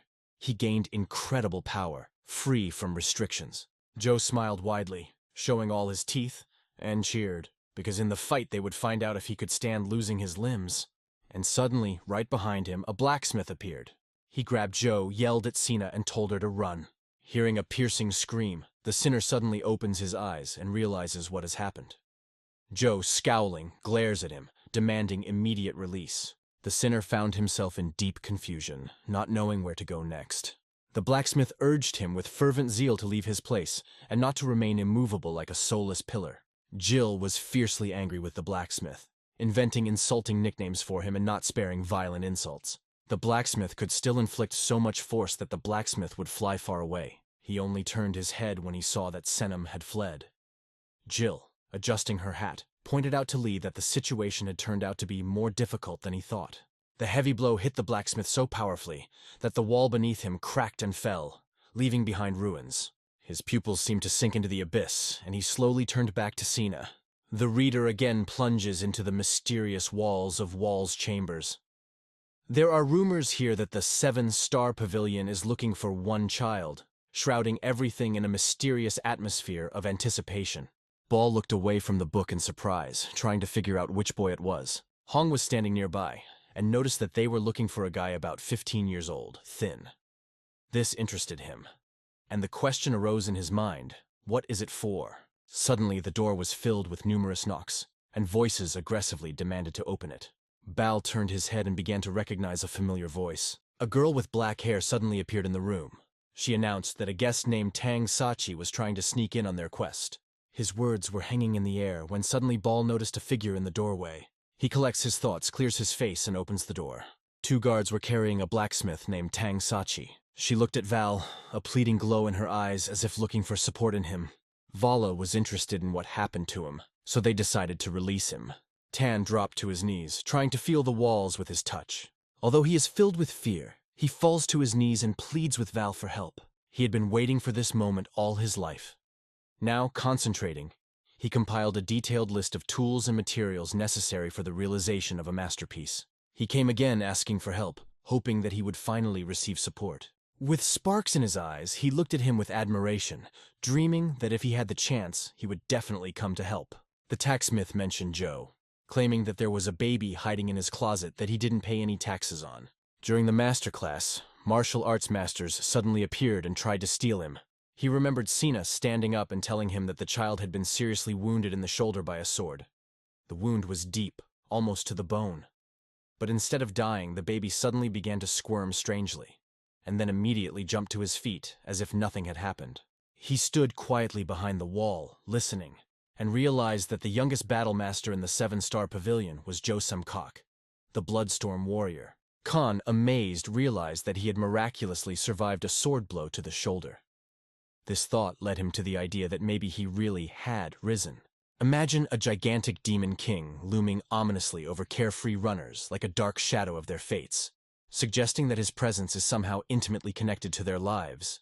Legends say that once upon a time there lived a demon king, a man who over a decade ago unleashed a storm of chaos and destruction upon the world. His terrible power made even the imagination tremble.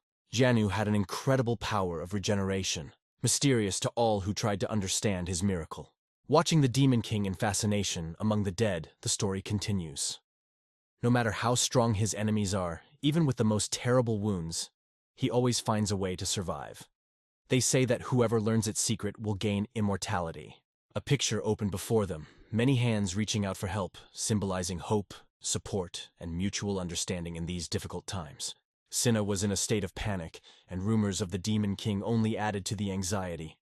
But suddenly reality hit, when a terrible fire engulfed the entire village. Thousands of souls, breaking the silence with a cry, rush to these dwellings, looking for salvation. Some delay those who seek to enter, warning that others are already inside. Sally bravely walks through the fire, her smile shining brightly amid the panicked shouts of the crowd.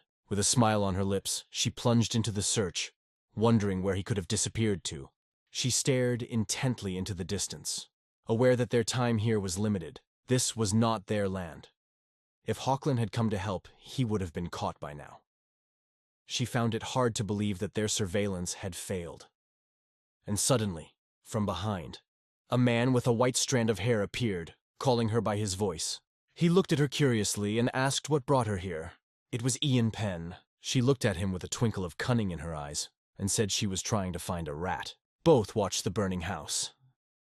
"The child has probably already run away," Ta said. Yas, turning her bright blue eyes, realized that everything was in vain. Goth, looking at her, began to think about why she caused the fire in Chengdu. What are the consequences if the local clans appear here? Smiling ominously, she announced that their journey there was impossible, as they could not act outside the bounds of what was permitted. "The clan remembers a secret stash that scared them to the core. Now just mention it, and they shudder with fear." His grin hardened as he imagined Wall confidently assuring his listeners of the truth of her words, though deep down he doubted it was anything but an exaggerated reality. He just couldn't believe it. All the martial masters of Chengdu, frightened by some mysterious teacher. Cautiously removing the katana from its scabbard, he swore that if he encountered evil, he would cut off his head with one blow. The blow of this bloody sword will be fatal, denying the enemy a chance to respond. They traveled between the hot buildings, and suddenly she found herself looking forward to the moment his head would fall to the ground. He said that when he cuts off the head, she will appear before him. Both looked depressed and confused. People's screams are always pleasant to her ears, and she feels an invisible pleasure in them. After these words, the silver threads of the ox wrapped around Jaw's neck, adding a mysterious charm to it. Before even blinking an eye, JHA shot up like an arrow, rising into the vastness of the sky. She suddenly turned in the direction of fear, but there was no one there. She raised her head in surprise and suddenly realized what the matter was. Josh's body was showing off on the roof of the building. He hung like a spider between two silver threads, feeling an indescribable pain that penetrated into his soul, like regret knocking on a wheat field. He struggled, but those entwining threads were squeezing his throat, and it was getting harder to breathe. I just started a conversation, and his neck suddenly fell apart and his head fell to the ground. His blood, like a red stream, flooded around, creating a terrible landscape with an echo of terrible events. People, gripped by fear, leave their homes again in a panic. The fire consumes everything around. Some just stand there, looking at the burning of their homes, overwhelmed by hopelessness. Many people, including children, found themselves homeless. Pakistan watched intently, shocked and frightened, unable to understand how this could happen. Plana came closer, humming to her curiously. "What happened here?" He stared into the distance, full of determination, realizing that, although he did not understand all the nuances, something truly terrible was happening around. The fiery element engulfed many buildings, reminding the man of the recent tragedy in Chengdu. And then the flame caused real horror. Turning their heads, they saw a man with a blindfold. The gentleman, full of surprise, looked at him and instantly recognized a well-known face. Gam Lai, a bamboo swordmaster from the 7-Star Pavilion, always covered his eyes with a blindfold, hiding his scars beneath it. He quietly appeared nearby and then, like a shadow, disappeared around the corner. Goha and Punyoma hurried after him because the man was very interesting to them. Catching his gaze, they understood. The situation was critical. Otherwise, this thirsty hatred for murder would not be so clearly visible on the face. Goon watched her in astonishment, wondering how the desire to kill could have arisen in her heart. Surprise appeared in his eyes when she said it was time to follow him. They continued to wander among the fiery ruins, trying to catch a trace of where he might have been lost. Poon was puzzled by the sudden disappearance. Did he really feel someone watching him? I added that it was unlikely that the swordsman would simply disappear into thin air. And suddenly they turned around, frozen in horror. A huge bloodstain glistened on the ground. Both had a deep fear of red streams of blood. A terrible picture opened before them. The lifeless body of Hams, immersed in blood, lay powerless in a corner. Blood streamed from his eyes and suddenly he lost his life. Columns of smoke rose gracefully into the blue abyss of the sky. Poon and Owl froze as they looked at the body, mercilessly frozen to the ground. This man's face was covered in blood. His name was Camille Heath. Frowning, Pon thought deeply about how this could happen, realizing his moment of distraction. She pressed her hand to her heart, asking herself if this was really possible. I couldn't believe that a genius named Cam could suffer such an inglorious collapse. Shocked, he succinctly emphasized that there are killers of incredible caliber in the world. Looking at Soya, Pan wondered if it was Walt. Fascinated, she imagined the main character and asked if it was the person who had recently turned Chengdu.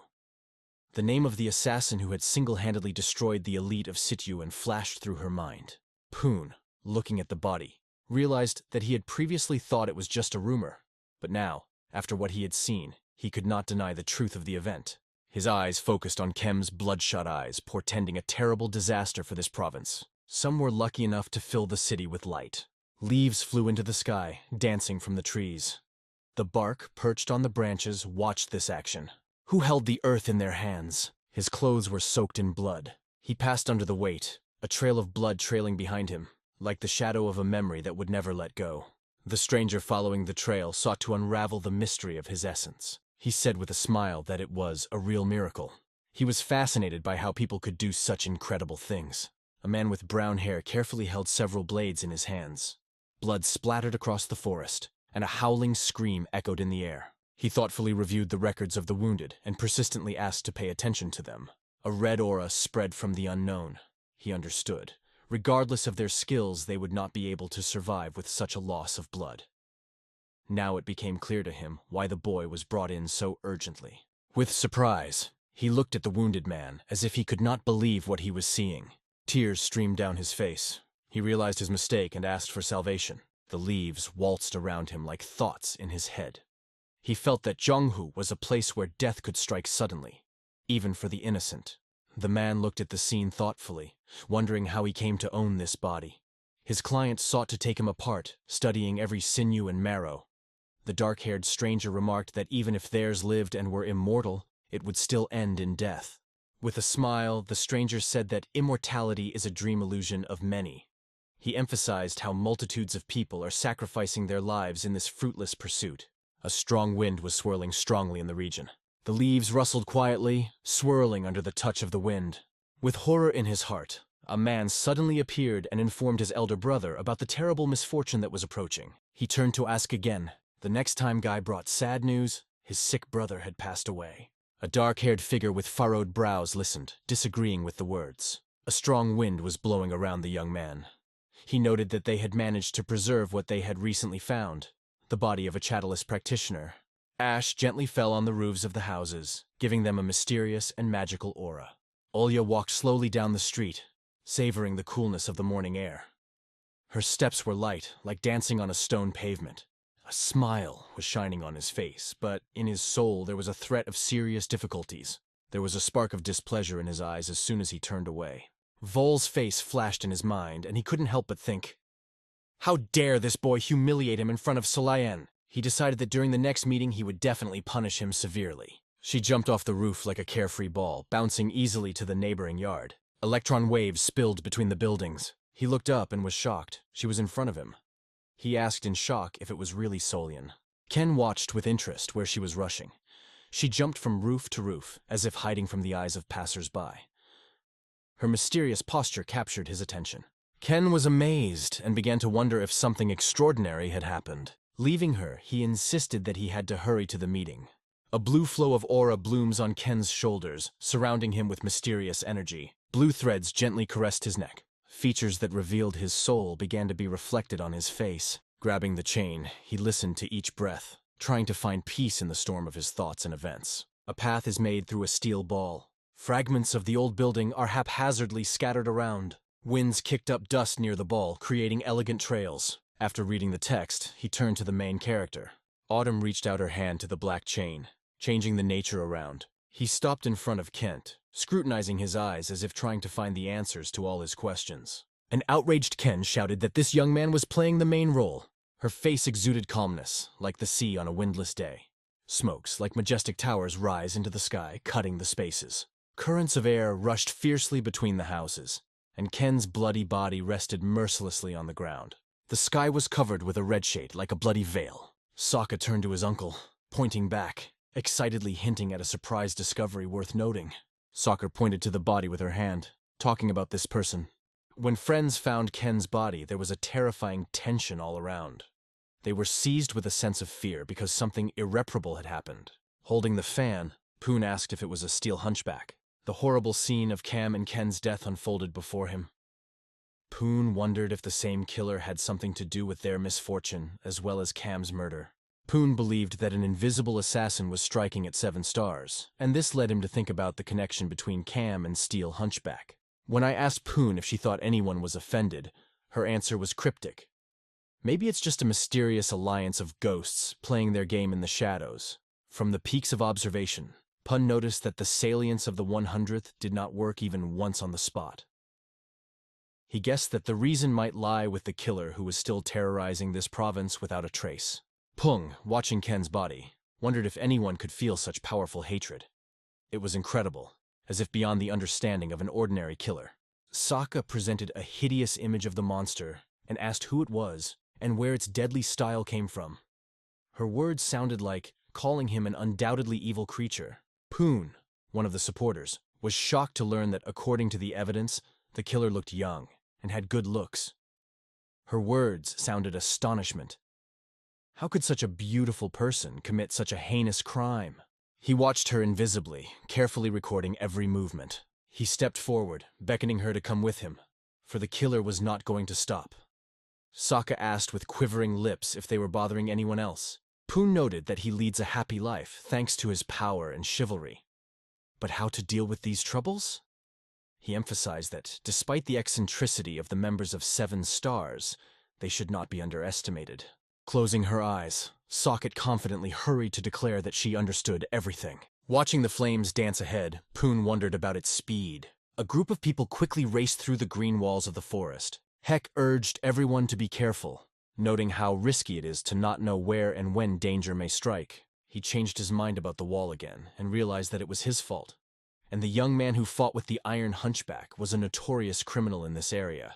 I was thinking that definitely the main character should have been done away with at that point. Gaikyong remembered the 7-star dead, carefully avoiding Jiangsun and Ami's gaze.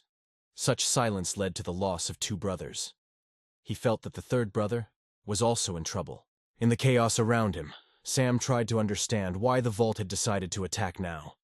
He wondered if it had something to do with their recent quarrel. With a concentrated look, it was emphasized that otherwise the ball would not have any sense to delay time. Holding the injured Sina in his arms, Sam Chek felt that this child was somehow connected to everything that was happening. Sammy, carefully observing the situation, quietly asked to remain calm. He noted that the gentleman has a chance for revenge even after 10 years. If they surrender the child and find support, the main character will be easily eliminated. So he urged everyone to be patient. Hakan glared and contemplated revenge, deciding to send Val to hell for the insult. He looked yellow, like a flame, with eyes like autumn leaves. People around enthusiastically promised support to the older brother, a symbol of unity and hope. Turning around, Solly noticed that the men were acting like real lunatics. She hurried on, remarking that it had its own special charm. Many birds danced in the sky, each of which carried its own unique story unfolding among fluffy clouds. The group raced, plunging into the mysterious dark forest. Hecken felt alarmed. Something was wrong. Shocked, Sully asked if it was true and what the matter was. They remembered that the forest was shrouded in denser shadows. They stopped suddenly. Watching the events, his face expressed deep condemnation and anxiety. They instantly fell into a state of astonishment. He had no choice but to order them to flee. He plunged into the abyss of darkness. Hecken and Solian approached him. Every moment he moved farther and farther away, rushing forward with incredible speed. The heartbeat in the rhythm of freedom, overflowing him with emotions. An indescribable fear was on his face, and he thought in confusion about what was happening around him. The letter appeared with an unusual delay. He wondered for a long time what could have stopped his delivery. Each line contained something strange and mysterious. The hacking of the systems happened with incredible lightning speed, leaving everyone in a state of shocked amazement and despair. Haken's friend Sanbi finds himself in the grip of darkness and mystery. His face reflected a yellow light, full of mysteries. He strongly warned them not to try to solve this mystery. He disappeared into the shadows, but his words still echoed, describing what had happened. They were surrounded by thick hedges and elegant solians, like a corner from a fairy tale. He looked around curiously, trying to understand what it could be because he had never heard anything like it. He suddenly hesitated and asked to be left alone for a while. Surveying the space, he asked why only the 2 of them remained and where did the younger one go. Solian, putting a finger on her teeth, remembered how she once, in delight, ran after her older brother. Haken thought it incredible. He emphasized that this child had come into the world by taking the lives of his brothers, and now the life of even the youngest was in danger. The bound Sunbi looked anxiously at his older brother, hoping for a saving gesture. Fear reflected in their eyes as they focused on him. Wounded Sam hung over the people like a menacing cloud, bringing anxiety and fear. His energy inspired the unknown, keeping everyone in suspense. His body was mutilated. Glancing at Sam B, he remembered that Sam B was his second brother. Something mysterious was emerging from the depths of the darkness, bringing with it a sense of mystery and thrilling anticipation. Sambi's head is surrounded by mysterious landscapes that fascinate with their wonderful views. His eyes glow red and the wind gently weaves through the dark forest, carrying a mysterious magic. Solyan was trembling with terror, feeling cold sweat running down his shoulders. Hecken was under an air of yellow light that surrounded him, and he, raising his voice, called everyone to action, filling the space with his irrepressible energy. He rushed at the main character. They decided to closely monitor his every move. Pushing myself off the ground, I rose up, feeling the adrenaline fill my body, giving me a feeling of true freedom. Swang delivered a stunning blow to the main character, leaving him stunned. He released a violent wave of yellow energy, like a ray of sunlight cutting through the surrounding darkness. Bacon was burning with anger as if on fire. Valden, full of energy, struck a devastating blow. Gekken, full of rage, Xiao Oi, turned to the main character. He delivered a series of impressive blows. He was amazed at the discovery of his mistake, because he was sure that he had done everything flawlessly. How could this happen? In despair, I could not find an answer. In his imagination, traces were drawn that gently covered the surface of the ball. He realized that he was aiming to hit the vital parts, but his blows only touched the target gently. The shiny edges somehow playfully avoided danger, as if laughing at him. The mosquito approached Volya's face and noticed how he was struggling with an invisible shadow. The character quickly dodged the impact, showing impressive agility. He is able to concentrate power directly in his fists. A loud explosion thundered in the area, causing panic among residents and raising clouds of dust and smoke. Clouds of dust rose around Gawken, creating a vortex. The sun disappeared behind dark clouds, covering the sky with a gray blanket. I was shocked to the core. They all gathered in front of him, creating a fascinating picture of events. He carefully watched Tekken, immersed in the world of martial arts and intricate challenges, as if the game captured him completely. As if bewitched, he examined the darkness, asking, "How could this happen?" Geekin, with irritation in his eyes, mentally asked the hero how he manages to evade his attacks, as if he foresees them in advance. Watching the fierce battle, Sally and Caldo turned to their older brother. "Several blades flew past you. Just imagine how they barely touched your hands." Lin was shocked by what she saw.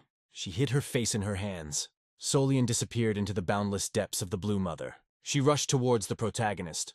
Hekin was wrapped in 2 skeins of bright threads. Then Selena approached her older brother. She rushed like a raging river, never stopping for a moment. Grasping Haken by the face, Vol demanded an answer to his question.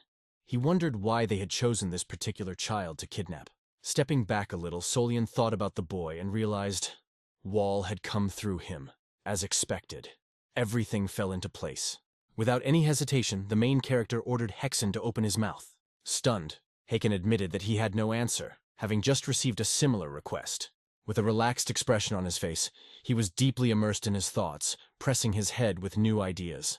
Enchanted with anger, he could barely contain himself, because waiting another moment would be a real self-abuse. She is like a light in the dark, boldly asking the hero not to be afraid and to discuss everything. She smiled gently, noting that they weren't on topic either, that's why. He studied Solian intently. The main character decided to let Hecken go, realizing that this step would lead to unexpected changes in their fate. Suddenly, the eyes glowed yellow, as if the stars broke free, dispelling the surrounding darkness and giving a mysterious atmosphere. A bright light enveloped him, and he realized in his mind that now he was suddenly overcome with a stupor of surprise. The wall hit a sharp point, piercing only his thoughts, leaving behind a mysterious trail of danger. Hecking was impressed and turned to her. Rage Hicken, filled with emotion, cried unceasingly as he expressed his feelings for the juniors, and with a fateful determination, proclaimed his cause. He intended to finish off Val. The main character was hit hard by a real attack. Watch over him every day. The hero unexpectedly becomes a witness of impressive transformations. He concentrated all his energy in the palm of his hand, as if concentrating it in one corner. A strong impulse swept through Hikin's entire body. There was an emptiness in his chest. He quickly fell to the ground. Turning to the main character and hailing him as the Reaper, Vol suddenly turned to meet his gaze. Something new, mysterious, and wrapped rested on the ground. The figure instantly picked him up on his shoulder and disappeared into the darkness. Everyone made their way through the darkness of the forest, holding the child on their shoulders. The main character, watching the man, thinks, isn't the real king of demons in front of him? As he continued on his way, Vol thought about how only a moment ago, Blue had been on the verge of death, and now his breathing had become rhythmic again. The hero was troubled by the thought of whether there were any people like him left in Django. Moonlight softly illuminated the vault. The hero thought that the riddle of immortality seemed absurd. As he walked through the forest, Sina felt that, born as a human, he would inevitably die in the end. Can you cheat this inexorable fate? Doubts dominated his thoughts. The protagonist pondered what the price would be if this became a reality. A wave of surprise suddenly washed over her. A man's figure appeared before him. Brows bowed, Ball asked himself in surprise who it could be. He was standing in front of someone, but he did not feel the presence at all. It was the first time this had happened to him. He turned his gaze to the stage, drowning in its magical world. The main character suddenly witnessed the appearance of a mysterious phenomenon that could turn his entire existence upside down. This was an unexpected revelation for him. He hid his face with his hand.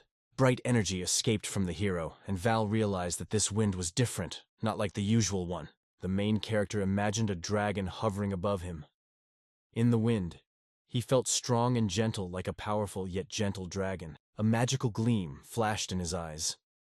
The hero realized, if the stranger goes on the offensive, he will not be able to remain calm.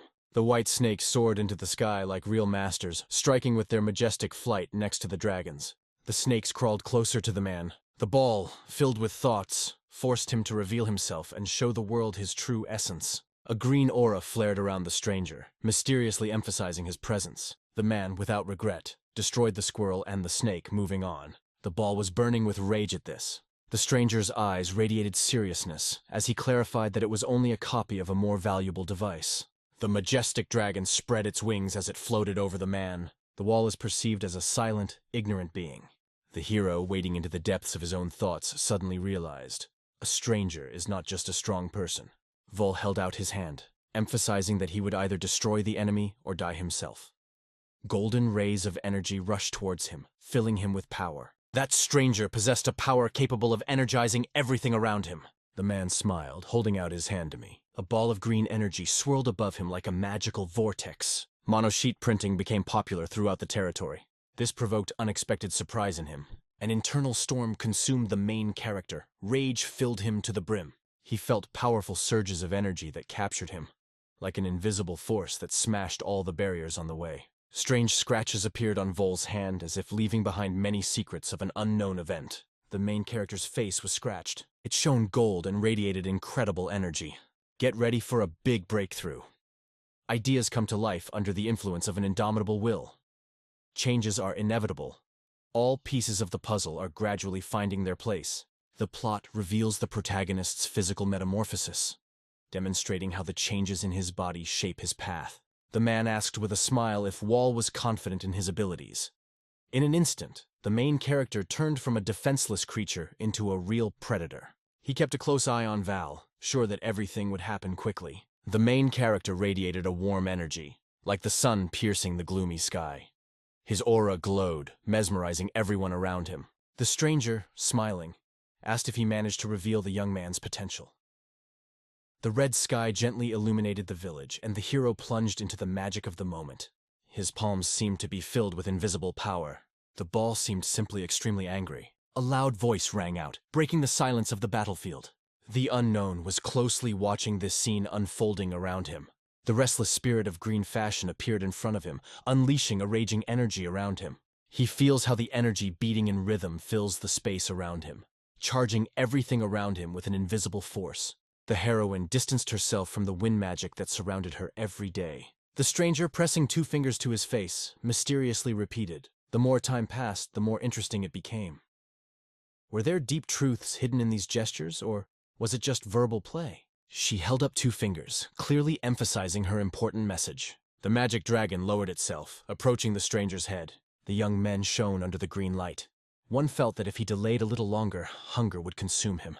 The magic dragon's open mouth hovered over the guest's face. Powerful energies entwined on the battlefield. The stranger tensed with concentration, never taking his eyes off it. The hero is immersed in an invisible flow of energy that gently surrounds him from head to toe. The power of mana radiated in his eyes. A beam of sunlight pierces the battlefield, sowing chaos among the enemies. The stranger boldly headed towards our hero. An alarming doubt was visible in their eyes, because thoughts were racing. Is this really the end? Lisa. A magical moment in a photo. The golden thread trembled in the stranger's hands, gently wrapping around his leg. A bright thread of energy burst out of the hero's hand, pulsing with indescribable power, attracting the gaze of those around. The stranger was caught in a vortex of panic, engulfed by the events unfolding around him.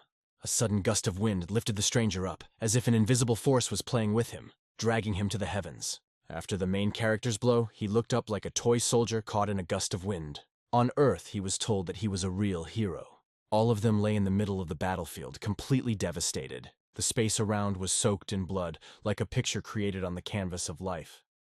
The events plunged the audience into a completely different dimension of existence. The stranger stared at him intently, wondering if he had the strength to withstand the attack and if he was ready to fight back. The mysterious stranger watched the heroes carefully, amazed that he had come across such an opponent for the first time. He wondered what would have happened to the main character if he had had a little more time. If he contemplated murder, this moment would be perfect for action. The ball glowed red, as if covered in blood. The stranger noticed that there was no hint of fear in the hero's eyes. He realized, people like this are ready to fight to the last drop. A magical dragon known as the Stranger faced off against an energy snake. He hesitated whether to kill the hero, but realized that it might put himself in danger. It occurred to me that it is difficult to maintain one's body at his age. The wounded young man lay helpless on the battlefield, where time seemed to freeze, and every second stretched into infinity, emphasizing the drama that was happening around. The stranger extended his hand to the frightened boy, emphasizing that the meaning of heaven is so deep that the human mind cannot understand it. The boy soared in the sky, lifted by the charms of a mysterious stranger. But he warned, on the battlefield, his choice may turn out to be a pity.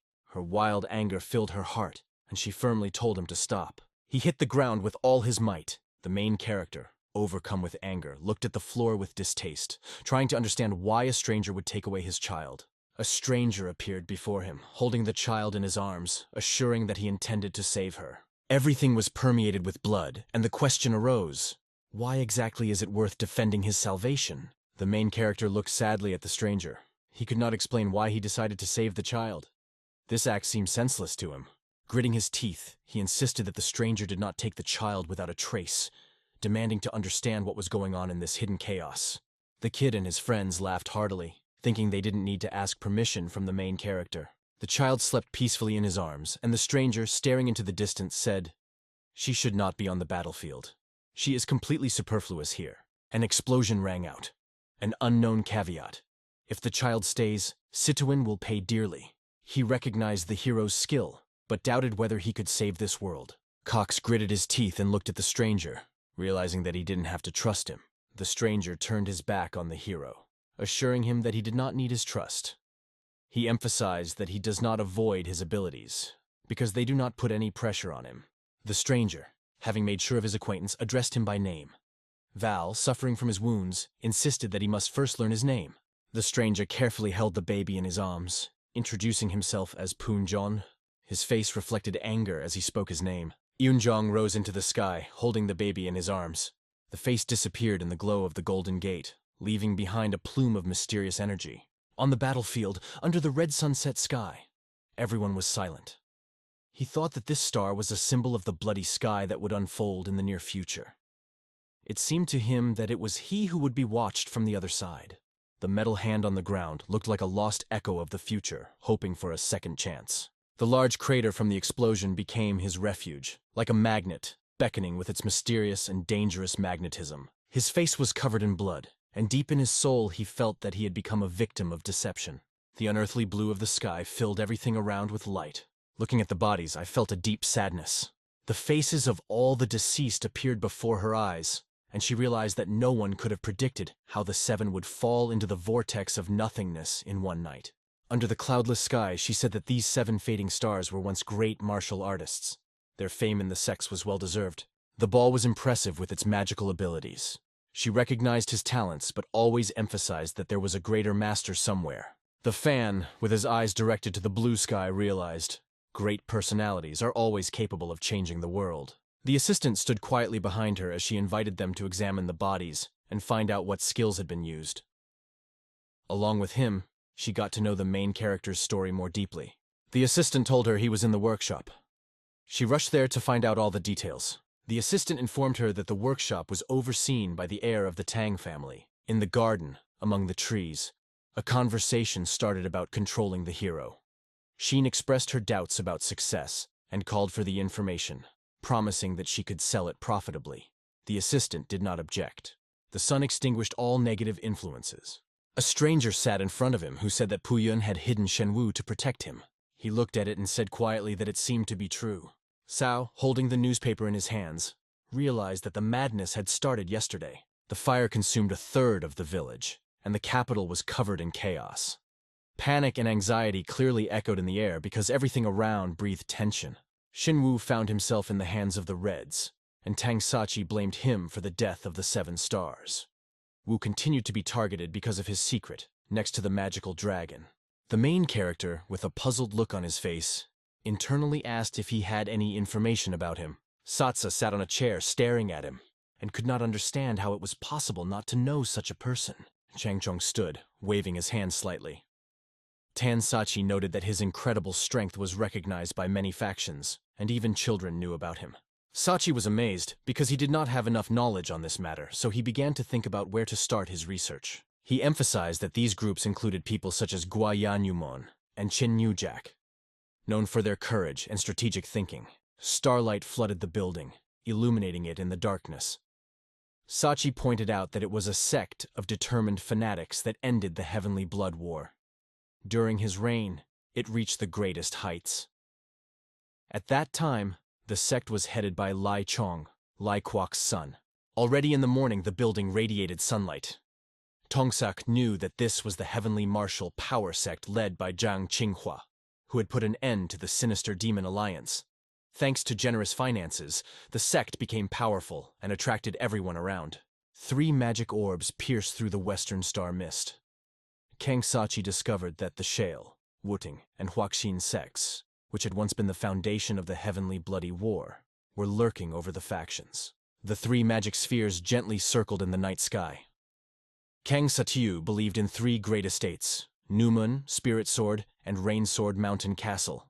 Each of them held incredible power. 3 green and 7 black spheres glittered in the blue of the celestial abyss.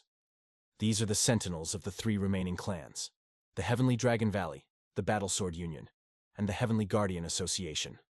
Once there were 10 of them, but only these 3 survived.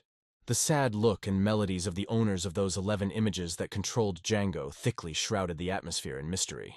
Pujong stood in the shadows, surrounded by 2 people. Tong Sachi enthusiastically claimed that Pujong's power was comparable to the 11 clans, considering him one of the 3 saints. Only the Holy War Saint and the Sword Saint completed this triumvirate. However, Tan did not have details and advised others to reach out for more information. Thoughts swirled in the depths of the soul when everyone unanimously said that there were more than 24 warriors like Pugon. The protagonist's face was shrouded in deep concentration. He felt that there were many masters, from the famous to those who remained in the shadows, like grains of sand on endless beaches. The frog, sitting on the edge of the well, thought about John, who in her eyes looked like a real giant. The protagonist stared intently at Tang Sachi, control once again in his hands. I stood next to the flying creature, determined that we must get Shenvel back. Satu did not lose her composure, assuring that there was no need for this. Bill looked at him and understood why it was unnecessary. Sato sat on a chair, overwhelmed by a wave of feelings. His heart reached out to the child, because in her, he recognized himself from the past. But at the same time, he was convinced that Shen Wu would be Pu Jiang's best friend. Soch, focusing his gaze on the narrow slits, apologized to the hero for the useless work without meaning. Closing his eyes, he immersed himself in memories, feeling how warm emotions gently enveloped him. His eyes glowed with red fire as he contemplated the number of masters in the world. Despite the defeat, deep down, he believed that he would hit the target next time. The berry bush sparkled under the bright sunlight, The stranger crept noiselessly through the bushes like a shadow in the evening twilight. The man in the hat leisurely strolled along the soft green lawn. The new moon in the hat thought deeply. One must become stronger so as not to lose anything important. As he ran past those demonic eyes, he remembered how he had endured the clan's gaze before. Sure of his hiding place, doubts about the monograms still plagued him. He thought about methods of disguise and new sources of information. The character walked confidently on the tiles, his every step filled with meaning and strength. Approaching the arch, he plunged into thoughts about its purpose. A new novel, Holy Wind Manor, appeared in the artistic space, full of intrigues and mysteries that capture the imagination and amaze with the elegance of words. He looked at the sign and realized that he had not been to this place for a long time. Her feet gently crossed the arch, making a light footprint in the sand, as if she were stepping into the unknown with the grace of a butterfly. He held his hat in his hand, asking the captain of the Bloody Shadow about the hiding places. The setting sun caressed the huge house. As I walked around the bushes, I could feel his warm rays on my hat. The stranger, passing by, stubbornly assured that there was a well there. Everyone passed by, and no one paid attention to him. In his heart always lived a tender memory of friends who became indispensable support at all stages of life. Spirits of friends had fun at the well, plunging into the mystery of the night and the magic of unforgettable adventures. Huck watched as Huck doused him with water. The friend relaxed on the green grass. A picture vividly flashed in his memory. The girl is quietly standing behind, providing support with invisible energy. He dreamed of a girl, imagining every detail of her image. She stood before him like a living embodiment of a hypnotic mystery. The memory of how he stood next to her still burns in his heart. Everyone went around the wall hidden behind thick bushes. His gaze stopped at the abandoned boxes, and he realized that no valuables could be stolen. Remembering the purpose of his visit, he realized that the answer was hiding somewhere inside. Leaning on the box, he was lost in thought. How was the previous director able to make a fortune by bringing in a secret gang of murderers? She stared at the ceiling, remembering that among all the things there should have been a jewel. The main character was peering intently into the crack in the ceiling, remembering the jewels safely hidden from grave robbers. Vola launched his threads into the ceiling. A small fragment of the ceiling broke off, falling down. The character dreamed of realizing all his possibilities. He rushes into the darkness, instantly feeling an overwhelming combination of fear and exhilaration. This moment becomes a milestone, opening the door to new exciting adventures. A red chest appeared on the horizon, attracting the eye with its bright color and mysterious possibilities. The chest is opened carefully, peering into the darkness, as if on the verge of a new mystery. He looked at the book from the storage room, and he was sure that this story was familiar to him. The village sparkled in the moonlight, reminiscent of a magical fairy tale. A small stranger walked past the wall, humming a joyful melody. One day, a mysterious stranger appeared at the doorstep and asked where he could spend the next day brightly. The sun's rays gently danced on her smiling face. In front of him was a throne on which a man was sitting. He heard his name coming through the phone. Jae-young rushed somewhere like the wind. Suddenly, the hero ran away without recognizing the mysterious stranger. Meanwhile, Jae-young cried out in fear, trying to figure out who was behind the door. The exhausted assistant froze in place, not understanding what was happening around him. Jae-young was surrounded by many lifeless bodies. Everyone around was beaming with happiness, admiring his incredible wealth. Cho Ji-yeon's face was burning with uncontrollable excitement. On his knees in front of the main character, he asked if he was the Dark Moon. She studied him carefully, trying to understand the secrets of his thoughts, which were hidden behind this sparkling look. The protagonist insisted that he knew this man. Seo Ji-yeon sat on his lap and nostalgically remembered how long it had been since she heard news about the main character. She sighed heavily and apologized to him. The assistant found himself in an abyss of despair. The main features and characters disappeared. He was unspeakably troubled by the return of the Dark Moon, which had not been seen for 7 years. The hero bowed his head low, remembering the charity of his youth which remained in his memory. Cho Ji-yeon assured that he had accumulated wealth to give it to him later. Her hands were shaking from the storm of emotions. Sweat was constantly running down his face, leaving wet grooves on his skin. Virtual kudos to Sean for filling even his empty chair with his presence. Sighing, he felt a deep sadness and confusion, realizing that the main character had left them. Everyone gathered on the roof of the village as Cho Ja-young, filled with emotion, denied the possibility of the main character appearing. He claimed with a serious face that every year they would have to prepare a ransom for him.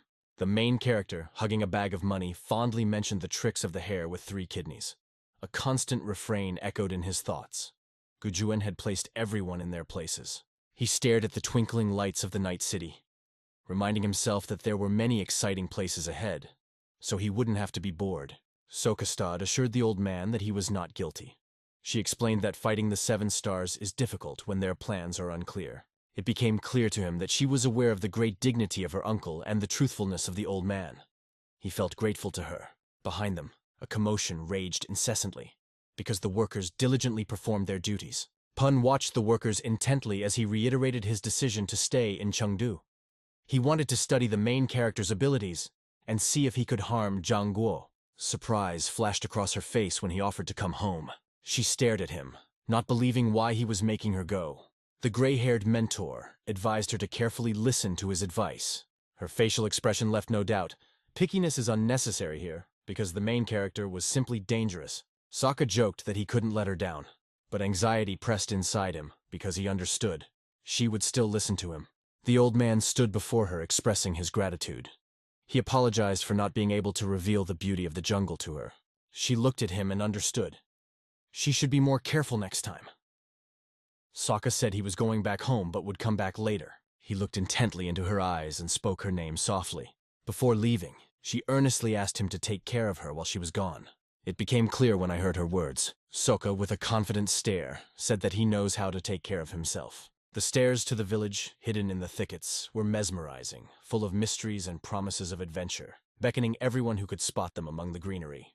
A black crow majestically settled on the branches. People confidently climbed the stairs, their steps echoed, full of foreboding of incredible adventures. A large crowd of people lifted the coffins high, creating an impressive and moving picture. Their unity and common purpose was felt in the atmosphere. The smiles are gone. Their faces are full of anxiety, as if before a fateful moment that will change everything. A majestic entrance arch rose before them. The warriors, bending to their knees, appealed to the watchful death with a pleading request to protect them from cruel injustice. Everyone watched what was happening with interest. The rosaries in the stranger's hands shifted quietly when he said they had finally reached them. Or, having met them, he asked if they were the disciples who had been sent to Situa. Disciples knelt before him, persuading him to go to Chanda under the leadership of the former leader. His face showed irritation, and he asked why the students were here again, since they were assigned to work on the base in Situa. The disciples bowed their heads before him, expressing sincere recognition. They obeyed, asking for forgiveness and pity. Falling to their knees, they poured out their hearts to him, speaking of the loss of their masters due to the Ting Chen sect that had banished them. Their voices were filled with pleas to be saved from this injustice. Red eyes betrayed anxiety as he began to delve deeper into the world of the sect. The rosary flew from his hands as he felt the rage. In the fire of rage and under the shadow of red mana, Naponia revealed a secret. The sect was the cause of everything. He could not accept this and demanded punishment. The students were expelled by the decree of the red mana. Clenching his teeth, the image of the main character appeared in his memory. A storm of anger flared up on his face, firmly stating that everything happened under the power of the main character. His face was burning with anger. The red energy was about to subdue him. He believed that this act would make him regret the consequences. The man imagined events from past seasons. Strangers, traveling through the market, enthusiastically shared their memories of the past winter, recalling how it struck with snow and difficulties. They greeted the warm days with trepidation. Many people, filled with faith, waited patiently for his return to business. The old man felt deeply tired. He strolled down the street, assuring that he had been found.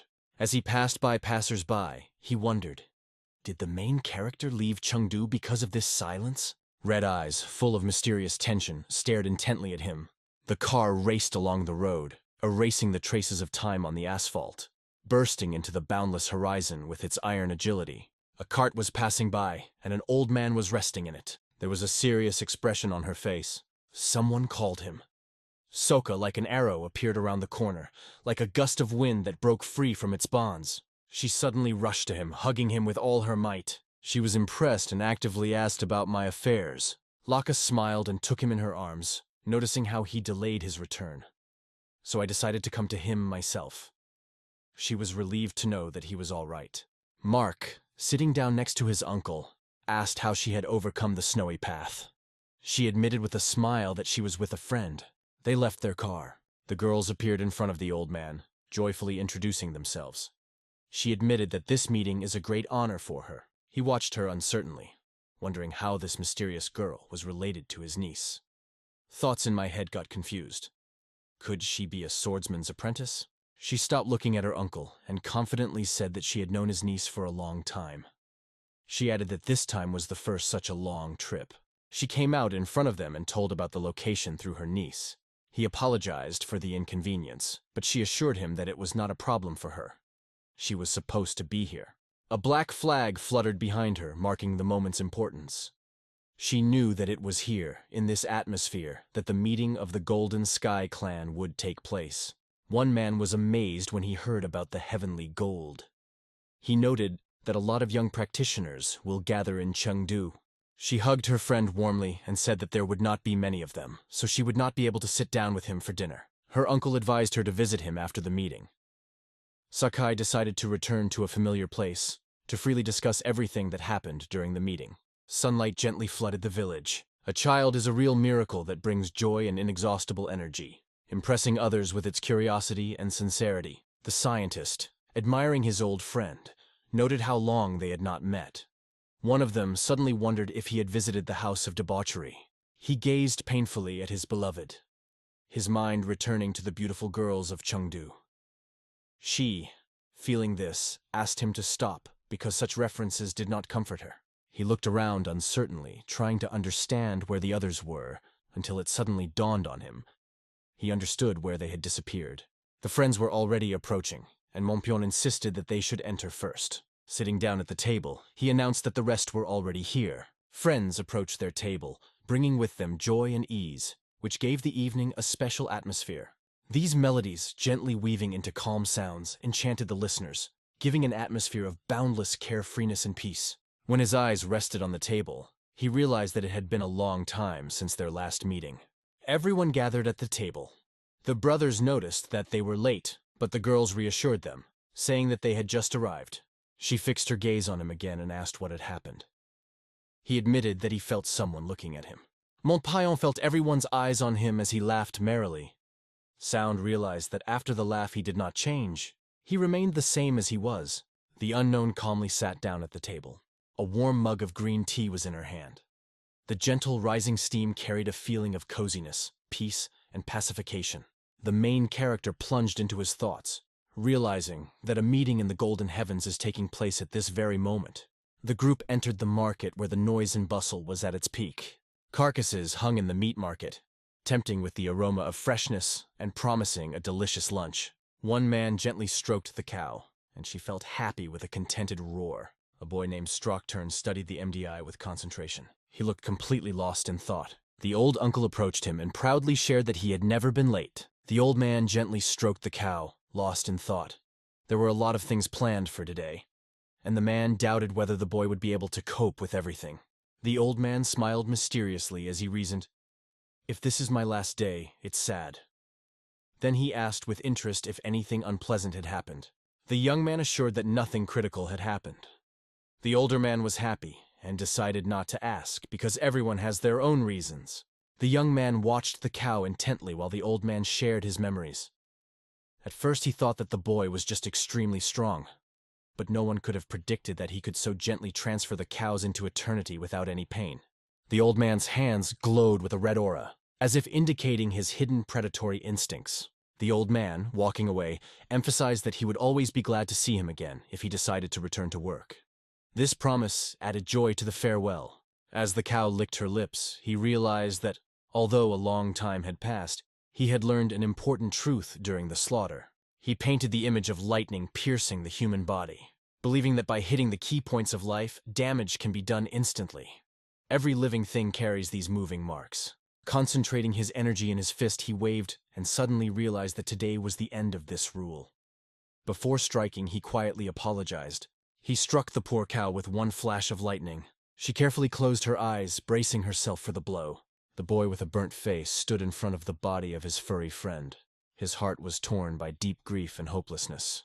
All he did was look into the distance, expecting a lot, and suddenly his eyes turned into snakes, illuminated by a red aura. He realized that it was finally over. One quiet night, when there was a deep silence around him, Hans Chambers suddenly felt that he was in the future. Heng's boots swayed from side to side. He sat down in a chair and laughed a little uncertainly.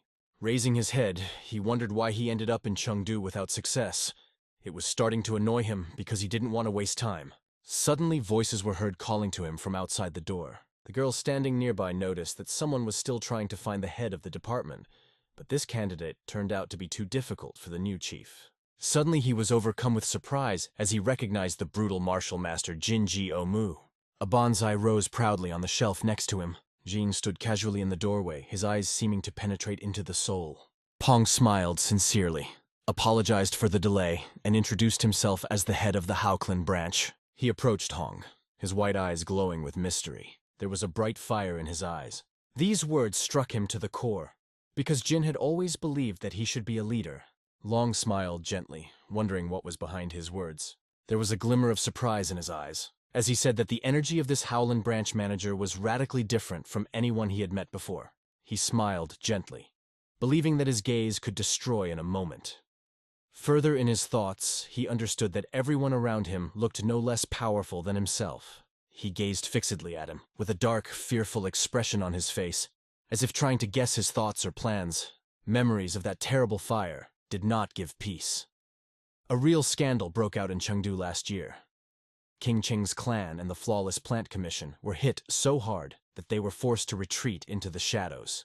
He looked at the wall and wondered if he had heard somewhere about the person responsible for this. That's why I asked to find her. He was thinking about Vogel, wondering why the Golden Sky Society was suddenly interested in him. It awakened an incomprehensible mystery in the soul. With a displeased expression on his face, he thought deeply. All attempts to find him had failed. He ruthlessly squeezed the others, and then simply melted into the air of the 7-star pavilion. Feng's face showed disappointment. Although he had learned that Wall had left Chengdu, his perception of the events was completely different. It is difficult to comprehend the existence of people around whom the magical smoke of mystery swirls. This person resembles a ghost. His traces are barely perceptible, even if he is at arm's length. A mountain of gold coins suddenly fell on Jen's table, igniting his imagination with many new possibilities. He nervously clicked the bag of coins on the table. Approaching the house, he explained that Hovland was engaged in ghost hunting, and this was an advance for work. He was smiling as he studied the situation. His thoughts were simple. He would have to search, and if someone offered a reward, he would not refuse. Wahong folded his hands and promised to make every effort to live up to expectations. Jean waited for the good news with impatience. He radiated a red aura as the leader of the Golden Celestial Union, and was considered one of the 5 most gifted martial masters in the world. His grandfather, marked with a red aura, was the legendary Jin Wal Mian, one of the 7 stars. Known for his incredible talent from an early age, Jin had extraordinary abilities. Many hoped that he would repeat the success of his grandfather, becoming one of the strongest of his generation. However, after 15 years, Jin became mysterious, as if he was being persecuted for unknown reasons. The same man from the butcher shop stood before us. Turning to us, he asked if we had yet learned why they had gone to Chengdu. He handed him a tiny sign of apology, admitting that time was running out to find out more. He stood, holding a tablet in his hands, bowing before her. It was written that he would do everything at the highest level. The man gradually began to move away from him. They were brought back to a small fair, where they again met a young man with a butcher's shop. The boy inadvertently reminded Gvansi that today was his time to share his opinion. He felt a slight insecurity, because his skills had not yet reached their peak, but now it was his turn. The picture shows the youngest Quan from the butcher shop. Quan had a friend in the crowd who assured him everything was fine. But then why did anxiety constantly flood into his mind? A girl in a purple kimono with black hair caught his eye, and her eyes flashed with curiosity and mystery. She watched them with such passion that a bright spark lit up in her eyes. She waved her hand, inviting Jin to come closer. The book made me think deeply. Where is everyone? It turned out that Soha had set out to find Master Poon, to find out what it was like on the streets. There was an unusual change in her face when asked about Fenton. This caused a good laugh from both of them, because she remarked with a smile that she didn't care, because he was probably hanging out in brothels. She turned to Jen, wondering how things were going with the intelligence. A burst of enthusiasm burst out of his eyes. He realized that the task had become a real challenge, unexpected in itself. He closed his eyes when he heard her question about the wall. "I don't know," he replied. "I still need to figure it out." The girl emphasized that in such a situation, it is important to calmly open up to each other, finding time for inspiration and support. She smiled sweetly when she realized that she had heard about the 1000 Melodies Hall, where concerts are held every day. And today, of course, a performance is also planned. They moved forward, and the girl asked if they had any plans for today. In response, "I heard that the day was free." Spectators filled the hall, mesmerized by the performance. The man created a magical melody on the instrument, mesmerizing the listeners. His skill resonated with several others who could also play with the same magical finesse. This girl was impressed by their performance. Without taking her eyes off, she realized that although the technique was not impressive, the power embedded in the music was impressive. Every note sounded accurate, and she really oozed power. She noticed Kevin, who had recently become interested in music. If his path to art had started earlier, he could have become a true genius. He liked it more than she did. He wasn't much of an expert in music, but he felt its energy resemble the strength of a swordsman, a fascination that surprised him. One of them emitted a blue halo, and Jin realized that Kai's energy was driving him to thoughts of the warrior, not the melody. They imagined 2 daggers instead of tools, and wondered what would happen if they mastered the art of sword fighting. The girl noticed how he suddenly began to glow with a bright red aura, and it struck her so much that she literally went blind. The concert mesmerized him so much that, forgetting about fatigue, he immersed himself in the music, as if in a magical fairy tale. She watched his gaze intently on one person, and listened to his question, as to whether they could find out who this mysterious person was. She was a little surprised by his enthusiasm, so she decided to ask why he was so interested. He replied that he was just curious. With a smile on her face, she vowed to find out everything she could about him. The performance seemed familiar to him, as if he had already heard it somewhere. He tried to think of all the options, but the truth was so obvious that it shocked him. The emotions that gripped his heart were similar to those that gripped him when he met others. He is playful like a bird on an instrument. His smile shone with charm. Suddenly he opened his eyes, which mysteriously sparkled with red fire. Very soon, his playing will become so impressive that words will be difficult to convey this magic. A line pulsates like sound waves in music. Sound waves float through the air, bringing harmony to the rest of the team as they join in the chant with quantum. Bright hands, intertwined, gracefully dance on Kwan's instrument, reproducing the incredible virtuosity of music. All the spectators, like John, were enthralled by the performance, breaking the silence with shouts of delight and joy. One diligently touched the strings, filling the space with gentle melodies. With a wave of his hand, he seemed to put the final note in the melody, summing up his performance. The audience exploded with emotions, enthusiastically applauded and announced their impressions. The girl in the purple kimono turned to Jen and happily announced that she had identified him. Kwan listened carefully to the girl who called him Lim Kwan OK. Locals in Chandu believe that he knows his business. The inheritance from his parents gave the boy the opportunity not only to save, but also to increase his fortune thanks to brilliant business skills. Her face froze in surprise as she asked if he was really local. They both stared at his back as she said she had talked to several people. So, perhaps this information is not entirely fiction.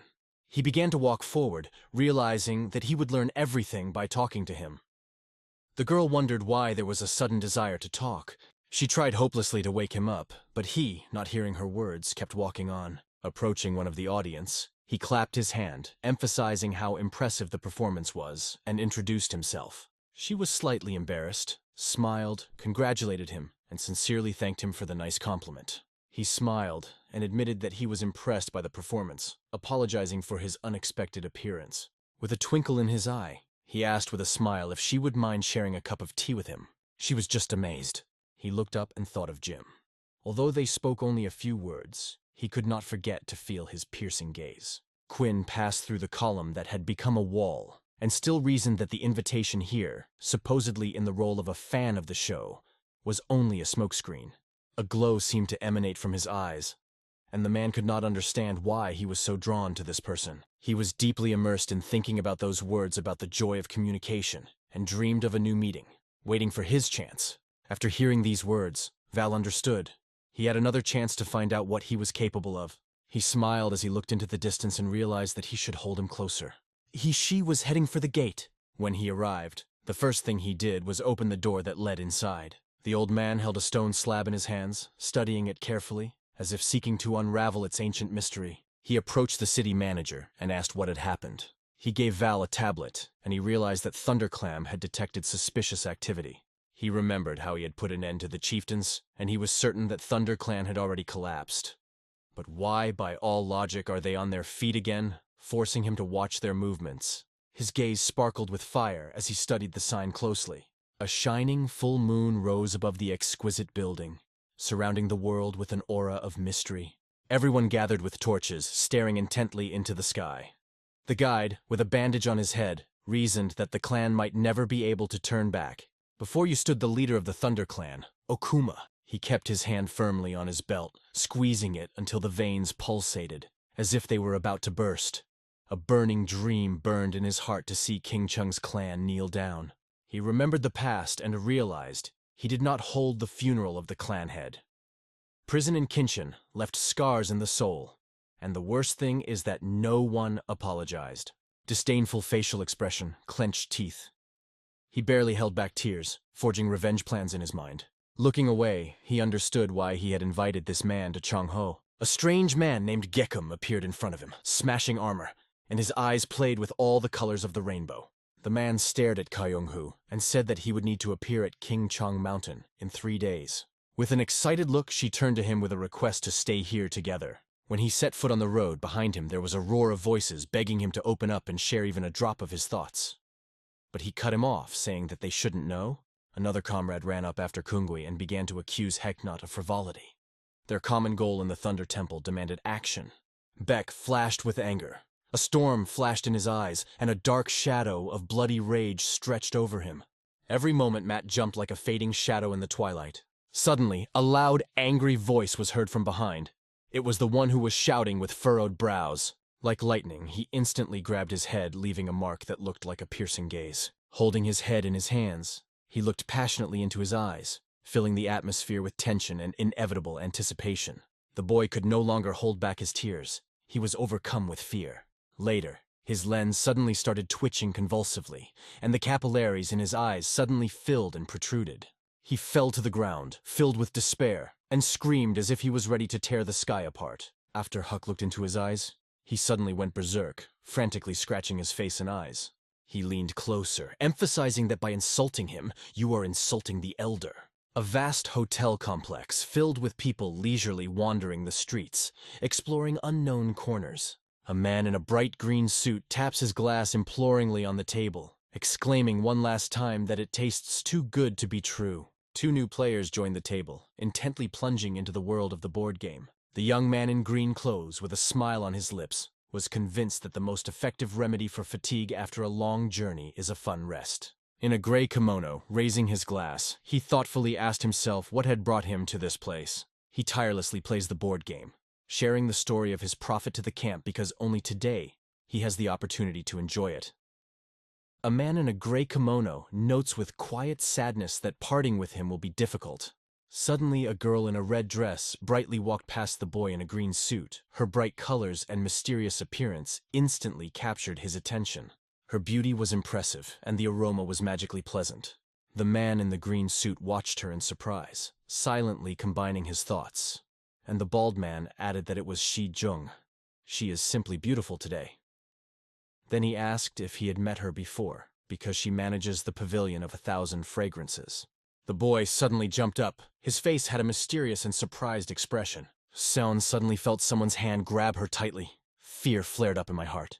With a sly smile, he inquired if she was the mistress of the place.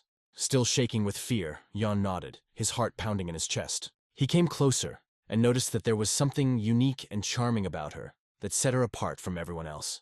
Displeasure flashed in his eyes when he heard her words of gratitude for the compliment. She seemed to be courting forgiveness, asking to let her go. However, he was not going to give up, offering to have a drink together, but was categorically refused. His eyes lit up when she said his name. He believed that by knowing his name, they would understand his essence. Kind with friends, cruel with enemies. But Seihin was not going to change her attitude, even despite his words, and asked to be released. Crazy determination was in his eyes. He warned her that if she continued to refuse, she could witness the last day of this pavilion. These words struck her to the core, bringing tears to her eyes. She continued to look at him anxiously, not believing his instability, and was at a loss, not knowing what to do next. Suddenly, a man in a body kimono approached them and announced a second break. She touched her chest in deference, calling him respected master. The owner turned out to be a fair-haired young man. Perhaps he is our mysterious guardian. His hand lightly touched his waist as if he was the master of this territory, and his glowing smile conveyed confidence and ease. The young man huddled behind the wall, looked at him and quietly smiled, confirming that he was the owner of this space. The guy came up and asked what his name was, but he heard the answer. "It's none of your business." Every word hurt Kim, and his question, filled with displeasure, clearly reflected the depth of his indignation. Everyone gave him a quick look, wondering if he really should say his name. He began to scratch his head, realizing that no one had annoyed him in a long time. And suddenly, this owner of the pavilion dared to mock him. Does he really not understand who he is dealing with? He smiled, although not very confidently, because he considered this day to be the last for the 1,000 cents of the pavilion. All things were suspended in the air by the magic he cast. He reached out his hand, a fiery energy flaring in his gaze, clearly indicating his readiness to demonstrate the colossal difference between them. Paul froze, watching intently as he impressed with his skill. The man with a crazy smile wondered how a simple person could peacefully meet his incredible energy face to face. The boy jumped for the ball, raising his fist, exclaiming with admiration that his fighting skills were very impressive. After hitting the ball, his fist seemed to pierce through him. The man stopped as if struck by lightning, realizing that the fist did not feel resistance, but simply passed through. At the same moment, Val appeared from behind, surprised to note that not only strangers can encroach on someone else's property, but also try to destroy his property. In an ominous voice, he emphasized Simon's willingness to risk his own life. After these words, he was overcome with fear. He could not restrain himself and called to stop, rethink the situation. Baldwin felt no pity for him. Using his skills, he instantly punched him in the stomach, and blood splattered like red blotches on a canvas. Autumn brought horror when the blood of a helpless boy fell on the ground. The wall of the building collapsed under the pressure of the majestic vault. Diamond himself flew through this wall like lightning, illuminating everything around with the bright light of a diamond. She quietly, calmly followed in the shadow of his steps. With sparks in his eyes, he stubbornly walked forward, determined to face the final battle with Kaiman. Stepping closer, he placed his foot on his back, causing a shrill cry. With a sneer and arrogance, one person turned to Hyman, without hesitation, stepped on his back, contemptuously asking who he was. Silver threads wrapped around his arm like shadows, but he just shrugged. It was none of his business. Threads, like a conspiracy, tightened around the male body. Then, with one sharp movement, he began to slice his bones like a puppet master immersed in his terrible craft. He was forced to leave and ordered his men to take him out of this place. The man suffered a devastating blow not only in his body, but also in his soul. They were taken to a cozy house by the lake, which gently played in the sun. Yang carefully removed the mask from Wall's face, staring at him intently. His gaze lit up like 1,000 stars, but no words appeared. Yang, with a beaming smile, remembering the difficult night, sincerely thanked Wall for his support. The Wall rested on her lap as she shared a story about Mr. Xiamen. Although he was not alone, his friends always brought only trouble. The friend slowly opened his mouth as if suddenly realizing something. A faint spark of inspiration flashed in his eyes, as if he had found a long-forgotten truth. As he rose from her lap, he realized she was right. He took a step forward, explaining that they had guests and they should be let in. He moved forward towards the gate, passing through his yard. A girl in a purple kimono with long black hair was approaching the guards, claiming that she knew the sloth who had recently been here and had been humiliated. A big smile appeared on her face, which seemed doubtful. She asked if she could be shown to the owner of this establishment. A girl stood in front of the door of the wolf chamber, determinedly exploring what awaited her inside. She was shocked when she found out he let her in. The girl finally calmed down a little because her emotions were boiling over before the meeting. The open door unobtrusively stopped the gaze. She remained there, full of inner tension, watching him intently. Her eyes spoke volumes. She was either amazed or a little scared. Ball was scrutinizing his scans when a giant white snake lurking behind appeared in his mind. The girl was confused, wondering what was wrong with this man. It seemed as if she had encountered a giant snake, so she asked him with trepidation if he was the owner of the 1,000-coin pavilion. His gaze was so attentive that she understood. It was better to sit down. When she approached the table, He noticed that the owner of the cafe was still very young. That is why he decided to help her so that she could run her business without worry. Sitting on a chair, the girl enthusiastically crossed her arms in a triangle and admitted with a smile that she was glad to meet her. She gave her name, emphasized the honorary title, and asked if he knew of her. Ball closed his eyes tightly, trying to convince himself that he hadn't heard anything. She got a little irritated when she realized that she would have to work more. After all, she considered herself a celebrity in Chungo, but then it turned out that not everyone had heard of her. She watched him intently, right in his eyes. Look. Even the thought that he never left his native circle did not give her peace. She kept looking at Vol, amazed at his skill, because he brought Xiamen to such a state. His appearance did not show fatigue, which was a real surprise for her. Sitting face to face, she had no doubts. She wanted to know his name. Hope played in her eyes, as if this moment could turn everything around. He looked at her touchingly and quietly wished her a good night. He paused as he thought about a new name, but the memory of Seo Jun's words suggested, "Let it be Nightmaster." She closed her eyes, dreaming that he would become the master of the night, as in the legend.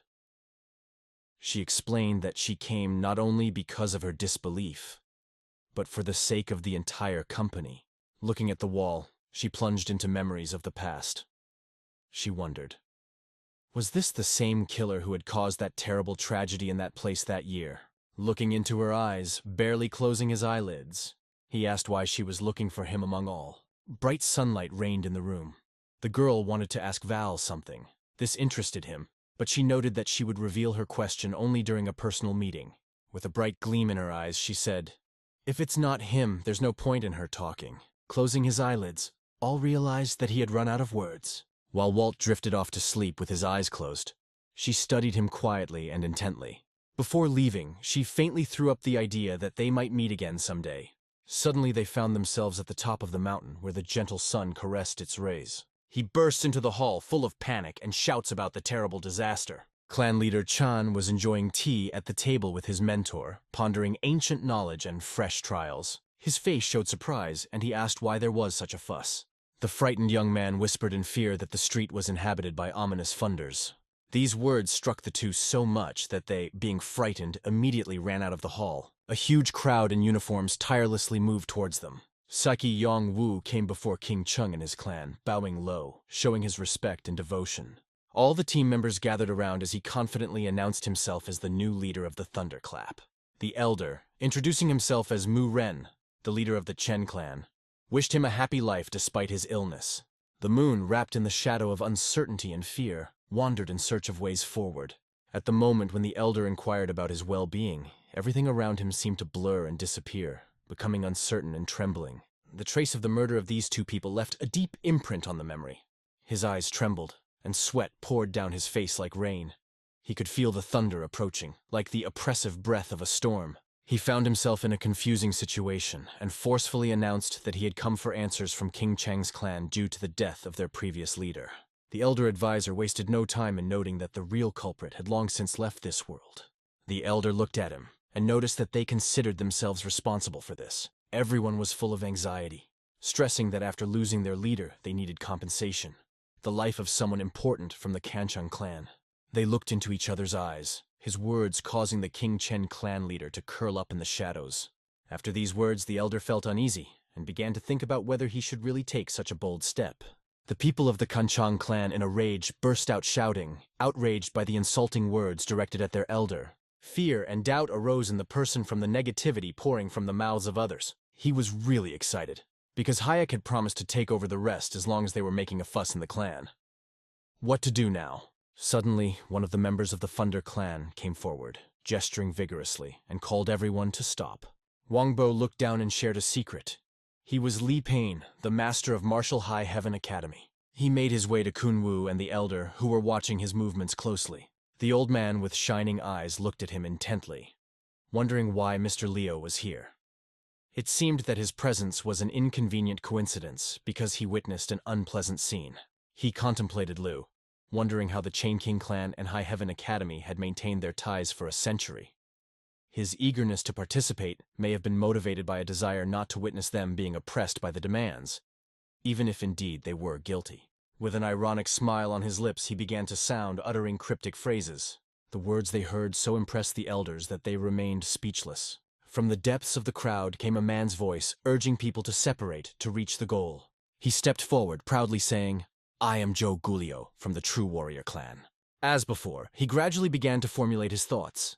With a slightly crazy smile on his face, he nodded in agreement with Lee. They watched anxiously as the two tried to persuade the clan leader, King Chong, to take responsibility for the suicide. After hearing this, the man's soul experienced an unimaginable shock.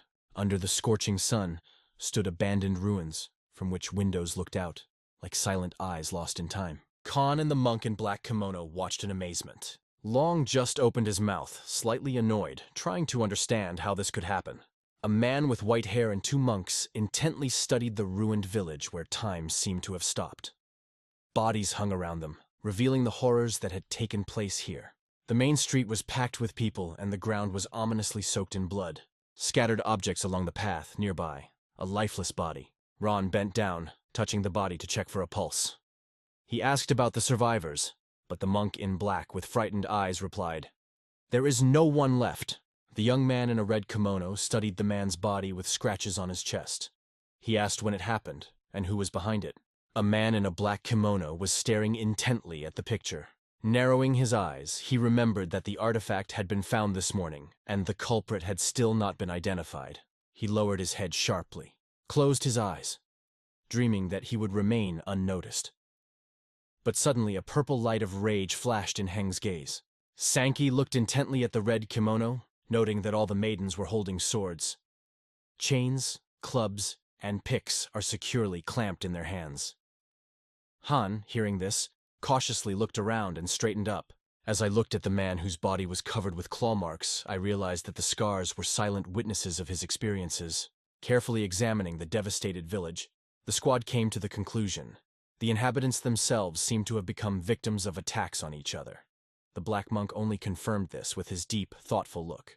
Suddenly he stood up, opened his eyelids, felt surprise, and with fear, tried to understand what happened around him.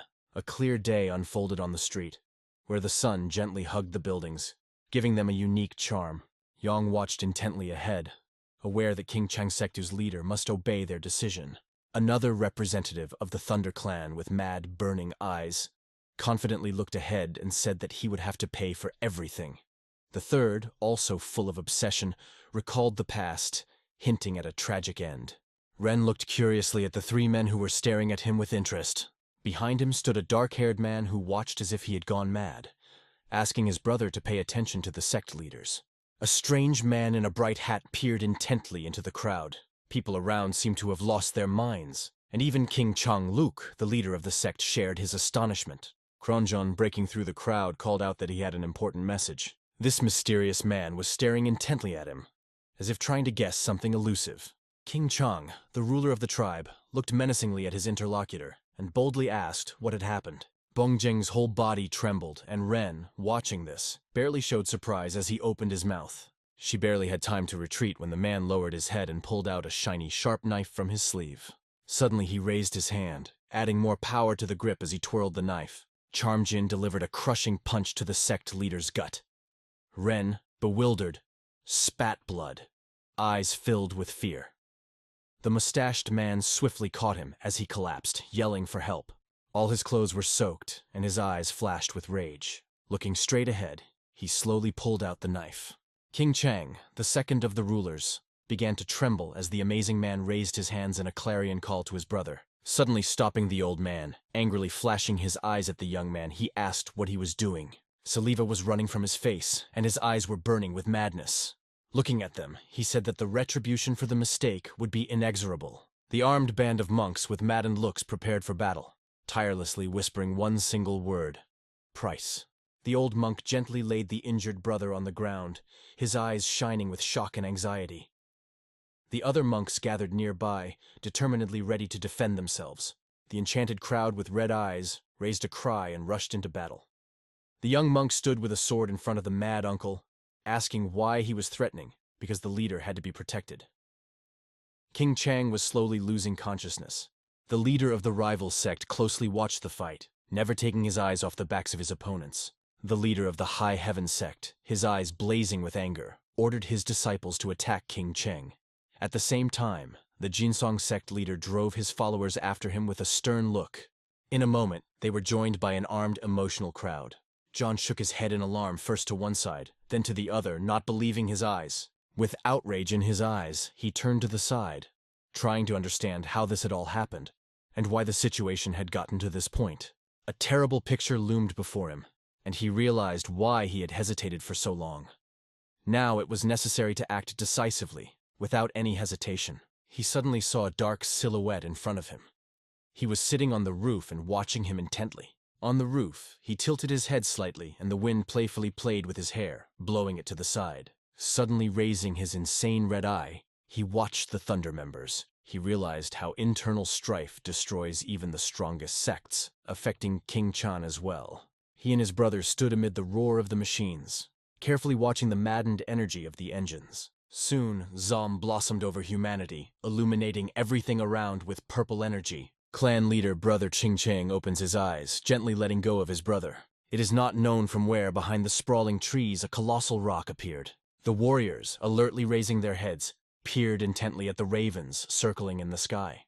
Jin stared intently at the chirping birds, but his cold gaze only barely touched them, without any concern. Soon, Jin, with unwavering determination, moved forward, sharing his unsettling feeling and urging him not to waste time. They rushed to the castle, lost among the enchanted forest. The two swords clattered together, making the air tremble in the Spartan battlefield. Although the blows were blocked, they urged others not to stop. Shocked and confused, Sage crouched next to his brother, carefully watching the fierce fighting around him. He clenched his teeth and his gaze was wild.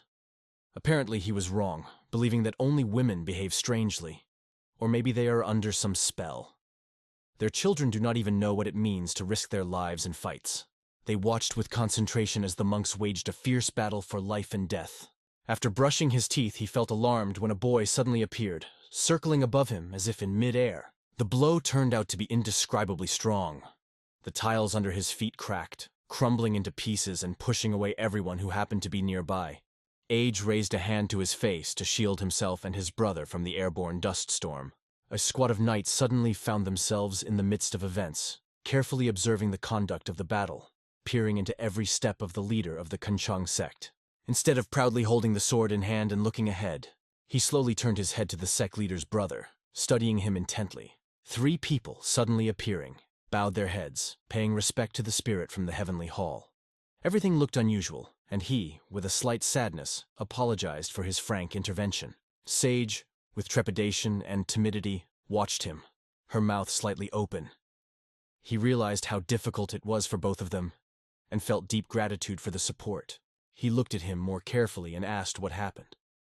The strange man sighed, saying that he would like to find out for himself. He slowly lowered his eyelids and became sadly confused, feeling himself the victim of a mysterious sorcery, not understanding who was to blame and why this had happened to him. Gina turned her head sharply, cautiously looking around the space.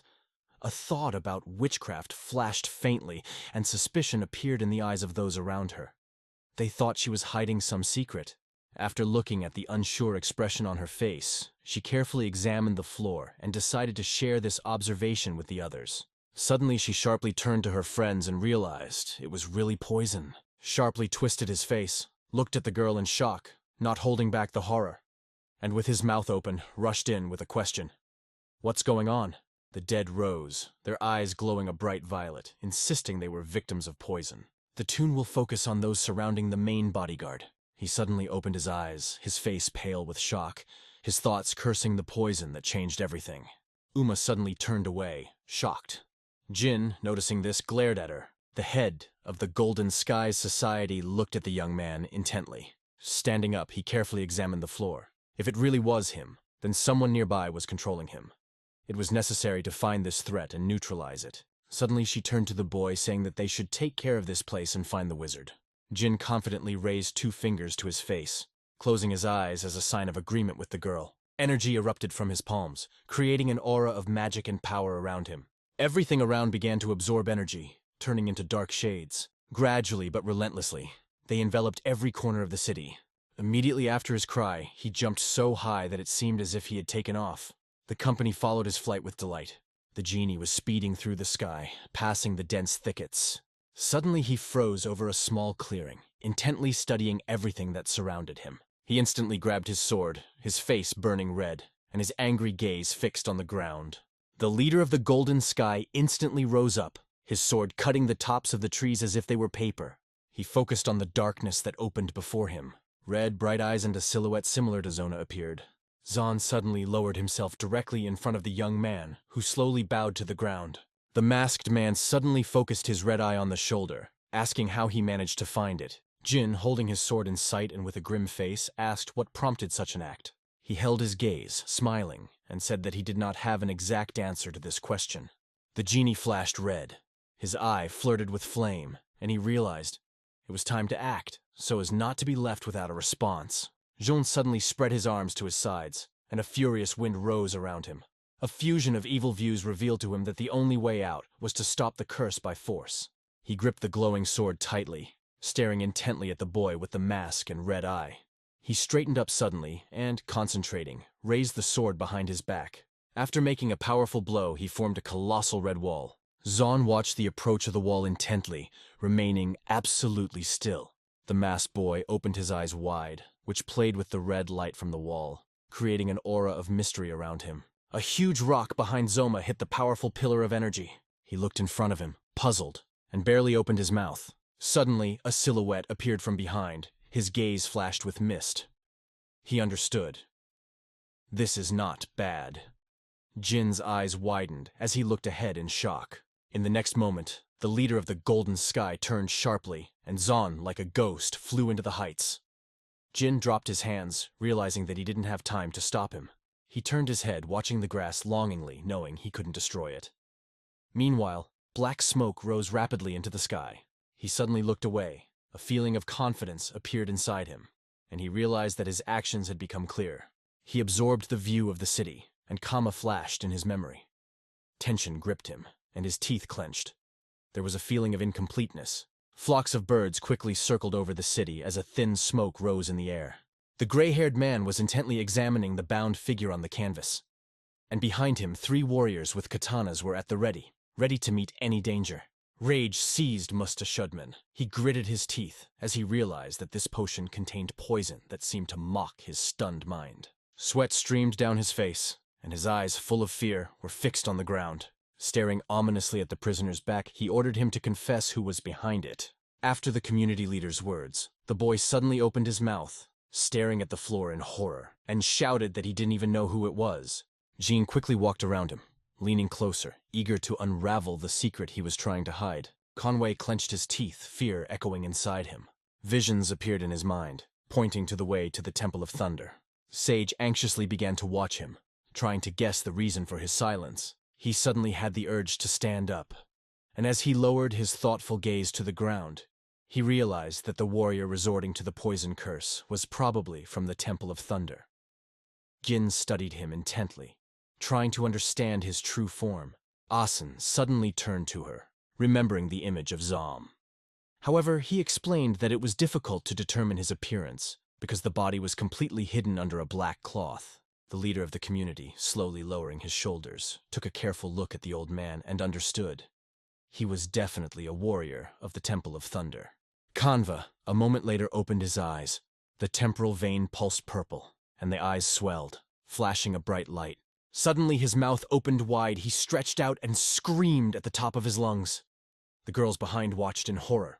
Kun began to choke, coughing up blood, and closed his eyes as he fell, causing Jen and Sage to be truly horrified.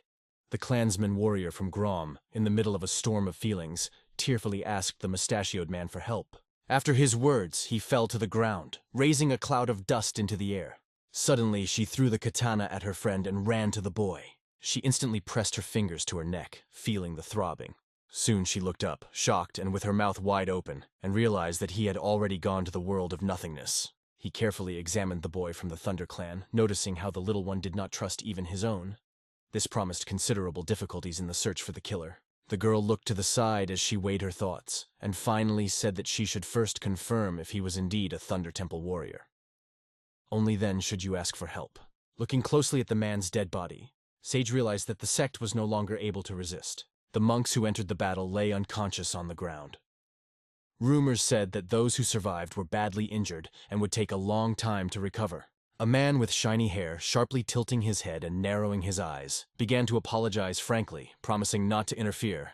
Jin, amazed by the panoramas of the horizon, felt a rush of spontaneous surprise, unconsciously opening his mouth, trying to capture the essence of what he saw. Suddenly turning around, he fixed his gaze contemplatively on the interlocutors and interrupted the leaders of the community, adding that revenge does not know the deadline, even if its implementation will take decades. He gazed intently at the gigantic building, reasoning that it would not be too late for the Tington sect, even after a century. They will steadfastly regain their strength and regain their lost dignity. When he suddenly folded his hands and bowed, within understood, if this is his decision, nothing can be changed. I wished him luck in recovering from the Tension sect. Sage suddenly looked up at the sky for the first time, filled with gratitude. The sun shone fiercely, burning the eyes of the 3 soldiers who were climbing the huge stairs hidden in the thick green of the forest. He moved forward like a captive of wild nature, eyes wide open, offering himself for detection. He opened his eyes even wider, furrowed his brows, and remembered that their opponent was a real monster that played on human emotions. If left unchecked, the consequences can be dire. Ning carefully studied the back of the head of the community leader, opening her lips slightly. Anxiety appeared in her eyes. Will they still be able to catch him? Because the escape happened a long time ago? A memory of the field of the bloody grass like yesterday. He told the girl with a smile that he saw him bleeding. His deep wound resisted even the best methods of treatment. The leader of the community recalled a grandiose bridge that seems to look at the world from a height. After thinking it over, he decided to travel to Chengdu to seek advice from a respected doctor and seek help from the Hu clan. Daya suddenly bent her head to the floor, peering in and realizing that she couldn't do without it. Her willpower was what would help her realize her plan. He stared intently into the distance. Images of a gray-haired man and a little girl flashed in his mind. She was going to share her thoughts with the girl Soha and the gentleman Shinpun, hoping for their support and confident that the man next to her would not leave her alone. He sped up, sliding down the stairs, deliberately trying to get her attention. The girl stopped, looking thoughtfully in his direction. The community leader slightly bowed his head towards the stairs ahead and practically rushed forward. Bing looked at her friend with a thoughtful smile, realizing that their business was of little use. Jin just smiled, admitting that it wasn't the first time, perhaps youthful foolishness. There are almost no personalities like the sun in John W. Looking at the back of the head of the receding leader, they reflected on how his unwavering faith inspired them and led them forward. Ning's eyes dropped sharply as she realized the truth, and this made Hyena smile sincerely. Black disguised her hands behind her back, carefully watching the boy as he walked away.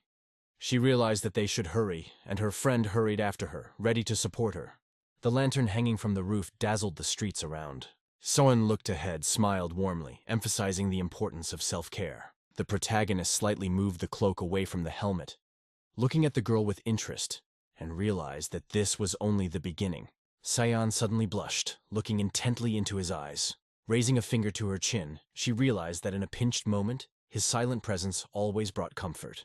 He watched her carefully with a happy smile. The man rushed forward along the narrow street, and the girl, mesmerized, followed him with her eyes, drowning in her thoughts. Confidently and quickly planted his foot on the last step, feeling the will to triumph. The streets were asleep, shrouded in dreams of silence.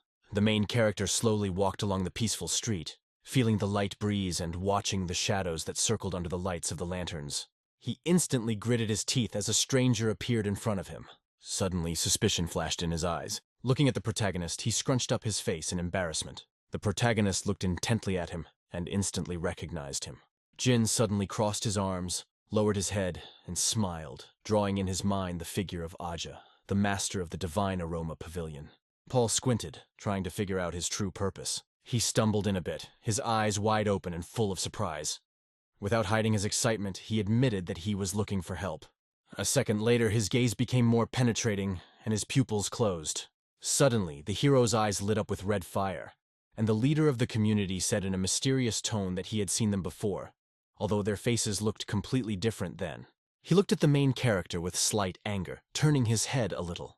Having no idea which one was real, he suspected there were several. The wind blew away the capes, revealing a pale face with burning red eyes before the head of the community. He sharply turned his head to the boy, Apart from them, there was not a soul on the street. Their eyes met, and anxiety filled the surrounding space.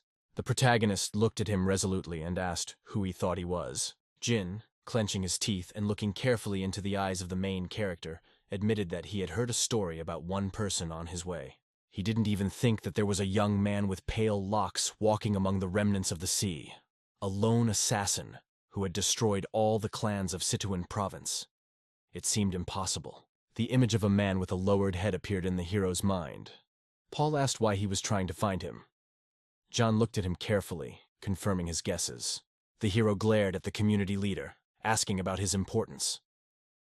Jin calmly admitted that he had been following a group for a long time and wanted to know if he belonged to it. What if I'm actually her member?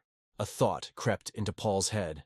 Jin, with a gleam in his eyes, resolutely announced that he was ready to fight, punish the enemy, and learn the truth. A mysterious girl and a hero in a cape covering his face appeared in the minds of the community, creating an atmosphere of mystery. Jin watched the hero intently. He curiously asked if the person in front of him was the musician Quan, Yaju of the Divine Fragrance Pavilion, or perhaps the murderer who had committed a terrible massacre on this land. Clenching my fists, I carefully examined the main character, trying to guess his true essence. He was a mystery that had to be solved. He slowly began to take off his hat. The protagonist abruptly threw off his hat and looked into the eyes of the leader of the community, as if looking for some mysterious secret in them. Jin carefully studied the hero's face, searching for his true essence. The hero, showing no emotion, confidently confirmed. All, chin tilted and eyes staring, stares intently into the face of the community leader, hoping to hear the desired answer. With a warm smile, he gently tossed the coin, assuring that he would definitely answer. He instantly caught the coin with a deft hand gesture. He studied the coin, decorated with an elaborate dragon carving, that rested comfortably in his palm. He carefully ran his fingers over the engraving, thinking about how amazed Jin was, not knowing about the 9 dragons. The character's eyes widened slightly, asking about the unusual. Jin watched carefully and finally replied that it didn't sound like the truth at all. In the imagination of the community leader, a whole army of dark silhouettes appeared, burning with red eyes. Beneath the mighty coin with the 10 dragons minted on it, he realized that although there was no connection between them, they all appealed to this symbol. These figures cause fear everywhere, like mushrooms, hindering the development of various spheres. At the head of the young men, shiny objects were thrown into the abyss. Jin stressed that these new factions are not concerned with reputation or society. Their goal is only self-interest. The protagonist looked away from the coin and, turning to the young man, asked if it resembled a trade agreement. Jin remembered the magical figures illuminated by the flames and noticed their uniqueness, because each had an undeniable power in their field. Community leaders cast a wary eye on the hero, inquiring about his participation in the organization. Paul had bowed, focused on the floor. He instantly looked up, and it became clear that the answer was no. Jingreen was smiling slightly, watching the main character with pleasant joy. He looked intently into his eyes and asked if he really believed his words. After hearing an affirmative answer, he asked where his gaze was directed. He concentrated, strained one eye, and confidently proclaimed that there was a mystery hidden in his gaze. He hit his fist on the palm and, smiling, said that although he knew, he would still give another opportunity to introduce himself. My name is Jen. The community leaders smiled heartily and asked what the stranger's name was. The protagonist looked intently into the eyes of the interlocutor, bowed his head slightly, and said, I am Val. Jin suddenly bowed his head, looked up, and gave the hero a mocking look. He believes that true friendship can exist despite the difference in status. The protagonist boldly looked back and resolutely refused. Passers-by generously threw coins at the boy, who seemed to collect all their secrets. Jin, mesmerized, stared intently at his words. The leader of the community quickly grabbed the coin, turned around, and smiling, exclaimed that although he did not know everything, he believed his eyes. Jin, with admiration in his eyes, stared intently at the coin in his hand. He felt that Paul was a sincere soul, and although it was unexpected, he had a desire to ask for help.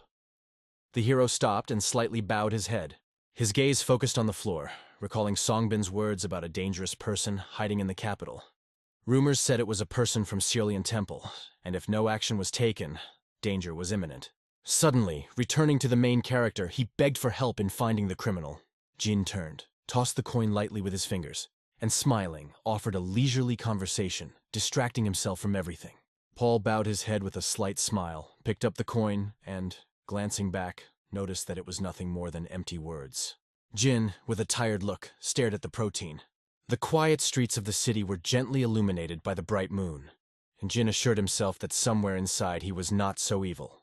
The leaders of the community beamed with smiles, carefully watching the hero, joyfully exclaiming that they would definitely see each other again. The pen slowly melted on the bloody table, the sulfur flowing down, creating an impressive sight. The whole room was covered with traces of blood, and the candle cast frightening shadows on the floor. A man in a mysterious mask sat among the soulless bodies, admiring their courage. He hit the mortar with force, and the black powder flew in all directions. Zom stared intently into the distance as he slowly mixed the powder in a mortar. He was aware that this process could turn into big losses for him. He sat at the table, thinking about his life, slowly sipping strong strength from a glass. Benny dropped the mug on the table with a crash, his face contorted with anger. Fiery eyes blazed in the masked hero's thoughts. Yajo's name was raging in his heart, like a storm trying to break free. Unfortunately, the memories of his duel with Protoganist will always haunt him. He couldn't even fathom how he could do such an audacity. Slowly, like a shadow, the image of revenge crept up on him. Pian, contorting his face with anger, understood. As soon as he recovered, revenge would be a matter of honor. As the waiter walked past, the blonde glared angrily at him, expressing his desire for a drink. The waiter turned and twisted his lips in displeasure.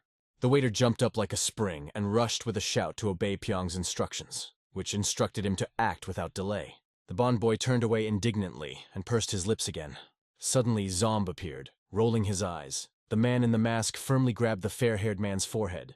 Young grabbed the thief by the wrist, turning sharply to find out who this mysterious man with a crazy look was. Suddenly, Zon started frantically pulling the boy's hair and he cried out in pain. Zon suddenly spun around, spitting out a black goo, and his eyes rolled. The people around did not even pay attention to the stranger in the mask and strange outfit. John carefully tried to push the black ball into the boy's mouth, but he fiercely resisted. He swallowed carefully, and Zon cautiously began to withdraw his hand. The thief looked deeply into him with his fiery red eye and spoke in a mysterious language. Fen felt saliva filling his mouth as he gritted his teeth. Suddenly, his eyes flashed red and his temples turned cherry purple with blood. John jerked his hand up to his face, carefully adjusting his mask, trying to hide his own tension. Its light shone in bright purple hues. The stranger disappeared into the darkness, and the blonde suddenly jumped up, lowering his head sullenly. The heavy awareness of time forced him to move on. He stared ahead, his eyes sparkling with maddened fire. Disappointed, he swore to take revenge on the person who had offended him. Zon stopped in the middle of the magical crowd, smiling, because revenge, as it turned out, had its own special charm. The streets of the city were just beginning to come to life under the first morning light, when suddenly a voice was heard urgently asking for help. A crowd of purple-eyed creatures mercilessly destroyed city institutions. The man tried to stop them, questioning their actions and calling for an explanation as to why they were acting the way they did. He suddenly froze and began to turn his head. His gaze constantly sought to find something in the darkness. He focused, looking at him with his violet eye, and said that it was too noisy in here. The boy suddenly fell to the ground, shouting and covering his face with his hand. The man decisively raised the wooden club above his head, making it clear that it was best to stay away. Suddenly, a thunderbolt slammed into the back of the man's head, knocking him off his feet and plunging him into bottomless darkness. Suddenly, he appeared behind the man, looking into his soul. Ning studied him intently, and the community leader could not realize that all this was really happening. The warrior reasoned, bowing his head. Suddenly, I realized it was him. The poison, like a demonic force, gripped the minds, forcing people to attack civilians. It etched itself into their necks like a hideous beast. Proud men with clubs in their hands rushed after the fleeing women, filling the air with their screams. Jin stared intently at the breathless faces and wondered if it was his fault. The chaos in Chengdu that erupted after his encounter with aggressive sectarianism finally broke him. He watched intently, wondering why he was active now, since he had remained in the shadows before. He opened his eyes and hovered in space, realizing that all this commotion was not his real purpose. Surrounded on all sides and losing patience, he decided to take a bold step. Focusing on his friend, he assured that everything would be fine. But suddenly his words were interrupted by Gin, who rushed towards them, loudly calling her brother. Suddenly, she stopped nearby, breathing heavily, and said that their situation was critical. Jin gave her a piercing look, trying to figure out what was going on. With wide eyes, she suddenly announced that Montpion had already left the place and was heading towards the pavilion filled with divine fragrance. The whole team suddenly turned, hearing a loud cry of fire, which plunged into the air like thunder. A fire raged on the outskirts of the city, incinerating a gigantic building. It became known that the Divine Aroma Pavilion was engulfed in flames. It did not frighten them, but it became a reason for reflection. Fiery wings of flame embraced the building, and dark smoke rose to the sky. People rushed in panic, trying to save themselves. Panic spread around people, tears were heard, and someone called, "Bring water!" The girl, holding her breath, peered into the burning flame, alarmingly stating that Xian still hadn't returned. Fire and smoke took over all the rooms. The tiles turned black. He leaned into Sujung, struggling to hold back a cough. He watched the unconscious girl intently, indignantly wondering who had forced her to give him up. Soon he couldn't contain his emotions and asked himself why she ignored him. Ningen Jin suddenly burst into the room, holding her breath. Fenton turned to them instantly, as if her appearance demanded an urgent response. The blonde suddenly plunged into an unusual trance. Saliva flowed, and his eyes lingered on an object that struck his imagination. He couldn't look away, filled with horror, realizing that this look, like the Tincton sect, indicated that the same technique had been applied to him. Turning sharply to the captain, she reported on the expansion of the fire. "It is necessary to urgently rescue the girl and run away as soon as possible." Jin glanced at the dagger in the girl's chest, then turned to the blonde man with anger. "Dead? Peony? It's sad, but first you have to save yourself." Jin raised his hand in an instant, pointing intently at the boy, urging him to calm down and leave this woman for his return. Lion stared at him with a maddened glint in his eyes, remaining motionless. He looked at the girl with his puffy eyes, grumbling something under his breath. After suddenly rising, he clenched his teeth, as if preparing for a battle with an invisible opponent. He pressed his hand to his chest, blaming himself as if all this happened only because of him. As he bowed his head, his eyes took on a new hue, giving the impression that everyone around him was staring intently at him, filled with completed judgment. After his words, he opened his mouth and eyes wide, and only then realized that all this was about him alone. The entire team held their breath, frozen in horror as they fixed their gaze on him. Barely shimmering in the ash dust, the hero quickly got out of the burning room. Throwing a quick glance like lightning, he moved towards the boy. The pavilion was wrapped in 1,000 scents, and tongues of fire echoed from the balconies, turning it into smoke and ash. In the fiery heart of the room stood Simon Pion, the dead body of a woman in his arms, a dagger gleaming in his chest. Kim Chi-yeon burst in, filled with astonishment at the sight of this ghastly sight. Anger seethed in him, veins bulging on his face. Holding his hand to his heart, he shouted uncontrollably that he was the only one to blame for everything. The student's eyes glowed with anger, as if they wanted to break out of their orbits. An oppressive feeling overwhelmed him from the imaginary contempt of those around him. Suddenly, a man's silhouette emerged from the fire. It was Fai Wall, his gaze full of seriousness and weariness, his eyes reflecting the burning beauty of the structure. One arm covered in shiny metal armor, poised for battle. The young man instantly took a stance to attack. His face was distorted by anxiety and anger when an unfamiliar figure suddenly appeared. Like a still frame, laser threads wrapped around his neck and his eyes froze in shock. Suddenly, the head bounced down, drawing a bloody mark on the headless body. An endless stream of blood flew from Simon Pong's neck. Kim, hiding, watched as the unknown man easily cut off Pong's head. This terrible picture struck Kim and his friends. Near them lay severed hands, and the head drowned in a puddle of blood, filling the space with fear. All three froze in shock, their eyes radiating horror, fear, and despair. Kim, shocked, quietly remembered the name of the deceased, and Han, full of horror, covered her mouth with her hand. Aang, frustrated, shouted who dared to kill Pian. Kim, silent, stared intently at the lifeless body. The man ignored the question, bending over the lifeless body of the woman, whose eyes were closed forever. He looked at her with deep sympathy and sadness. He held his gaze on her, unable to tear himself away, realizing how many unforgettable moments had made their hearts and souls in close connection. This thought transported him to memories of the past. He remembered how he and the girl, now breathless, sat in a room bathed in warm sunlight. He lay on her soft lap, feeling her closeness, Expressing tenderness, she asked with a glance whether he managed to achieve his desire. The man looked intently at her, his eyes filled with questions and incomprehension. He tried to grasp the essence of her words. The girl looked at the soulless walls with interest, imagining how they generously give everything to people, although at the same time they do not demand anything in return. The man first looked at the ceiling, and then, immersing himself in the girl's eyes, he thought about his true desires. The inhospitable silence was quickly replaced by Fuel's words of inspiration. He longed for a world where colors didn't fade, and the sky wasn't filled with the shadows of others. Dan, mesmerized, watched the birds flying carelessly outside the window. In his heart fell the dream of creating a special world where he would be the only master, writing his own rules. Finally, Val noticed the girl. He calmly asked what she was dreaming about because she had never asked him for anything. The girls lowered their heads, their faces clouded with disappointment and sadness. She gently ran her hand over his man's head, feeling her dream slowly melt into the air, leaving only bitterness behind. I looked anxiously into her eyes, trying to understand what she wanted. The young lady smiled gently, not taking her loving gaze from her husband. Although her dream might not come true, she still felt happy just to see him. The man ran away from painful memories. In the smoke screens, Fiwal held his beloved, one of whose hands resembled the paw of a monstrous creature. The heroes looked at each other with disappointment and irritation, when suddenly Fivolus, unexpectedly, uttered the name of that girl, causing everyone to be surprised. The man watched the girl, his gaze burning with ardent love and desire for revenge. He realized that although she sought to fulfill his dream, she remained forever in the world that he longed for.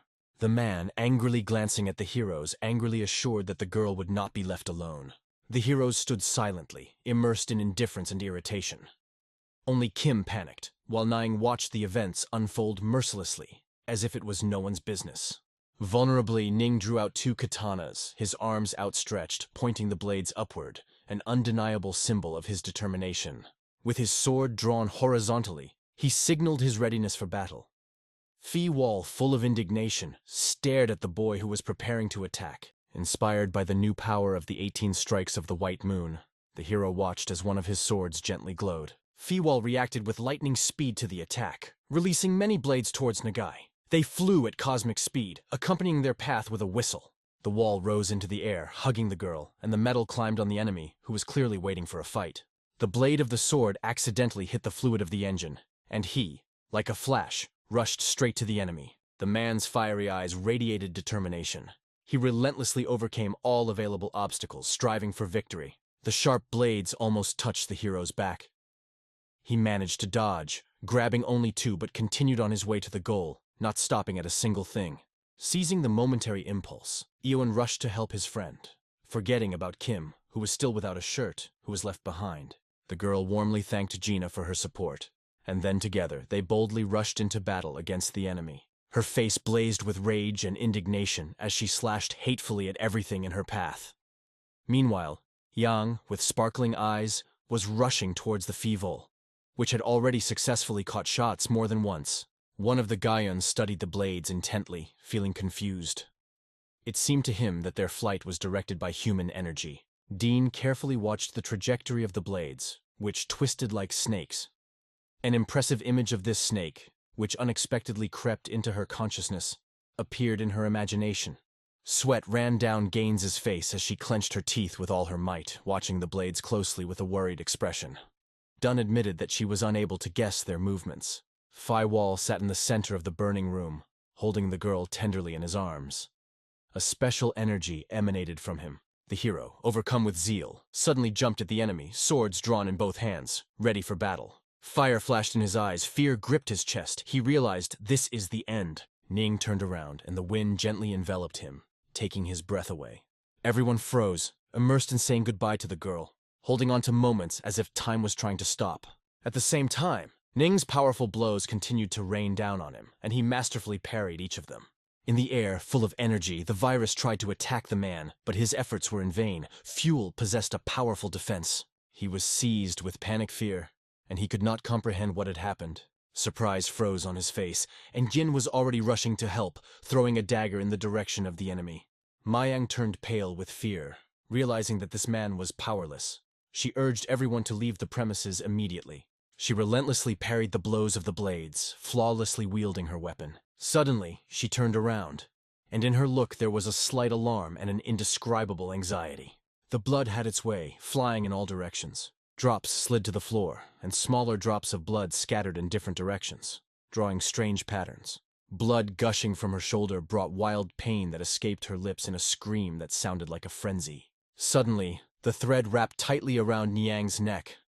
Ian's neck was bandaged, which only added to her anxiety and distress. Vaughn was burning with anger at his actions, but there was no turning back. Suddenly, the hero's hands were tied with threads, stopping in place. Ding and Ning were left helpless, not knowing what to do next. Nin flashed with anger, and Gian hung like a doll in his arms. The sword was freed from her hands, and now she was looking at it anxiously. Ning found himself in a similar situation, his sword shining right at his feet. The man watched quietly, his eyes blazing with a red glow. Kaon barely stood on her feet as the blades flew over her bare body. Ning was also in danger, with blades hanging menacingly over his head and sweat dripping from his face. Drops of sweat glistened on Gian's face. She realized that the man had caught them still with only his blades. Glancing at the floor with displeasure, she realized how they had lost ingloriously, and the opponent had not even made an effort. Jin looked up and felt the cold glint of steel swords pointed at them reflected in front of him.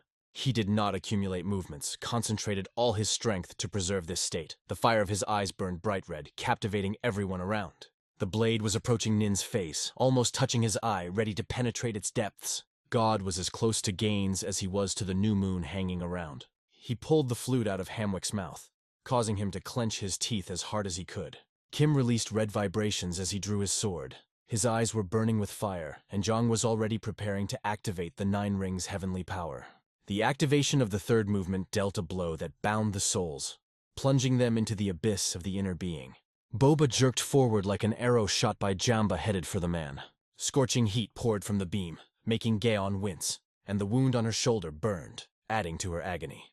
As his gaze rested on what had happened, fear came over him. Though at first, it was only surprise. The man stood like a statue, and the blow missed. The man looked completely calm and indifferent. However, his eyes, at first sight emotionless, blazed with live fire as he watched the attack with seemingly indifference. There was sadness in his heart as he hugged his girlfriend, as he watched the world around him seem bent on destroying their happiness. Angleston was coughing hard, struggling for air, when suddenly a huge giant appeared from behind and towered over them. Ning reached for his sword on his knees, thinking of Jemba who had saved his life. And possibly his eye, too. Closing his eyes, he realized that he had not met a more formidable opponent, but there was no reason for him to stop. Suddenly, a sword flashed in front of Ning, and from the depths of the darkness came a voice that promised a quick end to all these troubles. Nin looked up, involuntarily remembering Hema, and noticed how he, having gathered his strength, boldly approached the enemy. With a warm heart and a gentle look, Gaze realized it was time to take a step back. He was furious at what he heard, stubbornly proving that retreat was not an option. After all, you need to take revenge for a faithful friend. Gain emphasized the importance of listening to Jemba. This caused him genuine surprise, and he watched the game with obvious displeasure. She stared at the floor, confidently asserting that she had seen more than enough, and that they would be no match for him. Turning away from the girl, he thought that as a disciple of Swordmaster Han Yong, she possessed outstanding abilities and knew no defeat. Therefore, the boy was impressed by her unusual offer to retreat. Jim was overcome with grief when on his knees he felt the full weight of what he had experienced. Closing his eyes, he thought deeply about the tragic events that almost moved him to tears. He stopped in front of Fibola, softly speaking his name. Jiam Wu, realizing the situation, felt the desire to avoid a quarrel, so he gently suggested to Fievel to postpone their arguments for later. The hero stared aimlessly at the floor, wondering why he should accept Jim Wu's offer. Zombies raged in his imagination, and he stubbornly convinced himself that Pen was behind it all. But Peng was too frivolous and greedy to get involved in such a dangerous intrigue. Jamu emphatically pointed out that the only culprit had already been found. Now their task is to find those behind it, because Pion was showing the same symptoms as the previous victims. Goyam kept staring at the wall, considering everything that happened to be just a distraction. She believed that the real culprit should be caught and the matter should be discussed later. In front of Phi Wall, they watched as he hugged the girl. knowing that while the commotion was raging here, the criminal could leave Changda and wreak more havoc. Temvus Geis was a little annoyed, realizing with regret that paid access would definitely be accepted. Saddened, he bent down, gently embracing her. After that, he got up next to the girl and asked what would happen if he refused. Jamu realized that he had to go all out in this battle with Fikwal. The man felt deep pity for the girl, realizing that only with Jiam can he find the real killer of Sui Yong. He wondered if it fit into his plans.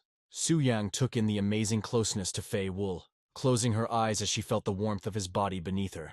Vol, holding the girl in his arms, turned and looked into the abyss, as if looking for something invisible, squinting his eyes. Jima stubbornly held his ground as Gin carefully lifted Nginga. Fai Wal, hugging Su Yung, escaped from the burning building. The morning came like a thunderstorm, unexpectedly. The house was burnt, only dark silhouettes reminded of past fires.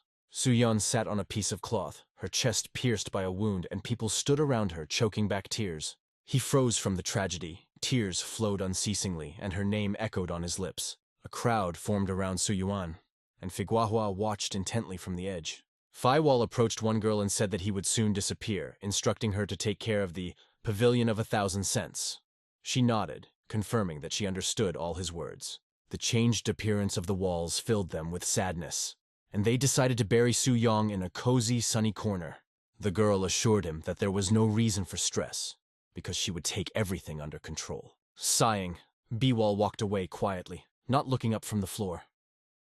The girl to whom he was addressing remained behind, with his head lowered in sadness. Wall paused, muttering something under his breath. He stood patiently in front of the wall where the inscription "Fee" flaunted, and asked if he was ready to catch the real thief, like a master marksman on a hunt. Val walked beside Gemu, a nonchalant expression on his face, noting that he wasn't going to help.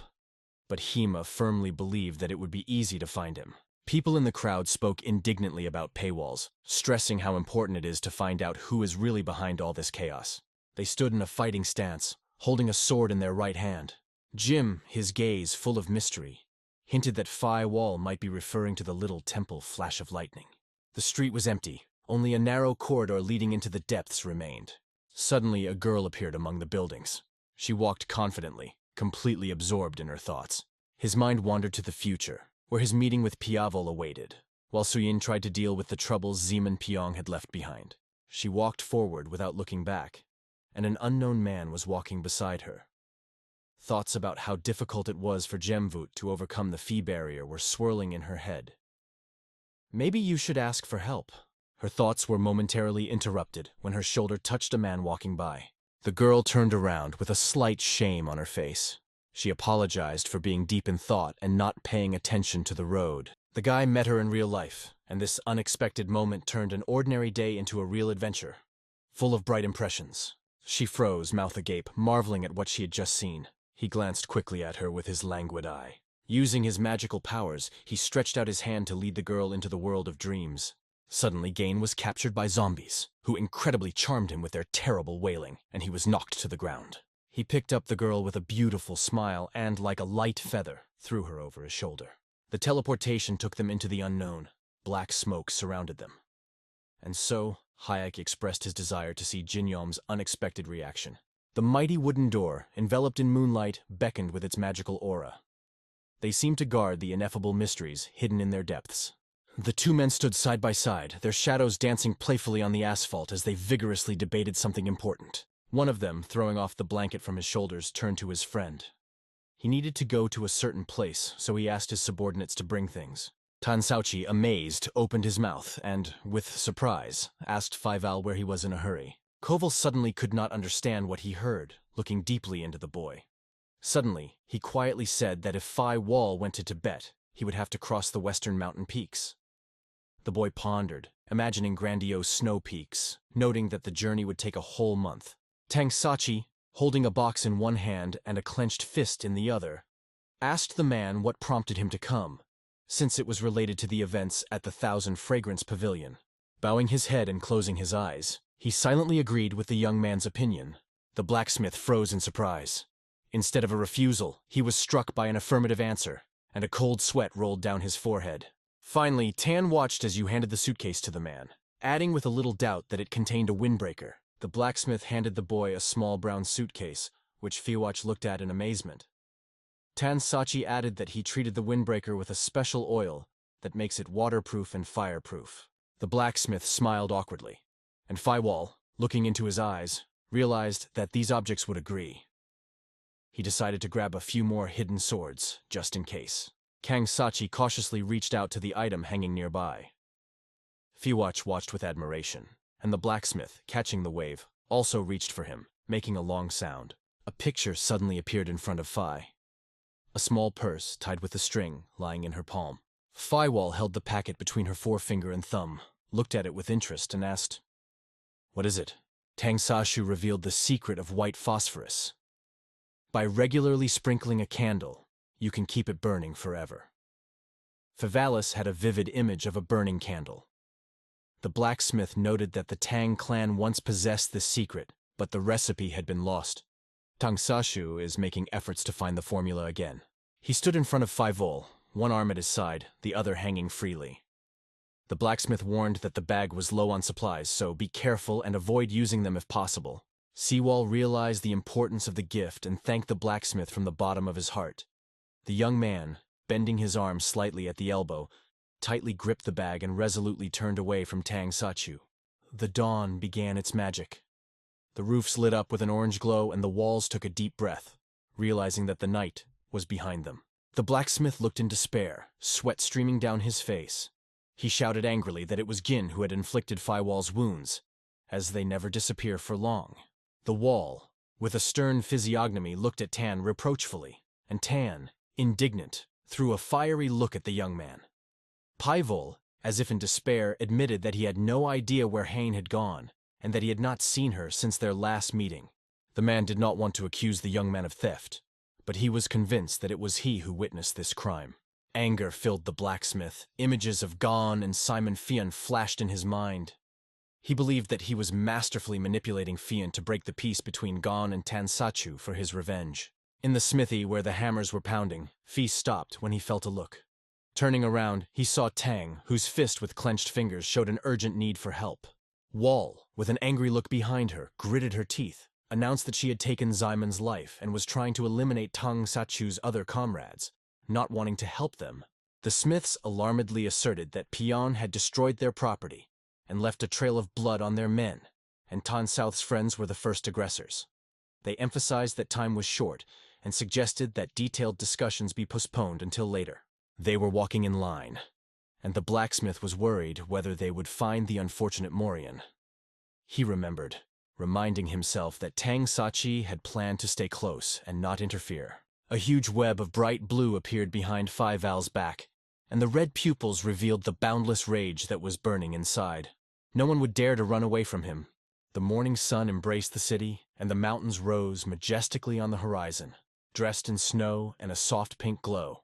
In the cramped space of the room lie bodies covered with reddish spots. Marion and Tang crossed the threshold of the room, their hearts beating in a rhythm of excitement. The blacksmith, upset as usual, did not hold back in his condemning words. Marion, overcome with indignation, looked longingly at the bodies lying on the floor. Mary leaned over one of the bodies, carefully examining it, then quickly pushed the obsessive thought out of his head. Florian, squatting low, put his hand on the floor and, looking around the space, mysteriously talked about this house. The man went out onto the balcony, watching the morning sun play on the rooftops. He realized that he had found shelter for the night. But if the culprit wanted revenge, he will carefully follow their every step. Murray sat at his desk in the morning, sipping coffee, staring into the void. His thoughts about how the enemy was watching Simon haunted him. Simon had an injury that forced him to drift away from the group in search of this place. The blacksmith, sighing heavily, stood by the window, bowed his head and closed his eyes, lost in his sad thoughts about Pen. Doubts enveloped him as he looked out the window, and Pia was bent over staring at the floor, as if she was trying to figure out something amazing. Multicolored pieces of iron, leather, and cotton are lying haphazardly on the floor. The young man took a piece of skin covered with oil, looked at it mysteriously, and noted that the enemy would certainly march through the western mountains. Fiwall was looking carefully at the piece of leather. Ten approached and asked if it was oiled leather. Fiwall nodded, noting that such skin was suitable for the human climate. Kang noticed Chu take a piece of skin from Walshan's and begin to study it closely. The young man noticed that the iron inserts allow him to move on the ice without slipping. Kang realized that the enemy was moving across the snowy expanses. Tong Sachi noticed the wall begin to move and increased his pace, ahead of the blacksmith. He decided that it was time to go to the western mountains, so he asked the walls if this was the right way. The morning outside the window was greeted by a bright pink sun that flirted over nature, and in the distance, majestic mountains rose, creating a unique landscape for reflection. The heroes were leisurely walking forward when suddenly a dead horse caught their attention. Under him lay a large puddle, breathing a bitter stench. A nettle carpet was spread on the floor, and on it, a dead body. A phrase about a lost horse and a dead man echoed in the minds of the heroes. Satsu looked around, agreeing with the boy that the enemy had probably escaped by boat. He carefully examined the marks on the water, which impressed him. Taking a step aside, the heroes suddenly discovered that the tracks lead straight to the water, and study the traces of the soul in detail, seeking to discover, you should collect as much information as possible. Sachi stopped, watching the bright morning sun, while Faiwal, leaning on his hips, carefully examined the tracks. An idea has already matured in his head. There are two pieces of news. First, the good news. Goyon is still alive. This news blossomed in the blacksmith's eyes with bright lights of joy, and he literally radiated happiness. The young man's eyes flashed with red fire, and his expression became angry. The enemy realizes that he is on his heels. Everyone around advised Jim to wear what was lying around. They carefully handed Jin a brown blanket, assuring him that it would protect him from the elements. Looking into the distance, he thought about the future. His question about them lingered in the air, unanswered. After looking into the small box, the hero turned around with surprise, saying that he had more than that. He tucked himself into the bedspread. Suddenly she found herself in a snowy forest, where the wind gently whispered between the trees, and the snow sparkled like diamonds under the sun's rays. Someone steps forward decisively, leaving bright traces that testify to his past. Zom turned and thought about the legend lurking in his past. He was hugging the boy, stopping suddenly. The feeling of being watched was incredible. He was followed by an experienced stalker. Zom, filled with intrigue, looks around, asking himself, who could be so powerful and invincible here? She looked back and thought, is it him? He smiled as he remembered how he had once stood outside the abandoned house, watching Joel and Jim. He believed that it was the owner of the pavilion for 1,000 cents, who did not give him a chance to use Shyman's pen to separate their group. Yul remembered the moment when he laughed at Gaius and wondered, how, with all his secrets, does he seem to know everything? He is comfortably hidden in the shadows, like one whose power and danger far exceed visibility. This atmosphere was already felt at the moment of its appearance. Watching around, he understood. If there was no comrade, he would have arranged an escape. But now he is no longer alone. There is another person next to him. Tom, lost in thought, watched the horizon, aware that he would need to speed up once he reached Tibet. He wanted to get to the majestic Thunder Temple as soon as possible. Jean treads carefully through the fluffy snow that gently covers his path. Overwhelmed with emotion, they breathed a sigh of relief. At last, the wrong path had led them to the mysterious Tibet. He admired the greatness of the mountains, and dreamed in his mind that he would be able to overcome these peaks only thanks to the support of those who were always close to him. Jean thought about the hobbies they shared in their cozy group. After traveling together, he realized that the only thread connecting them was martial arts. Mesmerized by his surroundings, he realized his emotions are like sharp blades. His persistence surpasses even the strength of a beast. But who is this mysterious person who single-handedly destroyed Kinchin and Jamaicax? Their desperate fight made an unforgettable impression, as if their thoughts merged into a single powerful stream that changed the course of events. Perhaps he knew far more techniques than he had ever seen. Jin looked at Yol in puzzle, a little upset. Fear of possible discoveries was intertwined with curiosity to see their other talents. Everyone around, filled with foreboding, felt that something extremely important was looming on the horizon. Warriors on horses with raised swords stood before them. Watching them, he realized that by their appearance they were probably mountain robbers. Bandits emerged from the black shadows, grinning ominously, approaching with astonishing speed. The merchants of Infram Tibet tremble with fear, for these ruthless criminals rob and kill without the slightest remorse. Jin, armed with a katana, filled with rage, sensing that a battle was on the horizon. Jin Woo met the gaze calmly, indicating that he would be fine. Slightly frightened, he asked what was really expected of him. Everyone gathered together, and someone mentioned that Jin might just be following in his footsteps. He drew his sword with a careful nod, confirming that he would be joining soon.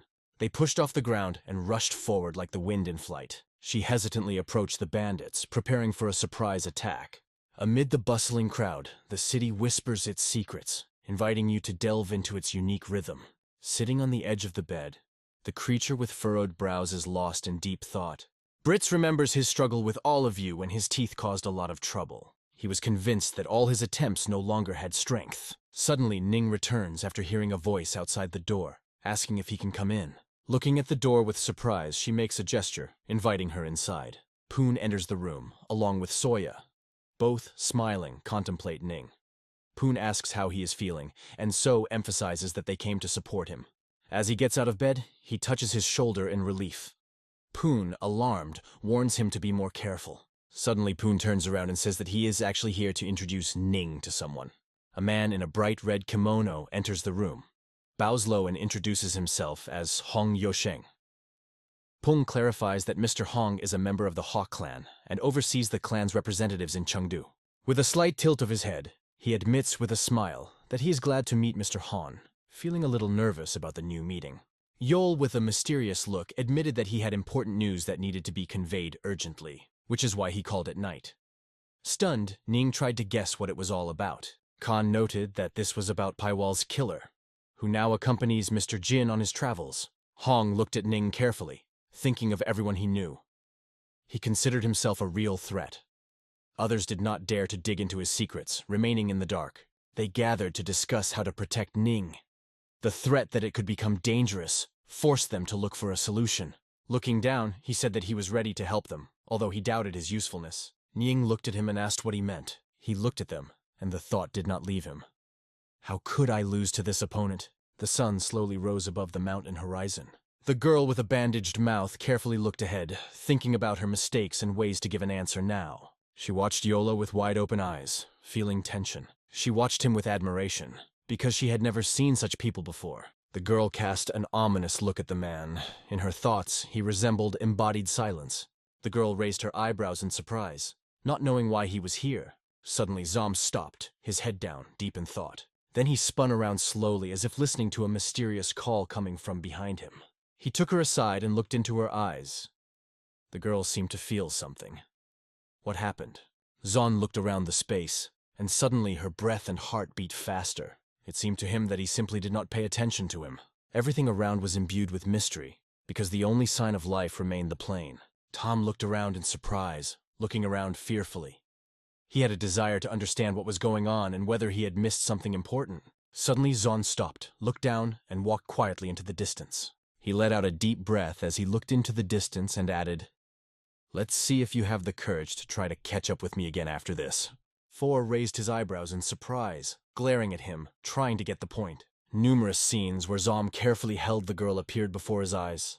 Everyone turned, trying to understand how this could happen. The girl, concentrating and tightly pressing her lips, thought deeply about how others could predict her steps and keep up with her. The old man did not stop and walked forward, and the girl noticed how, for every step he took, the Dark Lord took two, and not a single clone fell into the difficult world of his gaze. The girl, looking with a menacing expression, thought, "This man does not feel the power of the night. People tend not to notice what is in front of them." Although this mysterious character resembles a ghost, although his steps seem familiar against the background of the energetic gait of the owner of the pavilion, they acquire a special sound. He moves as if involuntarily following his shadow. Could it be? Suddenly, Zon felt the darkness quietly enveloping him, filling everything around him with mystery and the unknown. Turning sharply, he extended his hand forward, demonstrating his prowess in battle. He called, knowing his power, to come out into the light and manifest. Tom stopped. A dark aura appeared around his hand. He could hardly breathe, feeling how fear gripped his heart. Zon stared at the man, wondering what was driving him. If he wants to take revenge for the pavilion, why not strike now, but drag him along like a rat? He looked ahead and suddenly realized that everything could revolve around this woman. He came for her, waiting for the right moment, because she was already in his arms. The man lifted the woman in his arms with all his zeal. Tremble coursed through her, heart pounding in eager anticipation. Zom focused his energy, ready to confront the mystery ahead with unwavering bravery, his thoughts firmly on conquering the impending trial. With a purple aura on his face, he smiled mysteriously, as if defying his enemies, embodying stubbornness and a willingness to play the game of endurance. Manbei held out his hands, and a purple orb flashed in them. He ordered the fire demon to strike. Suddenly, an arrow appeared from among the silence, as if it was from another world. She immediately cut off Zoma's hands, and a liquid red stream poured out. The fear suddenly left, but inside her was a heavy pain. Zom looked down at his cut hand and gritted his teeth as hard as he could. A girl rests in the snow with her eyes closed, feeling the frost seep under her body. Tom looked down at his bloody hand, and a cold horror ran through his body. He couldn't believe it. This scum was really here. Zom could barely contain his excitement. He felt that his shelter had become a wasteland. Now he urgently needed to get to the tiny temple. He, with a bloody hand, rushed through the snow, and someone else slowly approached the girl. He gently took her hand and carefully released her lips from the bandage. All eyes fell on the girl, who looked exhausted. After a short pause to catch her breath, she asked the master of the night what his purpose was here. No one could help but wonder if she would have the strength to wait for Jenna. Everyone, carefully looking at her, apologized and asked to understand him. A unique lip gloss. When the kiss broke, everything changed. This instant brought unexpected changes, sweeping across space and time, leaving behind an invisible echo. The girl tore her lips away from the silence, carefully observing her surroundings. A feeling of warmth came over her, and she asked with interest what was going on here. The girl fell into the snow, and everyone, taking a step back, noticed how he released a particle of energy that was enough for him to appear. The girl, waking up in the snow with one eye open, quietly whispered important things to you. Her words were filled with mystery. Silence. Everyone rushed forward, and she, watching his figure, fell into thinking, who is he? And why did he come here?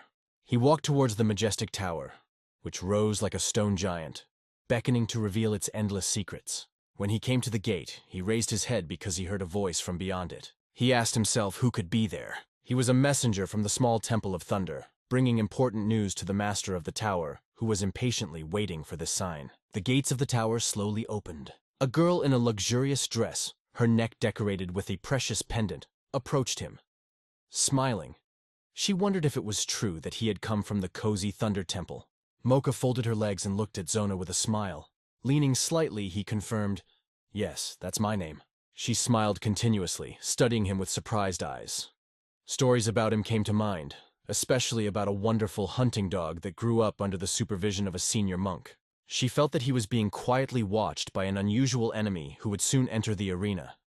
His fighting skills and strategic tricks are impressive, so preparation for the meeting is absolutely necessary. She raised her hand, laughing, and exclaimed that the hunter was following his dog. It looked really funny. Closing her eyes, she remembered the tower and reassured herself. No need to worry. Even an experienced monk could not get there, leaving only ruins. She wondered how much he owed her. Perhaps we should thank him for the opportunity to add him to the list of debtors. She smiled as she held out her hand, hoping the frightened dog would just squint and find cover. A majestic tower suddenly rises on the horizon, striking everyone with its unshakable size and strength. He was lying on the bed with his eyes closed, as if dreaming. They were shown 2 bracelets covered with red spots. He opened his eyes and immediately met their gaze. They jumped out of bed, casting an anxious glance in that direction. Grabbing them, he remembered how they had once been in the mud. Everyone gathered, looking at the tall tower. From the depths of the tower came questions. Who is that outside? No answer. The man, surprised, cautiously looked through the gap in the gate. The man looked at his friend and asked if anyone was outside. The friend, looking around through his bangs, replied that he knew for sure. There was someone behind the door. The man, filled with anxious thoughts, looked intently into the distance, assuring that it was empty. Another young man asked with interest what he meant, because everyone stayed behind. He stood casually, staring intently at the ground. Entering, he looked around the room and noticed with some surprise why it was so dark here. He then left, feeling the darkness envelop him tightly, and the world around him hid behind this curtain of silence. Zan moved through the darkness, and it seemed to him that the corridors were closing in around him. They had always been narrow, but now they were quite tight, as if trying to capture him.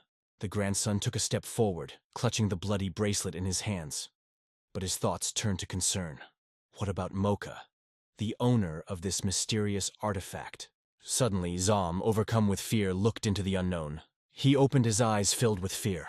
This summer, in the town where the rivers meet, the sun shone gold in the waters. This place has always been considered magical due to its beautiful and peaceful scenery. Fall to the floor. As he fell, his body suddenly burst into flames. She turned her attention to the men standing quietly by the wall, focused, as if immersed in their own world. While listening, fear grips from this picture. The circle lit up and Zom looked around, startled, asking what was going on. He was running, trying to escape from the raging flames that were steadily approaching. The morning brought an anxious mood. The men anxiously waited for their turn.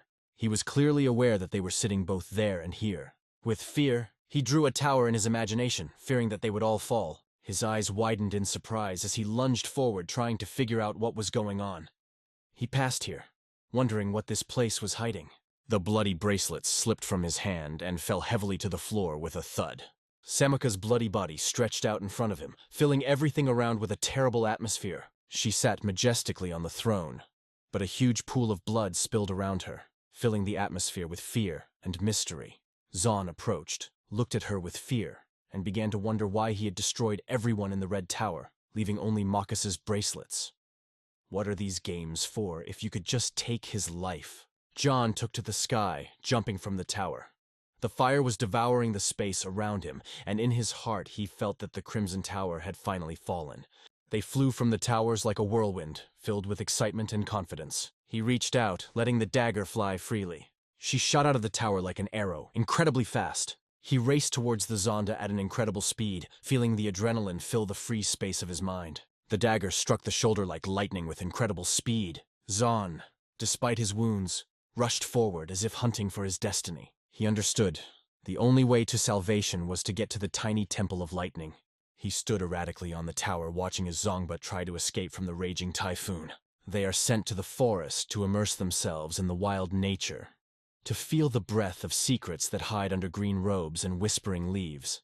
Zon stepped gently between the majestic trees. He squeezes the hardened wound on his shoulder. Suddenly a strange smile flashes on his face. He approaches, his head slightly lowered. He peers into the dense forest chaos. Then he suddenly changes direction. Deep in the thick forest, he thinks, why isn't he here? Where did he disappear to? Everyone is striving forward in their hearts, realizing that they were separated by only a few steps. His warmth and breath had recently been there, but now suddenly disappeared like a dream. Everyone around felt a strange energy, and he had a question. Is it really a trap? She stood calm and immovable, like eternity. He took a few steps forward.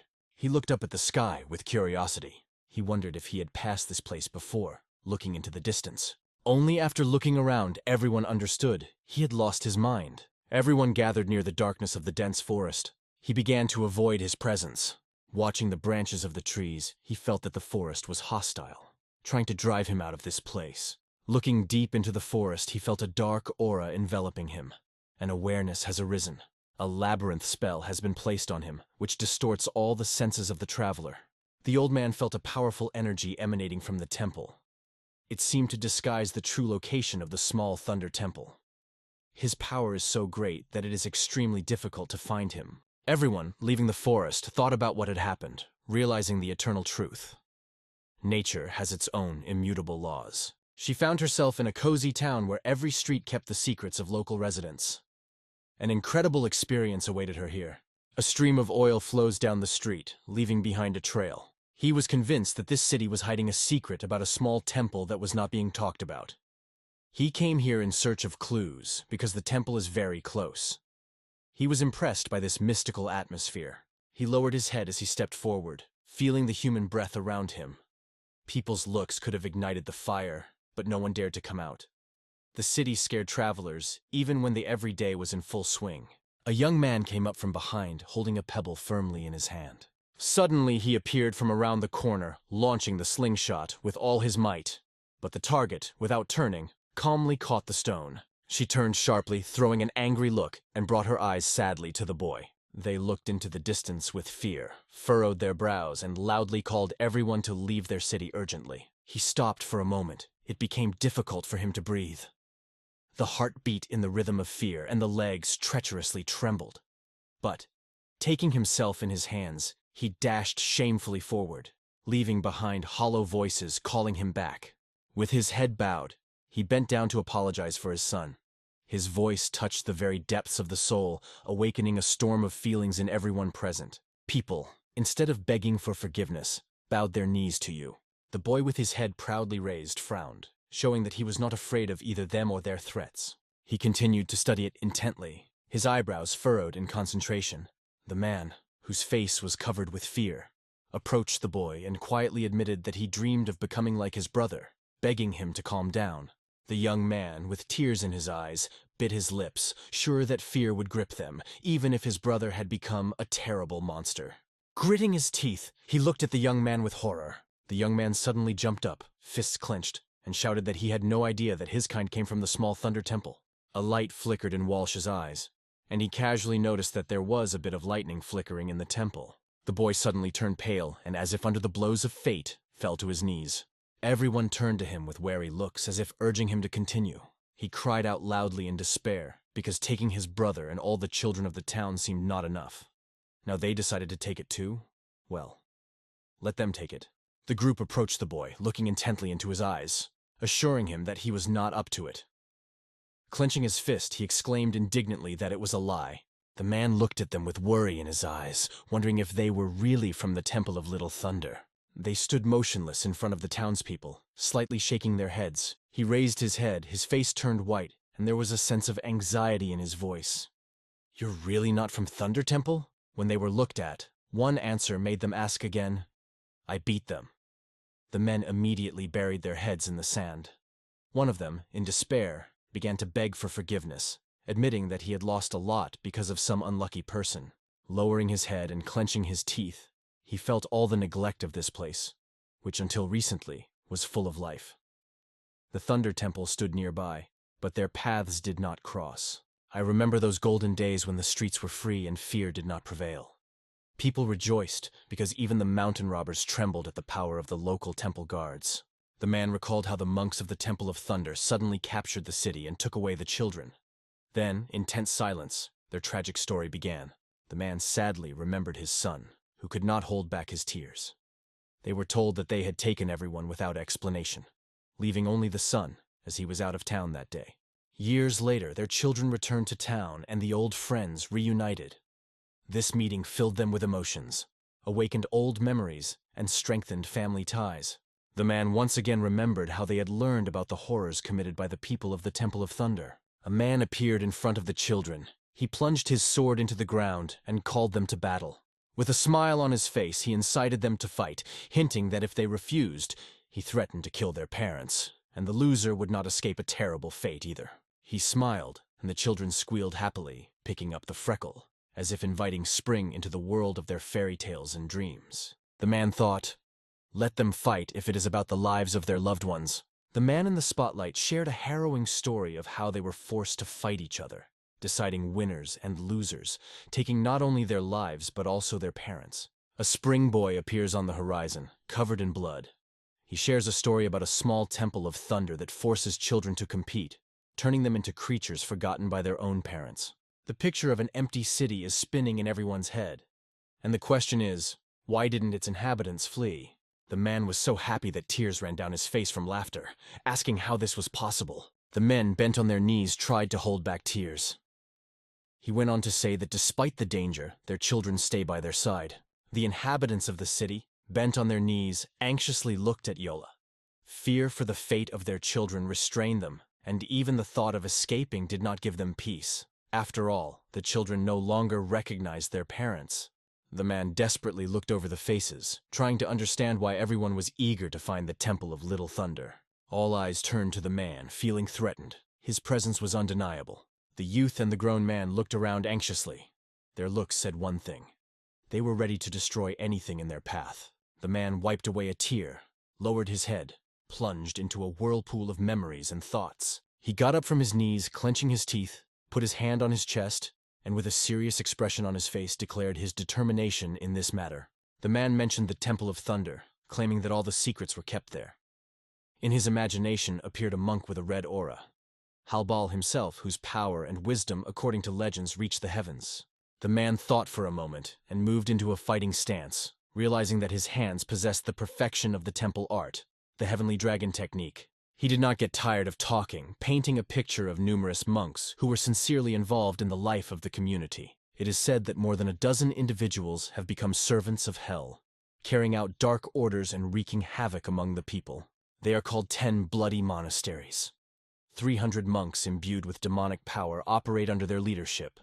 Both groups form the core power of the Siolan Temple. The man reminisced about the kidnapped children, realizing that other secret organizations were behind them. He understood. These children are not just victims, but also tools, grown as weapons for the elite squads. The man standing in front of her stubbornly repeated that he did not know the exact route to the temple. He believed that it would be difficult to find shelter due to the crowd of people. The man, huddled on the floor, clenched his fist and looked hopefully at those present, hoping that they would catch what he, a simpleton, could not notice. Everyone looked at the man with admiration, amazed at his knowledge, because despite the fact that he had never been here, it turned out that he had a lot of information. He watched with a restless heart, realizing that this was just the restless struggle of a father who had survived the loss of his little treasure. Everyone stared intently ahead, pondering how children became bargaining chips in a cruel game. This situation has long seemed trivial. All eyes were on the city gates, and he felt an urgency to complete everything as quickly as possible. The man cast a look of horror at everyone, conveying his impression of the events. Ford, furrowing his brows angrily, shouted decisively that if anyone came across peasant children, they must be protected and saved without fail. The smile disappeared from Guy's face, and his shoulders trembled, it seemed, from unspeakable grief. He sighed heavily, realizing that he had failed to save them. The young man remembered the day when he heard the children being taken away. Their screams remained forever in his memory. Tears silently rolled down his cheeks. He covered his mouth with his hands in a shaded alley. He closes his eyes after hearing his brother's violent screams. The boy standing in the middle of everyone gritted his teeth. Tears rolled down his cheeks, and he quietly admitted that he had called out to himself. But fear shot through him, preventing him from acting. The father gently touched his son's shoulder, conveying support. Tears glistened in his eyes, as he realized that they were all to blame. Even his parents could not protect him. The man smiled slightly, realizing that fear in such a situation is quite normal. He was in his uniform, but in his mind he was picturing what would happen if he was caught then. The boy clenched his teeth, barely holding back tears, when his father suddenly uttered something quietly. Suddenly, all eyes were on them, and they humbly apologized for not being able to fulfill their requests. New Moon, with a worried look, glanced at you and asked with trepidation. You answered that he could not even imagine what surprise was waiting for him in the heart of the temple. He looked intently at the townspeople and remarked, "The front entrance here is prohibited. Even children can face surprises. Thunder does not protect anyone in the temple." Enchanted in his thoughts, all promised that he would provide something substantial in exchange for valuable information. There was malice in his eyes. The man mercilessly looked at the townspeople and declared that he intended to destroy everyone in the temple. She fell into the tight embrace of a mysterious forest. Walks along the river always fill the landscape with wonderful shades, giving a feeling of harmony between nature and peace. Suddenly he stops, looking ahead for the first time in a long time, forcing everyone around to make sure that the system is working flawlessly. Watching the vibrations of the water, I thought, no matter how powerful the magic was, it could not hide everything, in particular, this graceful flow. The old man looked around and realized that recreating the uniqueness of this water is not an easy task. Fish appeared in the river in front of Yule, and watching them, he realized there are extremely many of them in this place. This indicated a rich supply of food and favorable conditions for life. The water poured with a loud hiss, and the drops danced, splashing his feet with coolness, filling the whole gamut of sensations. In the end, he reached the exhaust pipe, which became a new obstacle on his way. She felt a sharp pain in her throat, and out of the corner of her eye noticed that someone was looking at her intently. Darkness burst out of the pipe, enveloping the forest, awakening a mysterious threat. When he looked ahead, it seemed at first that his vision was failing him. But now he is convinced. This is the real way to the Temple of Thunder.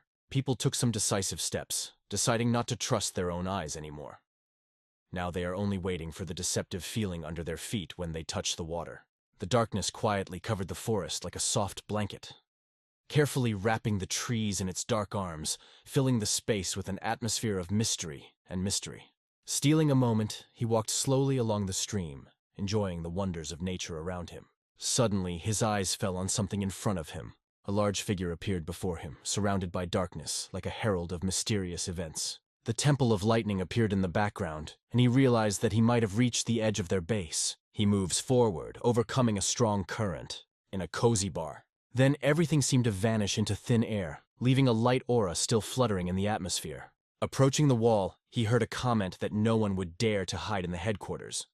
It was simply impossible to enter without permission. She was leisurely standing by the wall when someone asked about the meaning of the night shift. Her mind was far beyond relaxation, focused on the importance of the matter. Two monks hidden around the corner, one of them said, "It is indeed so." The commander approached the monks, emphasizing the importance of the order from above. He warned them about the need for caution and courtesy. The two monks nodded in agreement with sinking hearts. He moved his eyebrows, remembered that song, and began to think about what it could hide about him. A huge tower rises before us. Sman, sitting in the tower, ponders the hidden messages. Mysteries become clear. He was chased by a killer, but he managed to break free. Neelan, with deep humility, bowed his head low. The monk, without looking up, held his rosary firmly and asked Zahn his opinion. It seemed quite logical, because he was tirelessly haunted by the shadows of the pursuer, whose face remained a mystery to him. The monk clenched his rosaries, squinted his eyes, and plunged into deep thought. Why do I inspire fear? Isn't Zom too brave to bring me here? Because it's so hard for him to tear himself away from my shadow? Despite all the support he gave, his heart can't accept that Zom betrayed him like that. Looking up and placing a hand on his chest, he begged the sect leader for another chance. He believed that later he would be able to overcome it. He fell to the floor, hoping to gain recognition from the sect leader. The sect leader quickly glanced down at his disciple, noting the strangeness of the moment. But he was sure. He had no reason to deceive him. One of the monks, smiling, turned to the sect leader. He remarked that Zong had a task to take revenge on King Chang's sect, so he shouldn't be punished. Zong sighed and stared at the monk, who smiled and plainly declared that, in all honesty, he must find and catch the murderer who had threatened him. Zahn confirmed his words with a slight smirk. He appeared with a smile, noting that it will not be easy to get him out of the forest, unless hunting dogs appear. Another monk suggested organizing patrols. One monk expressed doubt, asking why go so far if not to get here. The other laughed, denying that it was impossible. Zahn thought, because there is not enough confidence in this. They plan to hunt by enlisting a crazy group of monks and dogs. In the darkness of the forest, under the bright moon, a torch was burning, illuminating the meadow. 3 monks, holding lamps, gathered in a circle. One of them asked if they had noticed anything. Others answered that there was only silence around. After that, the monk continued his speech, emphasizing that searching in the forest or in other places may not yield results, and there is a possibility of coming across misleading facts. The monks were full of disappointment. Although they were aware of it, he always carried himself with pride, and loners were not to be trusted. One of the monks opened his eyes wide, remembering how Hook had run away silently, as if ghosts were chasing him. A thought crept into his head. Why should he suffer because of his incomprehensible wanderings? The flaming torch glittered on the face of the first monk. He glanced at his companions and offered to return to discuss plans. The monks unanimously agreed without hesitation. 2 monks, with sadness on their faces, slowly walked towards the temple, and the first of them remained on the lawn, quietly watching their way. He leaned against the sign, and his gaze lit up with a red glow. He remembered watching a monk returning from the temple a few days ago. He, taking off his clothes from his shoulders, headed for the bed. He rushed forward, his back like a battle map, smeared with scars and cuts. The monk relaxed and fell on the bed, opening his arms to his side, letting out a sigh of relief. He closed his eyes desperately, shouted angrily. How many more days will these torments last? How to find this invisible enemy? Opening his eyes, he furrowed his brows and muttered angrily that these were all Hykes' silly pranks, and that he had no idea what they were up to during the day. In the darkened room, through the mist, he suddenly saw a face on the ceiling, pale, but with burning eyes that awakened in him an alarming fear. His gaze lingered on him, and invisible energy threads sounded around him. With a terrible snarl, the monk tried to get up, and invisible threads pierced his body deeply, causing unbearable pain. Thin threads turned him into a powerless object. In the rivers of blood that flowed incessantly down his chest, he realized, There is no way to move anymore. He is finally chained to the place. The monk, gritting his teeth, watched closely for the approaching dark hooded figure. The bullet hovered over the monk, whose forehead glistened with sweat, and the anger in his eyes ignited the atmosphere. He saw in the monk not a man, but a monster. The sky over the forest was slowly clearing, and the stars, like musicians, were still brightly playing their symphony of light. The monk walked up the stairs that led from the forest to the shrine. The monks, noticing him, looked at each other in surprise. It was the oldest student, John Mock. But why is he here if he should have been in the forest? The monks approached John McRopey, asking about his quest. He confirmed that this is the last stop. The abbot noted that it was not easy to get here, and nothing extraordinary had happened. Mark approached the door, looked around, and said with casual confidence that his visit was just a formality. Today we are ending our quest to finally feel the taste of freedom. The long corridor was covered with a green mist, and young Mock could smell more and more the unpleasant smell that enveloped the hall. His thoughts increasingly revolved around the question. Was it actually coming from the building itself? He strode past shelves overflowing with books and records, and various instruments on the table. An idea flashed through my mind. Could this be a real research center? The older student walked down the corridor, past windows and desks with notes, imagining how this route pointed to his future. This unpleasant amber did not give him peace, and he went in search of its source. He stopped, watching how green smoke billowed from the wall like a wily cloud. He tirelessly analyzed the surroundings and realized that here, in this area, originates the most powerful stench. Jongmok approached the hole in the wall and smelled a terrible stench coming from it. She bent down to the hole, letting in the aromas coming from there with a light movement. Against the background of the senior student, the figure of the main character emerged, who remembered how he himself had once been her, plunging into memories of his past. He thought about this smell, which, despite the echo of an old garbage dump, actually turned out to be poisonous. They were surprised to discover that this wall was actually a door. The older students, not giving up, stubbornly tried to open it through the crack with the efforts of their fingers. The door quietly opened, and he, bowing his head, looked at the stairs leading into the depths.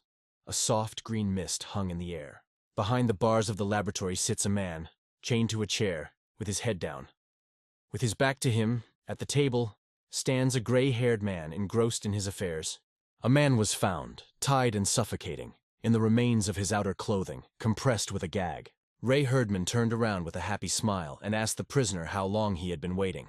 He approached the prisoner with a flask, touched his head, noted that the task seemed difficult, but he managed it perfectly. The gray-haired man removed the bandage from his mouth, tilted his head, and said that an extra volume was not necessary. 1 drop would be enough. Smiling ominously, he brought a drop of the mysterious liquid to the prisoner's lips. Pressing his fingers to his lips, he shouted to the swallow. His head throbbed, he coughed, and blood flowed from his mouth. Baines's face became swollen, the skin covered with blisters. The nose was bleeding profusely, and the cough would not go away. He writhed in indescribable pain. His fingers were deformed, burned with blisters. The hand trembled, capturing the moment as if frozen in a rush of movement. The old man jumped merrily, celebrating his triumph, and next to him in silence sat the dead man on a chair. He smiled as he caught sight of the bottle of poison, realizing that 1 drop could kill 10 youths, a feat the chieftain would be delighted with. Mark emerged from the darkness of the room and, approaching the alchemist, indicated that it would do some good. The man with gray curls looked at the young man with interest. His mind flashed. Why is he here if he has something to hide? I almost looked away. The boy looked thoughtfully ahead when he suddenly heard his name. The alchemist held up the bottle, curiously asking if he thought it would be useful. Mark studied the bottle intently and asked what kind of poison it was. In response, he learned that the name had not yet been invented, because the development had just ended. A gray-haired man, shrouded in a green mist, claims that even the most gifted will die if this poisonous smoke overwhelms them within 7 steps. Mark pondered, muttered under his breath about the 7 steps, and suddenly exclaimed loudly, "What if the soul-expelling poison worked within these 7 steps?" The alchemist smiled, admiring the bottle, and confidently decided, "This will be a poison that expels the soul in 7 steps." Sean Monk extended a glowing right finger towards the old man. His eyes blazed red, and threads of energy swirled around him. As his eyes scanned the room, he saw drops of blood scattered everywhere, as if whispering a terrible, unfinished story. The gray-haired man, with a wound on his head that was oozing blood, began to turn blue, and let out a choking sound. Only the old man's body fell, as the young man instantly grabbed the bottle from his cold hands, and the lifeless body ended up face down. The young man smiled, looked at the bottle, and realized that it had become the source of his toxic treasure. The young man silently looks at the body of the alchemist, remembering the words heard in the legends. No one can enter or leave here. He turned aside, saying that it was something incredible. The temple sparkles amidst the greenery, and the wide staircase invites you to climb as the sky begins to blossom. Swarms of insects erupted in anger when it became known about the death of all the gluttonous monks. His eyes lit up with red fire, and his veins filled with rage. The monks, disfigured in their last agonies, lie on the cold floor, and a red river of blood has spilled around them. The assistant leader, with obvious embarrassment on his face, bitterly admits that Hook is right. Kneeling next to the leader, he continued to speak. The killer seemed to be hiding in the temple. How did he manage to overcome the camp and escape into the forest? Peter, sitting comfortably on the couch by the stairs, exclaimed loudly that he did not understand how he ended up in the camp. Although in his heart he wondered at his senseless act. He remembered how Jung Mok had gone into the forest to search the night before, and then disappeared without a trace. Trouble befell the monks. They were attacked. One of the monks believes that only by finding the mysterious John Mok will they be able to track down the killer. Overwhelmed with anger, the leader slammed his fist into the side of the couch with all his might. As a result, the structure finally fell into pieces. A huge number of the dead lay facing each other like a field of broken swords. It is unbelievable that all these masters died. If this continues, disaster is inevitable. They must act immediately to identify and stop the rat. A single assassin plunged their temple into chaos. It's a shame. They don't even know how to explain it to Blood Buddha. One of the attendees asked where Huck was now. He was told that he had gone into seclusion. Heard shocks the man. Huck brought the cursed assassin to the temple and then suddenly retired. "We've had enough of this nonsense. Let him come here at once," suggests someone, considering the plan to catch the assassin. Hek-Am bows before the Grand Monk and declares that he has a way to stop the assassin. But he is reminded. How could he let this happen? When the monks were massacred, Hek didn't even show up. And now he claims to have found a solution. Hek-Am used all his skills to remove the restraints from the child predator. The so-called predator children are errands. It is about children from the village who have reached the limit of their capabilities. Huck plans to decide what to do with them next. Everyone should know that the purpose of the experiments on the errands is to give them a unique demonic technique that is the opposite of the Goddess of Mercy technique of Shaolin. Although its potential is limitless, the full mastery of this technique melts the brain, which sets its own limits. This makes it virtually impossible to study. But Hek-Am found a way to remove these restrictions by using mind control. After that, he created something completely new and unusual. By using people, they will be able to catch the assassin. However, the question remains, was it the one that Huck brought that destroyed so many students? Is Huck ready to answer for the success of the operation with his life? Hek-Am tells how an assassin once chased him. Huck couldn't even make out his face. So strong was the shame he felt. But his life has already lost value.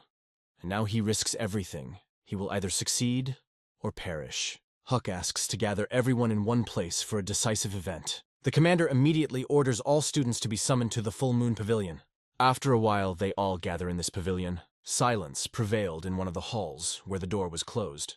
The meeting was held behind closed doors without outsiders. Hek-Am was going to demonstrate his intentions to the monks. When everyone was ready to listen, he asked the people waiting behind the curtain to enter. Those who were standing in the shadows now entered the hall. These were the predators Guian, Inya, and Soma. Their appearance caused tension. The stranger left no marks or signs of struggle on their bodies. Huck suggested that this could be evidence, and together with other facts, they pointed to an assassin hiding in their midst. If all the followers of the temple are gathered in the pavilion, the assassins will definitely target them. And while trying to catch him seems futile, they have a plan. All the masters are now gathered in the temple, and catching the assassin should not be a problem. The head monk asked Huck how exactly he was going to destroy the enemy. The fact is that these children survived after the restrictions were lifted, and each of them developed a unique ability. For example, Guian can see the circulation of energy. He is able to track how the Kyugi flows in the masters of the temple and detect the one whose energy is different. Inya lost her sight, but instead developed other senses. Her ability is to detect lies. This is brilliant. Guian can find the assassin by the flow of energy, and Inya can interrogate him, determining whether he is lying. But the question arises, why is there a third child? The fact is that this child has not yet shown any ability, but his desire to kill has increased significantly. The boy does not understand what his true power is. Maybe it's a survival instinct. However, he survived even after the restrictions were lifted, but now his head is filled only with thoughts of murder. This means that among the monks in the temple there is not a single one who does not have at least a drop of killer instinct. He is ordered to examine everyone. In his thoughts, he realizes that bloodthirstiness is not an ability, but rather a side effect. But there is definitely something hidden behind this lust for murder, and this hidden power should manifest itself in the near future. So he orders Soma to look for the assassin as well, but she refuses. One of the children goes to the right, the other goes to the left to find the one they are looking for. Sensing the energy, they can't find any traces. None of the monks stand out yet. After a while, they still find nothing. The monks are getting nervous. Why can't the kids find the assassin if he's out there somewhere? The bloody monk can't stand it. He scolds Hek-Am, reminding him that he swore to find the killer at any cost. Hayek-Am replies that children cannot be wrong. This means that the assassin is not among the monks, but most likely is hiding elsewhere. Suddenly, Soma interrupts their conversation and says, "The killer is sitting there. Why don't you see him?" Soma moved towards him in a flash like a shadow. She looked intently into his eyes and said, "He's been here all this time. The assassin they are looking for is right next to them." Soma stares into his eyes and says, "You're the same brother, aren't you?" The cold gaze directed at him paralyzed him. He didn't know how to react. Soma stared into his eyes as if asking for permission. "Can I kill you?" Her crazed expression screamed one thing. She was dying to destroy him. The hatred in her eyes said, "Just give her a sign and she will do it without hesitation." A demonic energy raged in her body, absorbing everything around her. She was burning with the desire to destroy the one everyone called the killer, and she waved her hand. The blow hits its target, but it seems to dissipate like a ghost. This man's mask falls away, revealing his true nature. He appears in front of her. A real assassin, the same one they have been looking for so long. His eyes shine like the moon, burning with a bright red light. Soma laughs, enjoying the fact that no one else has been able to find him. Hek-Am is horrified to realize that in front of him is the owner of the 1,000 Fragrance Pavilion. All this time, he hid the incredible truth about himself. Even when he was attacked, he remained motionless, and all of Soma's blows did not harm him. For the first time, Soma is faced with a power that cannot be fathomed. The enemy not only sits still after the attacks, but also channels the energy of Qi, deflecting the blows away from him. They had no idea that techniques of this level existed in this world. It seemed impossible to penetrate him. He stops all attacks with his energy. The assassin begins to form a mysterious sphere filled with powerful energy in his hands. His composure remained unshaken, even during battle. Suddenly, Soma's techniques begin to envelop him, but he ignites with demonic energy and asks for her name. Seeing his power, Soma replies, "My name is Soma." At that moment, she understands. It is her younger brother, Mina. Her thoughts are confused. He seems familiar to her, but she can't remember if she really knows him. She remembers meeting him in the village where they used to live together with their father. But this is no place for memories. Behind the assassin, the blood monk is trying to kill him. The monk shouts, "Why are you standing there looking at this bastard? Send him to our temple!" The assassin replies calmly, "We're talking now. Shut up and don't interfere, monarch." He then turns to Soma and asks her to jump up. At the same moment that Soma soars upward, he directs his demonic energy at the monks. The explosion causes the entire building to shake, and the pavilion bursts into demonic fire. The monks suddenly find themselves surrounded by fire that cannot be extinguished. The flames consume them, leaving no chance. They don't even try to extinguish it, because first of all they need to catch the assassin. The bloody monk shouts for the others to stop and help, because he too is on fire. He is torn by the thought of how this bastard was able to prepare so thoroughly. It was an unusual fire. He begins to wonder what insidious tricks this scoundrel uses. What baffles him the most is how the assassin could hide for so long under their feet, right in the middle of the army. This thought does not give him peace. Meanwhile, the assassin talks to Soma, telling her that her father asked to save her. For Soma, this becomes a relief. Her father and brother were alive. She is glad that they did not die. She remembers the moment when she lost her father. The assassin did not want to kill him, so he only cut off his hand, and the father, suffering from pain, pretended to be dead to make his son's life easier. But the question arises, how are they going to get out of here? The answer is obvious. They are not here to escape, but to save him. Everyone gathered in one place, but the hero did not come here for rescue. He intends to kill everyone. This means that his goal is to exterminate everyone to the last. Soma's eyes are burning with delight. She is delighted with such a decision. His hateful, sinister laugh fills the hall as he now joins his sister. Together, they promise to destroy everyone, stopping at nothing. Hekam, seeing the Soma he brought, does not believe that she is betraying him by choosing the side of the assassin. Soma looks at him coldly, saying, "Who do you want to betray? You were never on our side. You were always just a slave to us." At this point, the children who were also here start begging to be taken away from this place. Although, unlike Soma, they do not remember their parents, brothers, or sisters. They cannot forgive those who have caused them so much pain.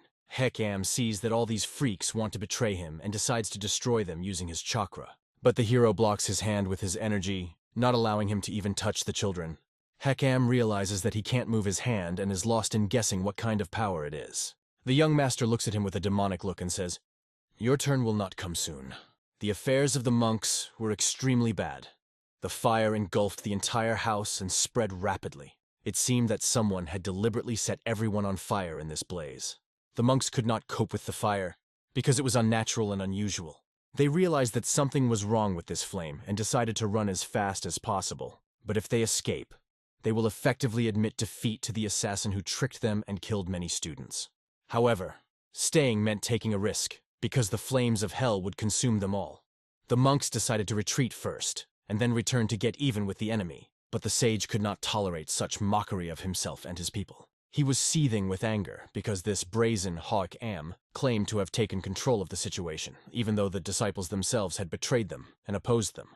This realization fueled the sage's hatred for everyone involved. "I will not stand aside. Everything that stands in my way will be destroyed," he decided, overcome with rage.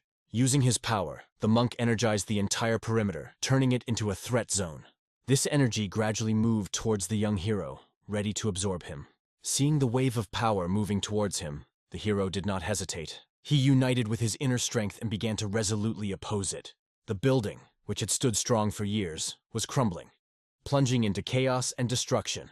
Such a powerful energy emanated from the monk that it seemed as if the lava ignited everything around. During this chaotic moonlit night, the monk expended an enormous amount of strength, but the young man disappeared somewhere. They looked around but could find no sign of the young man. Where did these scoundrels go? The monks asked themselves, not understanding what had happened. One of them suggested that perhaps the sage monk's power was so destructive that it burned them to the ground without even leaving their bodies behind. "It can't be! These scoundrels have definitely survived," the sage monk declared with conviction. "They need to be found as soon as possible before they hide for good." The sage monk vowed to kill them with his own hands, without pity or hesitation. Everyone who was nearby received the order to find and destroy the fugitives.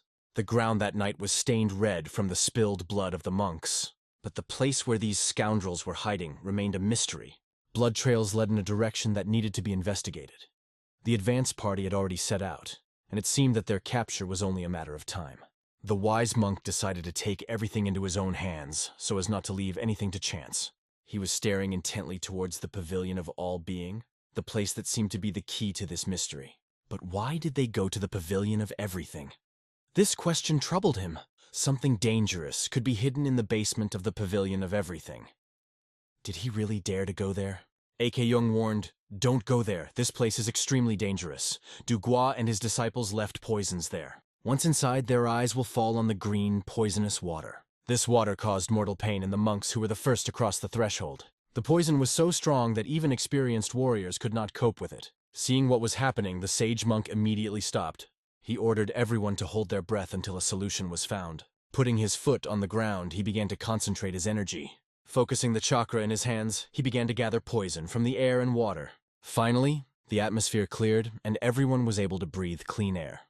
The monk expended his energy unbelievably, purifying the air and water of poison. But losing his vigilance, he did not notice how a dark force flashed beside him. With one light movement, his wards were destroyed in an instant. At that moment, the predator children appeared, watching everything that was happening as their brother had predicted. They have been waiting for this moment for a very long time, having gone through suffering. Today their retribution will come. As they fled from the monk's power, Soma asked her allies when she would be able to destroy them all. However, it was explained to her. If they listen to the instructions, everything will happen much faster. Let the bastards mistake the blood of their comrades for their own and begin the chase, not knowing that this place will be their doom. The sectarians could not even dream that they would be lured into a cellar filled with poison. Soma was upset that she could not kill the enemies herself. But they explained that they would not die from one poison. There is no point in wasting energy on everyone. She heard, there are too many of them. We have been waiting for the right moment, and now we must be patient. Wait for permission. Then you can do whatever you want. Hearing the word everyone, a spark of rage and joy flashed in Soma's eyes. They were now eyeing their first prey, ready to launch their attack. Soma is ready to die if it allows her to take revenge on her enemies. Predators fully agree with her decision and are ready to fight alongside her. Their ball is starting right now and they are all fully prepared. Soma is filled with incredible power that will allow her to destroy her offenders immediately. The sage monk realizes that these bastards have lured them into a trap. However, he is sure, as soon as he gets rid of the poisonous fog, he will destroy them all. He decides to dispel the fog with the true fire of Samadhi. After a while, the fog begins to dissipate, but the predators have already surrounded him from all sides. Soma sneaked up behind him with her companions, ready to strike. However, the monk, using his power, begins to explode like a live bomb. A powerful explosion causes everyone to run in different directions to avoid the massive wave of energy. The force of the explosion spreads throughout the cave, covering every nook and cranny. The people outside see incredible fire bursting out of the cave, destroying everything around them. Those who were in the cave are forced to flee as it, along with everything inside, explodes. Those who remain outside only ask themselves, what is going on down there anyway? Looking down, they see the sage covered in blood but still standing. Ah Jung immediately rushes to him to help since he is their head. He orders the warriors to descend and support the sage. Without hesitation, the warriors descend, and the sage, noticing them, clenches his teeth in pain. They see that he is alive and assume that he must have destroyed these bastards. The sage had spent almost all his strength in the attack, and according to their opinion, there should be nothing left of the enemies. But he feels this unpleasant smell. Suddenly, a demonic silhouette appears before his eyes. The silhouette quickly walks around behind him and takes away the adept standing next to the sage. Then he rushes straight into the crowd of monks who have come down to help their head. Seeing the enemy, the monks begin to use their powers, trying to stop him. But unexpectedly, they encounter the cold, incredible precision of Soma, who destroys them with his blows. Predators act as a single mechanism. There are many of them, and their fury is enough for everyone. Soma feels an indomitable passion for battle, enjoying every blow. They race through the battlefield, destroying the monks one by one. The sage watches in horror as his warriors fall under the merciless onslaught of these bastards. He does not understand how to stop them, but his hatred ignites the remnants of the power. To him, this is just a pathetic trick of his enemies, and he vows to destroy them. But suddenly, something unknown appears on the horizon. An unfamiliar silhouette throws shurikens at the sage, but he manages to repel them. Shuriken do not fall to the ground, hovering in the air, as if obeying an invisible force. The monk declares that all these tricks will not help the enemy to survive. A silhouette emerges from the bloody darkness, radiating confidence and complete control over the situation. He glows as if he really controls everything that happens. The monk knows that the enemy is hiding somewhere out there, but his motives remain a mystery. He strikes the darkness with his powerful, destructive power, but the blow suddenly stops. The young master intercepts it. An assassin stands before him, his eyes burning with hatred. The deflected daggers, as if coming to life, return back with the help of threads of ki energy. Maneuvering in the air, they are aimed directly at the head of the master monk. The monk sees this as another pathetic attack attempt. He catches both daggers with his hands, showing off his strength and skill. For him, these attacks are useless. He incinerates the daggers with his energy, turning them into dust. Throwing the assassin forward, the monk instantly rushes towards him, ready to destroy. The assassin quickly reaches for his object. A blue sphere appears in his hands, blazing with an incredible aura. He maneuvers it like a whip and sheds his clothes. At this point, he remembers how a boy gave him a robe made especially for him. The boy knew that he was strong, but he sewed several hidden weapons into the robe. The assassin holds the mantle in his hands, feeling its weight and importance. As danger approaches, he begins to spin the mantle at breakneck speed. With incredible skill, he uses it for a counterattack, directing a blow directly at the opponent. An incredible sphere of ki energy flies forward as if guided by an invisible hand. Its explosive power seems limitless, so much so that even space itself cracks under its influence. As the sphere approaches the enemy, he involuntarily thinks, "Is this the end of me?" but the monk remains confident that he will be able to repel the attack. With a strong blow, he causes the sphere to disintegrate. The flame blow, caused by its action, is so devastating that it barely reaches the young master, who is closely following the events. Twisting his chi whip, the hero scatters the energy across the field, as if breaking it into many small particles. Tens of thousands of energy cartridges rush towards the enemy, like an incessant rain.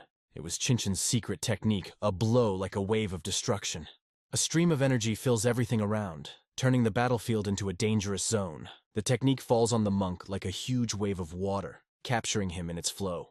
The monk tries to repel the attack, but feels that he is unlikely to succeed. Using the last remnants of his strength, he takes the blow, and at this moment he meets his downfall face to face. His clothes begin to tear from the strain, showing just how powerful the confrontation was. However, having gathered all his strength, the monk still repels the attack, recognizing that his opponent is strong. However, this only made him angrier. He becomes like a dragon, the personification of unstoppable power. The hero, in turn, resembles a snake full of cunning and sophistication, which surrounds him with its energy. Like a demonic beast, the monk rushes to attack, and the hero, full of the spirit of revenge and determination, opposes him. In this confrontation, two worlds came together, two forces striving for final victory. Finally, they meet and only one of them can survive. Let's take a look at the backstory of the master who cannot be defeated among all masters. He uses a technique known only to himself, and this skill makes him unpredictable. To overcome it, a completely different tactic is needed. Therefore, he has mastered a new approach that differs from the usual fighting styles. This approach consists of using skills without Chui energy, a technique that only assassins can use, specifically the interval method. To succeed, you need to predict the enemy's attack by calculating his next move. Then, skillfully dodging the blow, force the enemy to get into a favorable position. And when the enemy is convinced that he is winning, the master uses this moment to turn the tide of battle in his favor. A quick mind and strategy will help you find the perfect solution to win. Confrontation with such an enemy carries a huge risk, because even the strongest can be defeated. But even when the situation seems hopeless, there is a way to turn the tide of battle. The closer he gets to the enemy, the more dangerous his every move becomes. Even a simple wave of amplified chi energy passing by can leave broken ribs and torn skin. If the attack misses its target, the consequences will be dire. Simple injuries will be considered lucky here. And yet, this only adds tension and drags out the process, allowing the water body technique to be applied. The essence of this technique is to make the enemy feel the blow and deceive his vision with the help of a small bleeding.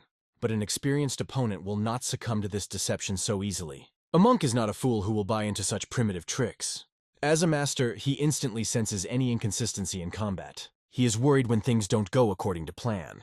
But even the most obvious lie can eventually seem like the truth. That is why the master called his strategy deception interval, having perfected it due to previous experience. He called this method ant hell because of its slow but merciless effect. His gaze and breathing become part of this deception strategy, confusing the enemy. All this is aimed at creating the illusion of weakness. When the monk noticed that the opponent seemed exhausted and barely fighting, he called him a weakling. The monk is convinced that he is simply using cowardly and cunning techniques. But he did not even suspect that all this was a carefully planned trap. Because of his pride, he perceived the enemy as an ordinary, worthless assassin. This mistake gave the enemy a decisive advantage. And at the moment when the monk exploded in rage, shouting, "Dream, you coward!" the trap closed. The monk released all his techniques to the outside, trying to destroy the enemy without compromise. However, once the enemy feels victorious, his attacks become predictable. This allows you to reveal all his weaknesses from different sides. It is at such a moment that you can get an advantage that changes the course of the battle. Using this advantage, the hero creates chaos on the battlefield, changing its dynamics. The monk's eyes nearly popped in shock as he saw the enemy's hand enter his body. The bastard caught him off guard and made him suffer. The monk could not understand how this scoundrel could catch him like that. The hero begins to generate the broken jade technique, concentrating it in his hand. The blow inflicts an incredible wound on the monk, which instantly exhausts him. The hero's power penetrates inside the monk's body, causing him to glow from his eyes. The hero coldly says, "Even if the body is surrounded by enhanced Kree energy, the destruction from within cannot be stopped." The monk, like a burnt piece of coal, begins to crumble into lumps of ash. This is where the story of this mighty warrior ends. His dry hands cracked and his body turned into embers. When the monks saw what had happened to their head, they were inflamed with hatred. They were ready to give anything to make this bastard pay for what he did. But Soma wasn't done with them yet. Her eyes were blazing and she wasn't about to let them escape. Only she will decide where these victims will go next. But the predators drew attention to something incomprehensible. A mysterious sphere suddenly appeared in the sky. Everything swirled in a whirlwind of fire as if the world was torn in half. In this chaos, a silhouette appeared, holding a sword and standing in front of them like an insurmountable wall. When the chaos died down a bit, it became clear who it was. It was Jin. He had come to the rescue at the last moment. He asked the hero how he felt after the battle, but the young master looked surprised. He did not understand where Jin came from here. Jin explained that he had to make an effort to find him, especially after the hero's tracks were suddenly cut off. It was only due to the sounds of the explosion from the tower that Jin decided to check what happened and found him in time. Fortunately, the serious problem had already been solved, and now only small obstacles remained. The monks, who stood hopelessly on the horizon. Jin asked the hero if he was still ready to fight, or if he needed a rest. The young master, holding on to his sword and our hero to his chi energy, acknowledged that Jin saved them. But now they are equal. At the place where the monk died, a huge pit was formed, the size of an entire field. Hekam was looking deep into the abyss, and a shadow of fear could be read in his eyes. He understood the scale of the disaster that had happened here, and he saw the terrible destruction the monks had experienced. John, hiding his sword in its scabbard, admitted that they had brought order here and unexpectedly called Tyvel a friend. Where did that come from? We're not friends. Tyvel was surprised, asking when they managed to become friends. John explained that after saving Wonyoung, he felt grateful to him because she returned to Chengdu. However, Tyvel wondered, how did he find me? He didn't leave a trail, but he used the art of tracking. John admitted that he did not have such art. He simply tried to mimic his actions with only a few essentials to help keep him on track. Despite his clumsy movements, John got here step by step, and it was a real relief for him. The young master saw that P-Vol's condition was much worse than it seemed. John spent a lot of energy, and if he was even a second late, he would not have been able to save him. John wondered how the head monk of Roma Temple, who was so strong, could reach such a level. What technique was used to kill him? P-Vol is incredibly powerful, but the true power of his abilities is still unknown. Then John wondered, what are the plans of this man? And will he return to Chengdu? But John already has enough things to do, and one of them still remains unsolved. Soon, the remains of the monastery and the Hall of the Monarchs turned into ruins engulfed in flames. Hekam, overcome with panic, starts to run away, hoping to save himself. He understood that the situation had come to an impasse, and everything was going haywire. The real threat of death hung over him, and every step could be his last. Hekam is confused. The temple is destroyed, the monk is gone, and the new path is unknown. Suddenly an idea flashed in my head, to go to the Palace of the Fury of the Moon. He hoped that his enemy would not risk pursuing him all the way there. After all, this palace is many miles from here in a difficult place. Even someone like his stalker wouldn't go this far, after just one victim. Losing his vigilance, Hekam falls into a trap that begins to constrain his movements. Turning his head, he saw an attack coming right at him. When did I get so recklessly into it? Flashed through his thoughts. Powerful ki energy cut through the forest like lightning, destroying everything in its path. Threads of energy like a web surrounded every corner of the forest, as if dooming it. Another moment, and these threads will begin to cut him into pieces. He desperately tried to avoid death by moving as fast as possible. Hiding behind a tree, Hekam didn't even realize how close he was to death. He was breathing heavily, exhausted from the constant running and danger. He breathed a sigh of relief, hoping that he had finally gotten out of the trap.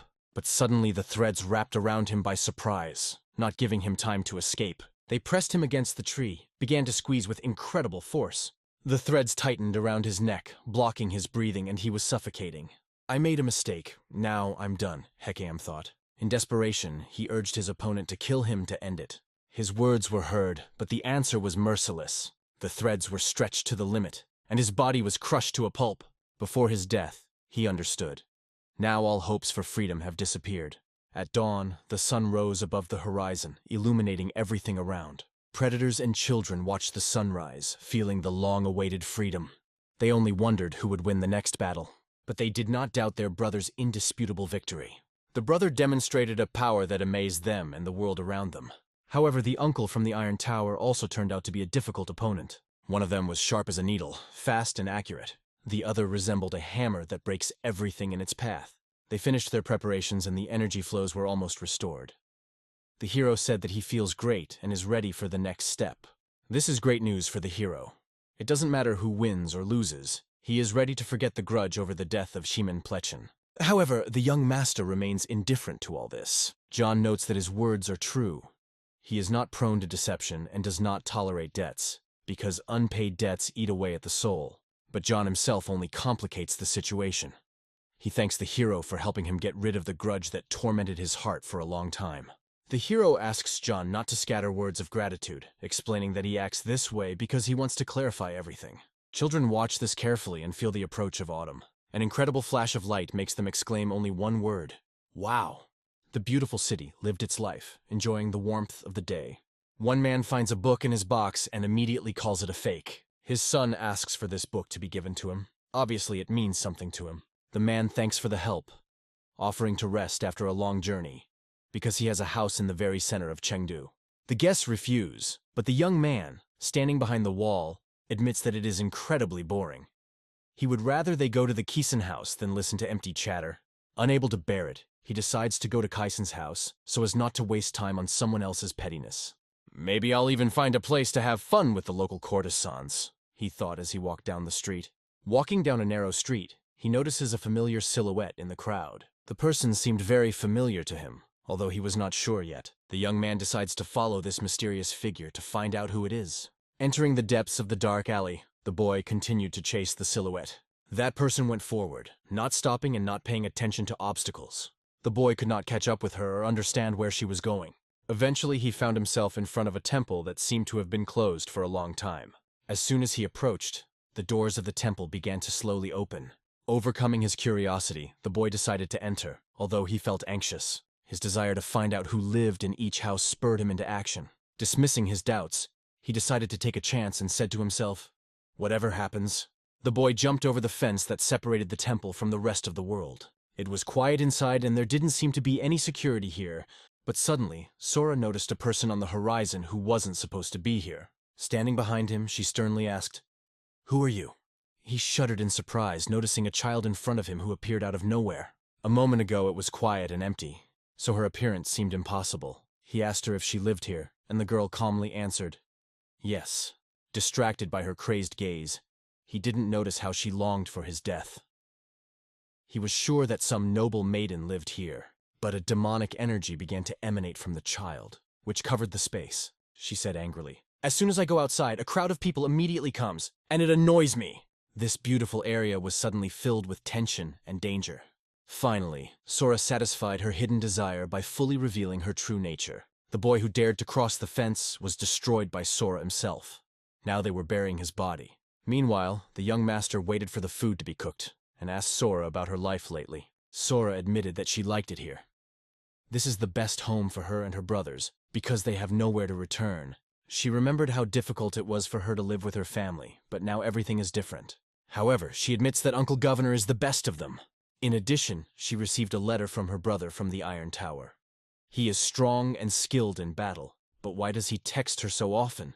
The brother tirelessly sends letters, calling the young master his friend, which is clearly not to his liking. The young master was already tired of these messages, and decided not to even open another letter. "I don't like it," he said, throwing the letter aside.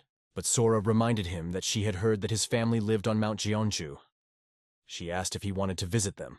Today, for dinner, a dish of deep-sea fish was prepared especially for him by Governor Gu Hai. He does not dare to turn his nose and has to eat everything to the last crumb.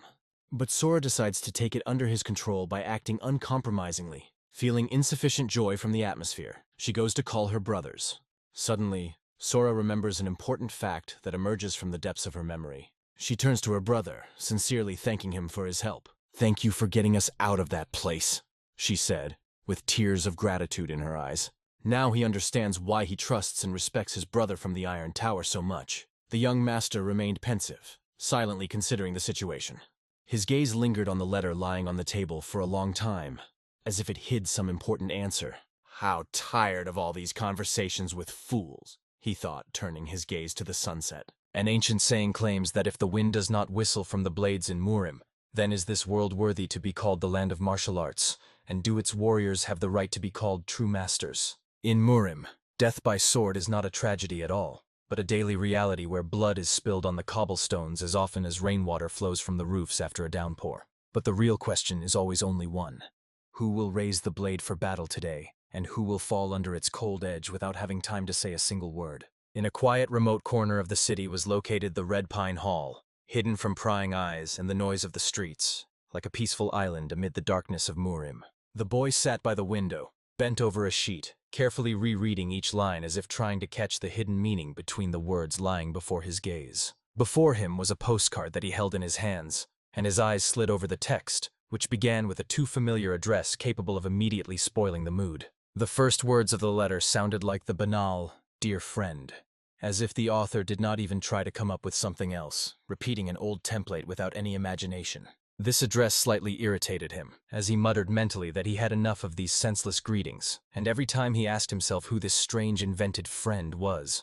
At that moment, a boy entered to Hyun and asked in a simple voice if the elder had called him, interrupting the tense reflections over the letter. Seeing the envelope in Hyun's hands, the little one immediately guessed that it was again written by his older brother from the Iron Tower, who often contacted him through such messages. Hyun stood up, said he had to go to the workshop, and invited the boy to go with him, putting aside the letter that no longer needed to be read. After some time, they calmly walked down the street together, avoiding passers-by, while the city lived its usual bustling rhythm. On the road, the boy was telling that he had just returned from Guian and Inyo, sharing the latest news about their affairs. He grumbled that Guian had again settled in a cramped, smelly little room, surrounding himself with piles of books, and was constantly muttering about a trade group heading to the capital. Inyo, on the other hand, was practicing playing the tsini today, and it was good that the older brother did not hear it, as it sounded just as bad as always. Overall, the boy thought that each of them had finally found an activity to their liking, even if it was very strange and not very useful. But suddenly, Hyun's gaze caught a strange movement ahead, and he felt that something was clearly happening right before their eyes. The next moment, a fierce purple internal chi flared around, the power of which left no doubt that its owner was an extraordinarily powerful person.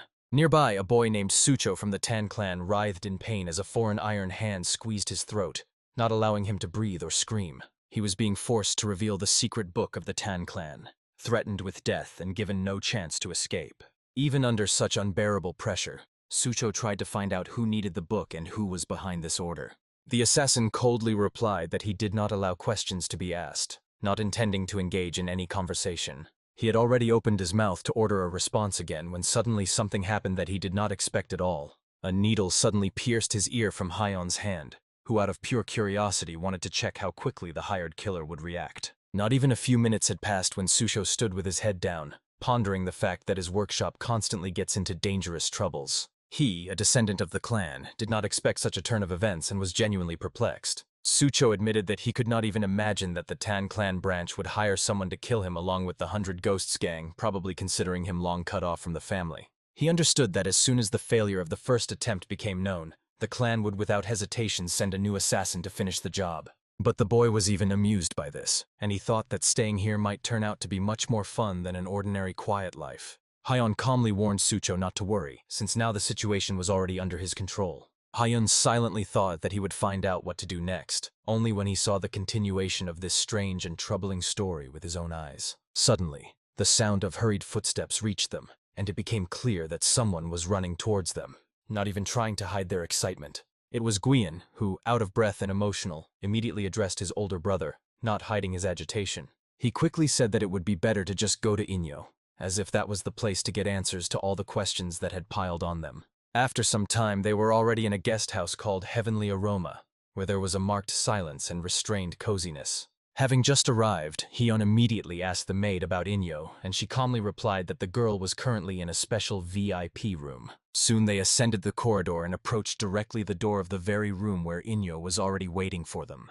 The elder brother wanted to hear from her what exactly had happened, and why she had called them so urgently. Inyo told that she had heard alarming news from a noble guest from the Hanam province, who had settled in the neighboring room. According to him, the promising talent Ganho had suddenly died, and the name of this man was Jin Gema. This name was well known to Hyun, and the news of the death immediately resonated painfully in his consciousness. The surprise and tension on the elder's face so frightened the younger brother that he began to worry sincerely, not understanding what was going on in his thoughts. Without saying another word, Hyun sharply turned around and headed in the opposite direction, not lingering his gaze on anyone. His walk was rough, heavy, and extremely focused, his steps directed straight ahead toward the exit of the guest house. He opened the door with a dull bang, ignoring the noise and frightened looks of those around. Right in front of them stood several burly men who perceived such a sharp gesture as outright rudeness. But Hyun did not care what exactly they considered offensive there, for there was only one question in his mind. He was going to ask them only about the one thing, not intending to engage in any unnecessary disputes. His voice sounded harsh and direct when he asked if it was true that Jingema was really dead. Hearing the confirmation, Hyun said nothing more and silently returned to his room, lacking the strength to continue the conversation. There he took up the letter again, which had so inappropriately returned to his thoughts today. The text began with words stating that 2 months had already passed since the previous letter was sent, and during that time the author had managed to visit many places, among which the province was mentioned. The letter said that the author had not even seen the tail of the 9 dragons, let alone the possibility of seeing their heads. It further noted that their actions remain mysterious, they are almost impossible to track, and there is doubt whether he is chasing an ordinary mirage. The author admitted that he was beginning to feel a strange fatigue and longing, while thinking how good it would be now just to see Hyun. He frankly wrote that he sincerely desires this meeting above all else. The following lines stated that after leaving the world of martial arts, he dreams of crossing the Western Plateau once again together with him. There he would like to do everything he wishes with the sword, feeling truly free and no longer bound by anything. At the end, he mentioned Guian and Inyo, confessing that he misses these children very much and often thinks about them.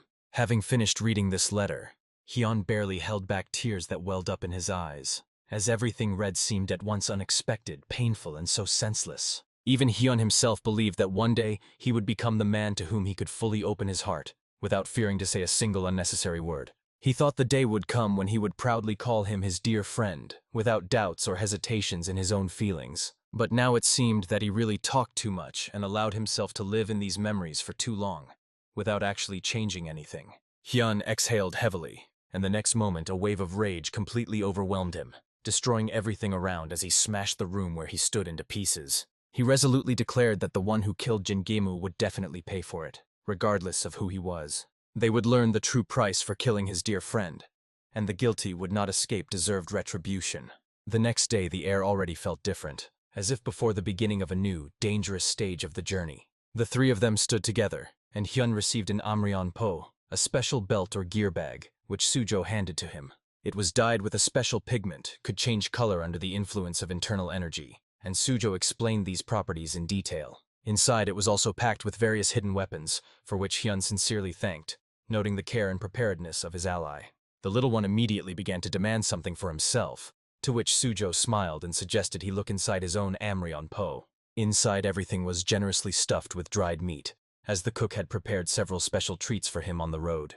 The boy needed nothing more for happiness. The sight instantly dispelled any other thoughts. He was sincerely grateful to Uncle Go, not hiding his joy and gratitude for such care. Sucho also did not hide his relief, as he could once again shift the entire burden of responsibility onto his older brother's shoulders. However, Hyun did not share this ease, as he understood that he still needed to find out the truth about Jingema's death and deal with the 100 Ghost Gang. Finally, it was time to set off, and the boy together with Hyun were fully ready to embark on the journey. Everyone else stayed behind, seeing them off with their gazes and wishing for their swift return.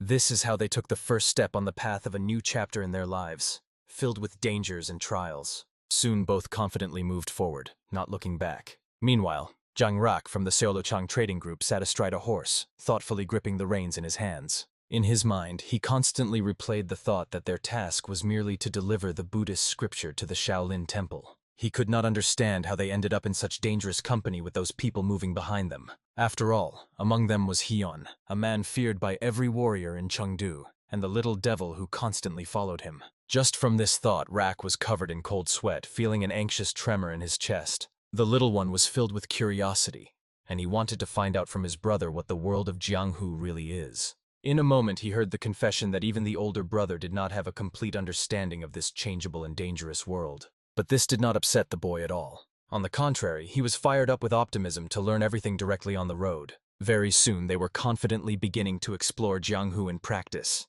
applying force to a scoundrel and pressing him with his back against the cold wall. After that, the little one bent down to the fallen man, carefully looking into his frightened face. After that, the little one turned to his brother and coldly remarked that there was nothing special here, so such a scoundrel could simply be killed without unnecessary talk. Chan himself did not have a clear understanding of how best to act in this situation, as he was tired of constant dilemmas and outside interference. In fact, what annoyed him the most was that his peaceful meal was once again spoiled, not allowing him to finish eating properly. Meanwhile, in the tavern around them, many armed people had already gathered, looking at the boys with contempt, considering them greenhorns who did not understand where they had ended up. All together they rushed forward, intending to show the two young men what they were really worth. Chan looked back at Soma, who was already in a fighting stance, ready for an instant clash. The elder allowed the young one to do whatever he wished, and Soma was only glad about it, feeling excitement before the clash. But at that very moment, a man flew into the hall, sharply interrupting the brewing fight. He instantly fell to his knees before them, begging not to spill blood right there. The man hurriedly explained that his subordinates foolishly did not recognize them, and senselessly caused a commotion. He begged for mercy, while his people continued to stand aside, not daring to move. Only after hearing the cries of his subordinates did the leader immediately intervene and sternly calm them with a harsh order. He tried to somehow explain on whose territory they had caused such disgrace without understanding the situation. Soma quietly asked his brother if he could kill this man right now without wasting time. However, Hyun instead addressed the leader with a question whether he would have any problems if he later stayed again in this capital. The answer was clear that there would be no problems, and the leader even expressed sincere gratitude for the restraint. The young one did not like this decision very much, but he refrained from further comments. Finally, they moved on, and their backs were watched by a young lady who silently stood aside. She was frightened by the fact that fights and clashes constantly broke out in this place, and she could not get rid of the anxiety. Behind her stood a brother named Shin Nugem, and the girl herself was called Mokga Hyo. She quietly asked him whether these travelers would become an example of what true warriors should be like. The brother assured that he would protect her at all costs and would not allow any danger to threaten his future bride. For these words of support, the girl was sincerely grateful to him and responded with a quiet smile. Thus, unnoticed and swiftly, evening came, casting soft shadows and coolness over the city. In the girl's thoughts was only Brother Mum, whose image appeared before her eyes as she unconsciously sorted through her own things with her hands. She was haunted by the question of whether he would really be able to personally lead her to the sacred places of Cheon Inn as he once promised. She thought that even simply observing her wedding would be a great happiness for her. In the same area, Soma was walking, aimlessly wandering among the buildings. Suddenly his gaze stopped on this girl, who was standing a little apart from the crowd. At that moment she slowly looked back, meeting his gaze. She immediately recognized in him the very same boy who calmly spoke scary things yesterday, and this memory instantly made her heart tighten with anxiety. The boy politely approached her, bowed his head and greeted her with the words, "Good day, beautiful lady," sounding strangely friendly against the backdrop of her fear. A spiral of panic was already swirling in her eyes, and her body tensed as if she was ready to run away at any moment. She wanted to let him go ahead without waiting in line, but the boy politely refused, saying that she had come first and must go ahead. Only one thought was beating in the girl's head: to finish everything as quickly as possible and run far away from this frightening place. Forgetting about the things she had brought, she sharply bent down to the bucket, immersing her head in the cold water, trying to control the trembling. The splashes flew so strongly that they also splattered the boy, who did not manage to step aside in time. It was completely unclear what was happening to this lady, and why she was behaving so confused and abruptly. That is why the boy asked her not to rush and, understanding that she was afraid, calmed her by saying that he would not kill her even when he got very hungry. Hearing this strange assurance, she asked confusedly if he was really hungry. The boy honestly replied that it was not that he was hungry. He just felt emptiness because he had already eaten all his favorite snacks. Already the next morning, the boy was walking, chewing dried meat, and a sincere delight from the taste shone on his face. Because of this, Hyun asked in surprise, didn't the boy finish all the supplies right after setting off on the road? He explained that yesterday in the guest house, a lady treated him to her dried meat, said she prepared it herself, and even offered the elder to taste it. After that, the boy added that this lady seemed very kind to him. He even emphasized that he would be incredibly happy if he could meet her again. It would be wonderful, because right now this lady was in mortal danger, and in front of her stood her brother, shielding her with his own body. Tears rolled from her eyes, while at that moment, the boy was telling Hyun that at the next meeting, he would ask her to teach him how to prepare dried meat. Meanwhile, her brother demanded the attackers explain who they were and whose orders they were following. He forced his sister to stand behind his back, not allowing her to look forward. On the faces of these scoundrels, a greedy hunger for gain was clearly visible, leaving no room for conversation. Their leader replied that they knew nothing and desired only one thing: They demanded the sword that the girl was holding in her hands. This blade was named Gunbu. Hearing this name, the girl's brother asked in surprise where the attackers even knew about it from. In response, there was mockery, suggesting that judging by his long tongue, he was not going to give up the sword. However, at the same time, they emphasized that they also could not just let this prize go and would not retreat. Gunbu was one of the 3 legendary swords created in collaboration by the great blacksmiths from Yezi and Kanjanin, and therefore had incredible value. It was hard for the brother to comprehend this, as it was the only preserved sword about which almost no one knew, and he could not understand how the relic could be passed down in a nameless family. After that, all the attackers rushed forward, no longer intending to negotiate. The girl's brother had to fend off the entire crowd of attackers alone, without any support nearby.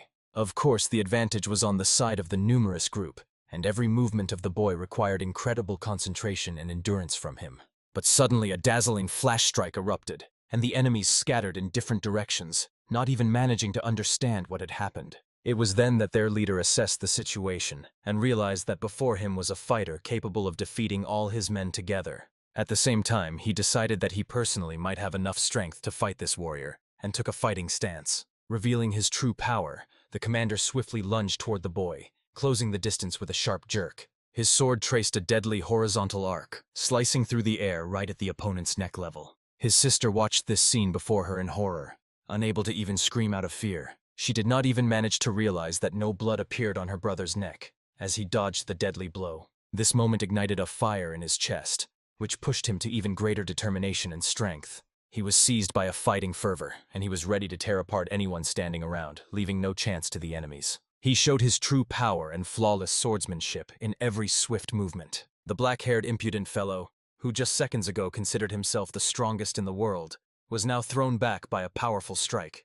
The realization of this defeat made the leader understand that a truly outstanding fighter stood before him. Realizing he could not cope alone, he gave a treacherous order for all subordinates to attack the girl simultaneously. The fighters hesitated for a moment, trying to figure out what to do, since behind stood a defenseless lady, and in front of her was a fierce protector. The commander, without hesitation, struck one of his warriors in response to the doubts, roughly forcing blind obedience. He called them cowards and ordered them to simply trust him, without asking unnecessary questions. They had no other choice, for he openly threatened to kill anyone who did not obey the order. After that, they all rushed forward together at the girl standing behind her brother's back. He tried with all his might to protect her, shielding her from the treacherous attacks. He parried the enemy blades, sharp enough that each strike fearsomely tore the air around. Watching the fight, the commander decided it was time to intervene personally, convinced that this was the way to tip the scales. Wishing to add cruelty to the already bloody scene, he himself took up the attack. The commander aimed his sword at the girl and unleashed a bright red energy beam. Without a doubt, his power looked impressive, making an impact even on those who had seen many battles. But its pitifulness lay in the fact that he directed this power against a defenseless girl who could not resist him. Tears rolled from her eyes in pain and horror as she stood before the deadly threat. This moment was noticed by her brother, and his heart was filled with feelings bursting out. The rage he now felt toward all these scoundrels was so strong that it could not be expressed in words. Throwing off any resistance, the brother ran up to the sister and hurriedly asked if she was all right, trying to shield her from any new threat.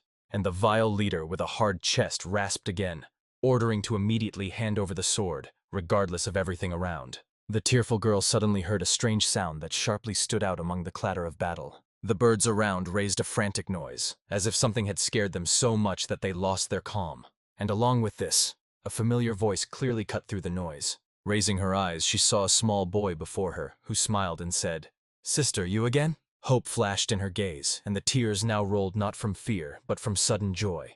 The newly minted little brother immediately asked the most important question for himself, which troubled him above all: whether she still had that tasty dried beef. She replied that that portion was the last, and she was not very skilled at cooking, so there were no other supplies left. For the little boy, these words sounded like a knife strike to the heart. But then the girl promised that she would definitely prepare more. She assured that she would do it if they saved them, and gave a sincere promise to prepare as much dried meat as needed. Meanwhile, in the midst of this brief conversation, Soma stood opposite the burly commander of that miserable gang. He looked at the little one as an ordinary kid, not taking him seriously and seeing no threat in him.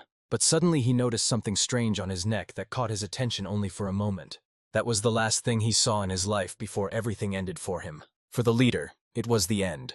But for the little one, it was just the beginning of another matter waiting to be completed. He satisfied his madness for exterminating scoundrels, leaving the enemies no chance of escape. Fragments of bodies and enemies flew around from his blows at the very moment he set the weapon in motion.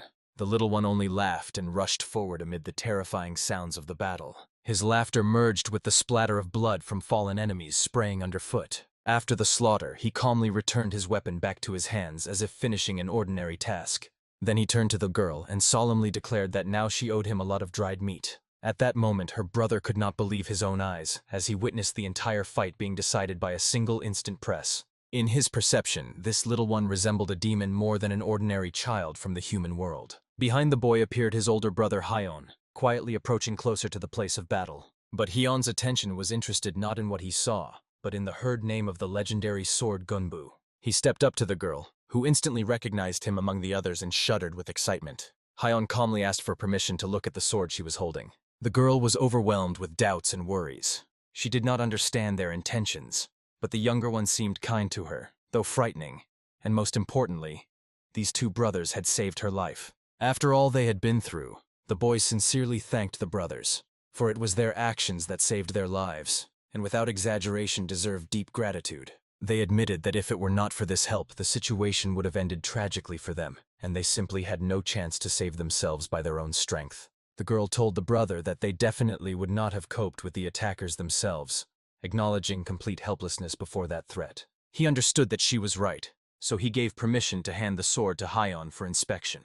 Hyeon took the blade in his hands and began carefully unwrapping it from the numerous bandages with which it was tightly covered. He was not sure whether its owners wanted to preserve or hide it, but he clearly saw that the blade was wrapped with extraordinary care. The density of the metal, the strength and sharpness of the blade made an impression, although the blade itself seemed somewhat short for a full-fledged fight. Hyeon immediately noted that such quality of craftsmanship is extremely rare nowadays. However, considering that this sword is unlikely to be useful in current battles, he carelessly threw it back to the girl, saying it is more suitable for ceremonial purposes. The boy categorically disagreed with this, because from his point of view, the blade looked extremely cool, and not at all like an ordinary decoration. The older brother explained that in combat, it is easier to work with a single-edged weapon than with a double-edged sword, although this alone does not determine its real value.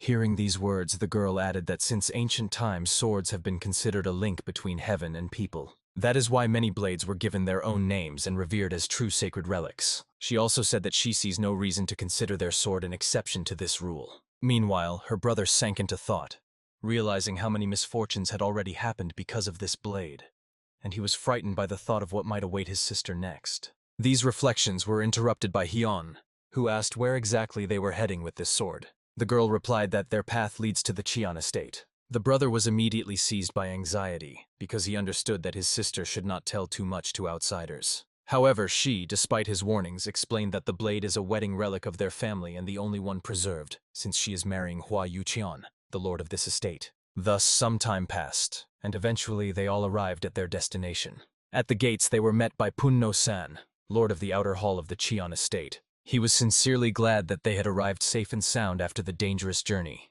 He decided to explain that as soon as he heard about the attack, the master immediately sent people to meet them, admitting that they should have been more careful, and offered his sincere apologies. But more than anything, he was interested in Gunbu, to whom he was already reaching out, wishing to take the sword under his own supervision. But the girl refused, saying that it was a family relic and she herself would be responsible for it. The lord replied that she should act at her own discretion, adding that he had heard about those who helped them during the attack. The girl gratefully said that without the brothers, everything could have ended extremely tragically. After that, it became clear that it was they who accompanied her on the road and protected her from enemies. Seeing them nearby, the representatives of the Cheon family became a little worried, carefully examining the strangers. There was tension in the air, and everyone felt that trouble was only approaching. At the same time, the estate itself impressed with luxury and elegance, towering among the green bamboo forest, like a true palace amid the wild nature. In the hall sat the main woman, before whom the man was justifying himself, confessing a complete failure, since they had not been able to seize Gunbu and had lost the entire hired Chuma squad. She was called the Immortal Iron Sword, and her name was Hua Yun, and she did not expect anyone to be strong enough to defeat an entire plague squad. However, the man believed that the matter was not only about the attacker's strength, and it seemed that a third party had intervened in the event. After that, Hua Yun ordered to contact the Hao clan to find out who exactly was behind these events. However, he wanted to hear her decision on whether it was worth seeking additional help from outside right now. After all, at this rate, Gunbu would soon end up completely in the hands of the Cheon estate, and their lord would most likely pass the blade to the head of the mountain estate Yu Gem, with whom he maintains a close alliance. Zhang Fensan, lord of the mountain estate Yu Gem, is madly obsessed with swords, and if he receives Gunbu, he will support the Cheon estate even more actively. In that case, the In-Si estate will become even weaker and significantly more vulnerable to rivals. That is why Hua Yuan decided to invite a master capable of restraining the Lord of Yu Gem and stopping his excessive influence. The man opened his eyes wide, as he could not imagine who could dare to do that, because they needed a fighter at least at the level of one of the 8 constellations, and even then it was hard to believe that anyone would agree to intervene. However, Hua Yuan calmly asked him not to worry, stating that she knew one person. She was convinced that if she asked him for help, he would definitely agree to assist. Overall, it becomes clear that a whole mountain of greedy people has gathered around Gunbu, each of whom is just waiting for the right opportunity to seize the legendary sword. Meanwhile, near the estate gates, the boys were met by Mibulgun, the chief steward of Cheon. He thanked the honored guests for their visit, noted that after a long journey they were surely tired, and suggested they rest first, and later join the evening banquet. A man from their side sincerely thanked for the warm words and the host's hospitality. After that, the steward led them to the prepared guest wing for rest and said goodbye until the meeting at the festive table. As he left, he informed that separate quarters had been prepared for Lady Mok, but she categorically refused, stating that she wanted to stay with friends in the common guest wing. The steward insisted, referring to the master's order to provide her with special living conditions. The girl replied that she was not yet part of the estate, so she considered it right to stay together with everyone in the guest wing. In fact, she felt uneasy about this man, and next to those who saved her life, she felt much safer. Only because of her persistence did the steward reluctantly agree, pretending to fully understand everything. When he finally left, the lady breathed a deep sigh of relief. Her brother immediately asked if she was all right, having noticed the anxiety in her eyes. At that moment, a little boy ran up to his sister, not hiding the serious expression on his face. He voiced a strangely sincere proposal, asking if she wanted him to kill that man for her. Thus, the day quietly leaned into evening, and the events gradually subsided. Hyun decided to walk through the streets of the estate to independently find out what was happening here and what atmosphere prevailed around. Eventually, he approached one of the buildings, carefully observing what might be happening behind its walls. For himself, Hyun finally decided that while he remained in Cheoninjani, he must gather as much information as possible specifically about this estate. Suddenly, a girl appeared before him, who timidly addressed him and asked if she could come in for just a minute. She repeated the request once more, looking straight into his eyes and awaiting an answer. It was Hua herself. She silently passed by him, neither stopping nor looking back in response. And Hyun, on the contrary, headed straight to the entrance of another building. It turned out to be an inn where people gathered to rest after an exhausting day. Hyun sat down at a free table and began to listen to the conversation of the men sitting nearby. They said that recently the power of Choninjan had become too frightening, and if everything continued at this pace, they would really be able to subordinate the entire Chukajan and become the complete rulers of these lands. In such a situation, only Lady Hua Yan found herself in a disadvantageous position, and if Lord Chanju were healthy, Choninjan would hardly press so hard on his rivals. However, the matter was not only in his condition, because by nature he had a very soft character, and sincerely hated any senseless conflicts, which is why he constantly yielded to Choninjan, leading to the current problems. From all these conversations, Hyun clearly understood that Choninjan was actively increasing its influence, and that is why the once mighty Chukajan is now forced to retreat. In such a situation, Chukajan would not simply watch silently, and the small stall on the outskirts of the market did not surrender without resistance, so the mercenary aimed at Gunbu was most likely sent from there. However, in the end, the sword calmly arrived at Choninjan, and the only thing left unclear was what position Chukajan itself would take in the future. Suddenly, someone's hand appeared before Hyun, causing him to instantly shift his attention. He sharply raised his gaze, carefully looking at the one who had just stopped nearby. From this man emanated a powerful wave of inner strength that required no words or demonstrations. The sword behind his back looked quite extraordinary, radiating a special, disturbing aura. A calm smile full of confidence appeared on the stranger's face. This person turned out to be the legendary Aksan himself. When Aksan started to go up to the second floor, Hyun watched him without taking his eyes off him for a moment. He immediately asked the waiter if he could go upstairs after the guest. The waiter apologized and explained that the second floor was fully reserved by private visitors. Then Hyun remembered the woman he had seen earlier near the entrance, and guessed that she was the one on the second floor as a guest who had rented it completely. Although he was extremely curious about who they were, he did not want to get involved in unnecessary trouble, so he decided simply to change his place. But at that very moment, loud footsteps echoed through the hall, muffled by the soles on the wooden floor. Ahead of the people walked a black-haired young man with a proud and cold look. He was not just a visitor, but the son of the head of Cheoninjan, Hua Yuchon. He came here only to inspect the visitors and pay attention to those present. It was no wonder that his gaze instantly stopped on the white-haired boy. Hyon and the black-haired young man exchanged glances, and this immediately interested the head son, since everyone around carefully avoided his gaze, while this white-haired one openly looked him straight in the eyes.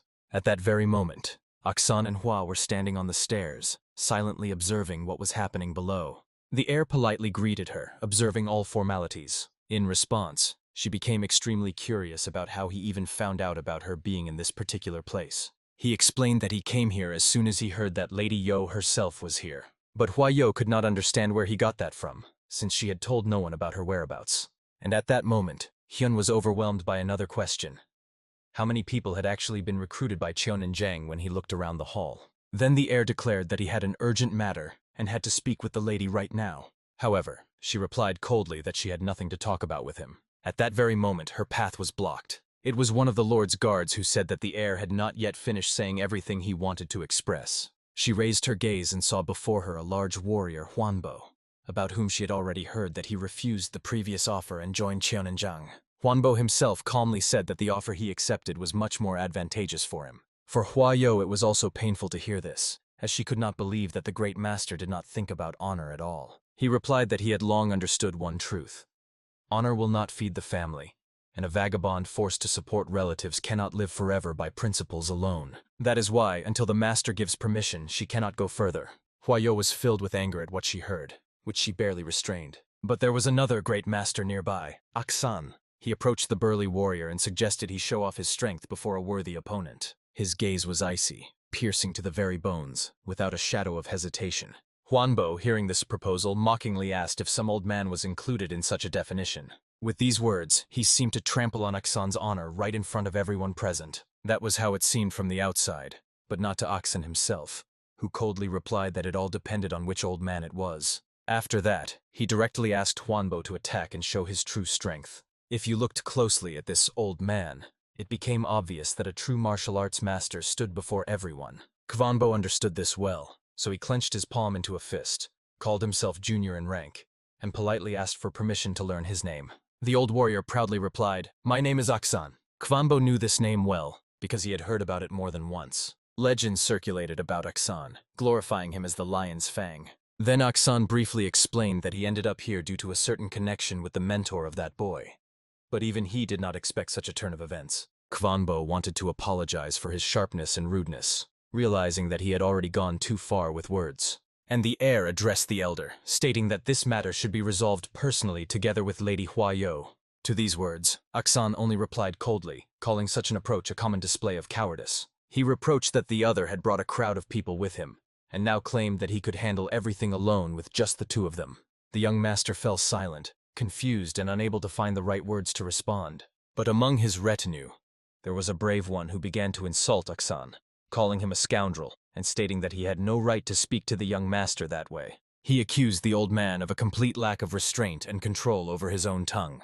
Aksan stopped and looked coldly at the insolent man, suggesting he repeat those words once more. But the man, as if feeling no fear, remained ready to repeat what he said, behaving like a madman. As soon as he managed to shout the insult a second time, everything ended. His life was cut short at that very moment, and drops of blood scattered around, leaving traces on the floor. Even Hua Yo did not expect such a sharp and cruel turn of events. All the more so, the young master, who stood pale and stunned, did not expect this. Hyon silently observed the events from his place all this time, not interfering in the course of the clash. At some point, the gaze of the Lion's Fang turned towards him, as if for a moment sensing the presence of an outside observer. However, the old man quickly turned his attention back to Hwanbo, giving it no significance. Meanwhile, Hwanbo turned to the young master with a request to step aside. He explained that Master Aksan was now filled with true rage. Aksan himself, meanwhile, blamed the apprentice for everything, stating the important truth that the apprentice's guilt is equal to that of his teacher. After this, he addressed the frightened boy, who was barely standing on his feet from fear, and asked if he would take full responsibility. Hwanbo answered for him, stating that the actions of the deceased subordinate in no way concerned the young Master Hua, so he personally took all the blame. Aksan stepped closer and coldly said that Huanbo overestimated his own abilities, thinking that a few victories equated him with the legendary master. Huanbo replied that he could not even think of such a thing, and asked to settle today's matter with an honest duel between them. Hearing the proposal, Aksan immediately understood that his opponent lacked no courage. Promising not to disappoint, he invited Huanbo to go outside for the duel. But what happened next unexpectedly surprised even the old master. Huanbo drew a tiny circle on the ground, barely big enough for the two of them, suggesting they fight strictly within its boundaries. Aksan asked in surprise if this was a trick, because looking at the small arena, he doubted he could fully use his sword in such a limited space. Huanbo explained that he simply wanted to minimize possible destruction. Aksan, unaccustomed to avoiding challenges, accepted these conditions without objection. Behind them, the crowd was already heatedly discussing who would win, and almost everyone was betting on Master Aksan. They recognized the strength of Huanbo, but did not believe that he would defeat a master of such a level, especially knowing that he had not yet perfected the technique of the 3 fists of the Heavenly King. This was only one of the reasons why most were betting on Aksan's victory. Behind those discussing the match stood Hua Yo, silently listening to the conversations. She thought that Master Huanbo was unlikely to succeed here, but there was no other choice, as it was necessary to show the Cheonin clan, which had become too proud, that the Chukejin clan still lives and remains strong. Suddenly a downpour began, rapidly pouring from the gray sky. The rain soaked everyone who witnessed this terrifying spectacle. Before their eyes lay broken dishes and drops of blood darkening on the floor. Huayo stood in a hood, looking at the scene through the curtain of rain. The young master and Hua could not believe what had just happened before their eyes. At that moment, fierce energy flared between them, making the air literally blaze. It was a clash of 2 extraordinarily strong fighters, true masters trapped in a tight, almost absurdly small circle for a fight of this level. One relied only on fists, while the other acted with a long sword, and it was Aksan who led the attack first. But quite unexpectedly for him, Kvanbo managed to stop this swift lunge. Then he sharply struck the stomach and lifted Aksan on his own fist. However, he was not called a great master for nothing, because he was not one to lose so quickly. Aksan's long arms were enough to reach the sword. He instantly grabbed it and delivered a counterattack. At that moment, it was decided whether Kvanbo could defend against this blow. The sword clanged as it entered the ground nearby. Kvanbo swung his arm back for a new strike. Aksan sat on the ground, trying to raise a block at the last moment. Because of the dense red glow of Kvanbo's energy, it was difficult to see the surrounding space. His eyes burned as fiercely as his clenched fists. Only the ringing of metal sounded from the blows against which his fists shattered. Gathering to drive the attack even stronger, he jumped up, already preparing to continue the pressure. Aksan parried this strike, and Huanbo was forced to step back a step. Swinging his fist again and aiming for a deadly blow, he rushed forward. And again the same loud metallic ringing rolled through the air. Thus the fight raged without pause for several more moments, until under the downpour Huanbo's hand was cut off by a deadly strike, and victory was declared for Master Aksan. For him, this clash became only a dull spectacle. He was no longer going to stay in the tight circle. No one even looked at Huanbo, as all attention was focused on the lion's blade.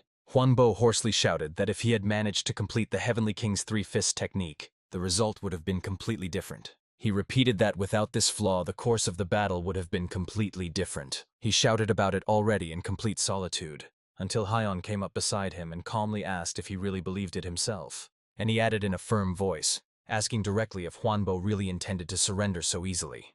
Huanbo's eyes filled with tears, and he insisted that he was no longer able to do anything, since along with the loss of his hand he lost the entire meaning of his further life. Hyon replied that it was necessary to start everything from scratch, because he had not yet lost anything definitively. All skills remained with him, and now it was worth training and honing strength, even having only one hand.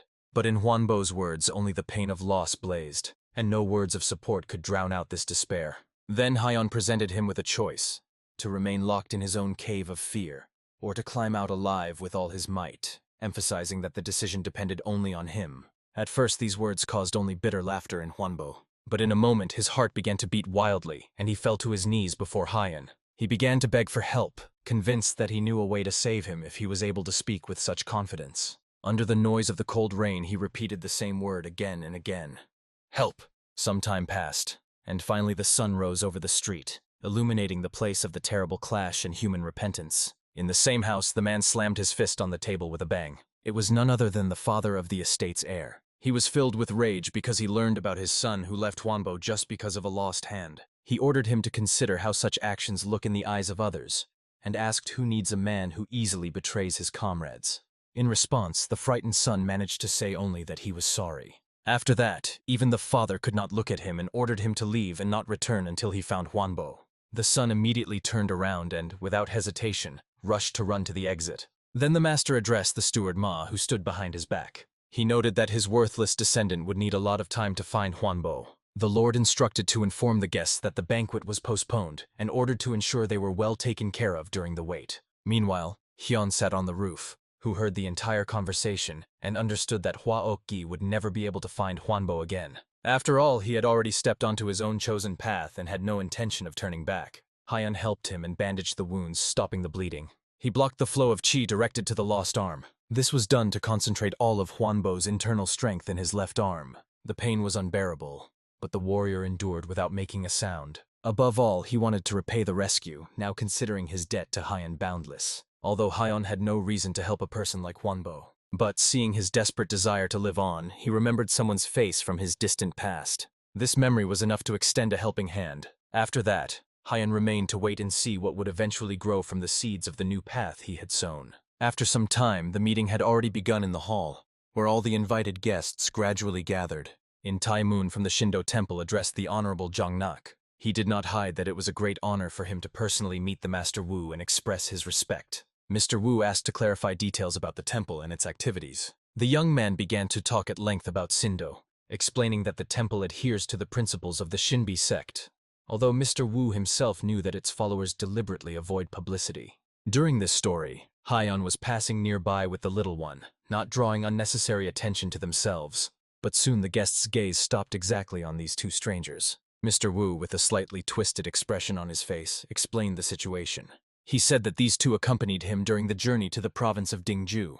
The eyes of the Mun flashed with curiosity, and he immediately asked to be introduced to these warriors. At the same time, he could not understand why Mr. Wu's reaction was so restrained, and who exactly these mysterious figures were. Noticing an awkward pause, the Mun decided not to waste time and introduced himself first. He called himself the Mun, and suggested getting acquainted, saying that since fate had brought them together at this common table. However, no word came from Hyun in response. The Mun asked indignantly why he was silent, as if he did not want to speak with him at all. At this moment, Lord Yu had almost lost hope of avoiding an awkward scene. But eventually, Hyun calmly and reservedly introduced himself. He gave his name, Hyun Wol. Hearing this, Taemun jokingly remarked that he had already thought the man was mute, or had pressed his lips so tightly that his tongue was cut off. All these words were sharply interrupted by the arrival of Chief Zhang, who appeared in the hall. Everyone had been waiting for him, so the atmosphere immediately changed. When he entered, those present bowed their heads, greeting the master. The chief only laughed and gestured for everyone to sit down. Disappointed, Taemun stepped aside, as he had not had a proper chance to get acquainted with Hyun. Lord Yu was sincerely glad that the chief appeared at just the right moment, because a little more, and through this slippery conversation he could have brought serious trouble upon himself. Moreover, rumors circulated that Taemun was a friend of Hwa Ok, and with such recklessness one does not live long. At the same time, the little one quietly wondered if it would be better to just finish off that grumbling boy. Kion answered briefly, "Next time," and the boy even rejoiced at what he heard, imagining that such an opportunity would come someday. Meanwhile, the leader thanked all the guests for coming despite the difficult circumstances and suggested they feel at home. After that, the same audacious young man again addressed the leader, drawing attention to himself. He approached the leader closer and leaned in, whispering a few words directly into his ear.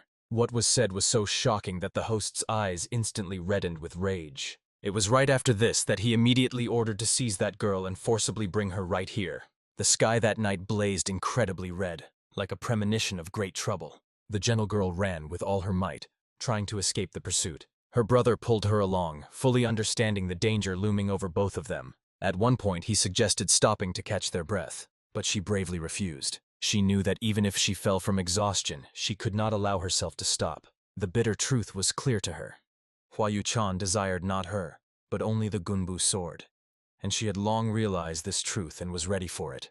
She knew that even becoming the concubine of Hua Yu-chan, she would not expect love, but only after a direct meeting did she realize how truly terrifying he was. The girl realized that even her death would not disturb the pursuers, as long as Gunbu remained in their hands. She asked her brother only one thing: why he abandoned love and went through such a long and painful path, and quietly inquired whether she could now at least simply be near him. He, holding his breath after this question, did not know what to answer. He could not understand why he had not realized all this much earlier. Until the moment when she, holding back tears, left him, he thought the best was only to follow her choice. But now, when she dared to fight, he refused to run away. At that very moment, he promised her that he would never leave her alone again. And on such an unexpectedly tender note, they ran forward again, without stopping. On their skin trembled the reflections of the eerily red moon, spreading over the forest like a bloody blanket. Above this escape, Huayo and Aksan watched, tracking movements in the darkness. At a certain moment, Aksan quietly asked her if she was really ready, since the losses could be extremely great. People were already running out onto the paths, starting large-scale searches for Gunbu. In response, Huayo told Aksan that there was no other way, because if they let Chukejin go now, they would never defeat Choninjin. At some point, it became clear that they were not destined to avoid the meeting in the forest. It was then that a direct clash broke out between the sides, and the fight flared up right in the middle of the dark thicket. Huayo realized that Choninjan also understood their interference and threw all forces into pursuing Gunbu. So now they themselves had to respond to this challenge. She ordered all the squads of their Chan to be put into action. Aksan saw that the chosen path was difficult, but he was forced to accept this fate as it was. After some time, Hyun, together with the little one, rode on a cart loaded with sacks of goods, slowly moving along the broken road away from another bloody commotion. The little one confessed aloud that he very much hoped the girl would never be caught, not hiding his own naive anxiety. After all, his dream of being able to eat an incredible amount of dried meat had not yet disappeared and warmed his little heart. Hyun remained silent in his usual manner, staring ahead and not commenting on anything he heard.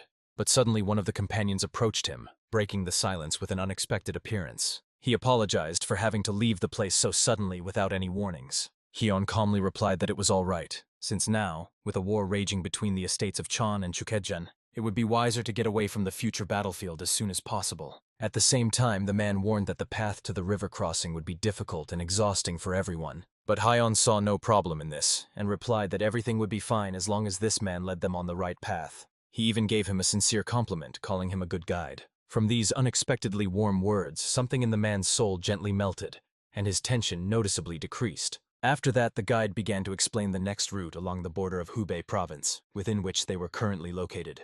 But he did not manage to finish the story because someone suddenly addressed them from the side. That person said that this must be seen. And just from the sight of what was seen, the guide's face twisted. On the road lay the mutilated bodies of people they were supposed to meet on their way. To say that there was a sea of blood here would be to say almost nothing about the true scale of the tragedy. Hyun approached the place of death, wishing to better examine the scene. He carefully looked around, trying to understand what exactly happened here and who was involved in the massacre. Approaching closer to one of the bodies, he quietly said, "So here you are." Under a stone sat the brother of the girl, Shinmu Gem, all covered in blood. He was alive but barely holding on and could hardly speak. He was able to say only one thing, pleadingly addressing them. He fell at Hyun's feet, breathing heavily. He begged to save Ga Hyo, addressing both Hyun and the boy with a desperate request. He cried, saying that she was just an unfortunate child who had given her whole life to the family and had only just begun to live for herself. After these words, he coughed, releasing a few drops of blood from his mouth. Shinmu Gem clung with both hands to Hyun's leg, and once again hoarsely whispered, begging for help. But Hyun coldly replied that he was a killer, and protecting people was not his business. Hearing such an answer and understanding its meaning, the wounded boy asked him for something else. After that, Hyun asked only one thing, how much he was ready to pay for this service. For the murder of all who threatened Mokka Hyo, he was ready to give absolutely everything he had. He even declared that he was capable of sacrificing his own life and handing over the gunpo sword to Hyun without hesitation. However, the irony was that it was precisely because of this cursed sword that the entire forest turned into a real cemetery of the dead. But in the end, he did offer to give gunpo in exchange for the death of everyone who dared to threaten Ga Hyo's life. Hyun did not have to think long, and he agreed to accept this condition without unnecessary doubts. He extended his hand forward, confirming the agreement with a silent gesture. Meanwhile, the girl ran tirelessly through the dark forest, feeling no fatigue. Her eyes were full of tears, and in her hands she clenched the very sword that had caused her misfortunes. She begged for only one thing, that her brother survive, and prayed to find salvation for him at any cost. Suddenly, a sharp blade whistled right by her ear, cutting through the air with a deadly gust. If the strike had passed just a few centimeters to the left, her head would have been pierced through. Before her appeared a familiar young man whom she had seen earlier. He was the son of the very same chief who had behaved arrogantly in the tavern. Here, without Aksan's presence, He seemed much braver and more insolent. In despair, the girl shouted to him that she would not return with them. Even if she was destined to die here, she would not back down. He, in a squeaky but rough tone, replied that she would not succeed in escaping. After that, he ordered his men to protect the gunpo sword at all costs. One of his subordinates volunteered to take on this task, promising to personally return the gunpo. He lunged at the defenseless girl like a piece of meat, without a shred of doubt. Tears flowed continuously from her eyes from horror and helplessness. She barely managed to fend off the sharp sword strikes from the hands of this young bastard. Attacking, he also showered her with brazen threats, throwing challenges, mocking her status as a lady from a noble family of martial arts masters. And she had no idea what to do, as exhaustion no longer allowed her to strengthen her own body with inner power. It became clear that this could not continue any longer. She sincerely wished for only one thing, that someone would simply appear at that moment. When her back hit the tree trunk, a familiar question suddenly sounded from above. "Do you want me to kill them all?" She raised her head, recognizing the familiar voice and the same words that had been spoken before. Then different tears flowed from her eyes, tears of true joy. On a tree branch sat a little boy, her brother, who smiled and greeted her simply with the word sister. That idiot saw the little boy and decided that he was just a common kid, not even understanding how he managed to climb the tree at all. But, looking more closely, the enemy suddenly thought that the boy's face seemed too familiar to him. Meanwhile, the little boy did not take his eyes off his sister, waiting to hear a response from her. She tightly gripped the gunpo sword wrapped in a sheet, as if afraid to let it go even for a moment. Without much thought, she decisively said that he could kill them all. Hearing this, the little one only sincerely rejoiced. At this outburst of bloodthirstiness, the crows circling against the backdrop of the bloody moon suddenly cawed loudly. Meanwhile, Miss Huayo was moving along the forest path. Aksan was walking beside her, and she was the first to feel that something strange was happening with the forest. Aksan asked if she had also noticed these changes. She replied that the atmosphere in the forest had sharply changed, as if the air had become heavy and alien. Aksan felt that the movements of the animals and the flows of energy had also taken on a different character, as if some external force had intervened. He did not know who exactly it was, but he felt that the truth would soon be revealed. Meanwhile, those bastards did not even understand what was standing before them. They saw only two boys, not realizing how cold their gaze was, how deadly their weapon was, how strong the threads trembling in their hands were, and how fierce, thirsty for murder their will was. That is why the enemies simply had no chance of victory. The boy rushed into attack, striking with a swing his sharp ring against the sword that had just tried to wound his little sister. The bastard felt incredible strength in the boy's strike, but he hoped that he would quickly exhaust himself and fall powerless, since with only a wheel he could not compete with an experienced warrior. But he was cruelly mistaken, thinking that the boy had only this single weapon. Holding his position, the boy pressed the sword to the ground with his foot. Then he pushed off sharply and soared upward. Already in the air, he began wildly spinning the deadly ring in his hands. He had no need to keep him constantly by his side. He sharply threw him forward, and that was exactly when it happened. The enemy's eyes filled with pure, naked fear when he realized that he no longer had any chance of salvation. And after that, he paid for all the sins he had managed to commit in his life, especially for the crimes of that cursed night when he dared to mock her so cruelly. At the same time, Hyun also revealed his true power. He did not need long to deal with the crowd surrounding him, because it was enough to clench his hand, and all the threads closed and cut the attackers' throats. Meanwhile, Aksan continued to move cautiously through the forest, leading a group of people behind him. It seemed to him that it was too quiet around, although the squads of Seoninjan and Chukajan were prowling everywhere in these thickets. She also felt it, as it was getting darker and darker. And although they had torches and directed their internal ki energy into their eyes, the forest still resembled a black grave. Suddenly, one of her people raised a torch up and she immediately asked what had happened. The warrior explained in a trembling voice that people from Cheoninjan were hanging just above their heads. It was enough just to raise your eyes to see this horror with your own eyes. All those warriors were dead, and from this sight a chill ran down the skin, because among the bodies even famous masters were recognized. Aksan realized that his suspicions were confirmed. An extraordinarily powerful fighter had intervened in the matter, but why was unclear, and to her question whether he was sowing fear deliberately, Aksan replied that he did not know the reasons. And now something else was more important. He ordered to immediately withdraw all his people and leave the forest as quickly as possible. She fearfully asked again if the power of that master was really so great. Aksan confirmed this, and admitted that for the first time in many years he felt the blood boiling in his veins. He said that now it did not matter whether someone sowed fear, but the question was whether she could get out of this place alive, because without her, Chukajan was doomed. and it was precisely because of this that he asked her to leave. Huayo understood the seriousness of his words and accepted this decision. Aksan himself, at the same time, felt another threat. The one who changed the flow of energy in the forest was not alone. There were at least two of them. The curiosity to find out exactly who they were was growing stronger and stronger in him. It was especially surprising that the killings were carried out in different ways. Meanwhile, the leader, father of that insolent youth, approached the tree and noticed a lifeless body there. It was the corpse of Qian Guan. The realization of Guan's death made his hands tremble from shock. The lord immediately demanded to find out who committed this terrible crime. His anger knew no bounds, and he shouted wildly, asking who dared to do such a thing, and who this villain was.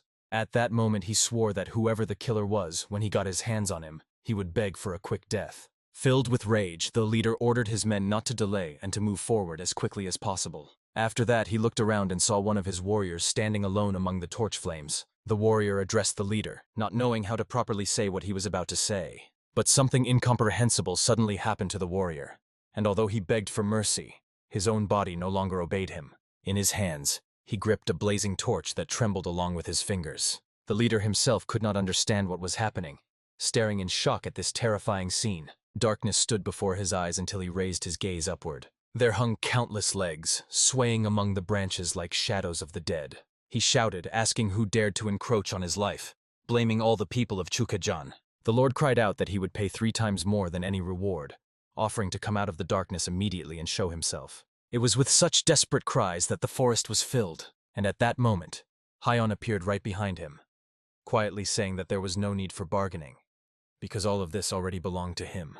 Hyun's face looked like the visage of a demon or an angel of death, and the calm words about the inevitable demise of the leader only intensified this feeling. At the same time, that petty bastard heir held a sword before his chest, trembling slightly from tension. But the paradox was that before him he saw an even smaller boy who called him a petty bastard in the same brazen language. He shouted, accusing the boy of daring to behave like that and think he would leave here alive.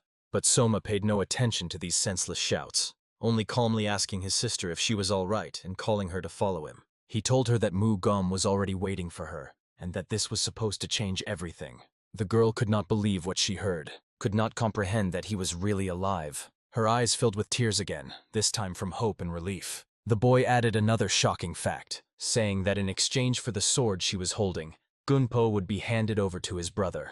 Mu Gom placed the order and promised to give them this blade without any extra conditions. But she did not care about any deals. Only one thing was important, that they all together with Oppa could safely escape from here, so she extended the sword, offering to take it. At the same time, it was not worth forgetting who stood behind them. After all, the burning desire to kill in the boy's eyes had not disappeared anywhere. Soma moved forward again, not hesitating for a second. His eyes burned just as before, filled with cold determination. The heir, confused, could not understand where the boy had disappeared to, because a moment ago he was standing right in front of him. Slowly, with growing horror, he turned his eyes back, and saw the boy already on a tree branch, from where he called him a rat and threatened to kill without any hesitation. But for the heir, these words sounded funny, even ridiculous. For the boy, this was not a serious fight at all, rather a game in which he was merely having fun. That is why what happened next was so unexpected. Suddenly, something distracted the gazes of all present, making everyone look up. A bright golden glow flared up, impossible to look at, and all the trees around cracked and split in half under a devastating wave of power. Even the tree on which the boy was sitting was struck and thrown back along with the fragments. It became clear that someone extraordinarily strong had appeared. The heir raised his eyes upward and immediately recognized the figure. It was Aksan, because there was no other warrior here capable of delivering such a powerful blow. The most absurd thing was that this miserable heir still believed that if he had a little more time, he could kill them and seize Gunbu. Throwing the phrase, "We will meet again," he turned around and went in the opposite direction. One who abandons even his own people and flees will never find any honor here, remaining only a base creature. While Aksan was talking with the heir, the boy asked him directly why he had even interfered in this matter. Their gazes crossed in a tense, silent standoff. When the old man looked at the boy up close, he sincerely rejoiced, deciding that he was much better than the other boy. But Soma asked him not to expect any praise. He even said that Aksan's gaze was too fierce, like that of a true predator. Aksan replied coldly that he only relied on a petty trick and talked too much for a young warrior. After these words, he advised the boy to call. But Soma did not understand whom exactly to call. The old man explained that he meant the one who stood behind him, and had gone mad in the forest with him, because he himself only had to finish this matter. At the same time, Aksan was filled with joy that his test had succeeded, for his intuition had not failed, and the boy turned out to be truly brave. But he added ominously that he would like to see what the boy would do when the old man slits this lady's throat or finds out where Hyun is now. At that very moment, the old man vanished from the spot as if swept away by an invisible hand. It was completely unclear where he had gone. It was enough to look up to realize how insanely fast his movement was. At that moment, the boy stretched out his hands towards the girl, hurrying to her. But he did it without fear, for the smile still had not disappeared from his face. In a moment, the girl saw only his wide, childish smile, hanging in the air before the next blow. And then before her eyes remained only a dazzling flash of fire. Her gaze cried out for help, filled with horror and helplessness. She saw how the boy was thrown into the air by a devastating blow. His body was covered by an unbearable wave of pain, and he fainted, falling to the ground. Fear gripped the girl, but she ran to the boy instead of fleeing, because she could not understand why he had done it, knowing about the deadly threat. Coming to his senses almost instantly, he only smiled and explained that he had received an order and had to protect her at any cost. Behind their backs, an old voice suddenly sounded, stating that all this was absolutely pointless. He calmly added that in any case he did not intend to leave them alive, because if he killed both, the blonde would still come looking for him. At that moment, a bright beam flashed behind Aksan's back. He felt someone's approach behind his back, and the terrible speed with which someone was rushing straight at him. Slowly turning, Aksan said, "Finally, you are here." The blade whistled as it flashed horizontally, cutting through the air with a deadly swing. A few drops of blood splattered in the air, but what he saw next defied any explanation for Aksan. With that very strike, he accidentally fatally wounded Hwaoki, not at all the one he expected to kill. The body lies on the ground, only the face is visible. Blood flows from under his head, the ground around is soaked with it. The man standing over the body almost whispered to himself what Hwaoki was doing here, and recognizing the familiar face, decided to end it once and for all. The stranger heard a strange noise from the forest, but reacted quite late. A powerful blow hit him right in the torso and threw the man far away, and the unknown attacker laughed loudly. Only dust and tree debris swirled around. Someone was quietly approaching the man from the forest. The man just stood and stared into the air, against the backdrop of the red sky, which foretold a coming storm. Powerful gusts of wind raged, scattering everything around, and finally it became clear what was happening. The victim instantly stood up and drew his sword. He was not mistaken. Someone had indeed come to this forest and had been watching him all along. Among the trees appeared a figure. Around her mana streams swirled, scattering bright blue lightning bolts, and the man asked the stranger from the forest how he dared to interfere in Chukhejan's affairs. When Chukhejan saw the stranger's face, she recognized a very handsome boy. Her gaze was sad and hinted at a thought, but it was hard to say exactly what troubled him. He tried to hide his anxiety. The boy recalled a moment from the past when a little girl lay in the arms of her older sister. The elder held back tears that were already welling up, trying to protect the little one. The man looked intently at his opponent, trying to remember if he had met this stranger before. Silence fell around. It seemed like the calm before the storm. The stranger looked carefully at the man, introduced himself as Po Wol, and determination burned in his eyes. Did Chukhejan know her? She was clearly familiar with him, although he did not suspect it. Chuk inquired who she was in the world of martial arts, for until that moment he had never heard of her. The girl asked back if that was really important to him now, and if it changed anything. He firmly emphasized, before a fight, it really matters. You cannot neglect whom you fight because sometimes it harms your honor. Po Wol activated her mana, and a large bright snake seemed to coil around her. The girl promised to take the opponent's life. He would pay for everything he had done in the past. Chukhejan laughed, mockingly asking if she really considered herself capable of deciding over others' lives. Her threat only made him laugh, and he no longer intended to waste time in vain. Po Wol turned to the girl who was intently watching the clearing where the battle was about to ignite, and ordered the little one to take Soma away from there and help him with his wound. The girl was confused. She did not want to leave Po Wol, but she spoke so sternly and authoritatively that she did not dare to refuse or argue, because it could bring even greater trouble. Po informed that they needed to move as quickly as possible. Beyond the forest of the dead, their allies were already waiting. They would help, but if Vol did not return soon, they would have to flee immediately. Chukhejan did not want to let the girl go just like that. He swung and tried to reach her, but in vain, and doubts mixed with fear began to creep into him. Mana roared around Po Wol no Chuk noticed with trembling. The girl who had recently been standing aside and watching intently suddenly appeared behind her sister. The man was confused. Chukye was still turning over in his head how that girl had fled and relocated so swiftly. and hesitated whether it was worth starting a fight with an unknown opponent whose powers were unknown. The girl wanted to stay until the very end and see how her sister would deal with that scoundrel. But now their mutual comrade's life depended on her actions. The girl suddenly and swiftly ran away. Allowing them to carry the wounded beyond the forest was impossible, but Po-Vol stood in Chukye's way. And she, as the man guessed, was no ordinary trick. The girl instantly picked up from the ground and rushed to the forest exit. Now a lot depended on her. He could only stand and watch her flee from him. A terrible suspicion slowly began to bring him to his senses. The pieces gradually formed a complete picture. Chukye asked if Po-Vol really caused anomalous elements to roam the forest of the dead, and if the corpses on the trees were also her doing. No one else but her would have done that. Rage overwhelmed the man. He prepared for battle. He could not forgive the mockery of the dead bodies, because only a heretic could do such a thing. The scoundrel's eye blazed, and the sword forcefully plunged into the ground. But Cheko was not going to give up. He loudly warned that he would not retreat, and everyone would pay according to their deeds, especially when they were not just bad but close to heresy. Po-Vol rushed into the attack. He sternly warned that now was not the time for chatter. Whoever talks a lot is most likely just panically afraid of the battle that will finally decide their affairs. There would be no ordinary fight. Chek understood this immediately. Everything around was covered in darkness. Space was confused, orientation disappeared, and he guessed that magical mana was being used against him. His strikes, with which he tried to put an end to the enemy's magic, slipped by, as if he was fighting a shadow. The man, accustomed to serious battle, was insanely irritated by these fights where they only dodge and hide. Finally, he got tired of it. Chukye activated his mana, drew his sword, and aimed it at the enemy. Behind the man loomed the mask of a terrible demon, and Chukye knew hell was about to begin. Mana streams raged everywhere, and the air seemed to boil from what was happening. Po-Vol assessed his opponent's abilities, carefully watched every step, and, finding weak spots in attack and defense, prepared to strike. This battle was not to be prolonged. With a barely noticeable lightning-fast movement to the ordinary eye, Po-Vol dodged another attack. Foreign mana swirled around him, but the boy paid no attention and prepared to strike. The opponent raged, and he himself was not used to such fights.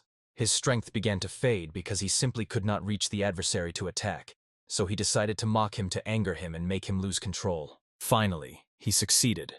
Po-Vol stood a few steps away from him, and it seemed that it was only necessary to thrust the sword forward, and the enemy would not have time to dodge, and the fight would instantly end. The blades clashed, and the air almost exploded. The opponent's mana flowed from one blade to another. Neither of the rivals intended to surrender. There would be no mercy in this fight.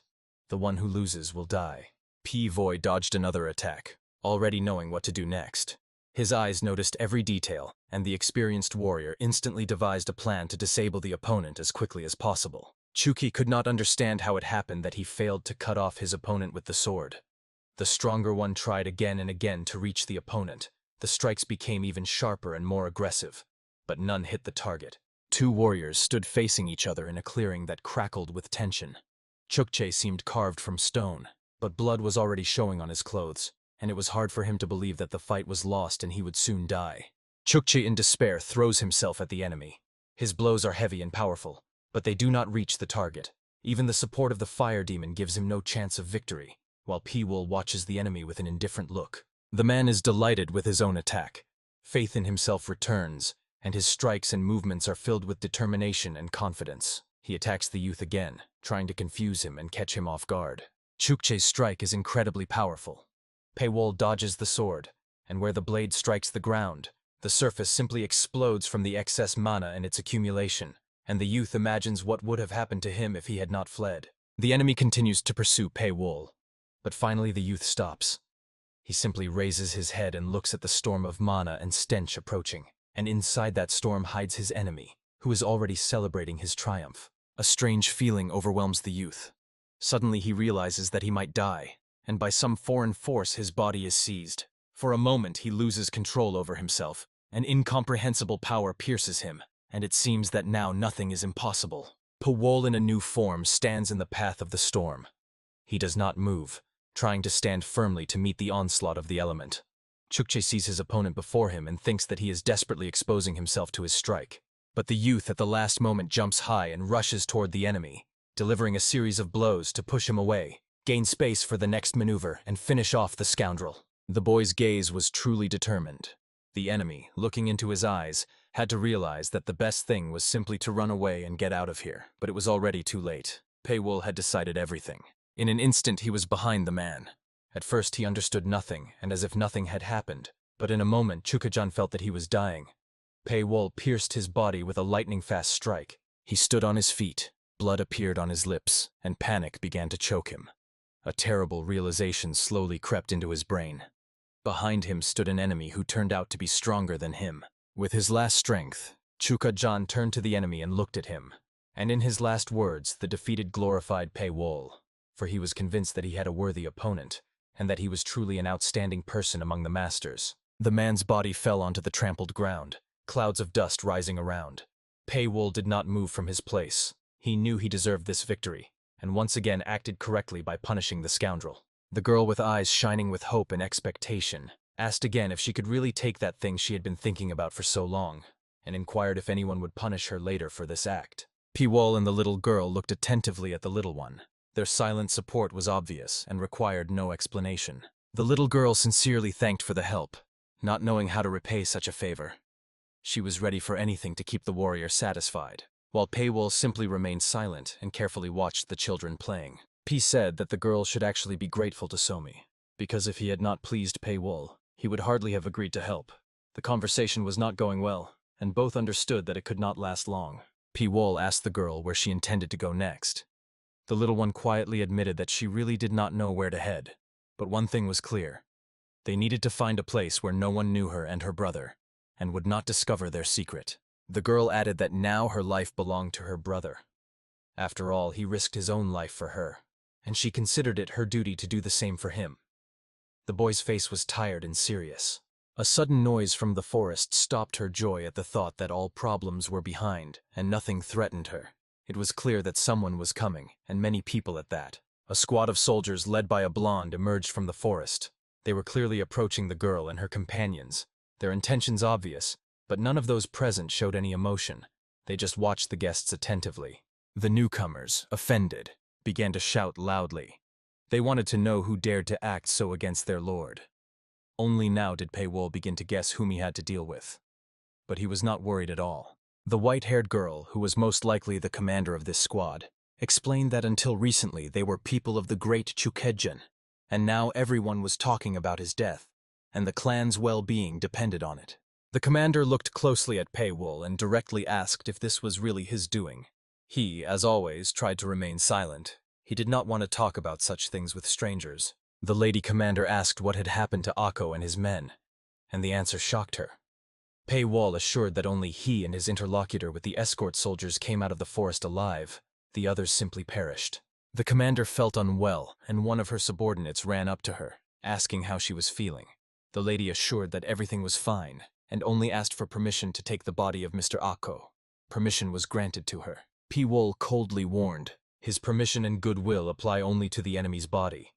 If the assistant dares to seize the one who inspires terror, she will have to come to terms with the failure of her plan. The commander assured that she did not want to deliberately harm people.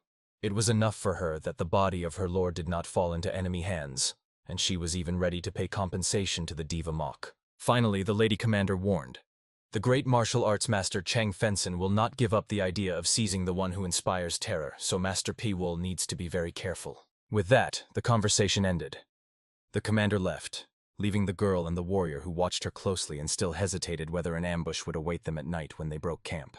The city was filled with rumors. Everyone talked about how everything changed overnight. The Chang'an clan was completely destroyed and lost its former power, and most people were interested in the new political situation. Men whispered their suspicions about who was the guardian in other noble families, because former bandits and robbers could now carry out a serious, irreversible attack. Some of those present noticed that all the Chonin warriors who returned from the forest were now simply silent. They did not want to share information for any money, so they would not reveal the secret even for money. In response to a guest's question, the hotel owner said that only this was known. On the same day, merchants from Soren left his establishment and headed to the forest, and some began to say that merchants never come without oddities. One of the guests was leaving through the main gates, unable to let go of thoughts about those constant events and situations accompanying the merchants, and knew he had to share the information he had received as soon as possible and discuss it with others. The man ran down the street, hurried to send a carrier pigeon to report to the master in time. After all, right now the caravan of merchants was passing through the forest and heading to Sachshon on an unknown mission. Chan Fenson meditated in his garden, trying not to think about the bad, but thoughts one after another climbed into his head. He had no willpower to drive them away, and everything around was angering and annoying. One of the drakes swimming near him suddenly drew attention.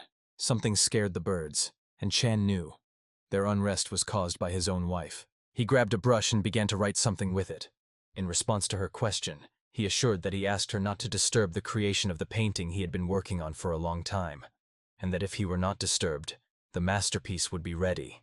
Hua Gimson was his second wife. She sobbed and wailed so loudly that she was heard even in the neighboring quarter.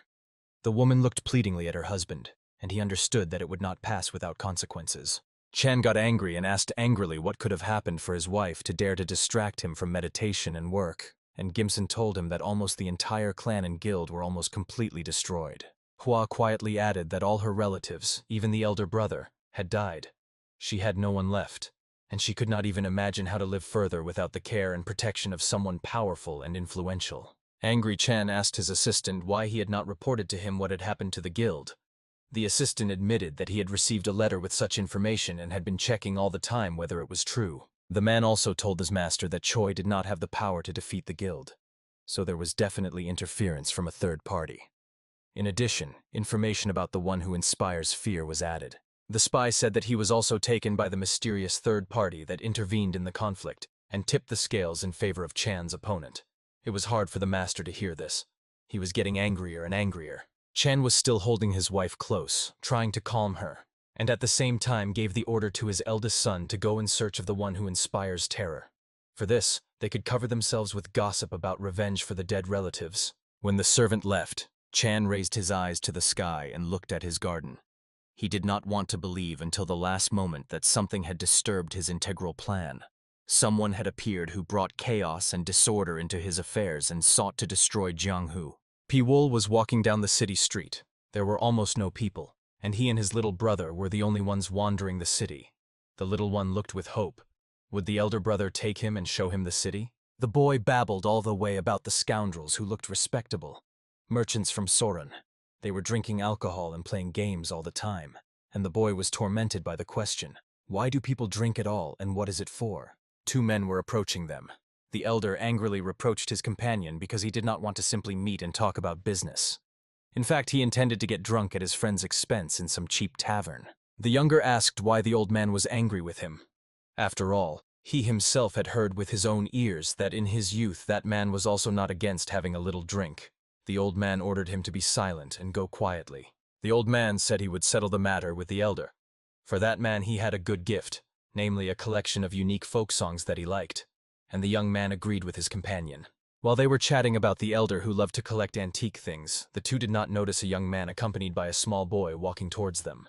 The young man was carefully studying their faces. It was extremely important for him to find out if these two were really from Mudang, but he could not stop and ask. In that case, he might be taken for a spy or an enemy agent. The old man, who was just passing Pivolia and his young companion, suddenly froze. He felt a powerful emanation of mana, so his attention instantly fell on the boy. He was radiating simply colossal energy. The boy begged to be let go, but the old man kept insisting that such strong energy was demonic, and it not only kills the bearer himself, but is also undesirable for those around. The old man addressed Pavol and asked if the young man was the boy's guardian, because in that case they all should go to Mudang so that the local healer could examine the boy and help him control the energy. Pavol said that he simply could not refuse a respectable man, so he could take the boy with him and conduct experiments on him. The boy himself was most impressed, as he was to become material for the experiment. The man sincerely thanked him for understanding, but Pavol coldly warned that everything has a price, and he would soon return for his young companion, so it was better not to try to deceive him. The old man was outraged. He asked indignantly, "Do you really consider me a fraud?" and sternly warned that for the slightest mockery of him everyone would be punished, because he holds a serious position in the local council here. In this clash, Pavolia's weapon proved useless. In a moment, he broke through the magic of purity of heart that the old man had trained for so long. The man's lungs began to malfunction, and he could only marvel at the opponent's skills. The man was even more surprised when he realized that the young man was really that young. He looked no older than 30. and he had already mastered such a complex technique. He should have apologized for his inattentiveness to the young man. The old man apologized for not recognizing the true master right under his nose.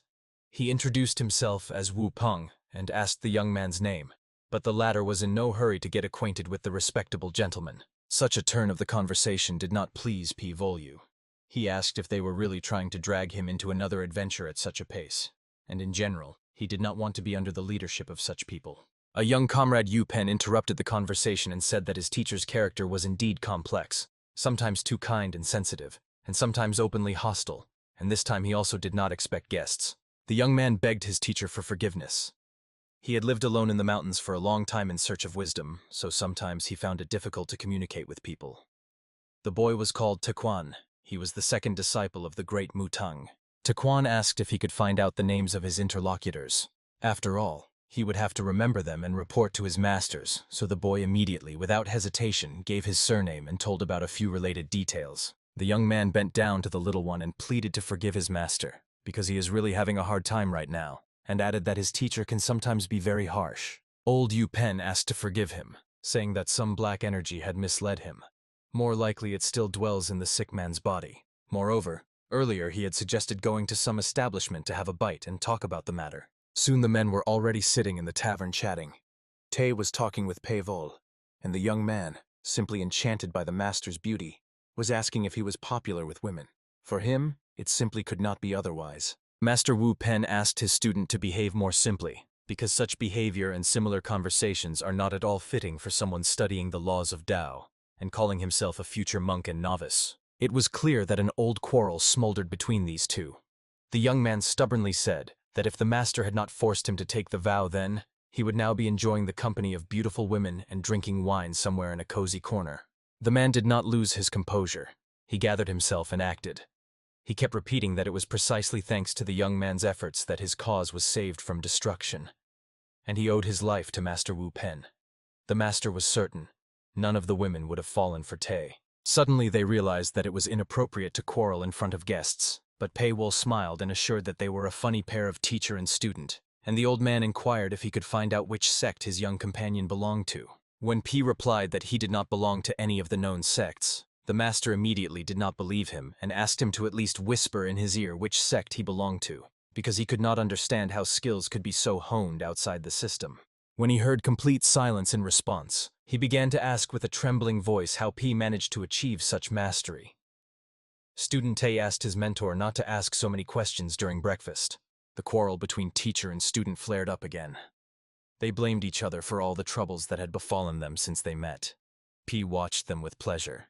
The comic nature of the situation was overwhelming. Pi Wol sharply interrupted the quarrel that was about to turn into a fight. He said that he himself had arrived with his companion from the province of Sichuan. The old man calmed down. Before him sat the one whom the people called the Reaper from Sichuan. Master Wu could not believe it. Before him sat a kind of legend. Rumors had reached Mutang about the one who sealed 2 of the 9 sects.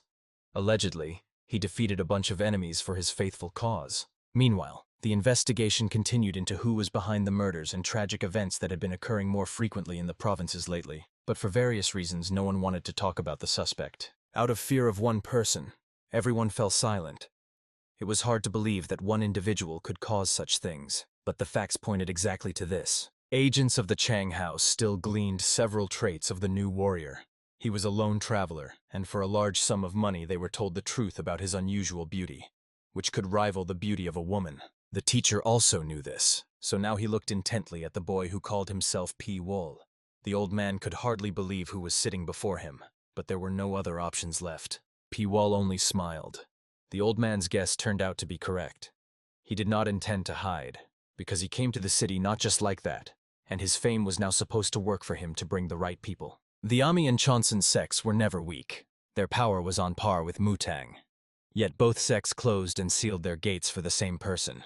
He was a famous warrior, though some considered him a mere killer. From Quan's mantra, which drove all monsters and creatures out of human domains, all the way to Jianghu. In this land, people were always born destined to become great warriors or famous scholars who would change the world. The sects are always in motion. Some, weak and forced, succumb to the influence of stronger neighbors, while others stubbornly try to introduce their elements into foreign philosophy and teachings. The young man was by no means the great legend of pastimes that Master Wu imagined him to be.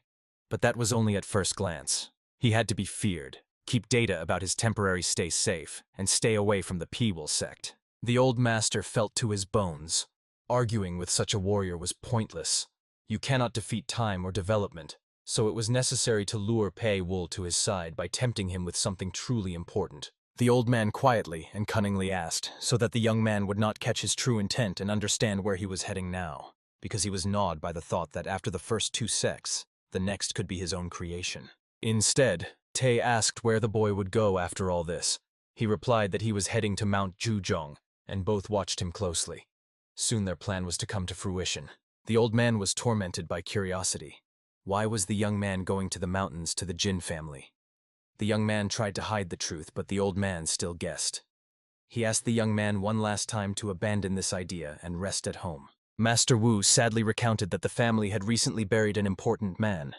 The master himself even wept over the stranger's grave, and the Jin family kept everything secret and gave no one access to it. Peewol became very interested in the information this man gave him. The boy realized it was worth befriending him to learn more about his opponent. Meanwhile, the master told about the family's secrecy, but the man stubbornly demanded not to touch the family. They had a lot of secrets, and as soon as they came to light, something truly frightening might begin. In Jianghu, many things often happen that at first glance seem coincidental. The old master asked where Soma got such power, and Peewol said that he was kidnapped as a child and used as a weapon. Then the warrior took Soma and other similar children under his care. Pen did not hold back and asked himself, could the destruction and closure of the Temple of Thunder, which happened quite recently, really be the work of his hands? He could hardly believe this truth, because few are capable of such things. The young man advised to turn to von Guyon for details, but the man stunned him by saying that the girl and all her close ones had long been dead. Not a word about the killer, and no one wanted to take on the investigation. Peewol remembered his comrade, a persistent man who tried with all his might to make them friends, but nothing worked out, so he took up training in martial arts. His letters continued to remain unanswered. It was very cruel to the boy, but he held on and told no one anything, because he considered it a secret. He was curious about what caused the boy's loss of strength. Everyone around him loved and respected him. Perhaps despite the recognition, he felt quite lonely, and P could recall the despair that was read between the lines in the letters. Peewol could not forgive himself, so he abruptly jumped up and announced to everyone that dinner was over. In fact, he was rushing into the city's nightlife to continue his dark path of revenge. The warrior called the boy, and he rushed after Pei. Soma felt that only next to this boy he truly felt calm and secure. Near P, nothing threatened or distracted him. The old master watched the boy leave and wondered whether to remove him now or wait a little longer. The family's honor was at stake, and its fate remained uncertain until the killer made a choice. Pen carefully reviewed all his merits and regalia in his memory and thought, it's time to finish Peewol. Because if he gains even more power, no one will be able to resist him, and that must not be allowed. Master Pen placed his hand on the sword hilt, ready to end that injustice with one strike. At least, that's how it seemed to him. The man lost control of himself. Emotions took over for a moment. He either did not understand or simply did not want to notice the consequences of his foolish act. The apprentice timely placed his hand on his sword and with the other showed Pen to stop. Fear was reflected in the young man's eyes. Master Pen rose from the table and, looking at the guest, asked what he intended to do next. The young man paused for a moment, then decisively replied that he would respond with action to all the letters and requests of his comrade. When Peewol left with the boy, the man thought about how difficult it was to read the thoughts of this young man. And no one would have guessed how close the guest and Ji-san were. So there was no need to so frantically grab for weapons. The messenger was resting in his room. He was very tired. Moreover, he still had to deliver one of the sutras to Shaolin. The only thing that pleased him was that after this delivery he could have a good rest and do nothing. A strange noise caught his attention, and in the next moment he forcefully opened the gates, throwing aside the guards who were standing watch over the peace of the guests. The messenger bowed low to a group of people dressed like Shaolin monks. And they really turned out to be those monastic figures. Monk Nil and Bogan, a second-generation disciple of the Shaolin sect, were intently looking at the stranger standing before them. The messenger gave his name. He was called Chanrak, and he was from the Soren Guild. His lord sent the messenger with a donation to the Shaolin temple. The donation was to be a great Western sutra, unique and unparalleled. Bogan rejoiced like a child and asked his superior if he understood how great a gift Chanrak's master had given, emphasizing that now they had to accompany the messenger all the way to the temple. Chanrak was delighted by the offer to join the group of monks.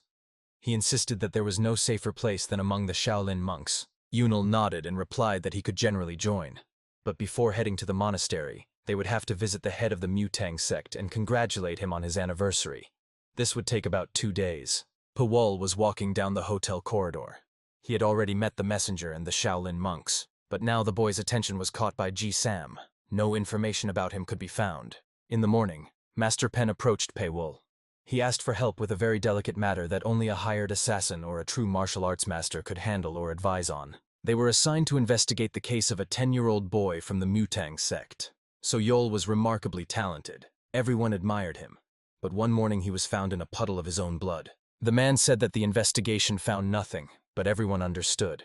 This death could not have been natural, so when P finds something, he will receive a great reward for his efforts. The master explained that it happened in the pavilion where the sect keeps books. Fortunately, at that moment there was nothing valuable there, so it was possible to calmly visit and inspect everything needed for the matter on site. Elder Konjin asked the interlocutor whether the celebration should be cancelled.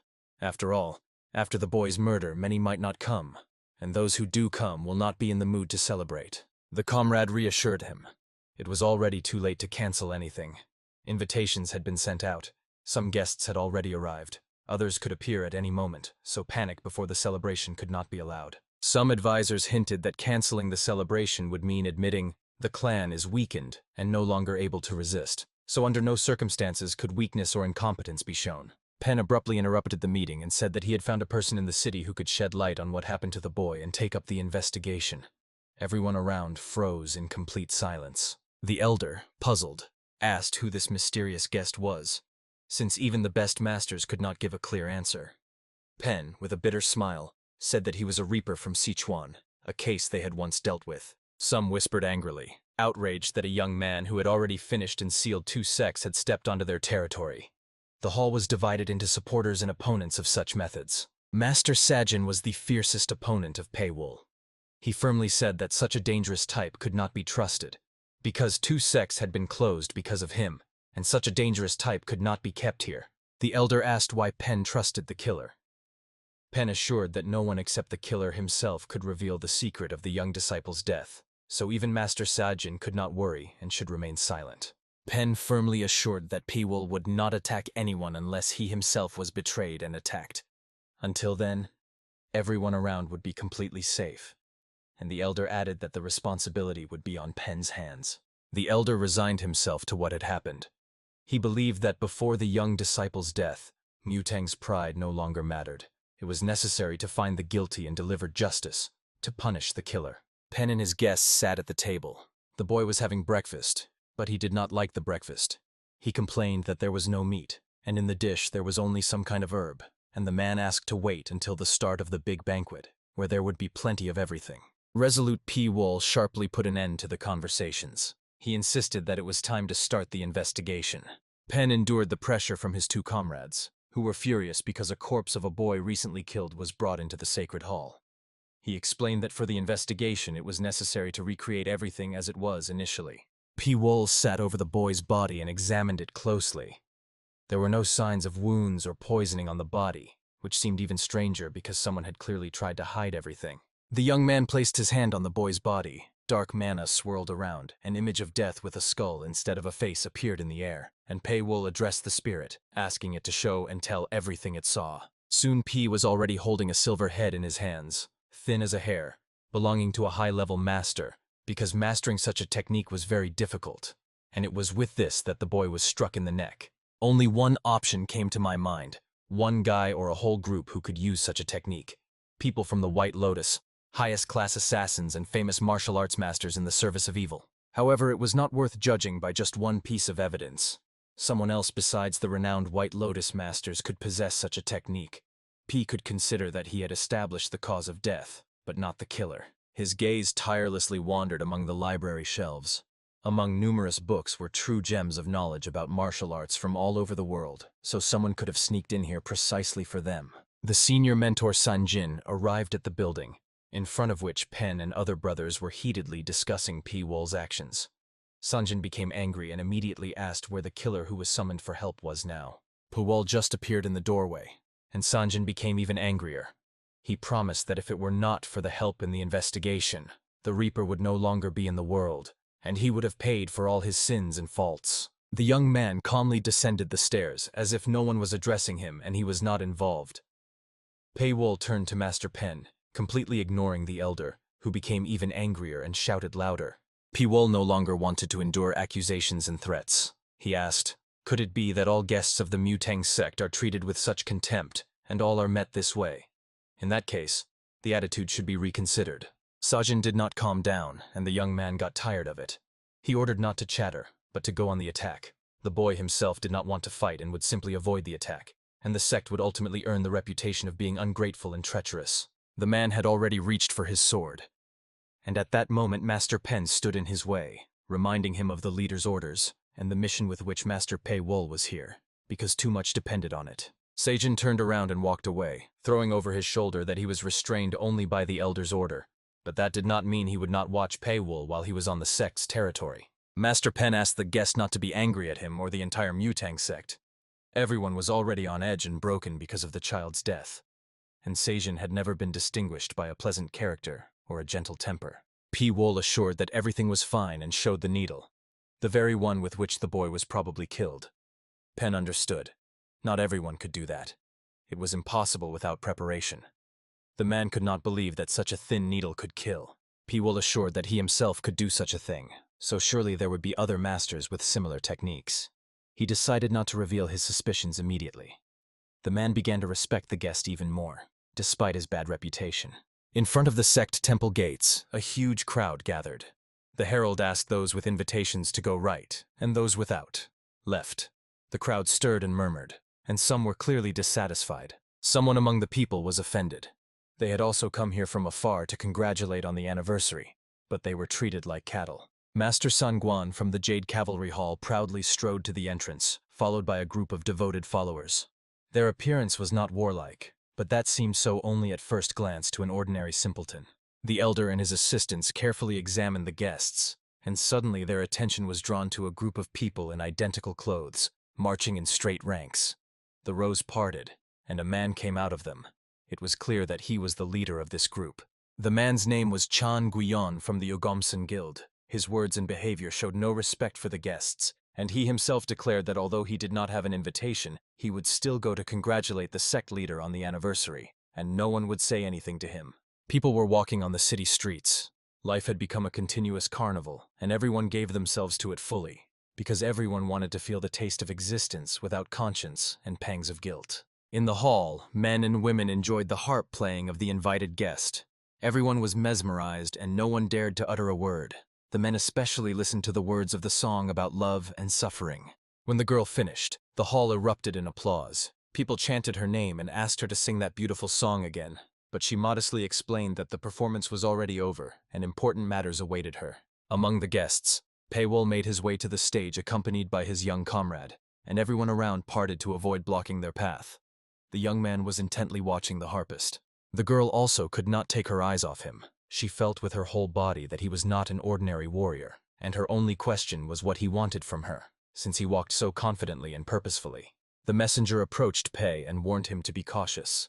Zhang Mun had arrived at the sect, and his intentions regarding the Reaper were by no means straightforward, so it was better not to meet him and avoid confrontation. Master Pen found P-Wool in the crowd and asked the young man if he had a free moment, since the schoolmaster wanted to talk to him about an important matter, and it would be undesirable to refuse him. The head of the school was just trying to play the harp. The appearance of Pen and P-Wool distracted him, and the old man decided to get straight to the point. But the young man did not let him speak, which greatly surprised the old man. The boy said that the old man spread his fingers too much, and because of that, the sound came out bad and very rough, but immediately added that they needed to talk about the matter. After all, they were not gathered here for music lessons. But the master had already decided that the young man should teach him how to play properly. P-Wool picked up the instrument and played. The melody was somewhat sad, somewhat fast, and with a battle tone. The old man assured that a person always plays with the heart and what is inside it, so the young man would do well to seek peace of mind and rest a little. The music was rough but not scary at all. The old man listened carefully to the young man with his advice and smiled. Pen had not seen the elder's smile for a long time, because constant nerves and tension had made him too serious and reserved. The guest and the old man sat at the table, and the elder, without unnecessary words, immediately asked if the young man had found the necessary information in the book storage. It was precisely because of this that the boy's body was brought there, and Paywol was left there alone. Having listened to Payvolya, the elder asked him to tell all the secrets of the silver needle technique, and to demonstrate his skill, and in return the old man promised to allow free access to the book repository and to use the books. The young man agreed. The deal was more than fair. He explained that in the human body there is a point of life and death that constantly drifts through the body and depends on a number of factors. When it is under the skin, the person is safe. But there are moments when the point is on the tongue, and at such times the person is most vulnerable. To find it requires a fine-tuning of energy, and doing this very quickly is extremely difficult. The needle left at the crime scene screams. The killer wanted to become famous for this murder, so they are dealing with a strange criminal who on one hand is cautious, and on the other, quite ambitious. Pivol insisted that such a warrior definitely cannot be old. Therefore he is young and from a clan with ancient martial arts traditions. In their country such clans are few, so most likely it is the alliance of 100 spirits. The old man could hardly believe that the killers could really be the alliance of 100 spirits. Why the clan would do this remained a mystery to him, and he would have to look for the answer himself, while Payvol had done his job. The old man promised to allow free access to the book repository, but did not hide his curiosity. What exactly the young man was looking for there, and he replied that everything he learns from the manuscripts will remain a secret on his part. Pivol said he was looking for the killer of Jin Komu. He was already almost on the trail, but lacked part of the information to complete the full picture. Master Yu and the little one were comfortably admiring the landscape bathed in the gold of the sunset. The man realized that next to him was a small child, but she had already seen so many things that adult eyes had never seen. A stranger approached them and greeted them. The master asked if he had met him before, as he could not recall the stranger's face, and the stranger assured him that it was not worth worrying about. The stranger introduced himself. Jan Muron from the Ujom estate. Master Yu's heart beat faster. He had heard a lot about this young man, and none of it was good or positive. The young man looked intently at the little one, who was afraid of the stranger. The stranger seemed to sense the boy's fear and enjoyed it. Finally, the guest told Master Wu that he was glad to meet him and hoped that in the future they would meet again more than once. The guest disappeared as quickly as he had appeared, and at the end he threw in that one should enjoy such a luxurious banquet because such things rarely happen in life. The boy did not let Master Wu sink into negative thoughts. He pulled him to the tables with food because he was terribly hungry. The man followed the boy, but his thoughts did not give him peace. Jean Moran informed his accomplice that he had very quickly found exactly what he came for. The accomplice asked whether to get to work immediately, and Jean was confused by his partner's slowness. Moran ordered the accomplices to prepare for the attack and stay close. They should attack when the procession returns from the mountain, because at that moment everyone will lose vigilance. A festive mood hovered over the street. People with children were walking and resting after a hard day, and among the guests and townspeople walked a girl who played the harp during the day and entertained the invited guests. She noticed that P and his little assistant were following her trail. The girl was confused. She did not know what to do. She did not feel danger from these two, but she was not going to talk to them. She nevertheless decided to make the first move toward the stranger, and her beauty with a luxurious figure instantly attracted the attention of all the men around. The girl introduced herself, Hon Yosol. Paywol also calmly and without fuss gave his name, but it was clear that he was pleased, and the boy, on the contrary, rejoiced at the pleasant company. Hon Yosol looked into his eyes. She did not look away, and unexpectedly spoke in a pleasant voice, emphasizing that she was very pleased to meet a legend. The girl asked what had brought that boy to the celebration. He silently did not answer. She continued to inquire but did not receive an answer. Instead, P asked where she had learned to sing and play like that. Han suddenly stepped closer and placed her hand on his body. She promised, when he really wants to, she will teach him to sing and many other interesting things. The young man grabbed her hand firmly and pulled her aside. She was in pain, but P sharply said that now was not the time to scream and attract the attention of those present, and he refused her proposal because he wanted to live. A man broke out of the crowd and firmly ordered P-Wol to release the young lady. She asked in surprise who he was, and the stranger introduced himself. Sangkwan Yok, the junior master of the Kunmakyan house. Yok did not give up and again stood up to defend the girl. sharply asking Pei Wol what he intended to do with her. After all, such behavior was unbecoming of a man, and he needed to be punished. The boy intervened in the scandal. He simply and without ceremony asked Pei Wol if it was worth killing that scoundrel, to which Yak reprimanded him about respecting elders and not interfering in other people's conversations. The appearance of Master Yu instantly extinguished the further development of the scandal and conflict. The man looked around and, in a distrustful tone, asked what was going on here and why one of his students was treating guests like that. Where had his manners gone? Yok was forced to fall silent and listen to the opinion of the elder. He could not answer the great master of their sect, and the latter calmly assured that there was nothing strange or frightening in this situation. On the contrary, he believed that the boy and the singer looked quite attractive. Master Yu decisively assured that everything was fine with this pair. But the boy himself probably had some problems. The master assured that troubles would begin the moment they failed to calm the little hungry boy. And if Yok intended to continue spoiling the celebration, he better get out of here. Han Yo-sol asked Pei Wol for forgiveness because she was afraid that serious problems might arise for him because of her. But he did not think so and, as always, simply remained silent. He did not want to talk. The singer went on, but for a moment she turned back and asked if he ever wanted to meet her like this again. And he, as always, remained silent. Master Yu seriously warned, in life, problems can always start because of beauties. The young man also warned, she must be watched over until real problems grow out of this. He looked at his hand, confused and not knowing what else to say to the master. The scent of wild chrysanthemums came from his hands. Han Yosen, meanwhile, was walking through the crowd and could not understand why the Sichuan envoy ended up here and why no one warned her about his appearance at the banquet. The conclusion was one: she had to get away as soon as possible. Around there was noise and loud laughter. The celebration became the perfect reason to relax and step away from the vicissitudes and problems of everyday life. 3 men were closely watching what was happening. Their faces were grim. One of them asked what they would do with the boy and the singer, and his partner ordered to wait. Everything will start when the procession descends from the mountain. In the crowd they will finally do what they had long dreamed of and for which they came here. And although Pi was strong, their advantage would be in numbers. Zhang Muron approached them. He closely examined the swarm and ordered them to join his people. After all, they would be useful to the first, and in return they could get what they desired. Pei Wol was sitting in the book repository. He was carefully studying everything that interested him, and there was really a lot of information, and it was very diverse. His attention was drawn to memories of 2 great wars that turned the world upside down, Helchon and Makchon. They were considered not just conflicts between clans, but a bloody apocalypse of that era. In this war, it was hard to name a specific winner.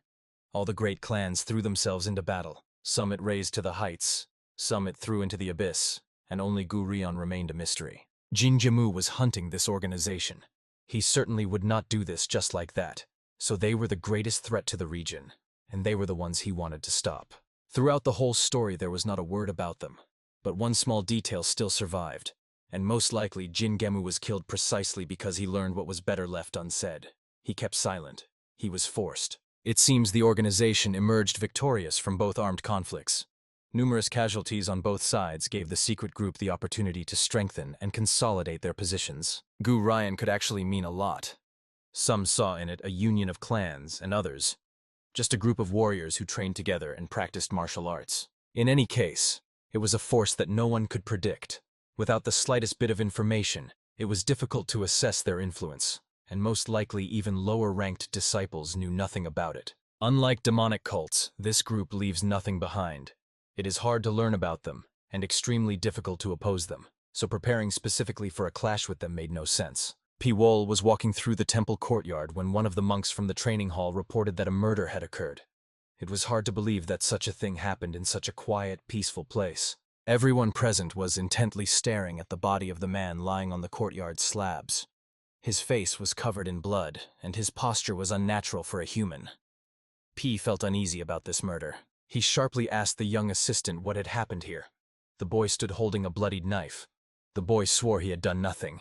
He insisted that he was not the killer, even though the knife was in his hands. Several more bodies lay around. The boy said he had quarreled with them, but in no way had killed anyone. Pei Wol calmed him down and said he believed him. After all, there was a clear signature of the killer here. Jian Muron approached with his men and asked who, in the warrior's opinion, was responsible for what happened. After all, the evidence was ironclad.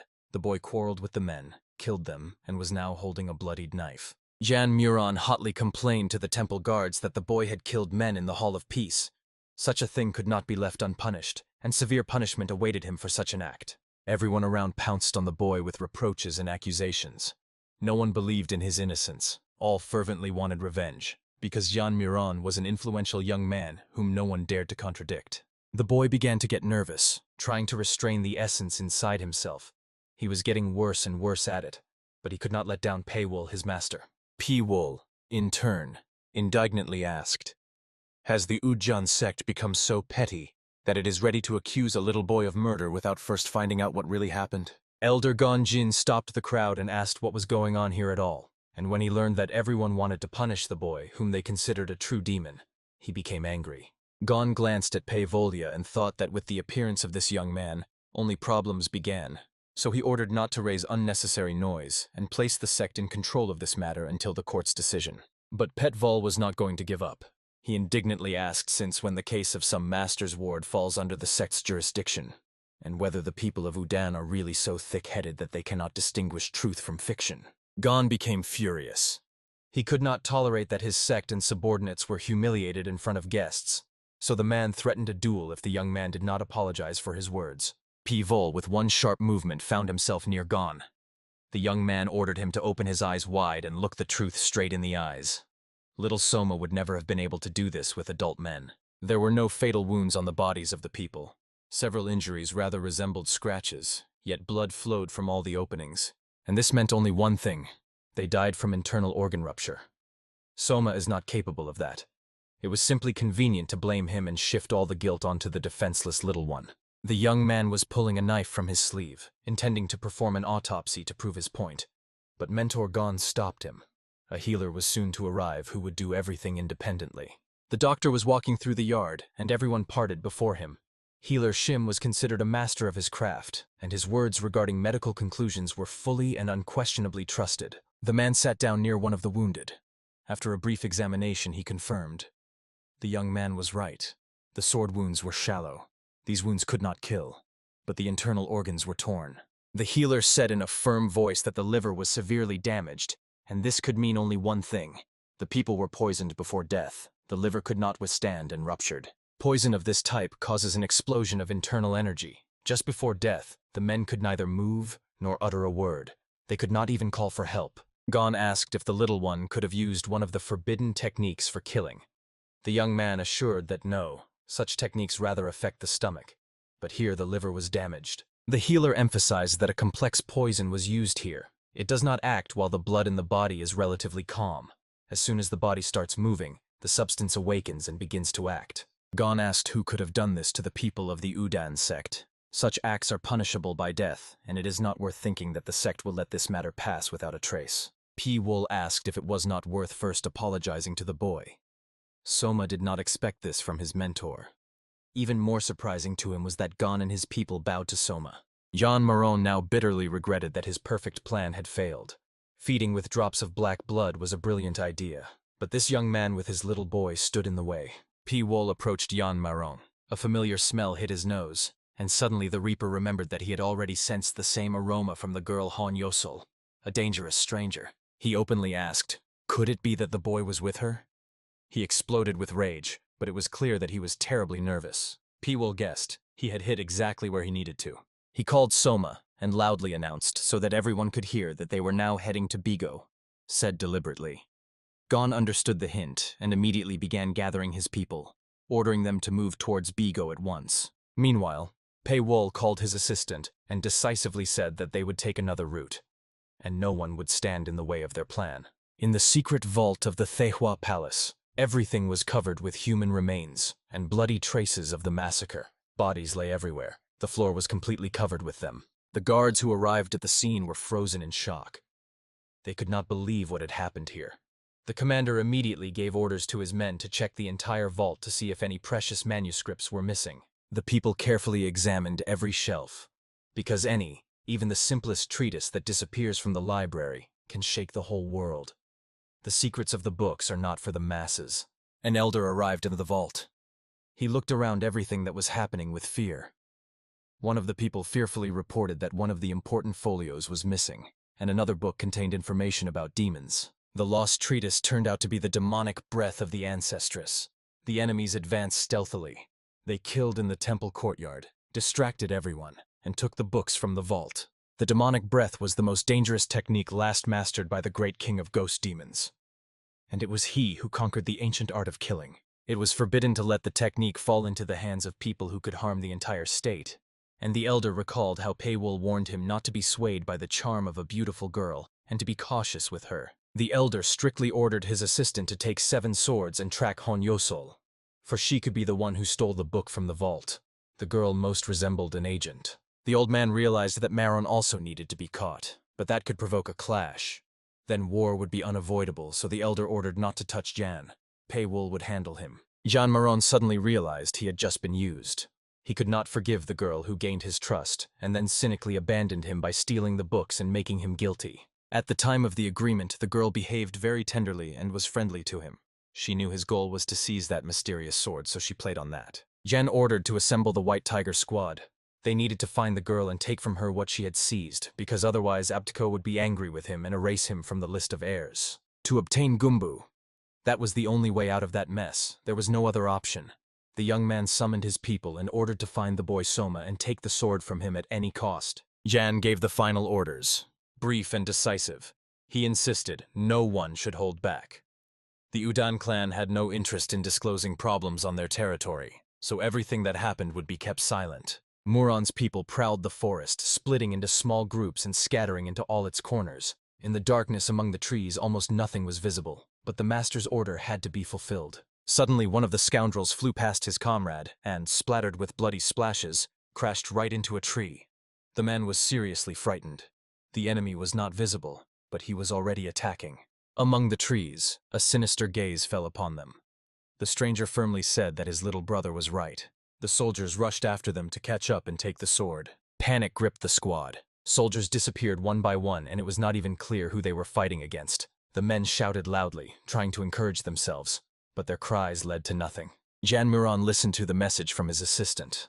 His heart tightened. The assistant assured that one of their units had been destroyed. Who the attacker was remains unknown. People are also disappearing from other groups. The leader was terribly worried that his people would panic and scatter now. He ordered to keep formation and personally lead the defense against the invisible enemy. He understood that it was Paywol. A body fell in front of the squad. It was one of their soldiers. The enemy psychologically pressured the nerves, sowed fear, and forced the enemy to be afraid and think about withdrawing the main forces. Maron himself also began to get nervous. All this time he could not notice who attacked them. He did not know how to resist the invisible enemy in the dark forest. Panic began to seize him. The enemy did not stop, kidnapping people one by one. The men fell into panic because they had no idea that they themselves would become victims and from hunters turned into helpless prey. Jan Maron took command into his own hands and ordered to hold positions and spread out so that the enemy could not suddenly attack from above and catch them one by one, and this at least gave them some courage. Before the eyes of one of the soldiers, eyes emerged from the darkness, not human, but demonic. He loudly called for help, but it did not help because the comrades were afraid. And then Paywol himself jumped out of the darkness.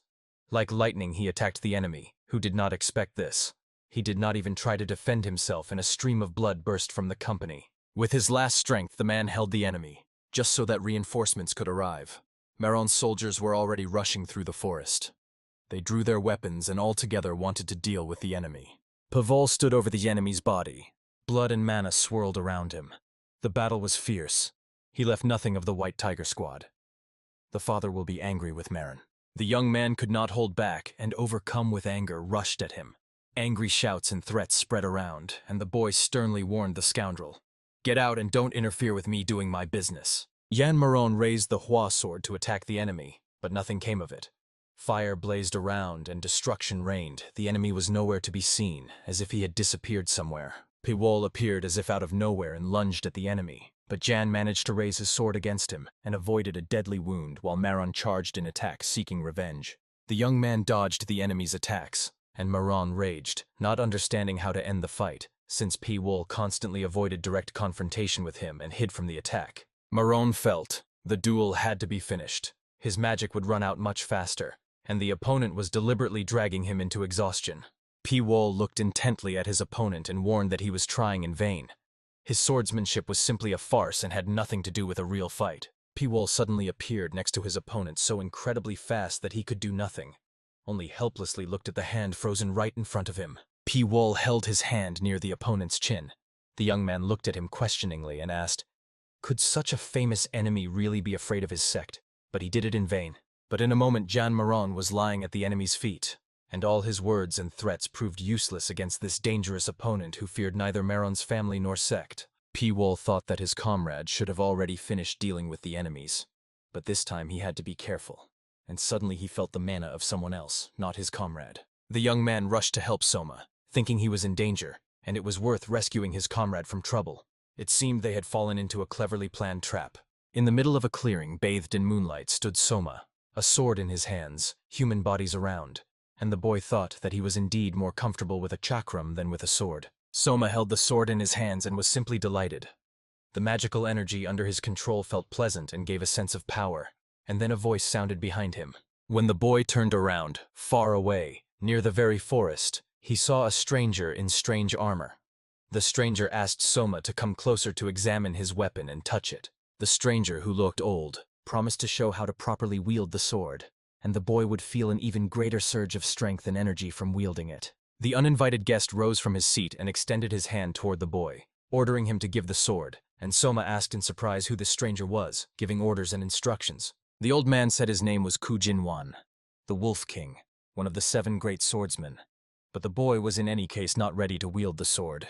He still did not fully understand the power he was holding now. The man promised to give the weapon to the boy only when he grew up and became an adult, and until then he would keep it with himself. In response, Soma rushed at him with the sword, attacking. Kujinwan warned that he did not want to maim the boy, but he definitely had no choice. He thought it would not come to an open fight, but he could injure Soma, and would do it with pleasure. The Wolf King extended his hand, and from the sword in the boy's hands burst an unknown mighty force that pulled Soma toward Jinwan, and he just waited. At the last moment, the boy decided to hide the sword so that it would not fall into the enemy's hands. The energy burst out and filled everything around, and the Wolf King himself was most disappointed by this. He asked with a shadow of surprise why Soma did not dare to attack the opponent with the help of that mighty artifact. This once again indicated that Soma was not ready to wield such a weapon. The old man slowly drew the sword from behind his back. He promised. Right now he would show how to use the sword. The battle would not be epical, but it would teach the insolent one a lesson and show how it should be done. Around the man with the sword raised high, lightning swirled. He felt power within himself and enjoyed this feeling. He had no intention to kill the boy. It was better to see him suffer. The flow of energy hurled the boy away. The sword plunged into the ground and waited there for its current owner. In the hands of the Wolf King remained only fragments of the sword, which he was about to throw away, because he was about to receive a new weapon, the one he had been striving for years and longed for so much. He threw off all the other swords and headed towards the magical blade. Soon what Kujinwan had been waiting for so long was about to happen, and he could not hold back. He had to boast. Somi could only watch closely as the Wolf King proudly wielded the magical weapon, while despair gripped the boy and took away his hope for the future. The Wolf King loomed over Soma. He promised that for his courage the boy would receive a reward. This time he would die very easily, thanks to the technique of the heavenly bloody click, which he would use for the first time. But Kujinwan lingered. He spent a lot of time talking to the boy and trying to intimidate him, and now he felt the threads of internal energy swirling around, distracting his attention. In the place where Soma had been before, no one remained.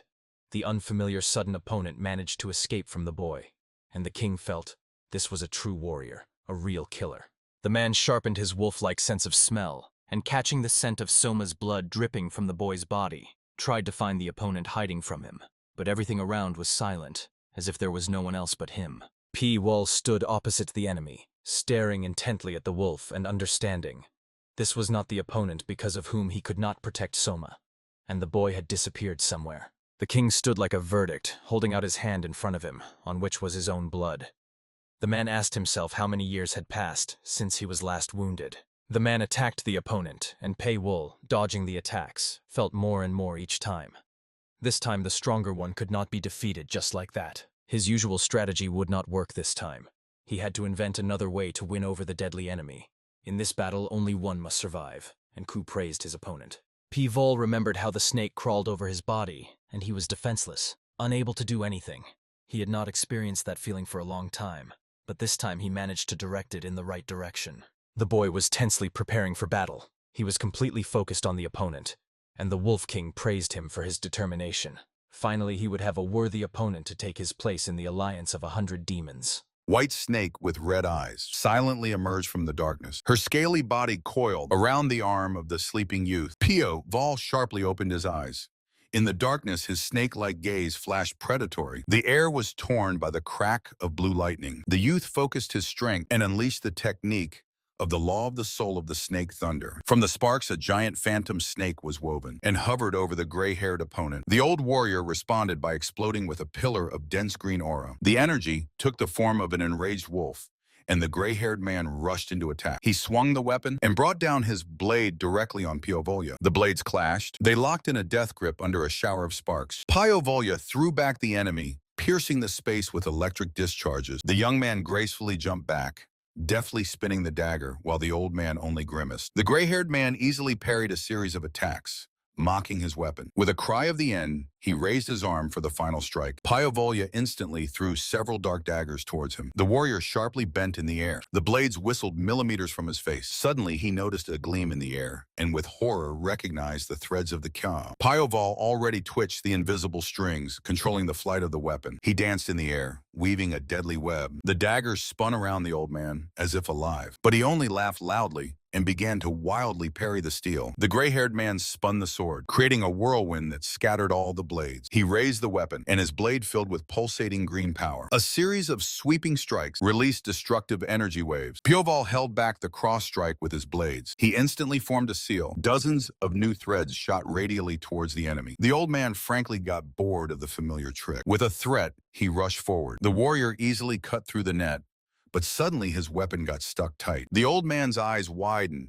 These were threads made of hard key. Piovol flew above him, holding taut, semi-transparent cables. The gray-haired man desperately tried to break free from the harsh trap. In despair, he burst into mad laughter. And at that very moment, a dagger pierced his shoulder. The old man staggered. Piovol emerged right in front of his face. The youth's eyes flashed. He put all his strength into the decisive thrust. The space was torn apart by a powerful explosion of two energies. Lightning pierced the warrior's body, tearing a wild scream from his throat. The old man's face twisted with hellish pain. Blood gushed from his back like a fountain, flooding the ground. The smoke cleared.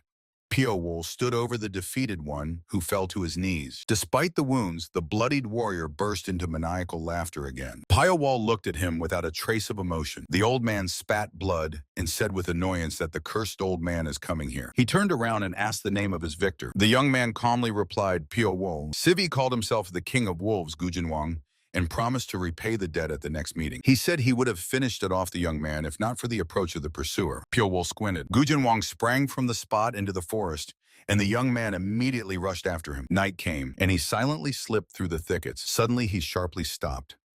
On the clearing lay an unconscious boy, Soma. Piowol rushed to the motionless body, anxiously calling the boy by the name Soma. Piowol looked around anxiously. A voice of an unknown person came from the forest, who tracked the King of Wolves by scent. From the fog slowly emerged an elderly master in a white kimono. Piowol tensed, assessing the new enemy, and the old man released such a terrible aura that it covered the entire sky like a black waterfall. The elderly master asked with interest if the young man had driven away that fierce beast, and approvingly said, "Not bad." Piovol froze before the colossal rock that rose up to the very heavens. "Could it really be you who drove it away?" "Not bad." The old monk carefully examined the unexpected guest. He tightly held the unconscious boy to himself and intently looked at the stranger. The old monk introduced himself as Ilgyom from Mount Udan, and the young man in response gave his name. Noticing that the child was barely breathing, the elder ordered to follow him and immediately sprang from the spot. Piovol hesitated, and the monk sharply looked back, asking if he really wanted to allow the boy to die. The youth's eyes widened. He rushed after without hesitation. Piovol raced straight on the water, trying not to fall behind the elder. He realized that before him was the former greatest sword of Udan. Next to this man, he felt as if standing at the foot of a giant mountain. The scale of the martial arts world was impressive. The day faded, night fell on the mountains. In a lonely hut on the edge of a cliff, The old man looked at the child and grumbled irritably that the nasty wolf had not changed at all. Il extended his hand, and his finger flashed with red energy. He struck the acupuncture points, using the red sun technique to burn out the evil energy from the body. The boy coughed up black blood, and the monk was surprised how a child with Shaolin knowledge ended up in such a state at all. Pyo sincerely thanked, but Il waved it off and asked where such a young man got such a terrifying thirst for murder. The old man looked intently into his eyes, trying to understand why they saw so much pain. Pyo remained silent, and then the monk took out a heavy jug of wine. The young man tried to refuse. If offered, do not refuse, the elder cut in, extending a cup with golden liquid. Drink, the monk ordered decisively. He warned that the young man would never taste such a drink again, so let him not spill a single drop. Pyoval cautiously took a sip and drank it all to the bottom. He silently returned the empty vessel. Il smiled. Noticing that the guest liked the drink, he immediately refilled the cup again. Pyoval obediently drank portion after portion, and his cheeks gradually flushed with a blush. The jug emptied. Wonderful. Now do you mind talking? The old man squinted slyly, and the drunken Pyoval finally spoke. By morning, having listened to the story, Iljuam thoughtfully looked at the dawn. Something startled him, and Pyoval sharply jumped up. He could not believe that ordinary alcohol could knock him down. The monk interrupted his thoughts and ordered him to sit down to eat. Pyoval admitted that he had not eaten ordinary food for a long time, managing with special pills. Iljuam sternly warned not to leave a single crumb. He reminded about hard work. For every grain, farmers sweat all year round, and this must not be forgotten. Pyoval silently looked at his portion. He obediently began to eat. Later, the young man washed himself with icy water from the stream. He looked at his hands. After sleep, the body was filled with wild energy. Realizing that the old man had given him the precious elixir, Pyoval set off back to the hut. Ilguom stood at the edge of the cliff and greeted the new day. The first rays of the sun reflected in Pyoval's eyes. Before them stretched an endless sea of clouds, embracing the mountain peaks. The clouds broke against the rocks and gathered again, constantly changing shape, but remaining clouds. Pyoval stood at the summit, imbued with the harmony of nature. Pyoval froze in meditation, and around him slowly swirled golden energy. Some spend their whole life learning, but still understand nothing, the old man said quietly. Golden energy enveloped Pyovolya's body. He belonged to those who need only one glance to open the doors of knowledge. Iljiam added with a smile that this is why their world is so unfair. The power inside the youth stabilized and flared up with a bright flame. Pyovolya bowed his head. I will never forget your kindness. The monk waved off the thanks and ordered him to descend the mountain. But he decided to keep the boy with him, which greatly surprised Pyovolya. The child had learned too many techniques, and soon it will become too difficult for him to control himself. When asked if the boy would become a Taoist, the old man replied that it all depends solely on the threads of fate. For now, he will just keep him close and teach him to control his own mind. Pyoval asked why the master was so kind to them. Iljuom calmly replied that with age, you begin to see things that trouble you, and sooner or later you just can't help but intervene. Pyoval accepted this answer and said goodbye. He slowly descended the mountain path, and the old man silently watched him with his gaze. Another monk approached Ilguom, complaining that the master had given all the elixir supplies to a stranger. He did not understand why it was necessary to give the precious drink to someone who would not even grasp the effect. But Ilguom explained, the young man is capable of creating something from nothing, so he fully deserved this treasure. The second monk asked in surprise if this boy would become his junior disciple, and the old man, laughing, waved it off, saying he would just teach him a few things. The boy continued to sleep peacefully, while the old man pondered that this child was a rare monster whose existence violated the laws of fate. Pyoval stopped in front of the giant rock. So that means he is also a monster?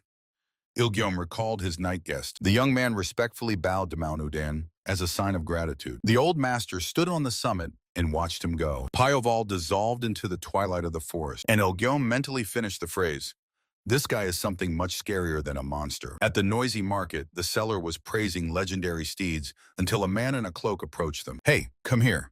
Elsewhere they will choose you like a sticky one, and I will sell the steed almost for free.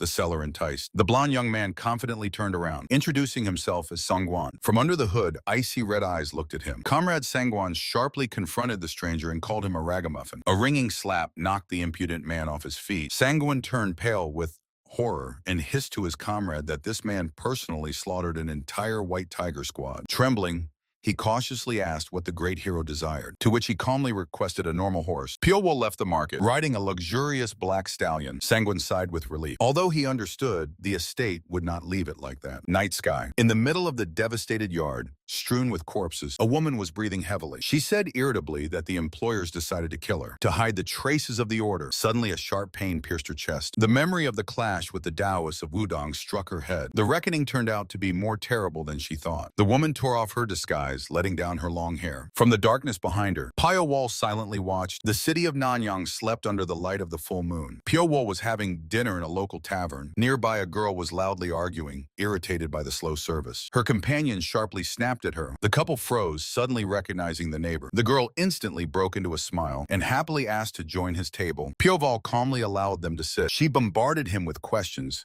but he only inquired where the rest of their people were. The girl playfully refused to answer, but his gaze turned icy.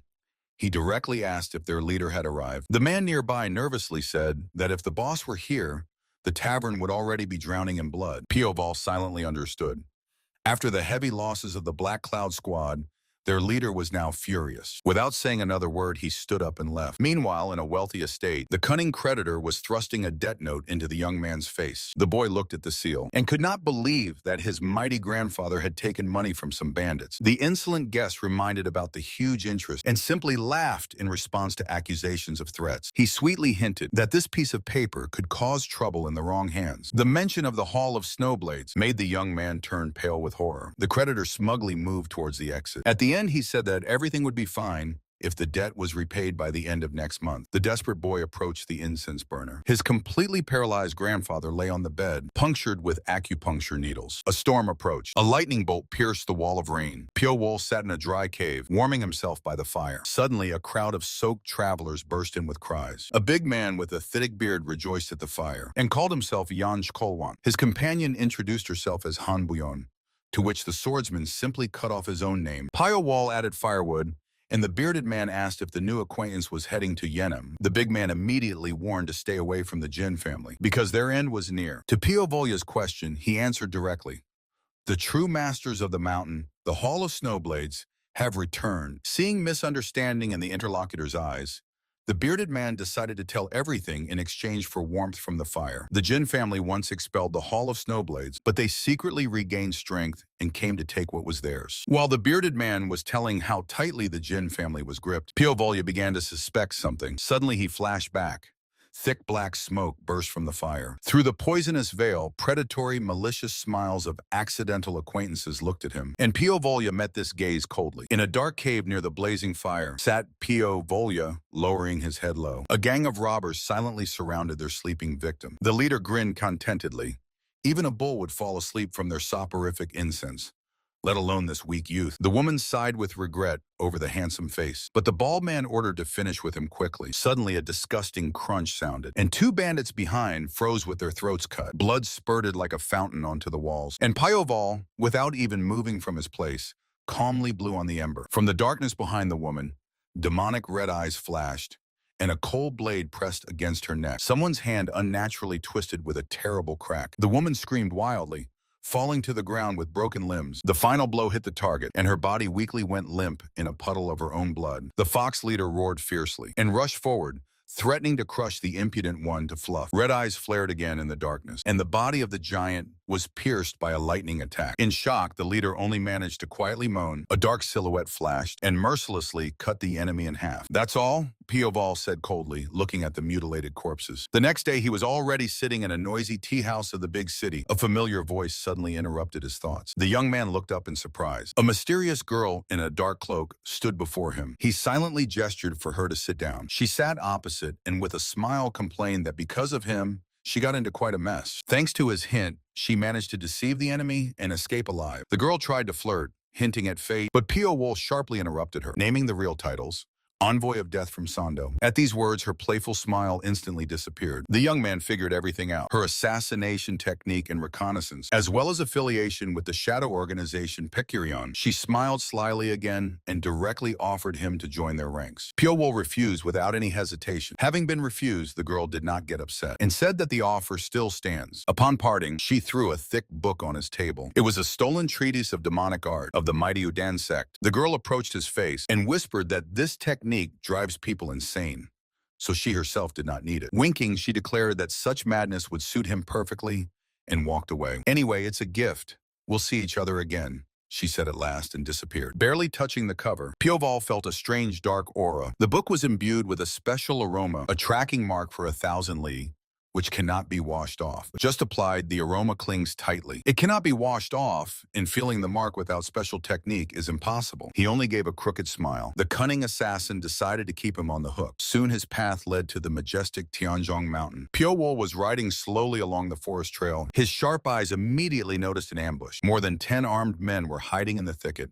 watching his every step. There was something ahead, and the young man calmly stopped his horse. A girl jumped onto the road and authoritatively ordered him to identify himself. Pyo-wol smiled easily, recognizing familiar features in her. The white-haired rider approached the mountain estate, but an armed patrol blocked his way. The girl with black braids sternly raised her hand, forbidding the stranger to step on the land of the Jin family. "My name is Pyo-wol. I knew your brother Jingyon." The rider named himself calmly. Hearing that the stranger was a friend of her late brother, she only snorted contemptuously. "He ran away, died somewhere there, and left us in a terrible situation," the girl blurted out angrily. From among the trees came a calm male voice ordering her to step back. A black-haired young man confidently stepped out to the guests. He greeted warmly, folded his hands, and introduced himself as Jin Si-woo, and recalled a friend about whom his brother once wrote. The rider coldly cut off, saying that the time spent together does not guarantee close relationships. The young man was not discouraged and explained the sister's rudeness.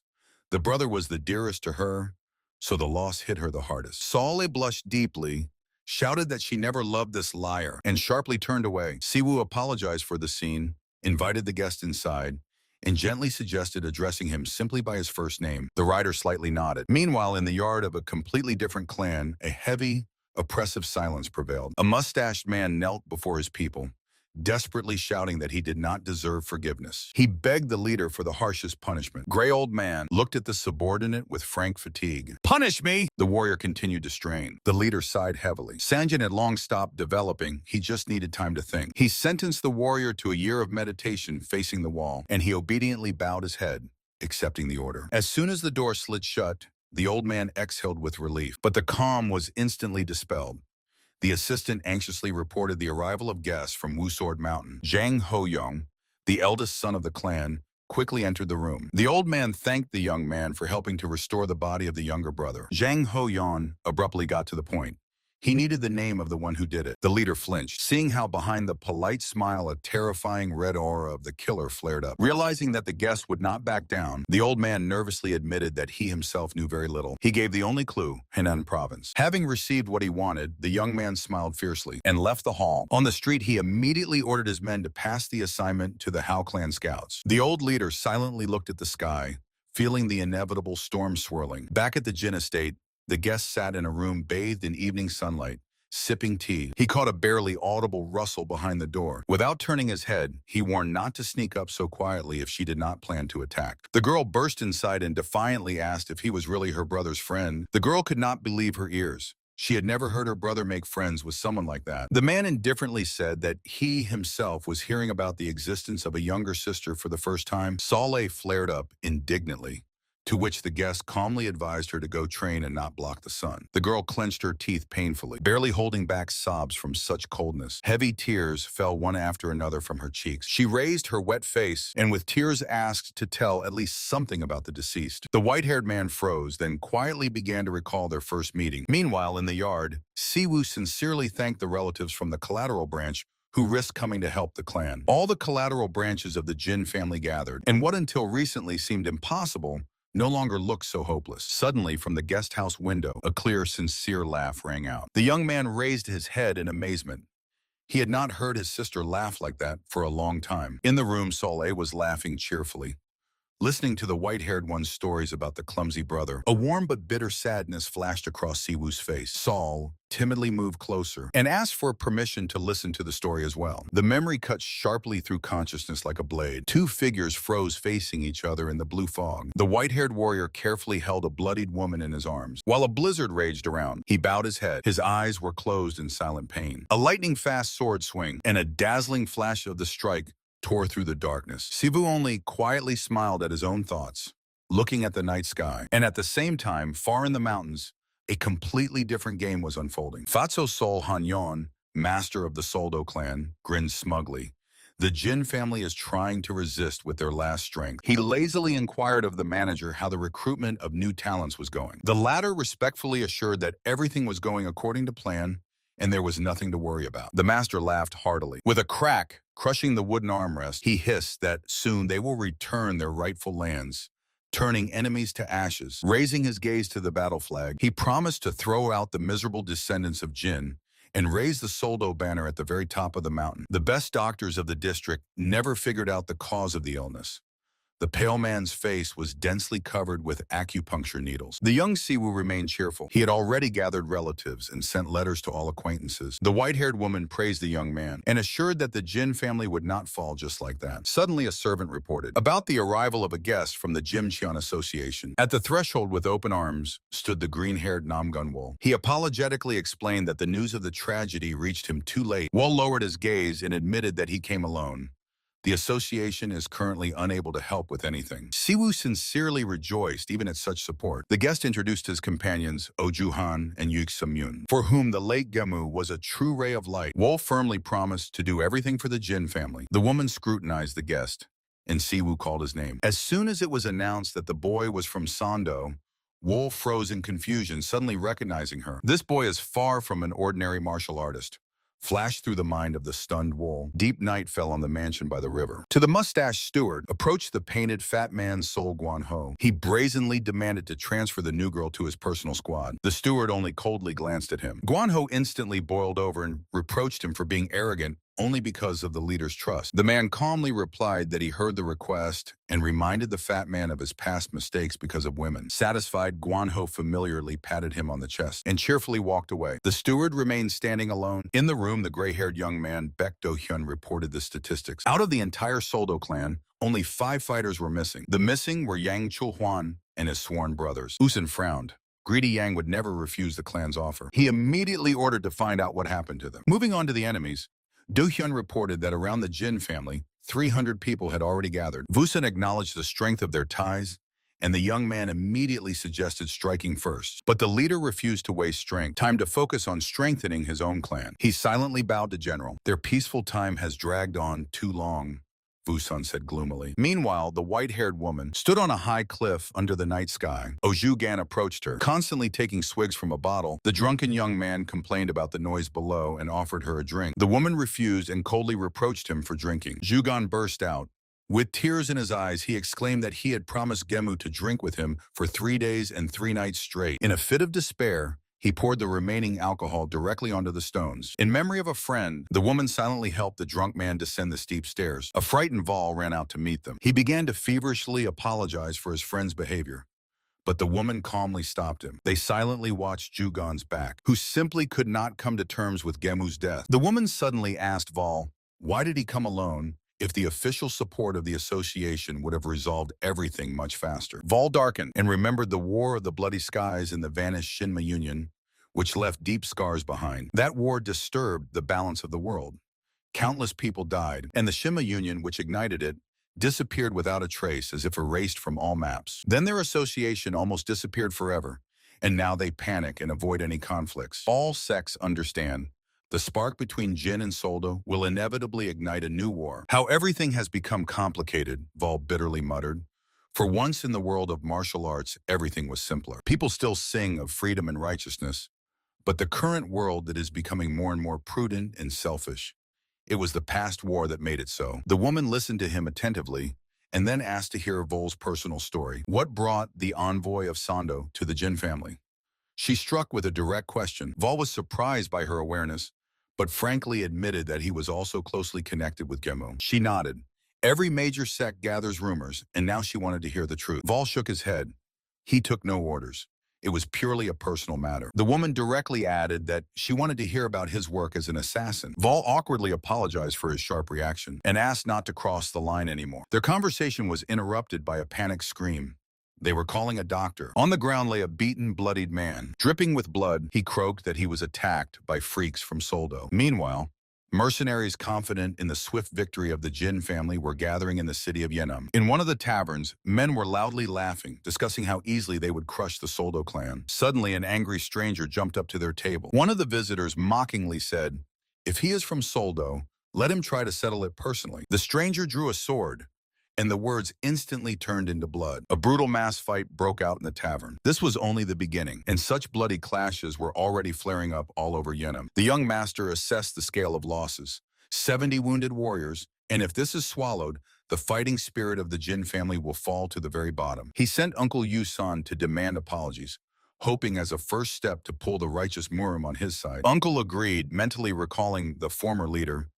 How would he have resolved this crisis for? A noise sounded, and the youth looked around. The white-haired mercenary was silently cold, and the young leader smiled confidently. A white-haired woman from Sando silently watched from the side, and nearby her grim companion froze. Pyowo cast a cold glance over the blood-soaked courtyard. Over the bloodied bodies rang a desperate cry.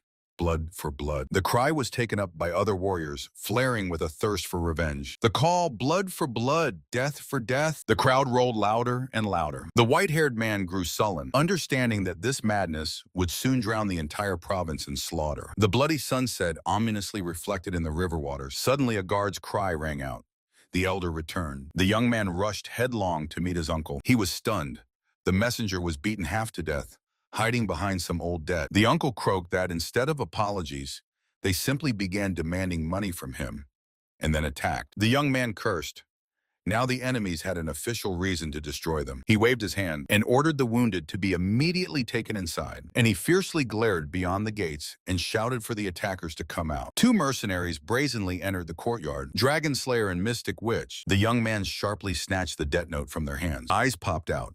An astronomical debt of 17,000 gold coins, and the paper bore the genuine seal of their family. Someone muttered in shock. Could it be that the Jin family really came to the point of borrowing from such a ruthless estate? The green-haired ally quietly whispered to the white-haired one that they had all been tricked. An ordinary piece of paper instantly trampled the reputation of the Jin family into the mud. They realized that the enemy had been waiting a long time for this moment. And behind the Soldo clan stood a cunning puppeteer. The green-haired one added that the enemies were only waiting for the right moment. So even within Soldo itself, things were clearly bad. But the green-haired one smirked insolently. He took out a scrap of paper and uttered a brilliant lie. The estate owes him 20,000.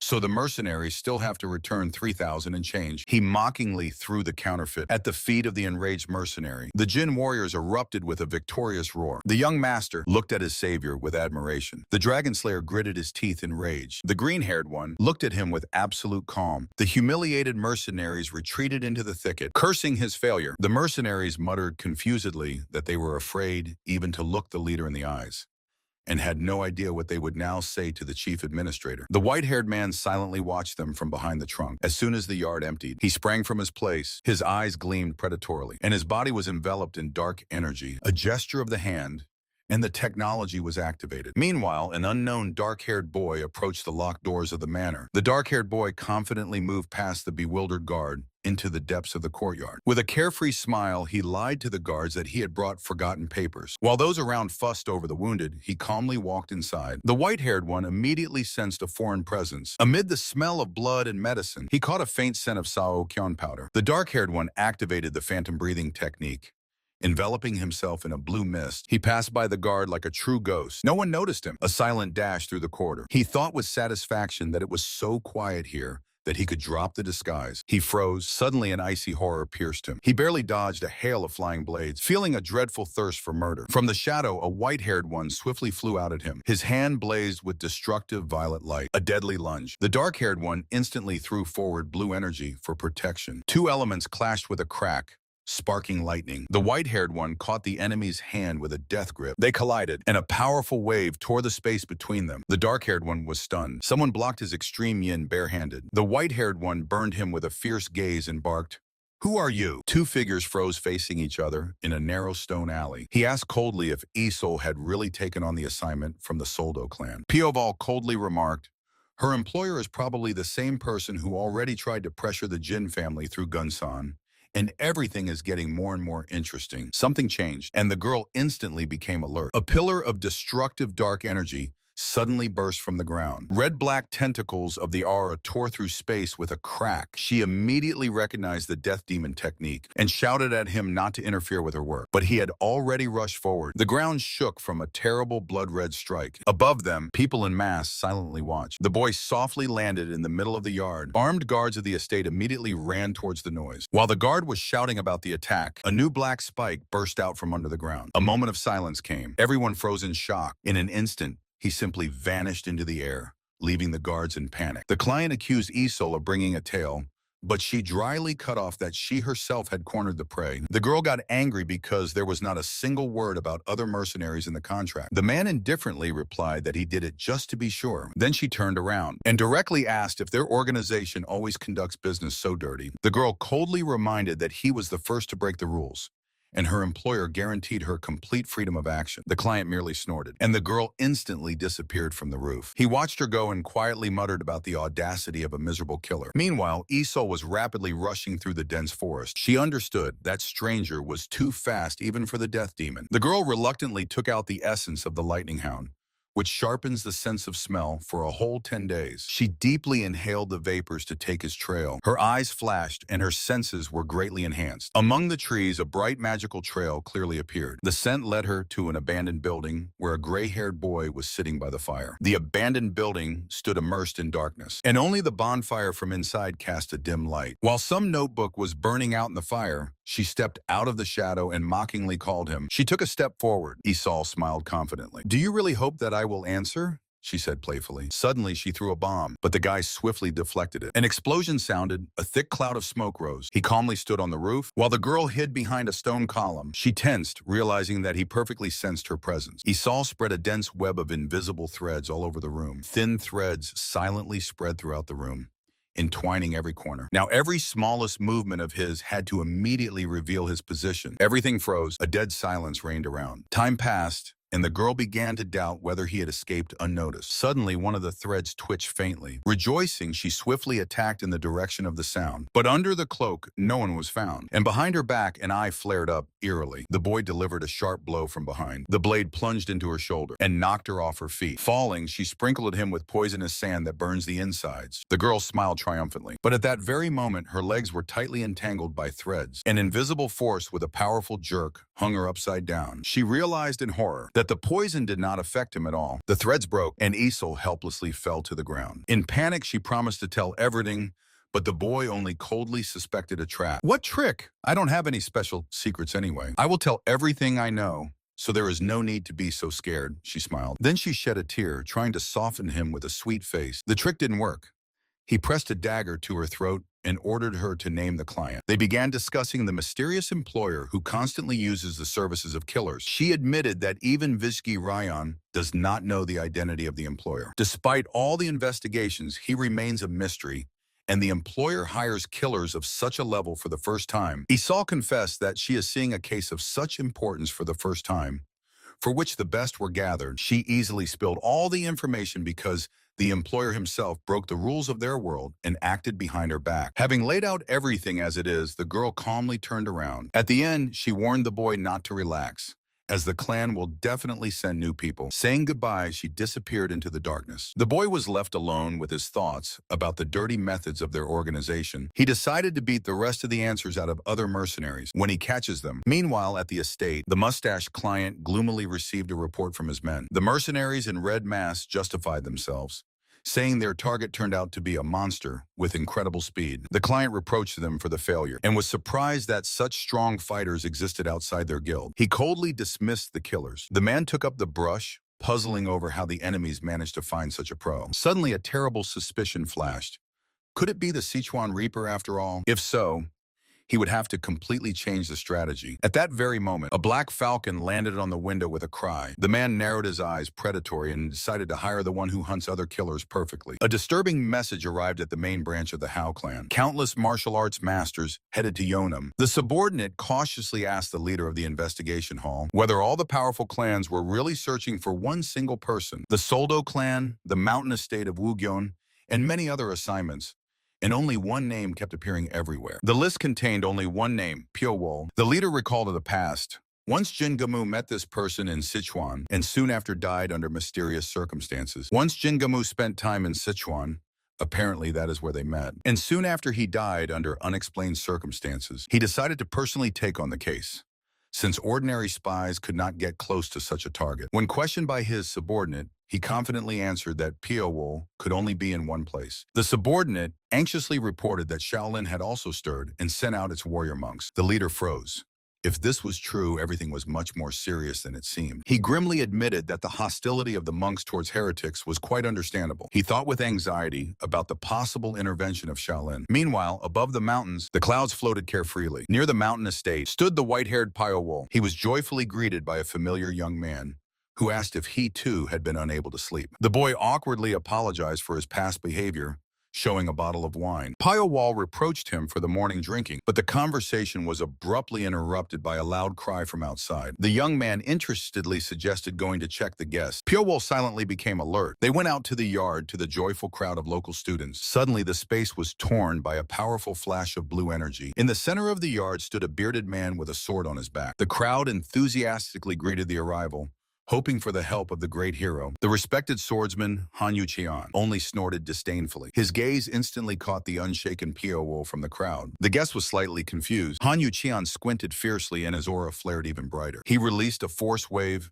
knocking down everyone around. But Pyo-wol didn't even move. The next moment, the white-haired man simply vanished into thin air. The swordmaster tensed, not understanding where such a monster came from in the Jin family. The young host ran up to the guest with thanks, but he rudely cut him off. The swordsman directly stated that he came here not at all to help. "I came to watch your downfall," he said harshly to the pale young man. Night fell, enveloping the narrow alleys in darkness. Pyo-wol headed to the underground casino, but the guards blocked the entrance, mistaking the refined young man for a woman. One of them tried to drive him away, but Pyo-wol swiftly broke his neck. Stepping over the body, he calmly went inside. Behind, the dead body of the guard silently settled, and Pyo-wol calmly moved deeper into the hall. Gold poured onto the gaming table with a clink. In the hall, a dice game was in full swing. The players eagerly divided the winnings. Pyo-wol approached and silently threw his heavy bag onto the table. Seeing the wealth, the local cheaters rubbed their hands joyfully, not suspecting who they were really playing against. Meanwhile, along a dark street, a girl in a cloak hurried. Suddenly, a stranger blocked her way,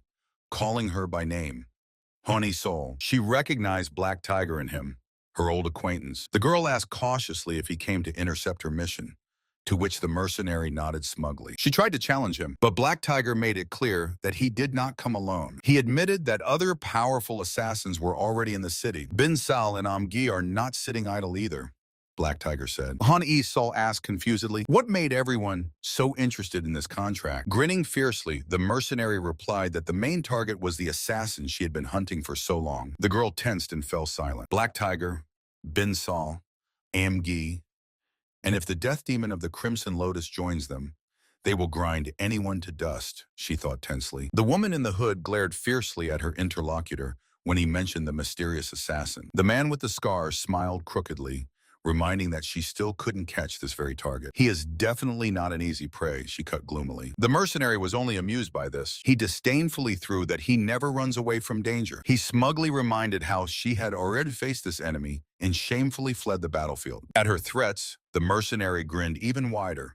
He had never experienced defeat in his life. Mocking her wounded pride, he turned around. The mercenary slowly walked away down the dark alley, flashing white fur on his back. She remained standing in the shadow, biting her lip to the blood from rage. It was not worth treating me like a fool, she hissed, burning him with her gaze. In the noisy gambling house, the bones on the table suddenly froze. The crowd of players stared in shock at the unexpected guest. The fair-haired youth calmly poured out a whole pile of gold ingots before them. The local leader frowned, feeling a sudden tension. The big guy menacingly loomed over the stranger, demanding explanations. He ordered his men to cut the insolent one's tendons and put him on his knees. The youth did not even blink, Thin threads of energy flared around him. At that moment, blades cut through the air, and all the bandits froze. The leader broke out in a cold sweat, glancing at the dagger hanging a millimeter from his nose bridge. A second later, and the big guy was already sprawled on the floor. Begging the great master for mercy, everything fell silent. The fair-haired man slowly stood up. He coldly ordered to tell everything that the locals knew about the Soldo clan and the Jin family. He was interested in absolutely everything from the moment the latter settled on Mount Chongjiang. The leader looked up confusedly, not expecting such questioning. Having told everything as if from the heart,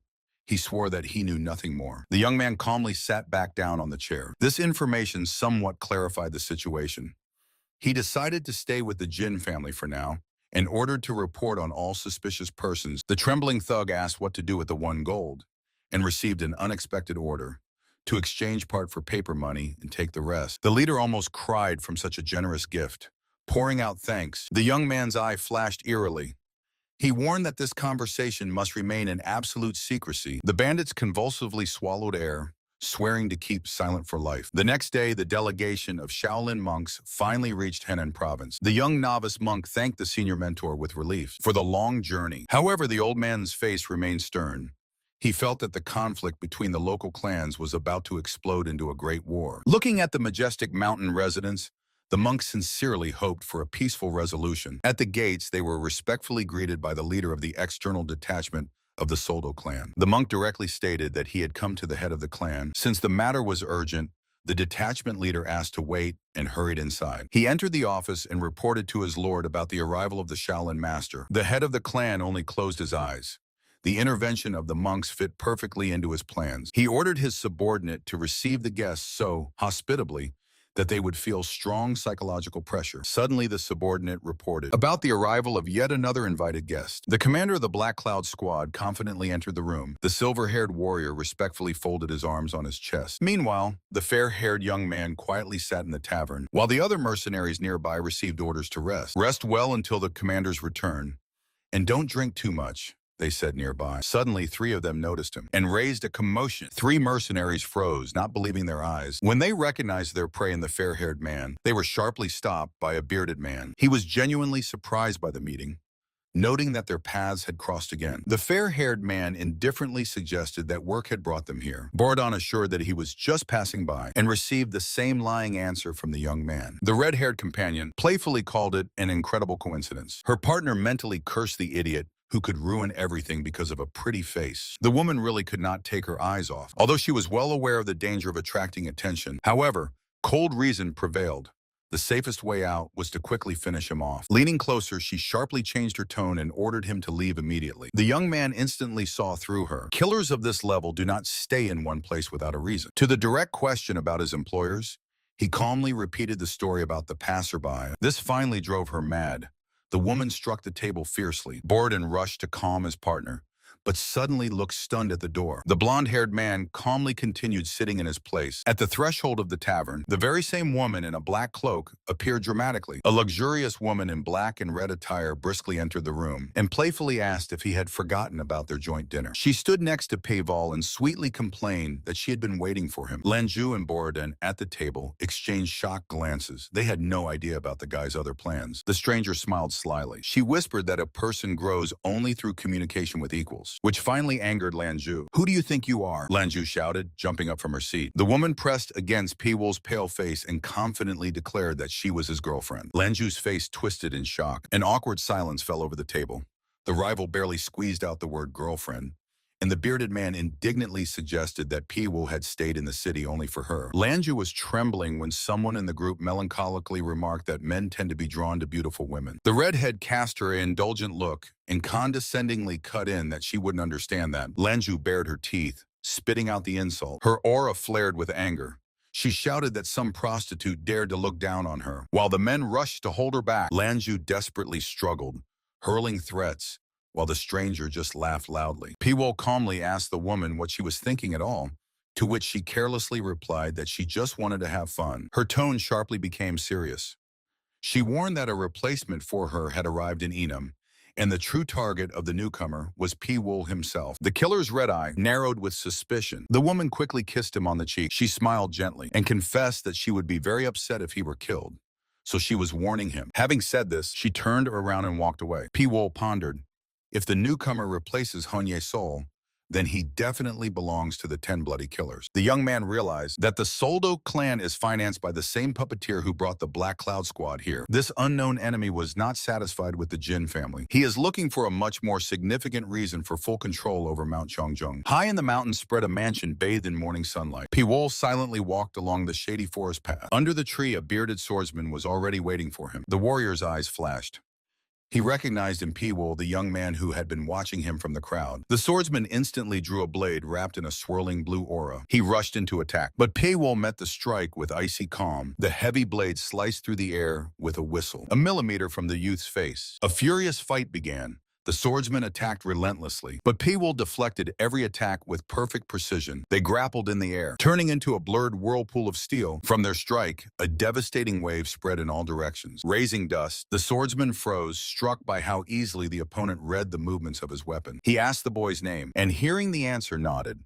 That was exactly how Gayan described him. P-Wol looked up in surprise. The bearded man introduced himself as Han Yu Cheon, Gayan's mentor, and immediately understood that the young man was also seeking the truth about the recent deaths. Han bitterly recalled how he had vainly begged his student to stay away from people like Jingemu. P-Wol darkened and asked about the exact cause of her death. The mentor told about a tiny stab wound on the forehead, through which destructive energy was poured into the brain. Handwriting of the secret technique, Negashunsu. The memory of dead Ha-Yan in his arms still tore Han's heart, and he never forgave Gaemu for involving the girl in the world of Jianghu. Han tightly clenched the sword and grimly declared that he did not care about others' opinions, as he had never been known for mercy. When asked about evidence, the swordsman admitted that he only had strong suspicions so far. So you know something? P-Wol asked quietly. He proposed a deal. If P-Wol finds the killer and allows him to take revenge, Han will fight on his side even against the whole world. He clenched his fist and harshly swore on his own honor. Meanwhile, two monks from Shaolin stood at the edge of the abyss, assessing the mighty aura of Mount Chongjong. Inside the estate, a dispute was raging. A nobleman threatened to forcibly take lands from the Jin family, and the monk vainly called for peace. Night fell on the mountain estate. Young Jin Suwu cordially greeted the Shaolin envoys. Senior monk's son sent a companion to inspect the courtyard to speak with the master alone. He gently warned Siwu that the Jin family's stubbornness could drag the entire Murim into a bloody war. The youth flared with indignation. He had lost patience listening to concessions from those whose family risked nothing. Forgive me, I did not mean to raise my voice. In your place, I would feel the same, Siwu said restrainedly. Sunan diplomatically ended the heavy conversation, and Siwu led him to the rooms. Meanwhile, the young monk Bo Gyan stepped out into the evening courtyard. He was joyfully greeted by a green-mustached boy named Nam Gun. They exchanged courtesies and decided to discuss the tense situation with the Soldo clan over a cup of tea. The men settled under a sprawling tree. In the light of the full moon, Namgun recalled rumors about the incredible responsibility of the chief administrator of Soldo. Many in the Soldo clan praised the chief administrator for exceptional responsibility. The sudden death of the great master Jinwo Lion and the murder of Gaemu meant, if the Jin family now yields to Soldo, its very existence will be at risk. The green-mustached one replied sadly that, out of respect for Gaemu's memory, he could not ask the Jin family to surrender, and suggested going to sleep. Can you really not help at all, Brother Namgun? It will be better this way, they quietly said to each other under the full moon. Later, Bogyon approached the abbot's chambers and quietly asked for permission to enter. He cautiously peeked inside. The abbot sat motionless at the table in complete darkness. "What is wrong with you?" Bogyon exclaimed in fear, rushing to the pale body. The young monk fell to his knees and screamed wildly, calling for help. The young monk cried out desperately, clutching the lifeless body of his master in his arms. The family advisor, Jin, burst into the room with a face twisted in horror. The monk trembled, repeating the name of the slain master Sunun, and the advisor froze at the threshold. He cautiously approached the body, stumbling from shock. His gaze immediately fell on a thin, bloody line, a blade mark on the monk's neck. The advisor turned pale. It was murder. Around the dead master, the Jin family leadership quickly gathered. Monk Bogyan fell to his knees before the body, blaming himself for leaving the master alone until late. Tears of despair in his eyes instantly changed to burning rage. Bogyan declared that tomorrow he would leave the estate and take the body to Shaolin for investigation. Ignoring the pleas of young Master Jin, the monk sharply cut in. The Jin family is simply incapable of dealing with a killer of this level. I know a person who will definitely determine exactly how he was killed, shouted someone from the Jin family. At that moment, the door opened, and the guards led Pyowol into the room. Young Master Jin tensed, recognizing the famous mercenary. The monk's eyes flashed with undisguised hatred. He jabbed a finger at the calm Pyowol, openly accusing the Jin family of harboring the killer. Bogyon did not hesitate and directly named the mercenary as the main suspect. Pyowol silently stepped forward and bent over the dead man. The monk burst out shouting, demanding not to touch the body. Pyowol coldly examined the wound, ignoring the hysteria. He calmly replied that the monk would not believe him anyway, so there was simply no point in searching for the real culprit together. The mercenary's icy gaze silenced Bogyon. His eye ominously flashed red, and he asked if the monk was trying to shift his own guilt for the master's death onto the first convenient person. The enraged Bogyon rushed away, saying that he immediately sends a carrier pigeon to the main Shaolin temple. Without wasting a second, the angry monk set off to send a carrier pigeon to the main Shaolin temple. The advisor whispered in panic, "Now the great Shaolin has full right to intervene in the war." Suddenly, a guard flew into the hall with terrible news. Their patrol squad was completely wiped out by the people of the Soldo clan. Young Lord Jin clenched his fists, understanding that if they swallow this, all allies will scatter. He gave a harsh order to throw the elite Iron Sword squad into battle. The advisor tried to object, suspecting that the murder of the monk and the attack on the patrol are parts of one large-scale plan. A voice sounded, and the young gentleman turned around confusedly. Meanwhile, Pyowol perfectly understood. Such a clean cut on the neck is left only by professionals from the Baekgui Union. They deliberately removed Sonon to forcibly drag Shaolin into the local conflict. The mercenary realized that the puppeteers from the shadows aim much further than just control over the city of Yenem. The Yenem province was rapidly plunging into a continuous clan war. The Iron Sword Squad drowned the streets in blood, avenging the patrol, and the Soldo clan responded with a new strike. Revenge bred revenge, and Yenem was rapidly losing face. Every day, new influential masters from other regions arrived at the Jin family, fanning the flames of war even more. It was then that renowned martial arts masters from all over the world began to join the Jin family. Far from the battles, Bogyon sat alone in the darkness before the coffin of his master. The advisor quietly entered the hall with food. He left the bowl near the monk, who did not even move. In the evening, Pyowol stood on a thick branch of a tree, pondering that the monk's suspicions were quite logical. Suddenly, he noticed a strange figure crawling on the bark from above. From the shadow emerged a face in a mask with burning red eyes. The stranger did not take his two burning crimson eyes off the youth. The air thickened from his deadly aura. Pyowol did not even flinch, calmly meeting the killer's gaze. The stranger grinned. He admitted his guilt in the monk's death and praised the mercenary's endurance. The killer hung upside down, loudly laughing at how quickly Pyowol figured everything out. Pyowol coldly noted that the world of martial arts is full of mystical monsters. The stranger landed heavily on a branch, and his real face turned out to be scarred. The mercenary directly asked his name. He smiled confidently and called himself the Black Tiger. The killer mockingly offered Pyowol to join the Baekgui alliance, but instantly received a refusal. The Black Tiger's hand blazed with bloody energy. He sincerely rejoiced at the refusal, because now he could kill such an interesting opponent. To the question about the purpose of killing the monk, the tiger laughed and replied that the Baekgui alliance would simply dissolve into the shadows as soon as Shaolin began to take revenge. The killer's eyes wildly flashed in anticipation of blood. The black tiger made a sharp lunge, throwing dark energy forward. The blow flew straight into Piovolya's face. A powerful explosion thundered. From the force of the blow, the mercenary was thrown high into the night sky. The tree drowned in a cloud of smoke and sparks. In midair, Piovolya gracefully grouped and drew a dagger, and his eyes flared red. The real fight was just beginning. The morning sun illuminated the estate while losses were counted in the shadows. 55 killed, 27 wounded. The fat lord in a purple robe frowned displeased, listening to the report about the fierce resistance of the Jin family. The advisor explained that reputation and wealth still attracted new fighters to their enemies. Reputation? The lord exploded, recalling how many lands and humiliations those bastards had cost him. The mustached subordinate calmly assured that their resistance would not last long, and the master reluctantly calmed down. Suddenly the lord squinted and asked if it was the work of their hands, the murder of a Shaolin monk. No, why would we involve Shaolin? The advisor bowed his head, guaranteeing that the Soldo clan was beyond suspicion. The lord leaned back in his chair with satisfaction and released the only person he truly trusted. The advisor, also the young master, went out into the estate courtyard. A burly man was walking towards him, carrying a huge bloody axe over his shoulder. The master dryly inquired if he had led the Shadow Squad into battle again, to which the warrior only grinned joyfully. I couldn't resist. Sol Guanho, the hellish bloody axe, laughed, boasting of his strength. The young master coldly advised him to keep his tongue behind his teeth so as not to anger his father. Watching the giant walk away, he muttered that he had no equal in the clan anyway. The master silently moved down the corridor. He entered the room where an unknown man was casually resting his feet on the table. "Who allowed you to take my place?" the gentleman rasped, demanding to stand up. Pyoval lazily waved it off, listening to the complaints about his nocturnal escapades. The mercenary smiled and declared that he had not appeared personally, but only acted through puppets. "I asked you to lie low," the gentleman snarled. But Pioval did not understand why such complications were necessary. Why weave intrigues and plant evidence when you can simply kill the target yourself? The gentleman called him an idiot and explained the plan. It was necessary to create subtle hints of guilt so that the Jin family would expel their protector themselves. He explained his idea. The victim must be cornered emotionally and physically. And if at that very moment another murder occurs in the Jin family, finding himself in such a situation, anyone would have descended into slaughter.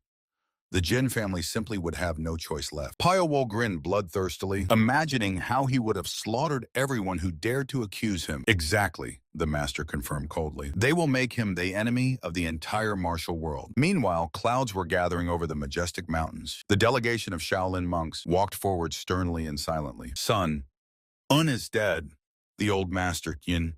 He sighed with pain. Next to him, a burly monk shouted to the heavens, swearing to tear apart the killer of his elder brother with his own hands. He took a step, and his thirst for blood flared with a crimson aura. Master Yin, he glanced anxiously askance at the mad Sun Am, pleading with the heavens that he not lose control. The monk's scream echoed through the forest. At the gates, they were met by a confused youth from the Jin family. The old monk interrupted his greeting and ordered them to be immediately taken to the body. The boy nodded fearfully. They froze before the massive coffin with the golden dragon. Sun M fiercely pounced on the young novice Bogen. He grabbed the boy by the collar, demanding the name of the killer. Bogen choked on tears, begging to be punished for not protecting his brother. The master sharply rebuked Sun Am, reminding him that the boy was already suffering. The monk disgustedly threw the novice to the floor. Old Yinha rushed to comfort Bogen, while the coffin lid slid open with a crash. Tears rolled down the master's wrinkles. He bent over the body, mourning the foolish boy who left life before the teacher. A cold breeze blew from inside, revealing the pale face of the dead Sunun. Sun Am examined the body and grimly stated, "The poison around the nose only put the victim to sleep, not killed. The fatal blow was dealt to the sleeper." Master Yin he nodded. Minor wounds affected all meridians. And this was the clear signature of professional mercenaries. The killer. Sun Am's eyes filled with blood. He sharply turned to the young man from the Jin family. The frightened boy squeezed out only one name, Pyo Wo. Ignoring the master's warnings about the lack of evidence, Sun Am flared with a demonic aura. He snatched his weapon, a sharp crescent-shaped blade. At that moment, in another wing of the mansion, a breathless ally flew to Pyo Wo, begging him to flee immediately. Pyo Wo did not even move, calmly asking if Shaolin had already found him guilty. No matter how much we explain, they do not listen. In time, this misunderstanding will pass. But now, please, run! The ally urged without stopping. The door shattered into pieces, and an enraged Sun Am appeared on the threshold. The old master ran after him, begging him to stop, but the monk no longer heard anything. He directed the blade at Pyo Volya, demanding to prove his innocence. "Fall to your knees and beg for mercy," growled Sun Am, to which the mercenary asked with a cold sneer whether he was even a monk. The monk was momentarily stunned by such a brazen question. Looking at such an uncontrollable thirst for blood, Pyo Volya understood why Shaolin had kept its gates closed for so long. A beastly roar tore through the silence, and the monk launched an attack. A powerful explosion blew apart the building's wall. Pyo Volya carelessly deflected the strike with a flurry of dark daggers, covering his allies. The Shaolin warriors surrounded him, but a predatory smile blossomed on the mercenary's face. "Do you want me to become the enemy of the entire martial arts world? Well, I will gladly accept this role," he whispered, and his eyes flashed red. The monk fiercely swung the staff, turning it into a blurred wheel. With a whistle, he brought the weapon down on the enemy. The staff flared with the bloody whirlwind of a divine strike that subdues demons. The big guy grinned and shouted that the cowardly killer only knows how to run away. The next strike went straight to the target. 18 destructive blows merged into a solid red mesh. Pyoval gracefully slipped through the deadly weave. Realizing the futility of the attacks, The monk roared an order to take formation. Shadows grew behind the killer's back. 18 monks closed ranks. They took him into the golden ring of the Arhat formation, from which no one had yet escaped alive. The old master watched tensely from afar. Whispers spread in the crowd that this very killer dealt with Master Sun On, but not everyone believed the rumors. The old monk silently doubted. Meanwhile, Pio Wall continued to dodge coordinated attacks. He pushed off and flew over the battlefield. The head of the Jin family grimly realized someone from his people deliberately spread rumors about the identity of the killer. Although only a few people in the entire combat world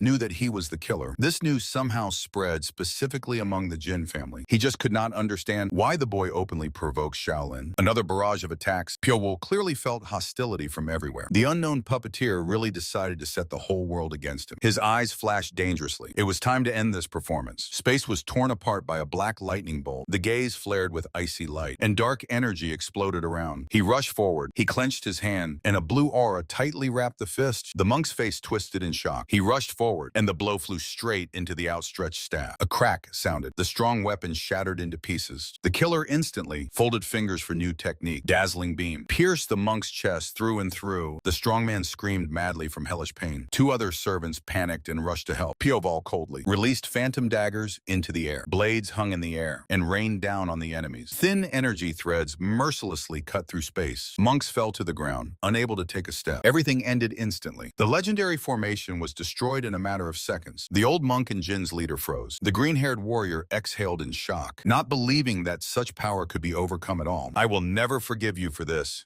What is wrong with you? Soname!" shouted another monk. Throughout the courtyard, only the groans of fallen warriors were heard. The old master pondered gloomily. In this chaos, no one died. So is the young man really a killer? And why then does he put himself in such a disadvantageous position? Coming to his senses, Jin, in an icy tone, ordered to take the body and get out. The old man tried to justify the misunderstanding, but the master exploded with anger. He clenched his fists. No one dares to attack his guests, not even Shaolin itself. The old monk tried to object that the attack by the Soldo clan had already drained their ranks, but the Master Jin only snorted disdainfully. Suddenly, a hoarse voice of the beaten head monk sounded. He ordered everyone to be silent. Jin poked him with a finger and harshly warned not to hide behind the clan's name, behaving like a mad dog. He promised that next time he would meet him not as a diplomat, but as a martial arts master. The monk silently swallowed blood. Two mighty auras collided in a silent confrontation, leaving behind a heavy tension. Namgun Wol stared at the bloodied Shaolin monk. He sharply said he was tired of hearing his outrage and ordered him not to hide behind the temple's glory. Wol pierced the enemy with his gaze.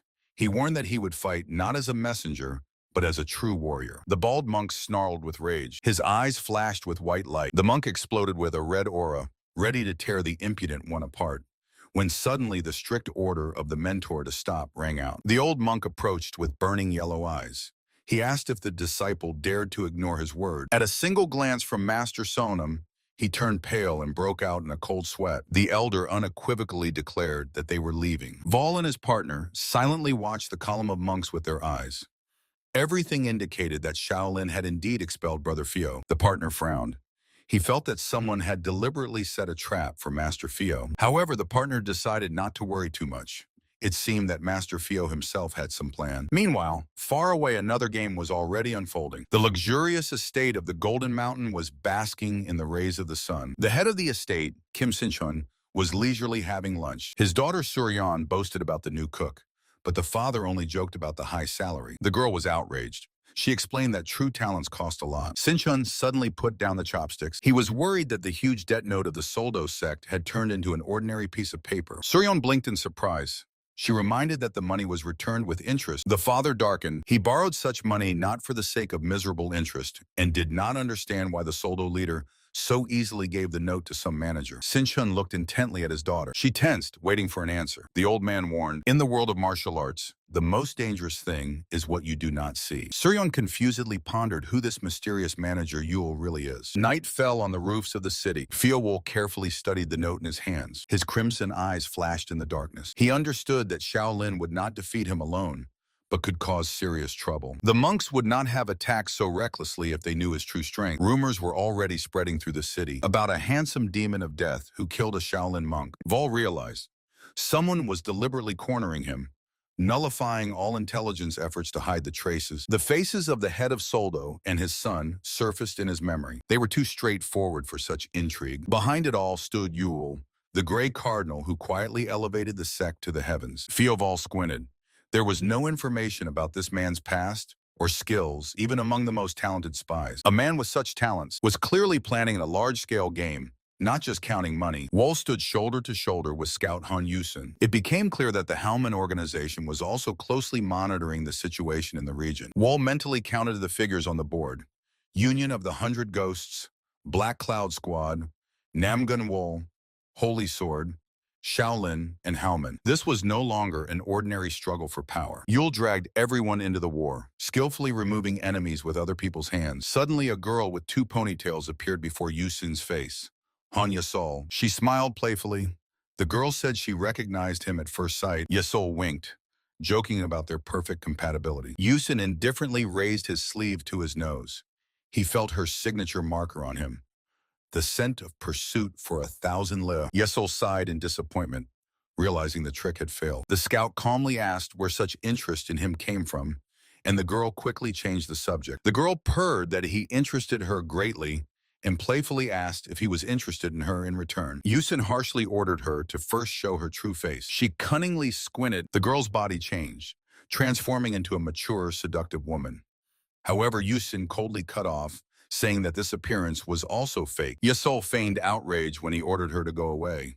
She laughed, declaring that she had no pride at all. Yusin noted that until now, no one had rejected her courtship, and she had not failed a single order. Except him. Yesol's gaze instantly grew heavier.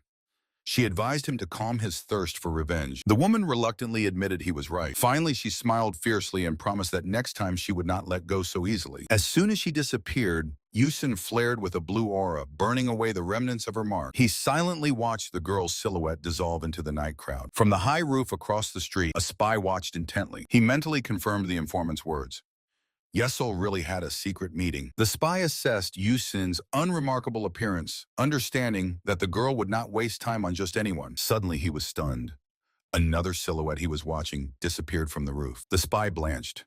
The silhouette he had just been watching seemed to dissolve into thin air. "I'm here," an icy voice sounded right behind the spy. The attacker instantly jumped back. He was horrified, realizing that he had been noticed from the very beginning. Seeing the enemy, the spy understood that before him was the very same killer from the rumors, and panickedly fled. Fiowol cold-bloodedly broke off a piece of tile. The fugitive raced across the roofs, glad that he managed to leave a secret sign for his own. A sharp shard pierced his leg, and from the darkness silently emerged Volume. The white-haired assassin with a smirk listed the conditions for the secret sign. A tall tower, red lanterns, and blackened gates. The spy froze. He realized that Vol had allowed him to escape only to study their cipher system. The white-haired warrior read the conditions of the hidden message, not hiding his interest. The masked assassin opposite him froze in shock. He gripped the blade tighter, understanding that before him was a deadly threat. A sudden lunge forward, the mercenary threw blades on chains, putting all his strength into the purple flashes of energy. The opponent carelessly deflected the strike, noting that such a weapon was interesting. The killer sharply pulled the chains back. The space exploded with a deadly trap of dozens of shining blades flying from all sides. The white-haired man rushed forward, leaving behind a trail of blue chai. With a single light stroke, he cut through the metal mesh, disappointedly throwing it away, expecting more, and instantly found himself face to face with the enemy. The mercenary panicked, realizing the opponent uses threads of chai, whose trajectory is impossible to predict. He tensed his body, preparing to take the blows himself. The white-haired man threw his hand forward. Pure horror flashed in the killer's eyes. He desperately swung the sickles blindly. Invisible threads pierced his body through and through, splattering blood. The shredded mercenary fell heavily onto the stones. Spitting blood, he croaked that he would tell nothing. But the victor simply looked at him with absolute coldness. The white-haired man calmly quoted a secret report about a dangerous person, making the killer shudder. He casually added that decoding their code was elementary. Recalling the hellish training for this cipher, the killer could not believe his ears. This monster flashed through his fading consciousness. He remembered the order to prepare for a meeting with this monster. Life left the mercenary's body, and the victor moved on. He stopped before a high stone wall covered with fresh symbols. Quickly assembling the puzzle, he calculated 6 targets remained in Enum. And the core of their mission is the leader nicknamed Black Tiger. A sharp question sounded from the darkness. An unfamiliar girl, surrounded by guards, ordered him to identify himself, to which he calmly asked who she was. She was outraged that he did not recognize Kim Soo-ryun, the daughter of an influential clan. The white-haired man coldly inquired what such an important person was doing on the street at night. The girl snapped back that she was there to collect a debt and threatened the insolent man with arrest. His eyes gleamed predatory in the darkness, causing her to shudder with fear. Soo-ryun panicked and shouted for the guards to seize him immediately. The fair-haired man only smiled slyly. The scene changed abruptly. Near the heavy gate of the estate, a desperate scream was heard. 2 bloodied servants begged to be let in, carrying the unconscious Kim Soo-ryun. The guards were horrified and rushed to open the gates, shouting for a healer. A grim man with a mustache ordered the report to be repeated. Anxiety flashed in his eyes. A new dangerous variable had appeared. A subordinate reported that the young lady had just been brought into the estate seriously wounded. She was heading to the clan to collect a debt. The subordinate informed that the attacker was a long-haired man, whose face was not seen in the darkness near the corpse. The guards tried to arrest him, but he instantly destroyed them and seriously wounded Lady Kim. Black Tiger ordered to be informed as soon as the girl regained consciousness. He preferred to question her personally. The man fell silent heavily. He understood that an unknown master appeared in the city, capable of cutting down the clan elite in a second. The attack happened exactly then. When the girl was heading here, Black Tiger frowned. At his call, a woman quietly entered the room, and in the darkness, the real name of the attacker echoed with an ominous reverberation.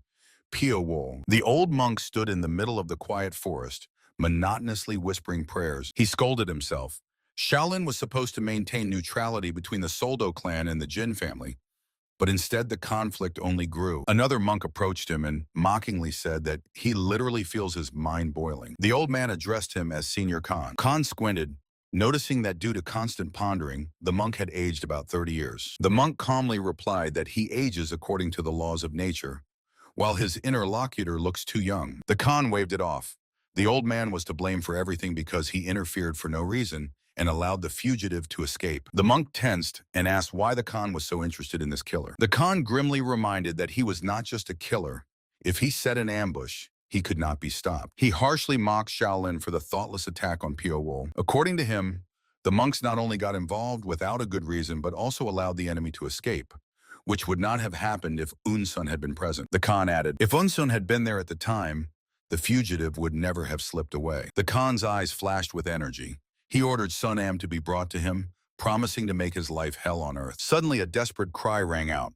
They were calling for healers. Wounded warriors burst into the courtyard, who barely escaped from the veterans of the Black Cloud Squad. They added that the attackers from Black Cloud turned out to be skilled specifically in mountain and group battles. The Khan looked challengingly at the old man. He concluded that this massacre could only be stopped by throwing the Shaolin elite into battle and forced the monk to choose. The old man could only close his eyes and resign himself. The blast wave shattered the wall completely. The gray-haired leader shouted angrily at his subordinates, not believing the news about Soo-ryung's serious injury. He barked at Kim Woo-shin to immediately return the girl from the Soldo clan. Woo-shin turned pale and objected. She is too weak.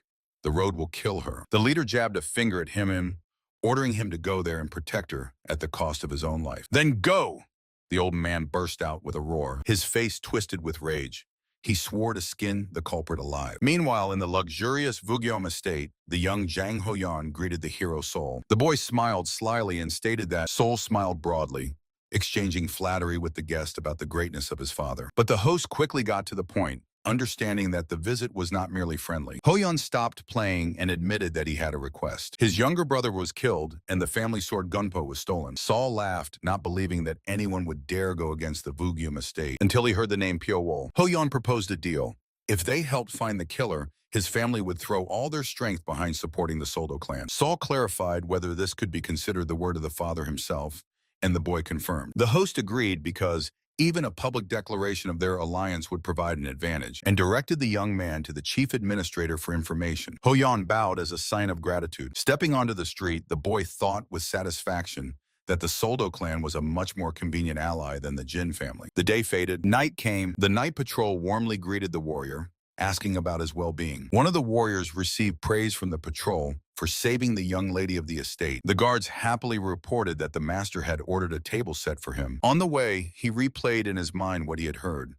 The mercenaries of the Black Cloud had indeed united with the Soldo clan. The warrior thanked them and headed to the outer courtyard. He entered a dim room with a wall covered in symbols. The wall was entirely covered with rows of secret symbols. The man carefully studied the cryptograms on the stone. He was alarmed that Amgui had not returned yet and had not left a message. Could it be that P.O. Wool got him? Suddenly he froze. He ran his fingers along the wall.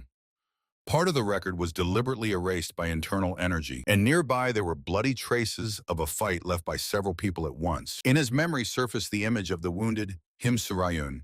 Her guards were killed, and she herself miraculously survived. The man's eyes widened with a guess. With one leap, he flew onto the roof of the mansion. He silently slid to the window of the room where the bodies lay. In the twilight of the room, the bodies of the killed guards stood motionless. Among the dead, he recognized Amgui. His corpse was mistaken for one of the warriors of the Gim estate. Examining the wounds of the slain guards, he understood the main point. The one who dealt with Amgui and the elite guards simply could not have accidentally shot the wounded girl. "It can't be," he hissed, realizing that it was a perfectly planned trap. In the night silence of the old hut, a solitary figure in a hood calmly wiped the blade. The killer mentally ran through the names of his targets.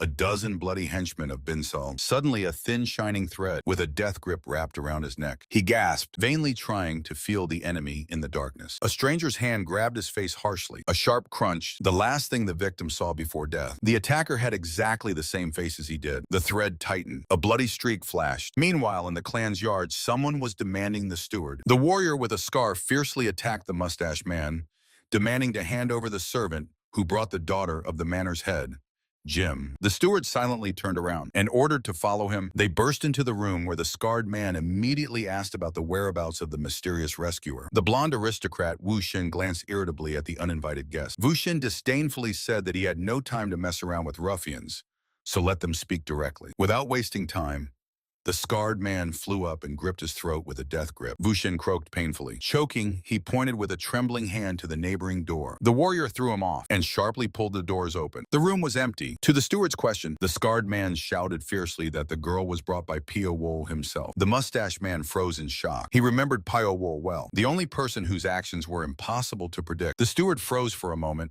and his face darkened and tensed. The steward immediately gave the order to find him quietly, and if it was not possible to capture him alive, to kill him. The scarred man snarled, swearing to personally finish off the fugitive. Wu Xin, clutching his blue throat, raged at such audacity. He ordered the servants to check Suryong's condition and be on alert, because the atmosphere suddenly intensified. Morning, Wu Xin entered the chamber where the bandaged girl lay. The doctor assured that she was better and left them alone. Suryong suddenly opened her eyes and anxiously asked what had happened. Wu Xin reminded that after a severe attack, she was transferred to the Soldo clan. At these words, her eyes widened with uncontrollable rage. The girl suddenly jumped out of bed. She demanded to immediately find that bastard and bring him to her. Wu Xin tried to calm her down, but she only snapped back. Surayong shouted that she would tear the attacker to pieces with her own hands, while the boy begged her not to tear the stitches. Suddenly, her hysteria stopped, and her gaze froze in animal terror. From the dark beams, a figure silently flew down. With one smooth movement of the blade, the killer slit Wu Xin's throat right behind the girl. From under the hood, a cold gaze looked at her. Suryon trembled,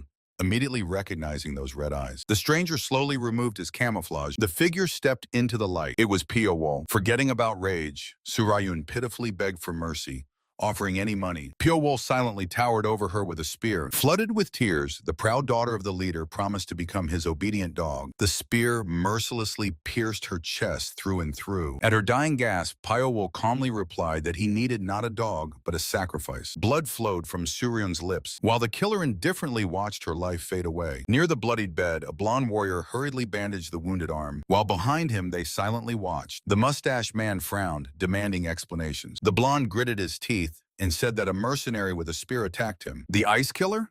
On your own territory. The Soldo sect will answer for this, the mustached man cut in. A realization flashed in the head.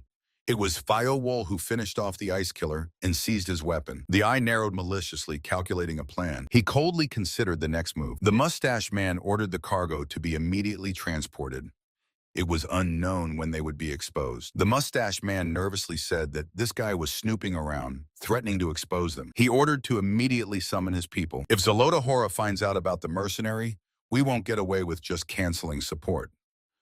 Theo Valnoin, cunning scoundrel, he raged. And at that moment, somewhere on the floor lay a victim, already stiff with the same spear in the back. Fioval silently tightened the knot of the bandana on his head, perfectly camouflaging himself as a laborer. He blended into the crowd of similar mercenaries who were complaining about the disorder and killers in the Soldo sect. As soon as they doubted their choice, they were called for a new job. A man with a fake smile handed out the tasks, and Fioval quietly disappeared into the crowd. The group was led to a huge estate hidden in the thicket. The workers whispered, amazed at the emptiness of this closed manor. They were met by a gray-haired leader, but a suspicious stench already hung in the air. The guide reported to the leader that he had brought the workers, and he nodded approvingly. The task seemed ridiculously simple, just to move the cargo from the building. As soon as the door opened, the workers started coughing from the unbearable stench of corpses coming from the wooden crates. The cargo was pulled to a large ship moored in a secret bay. The overseers hurried to load everything on board faster. The chests disappeared one by one into the ship's hold. While Fioval was dragging a chest, he overheard a mustached man talking about the successful production of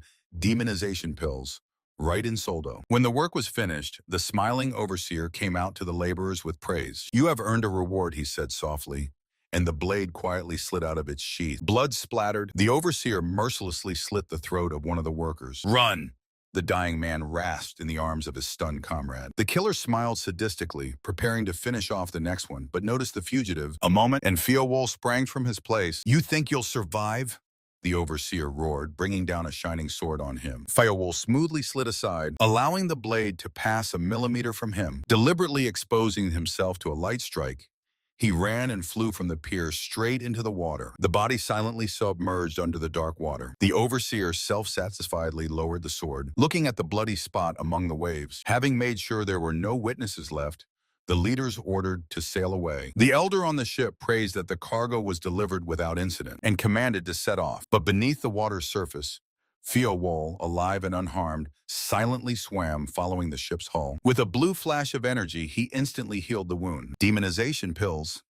Ominous, a cold thought flashed in his eyes. The vessel entered a narrow gorge between steep cliffs. Fioval surfaced, assessing the perfectly hidden island. An order sounded on the deck to go ashore and activate the illusion formation. The ship docked, and thick fog instantly enveloped the water. The shore completely disappeared behind a magical veil, leaving only 2 guards on the pier. Hiding in the thickets, Fioval immediately recognized the combat formation that distorts sight and hearing. Now it became clear why no one had been able to find this base until now. The formation struck directly at the senses, distorting the sight and hearing of everyone who approached. He skillfully slipped through the deadly web of traps, hidden right inside the illusion. Having overcome the forest, he finally reached the target. From around the corner, he cold-bloodedly studied the patrols around the secret complex. Even during active formation, the guards did not lose vigilance.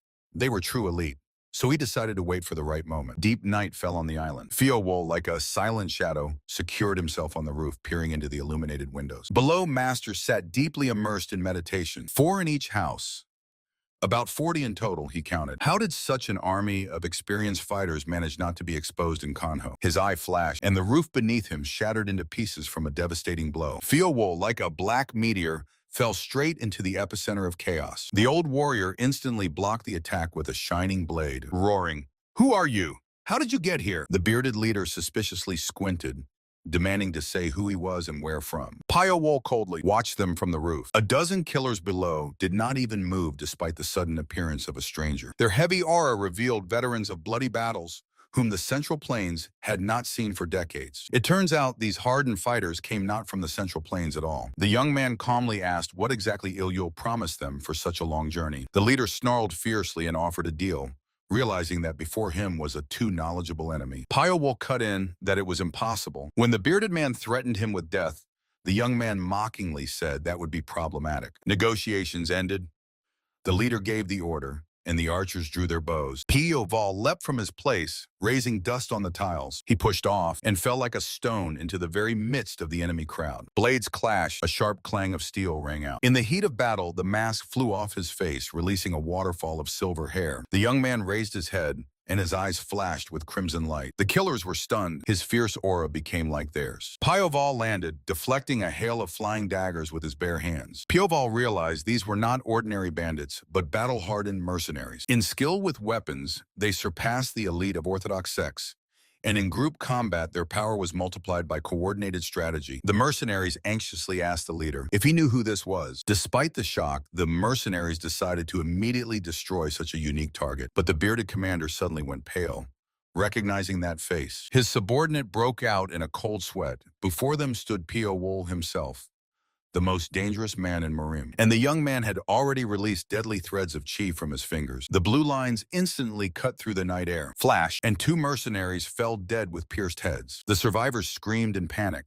trying to dodge the invisible weapon. But Pio Wool tore the distance apart like a black lightning. His technique mercilessly tore bodies apart, leaving a bloody trail behind. The formation of killers scattered in a matter of seconds. Realizing the failure, the commander ordered to take the pills and retreat immediately. But the path was blocked by Pio Wool with an icy gleam in his eyes. Cornered, the bearded man rushed into attack, putting all his strength into the sword strike. Destructive dark energy exploded, erasing everything in its path. The young man gracefully jumped back, skipping the deadly wave past himself. The blades clashed again in a leap, striking sparks. Realizing that he would not survive just like that, the commander pulled out a handful of black pills. He threw them into his mouth with one sharp movement. At that moment, his eyes flared with demonic fire, and Pio Wool watched with only curiosity. Filled with the energy of the pills, the bearded man roared and promised the enemy a terrible death. Pio Wool coldly interrupted him, asking if he meant the Nine Dragons Guild. The commander froze. No one had spoken that name for a long time. The image of Jin Gem flashed before the young man's eyes,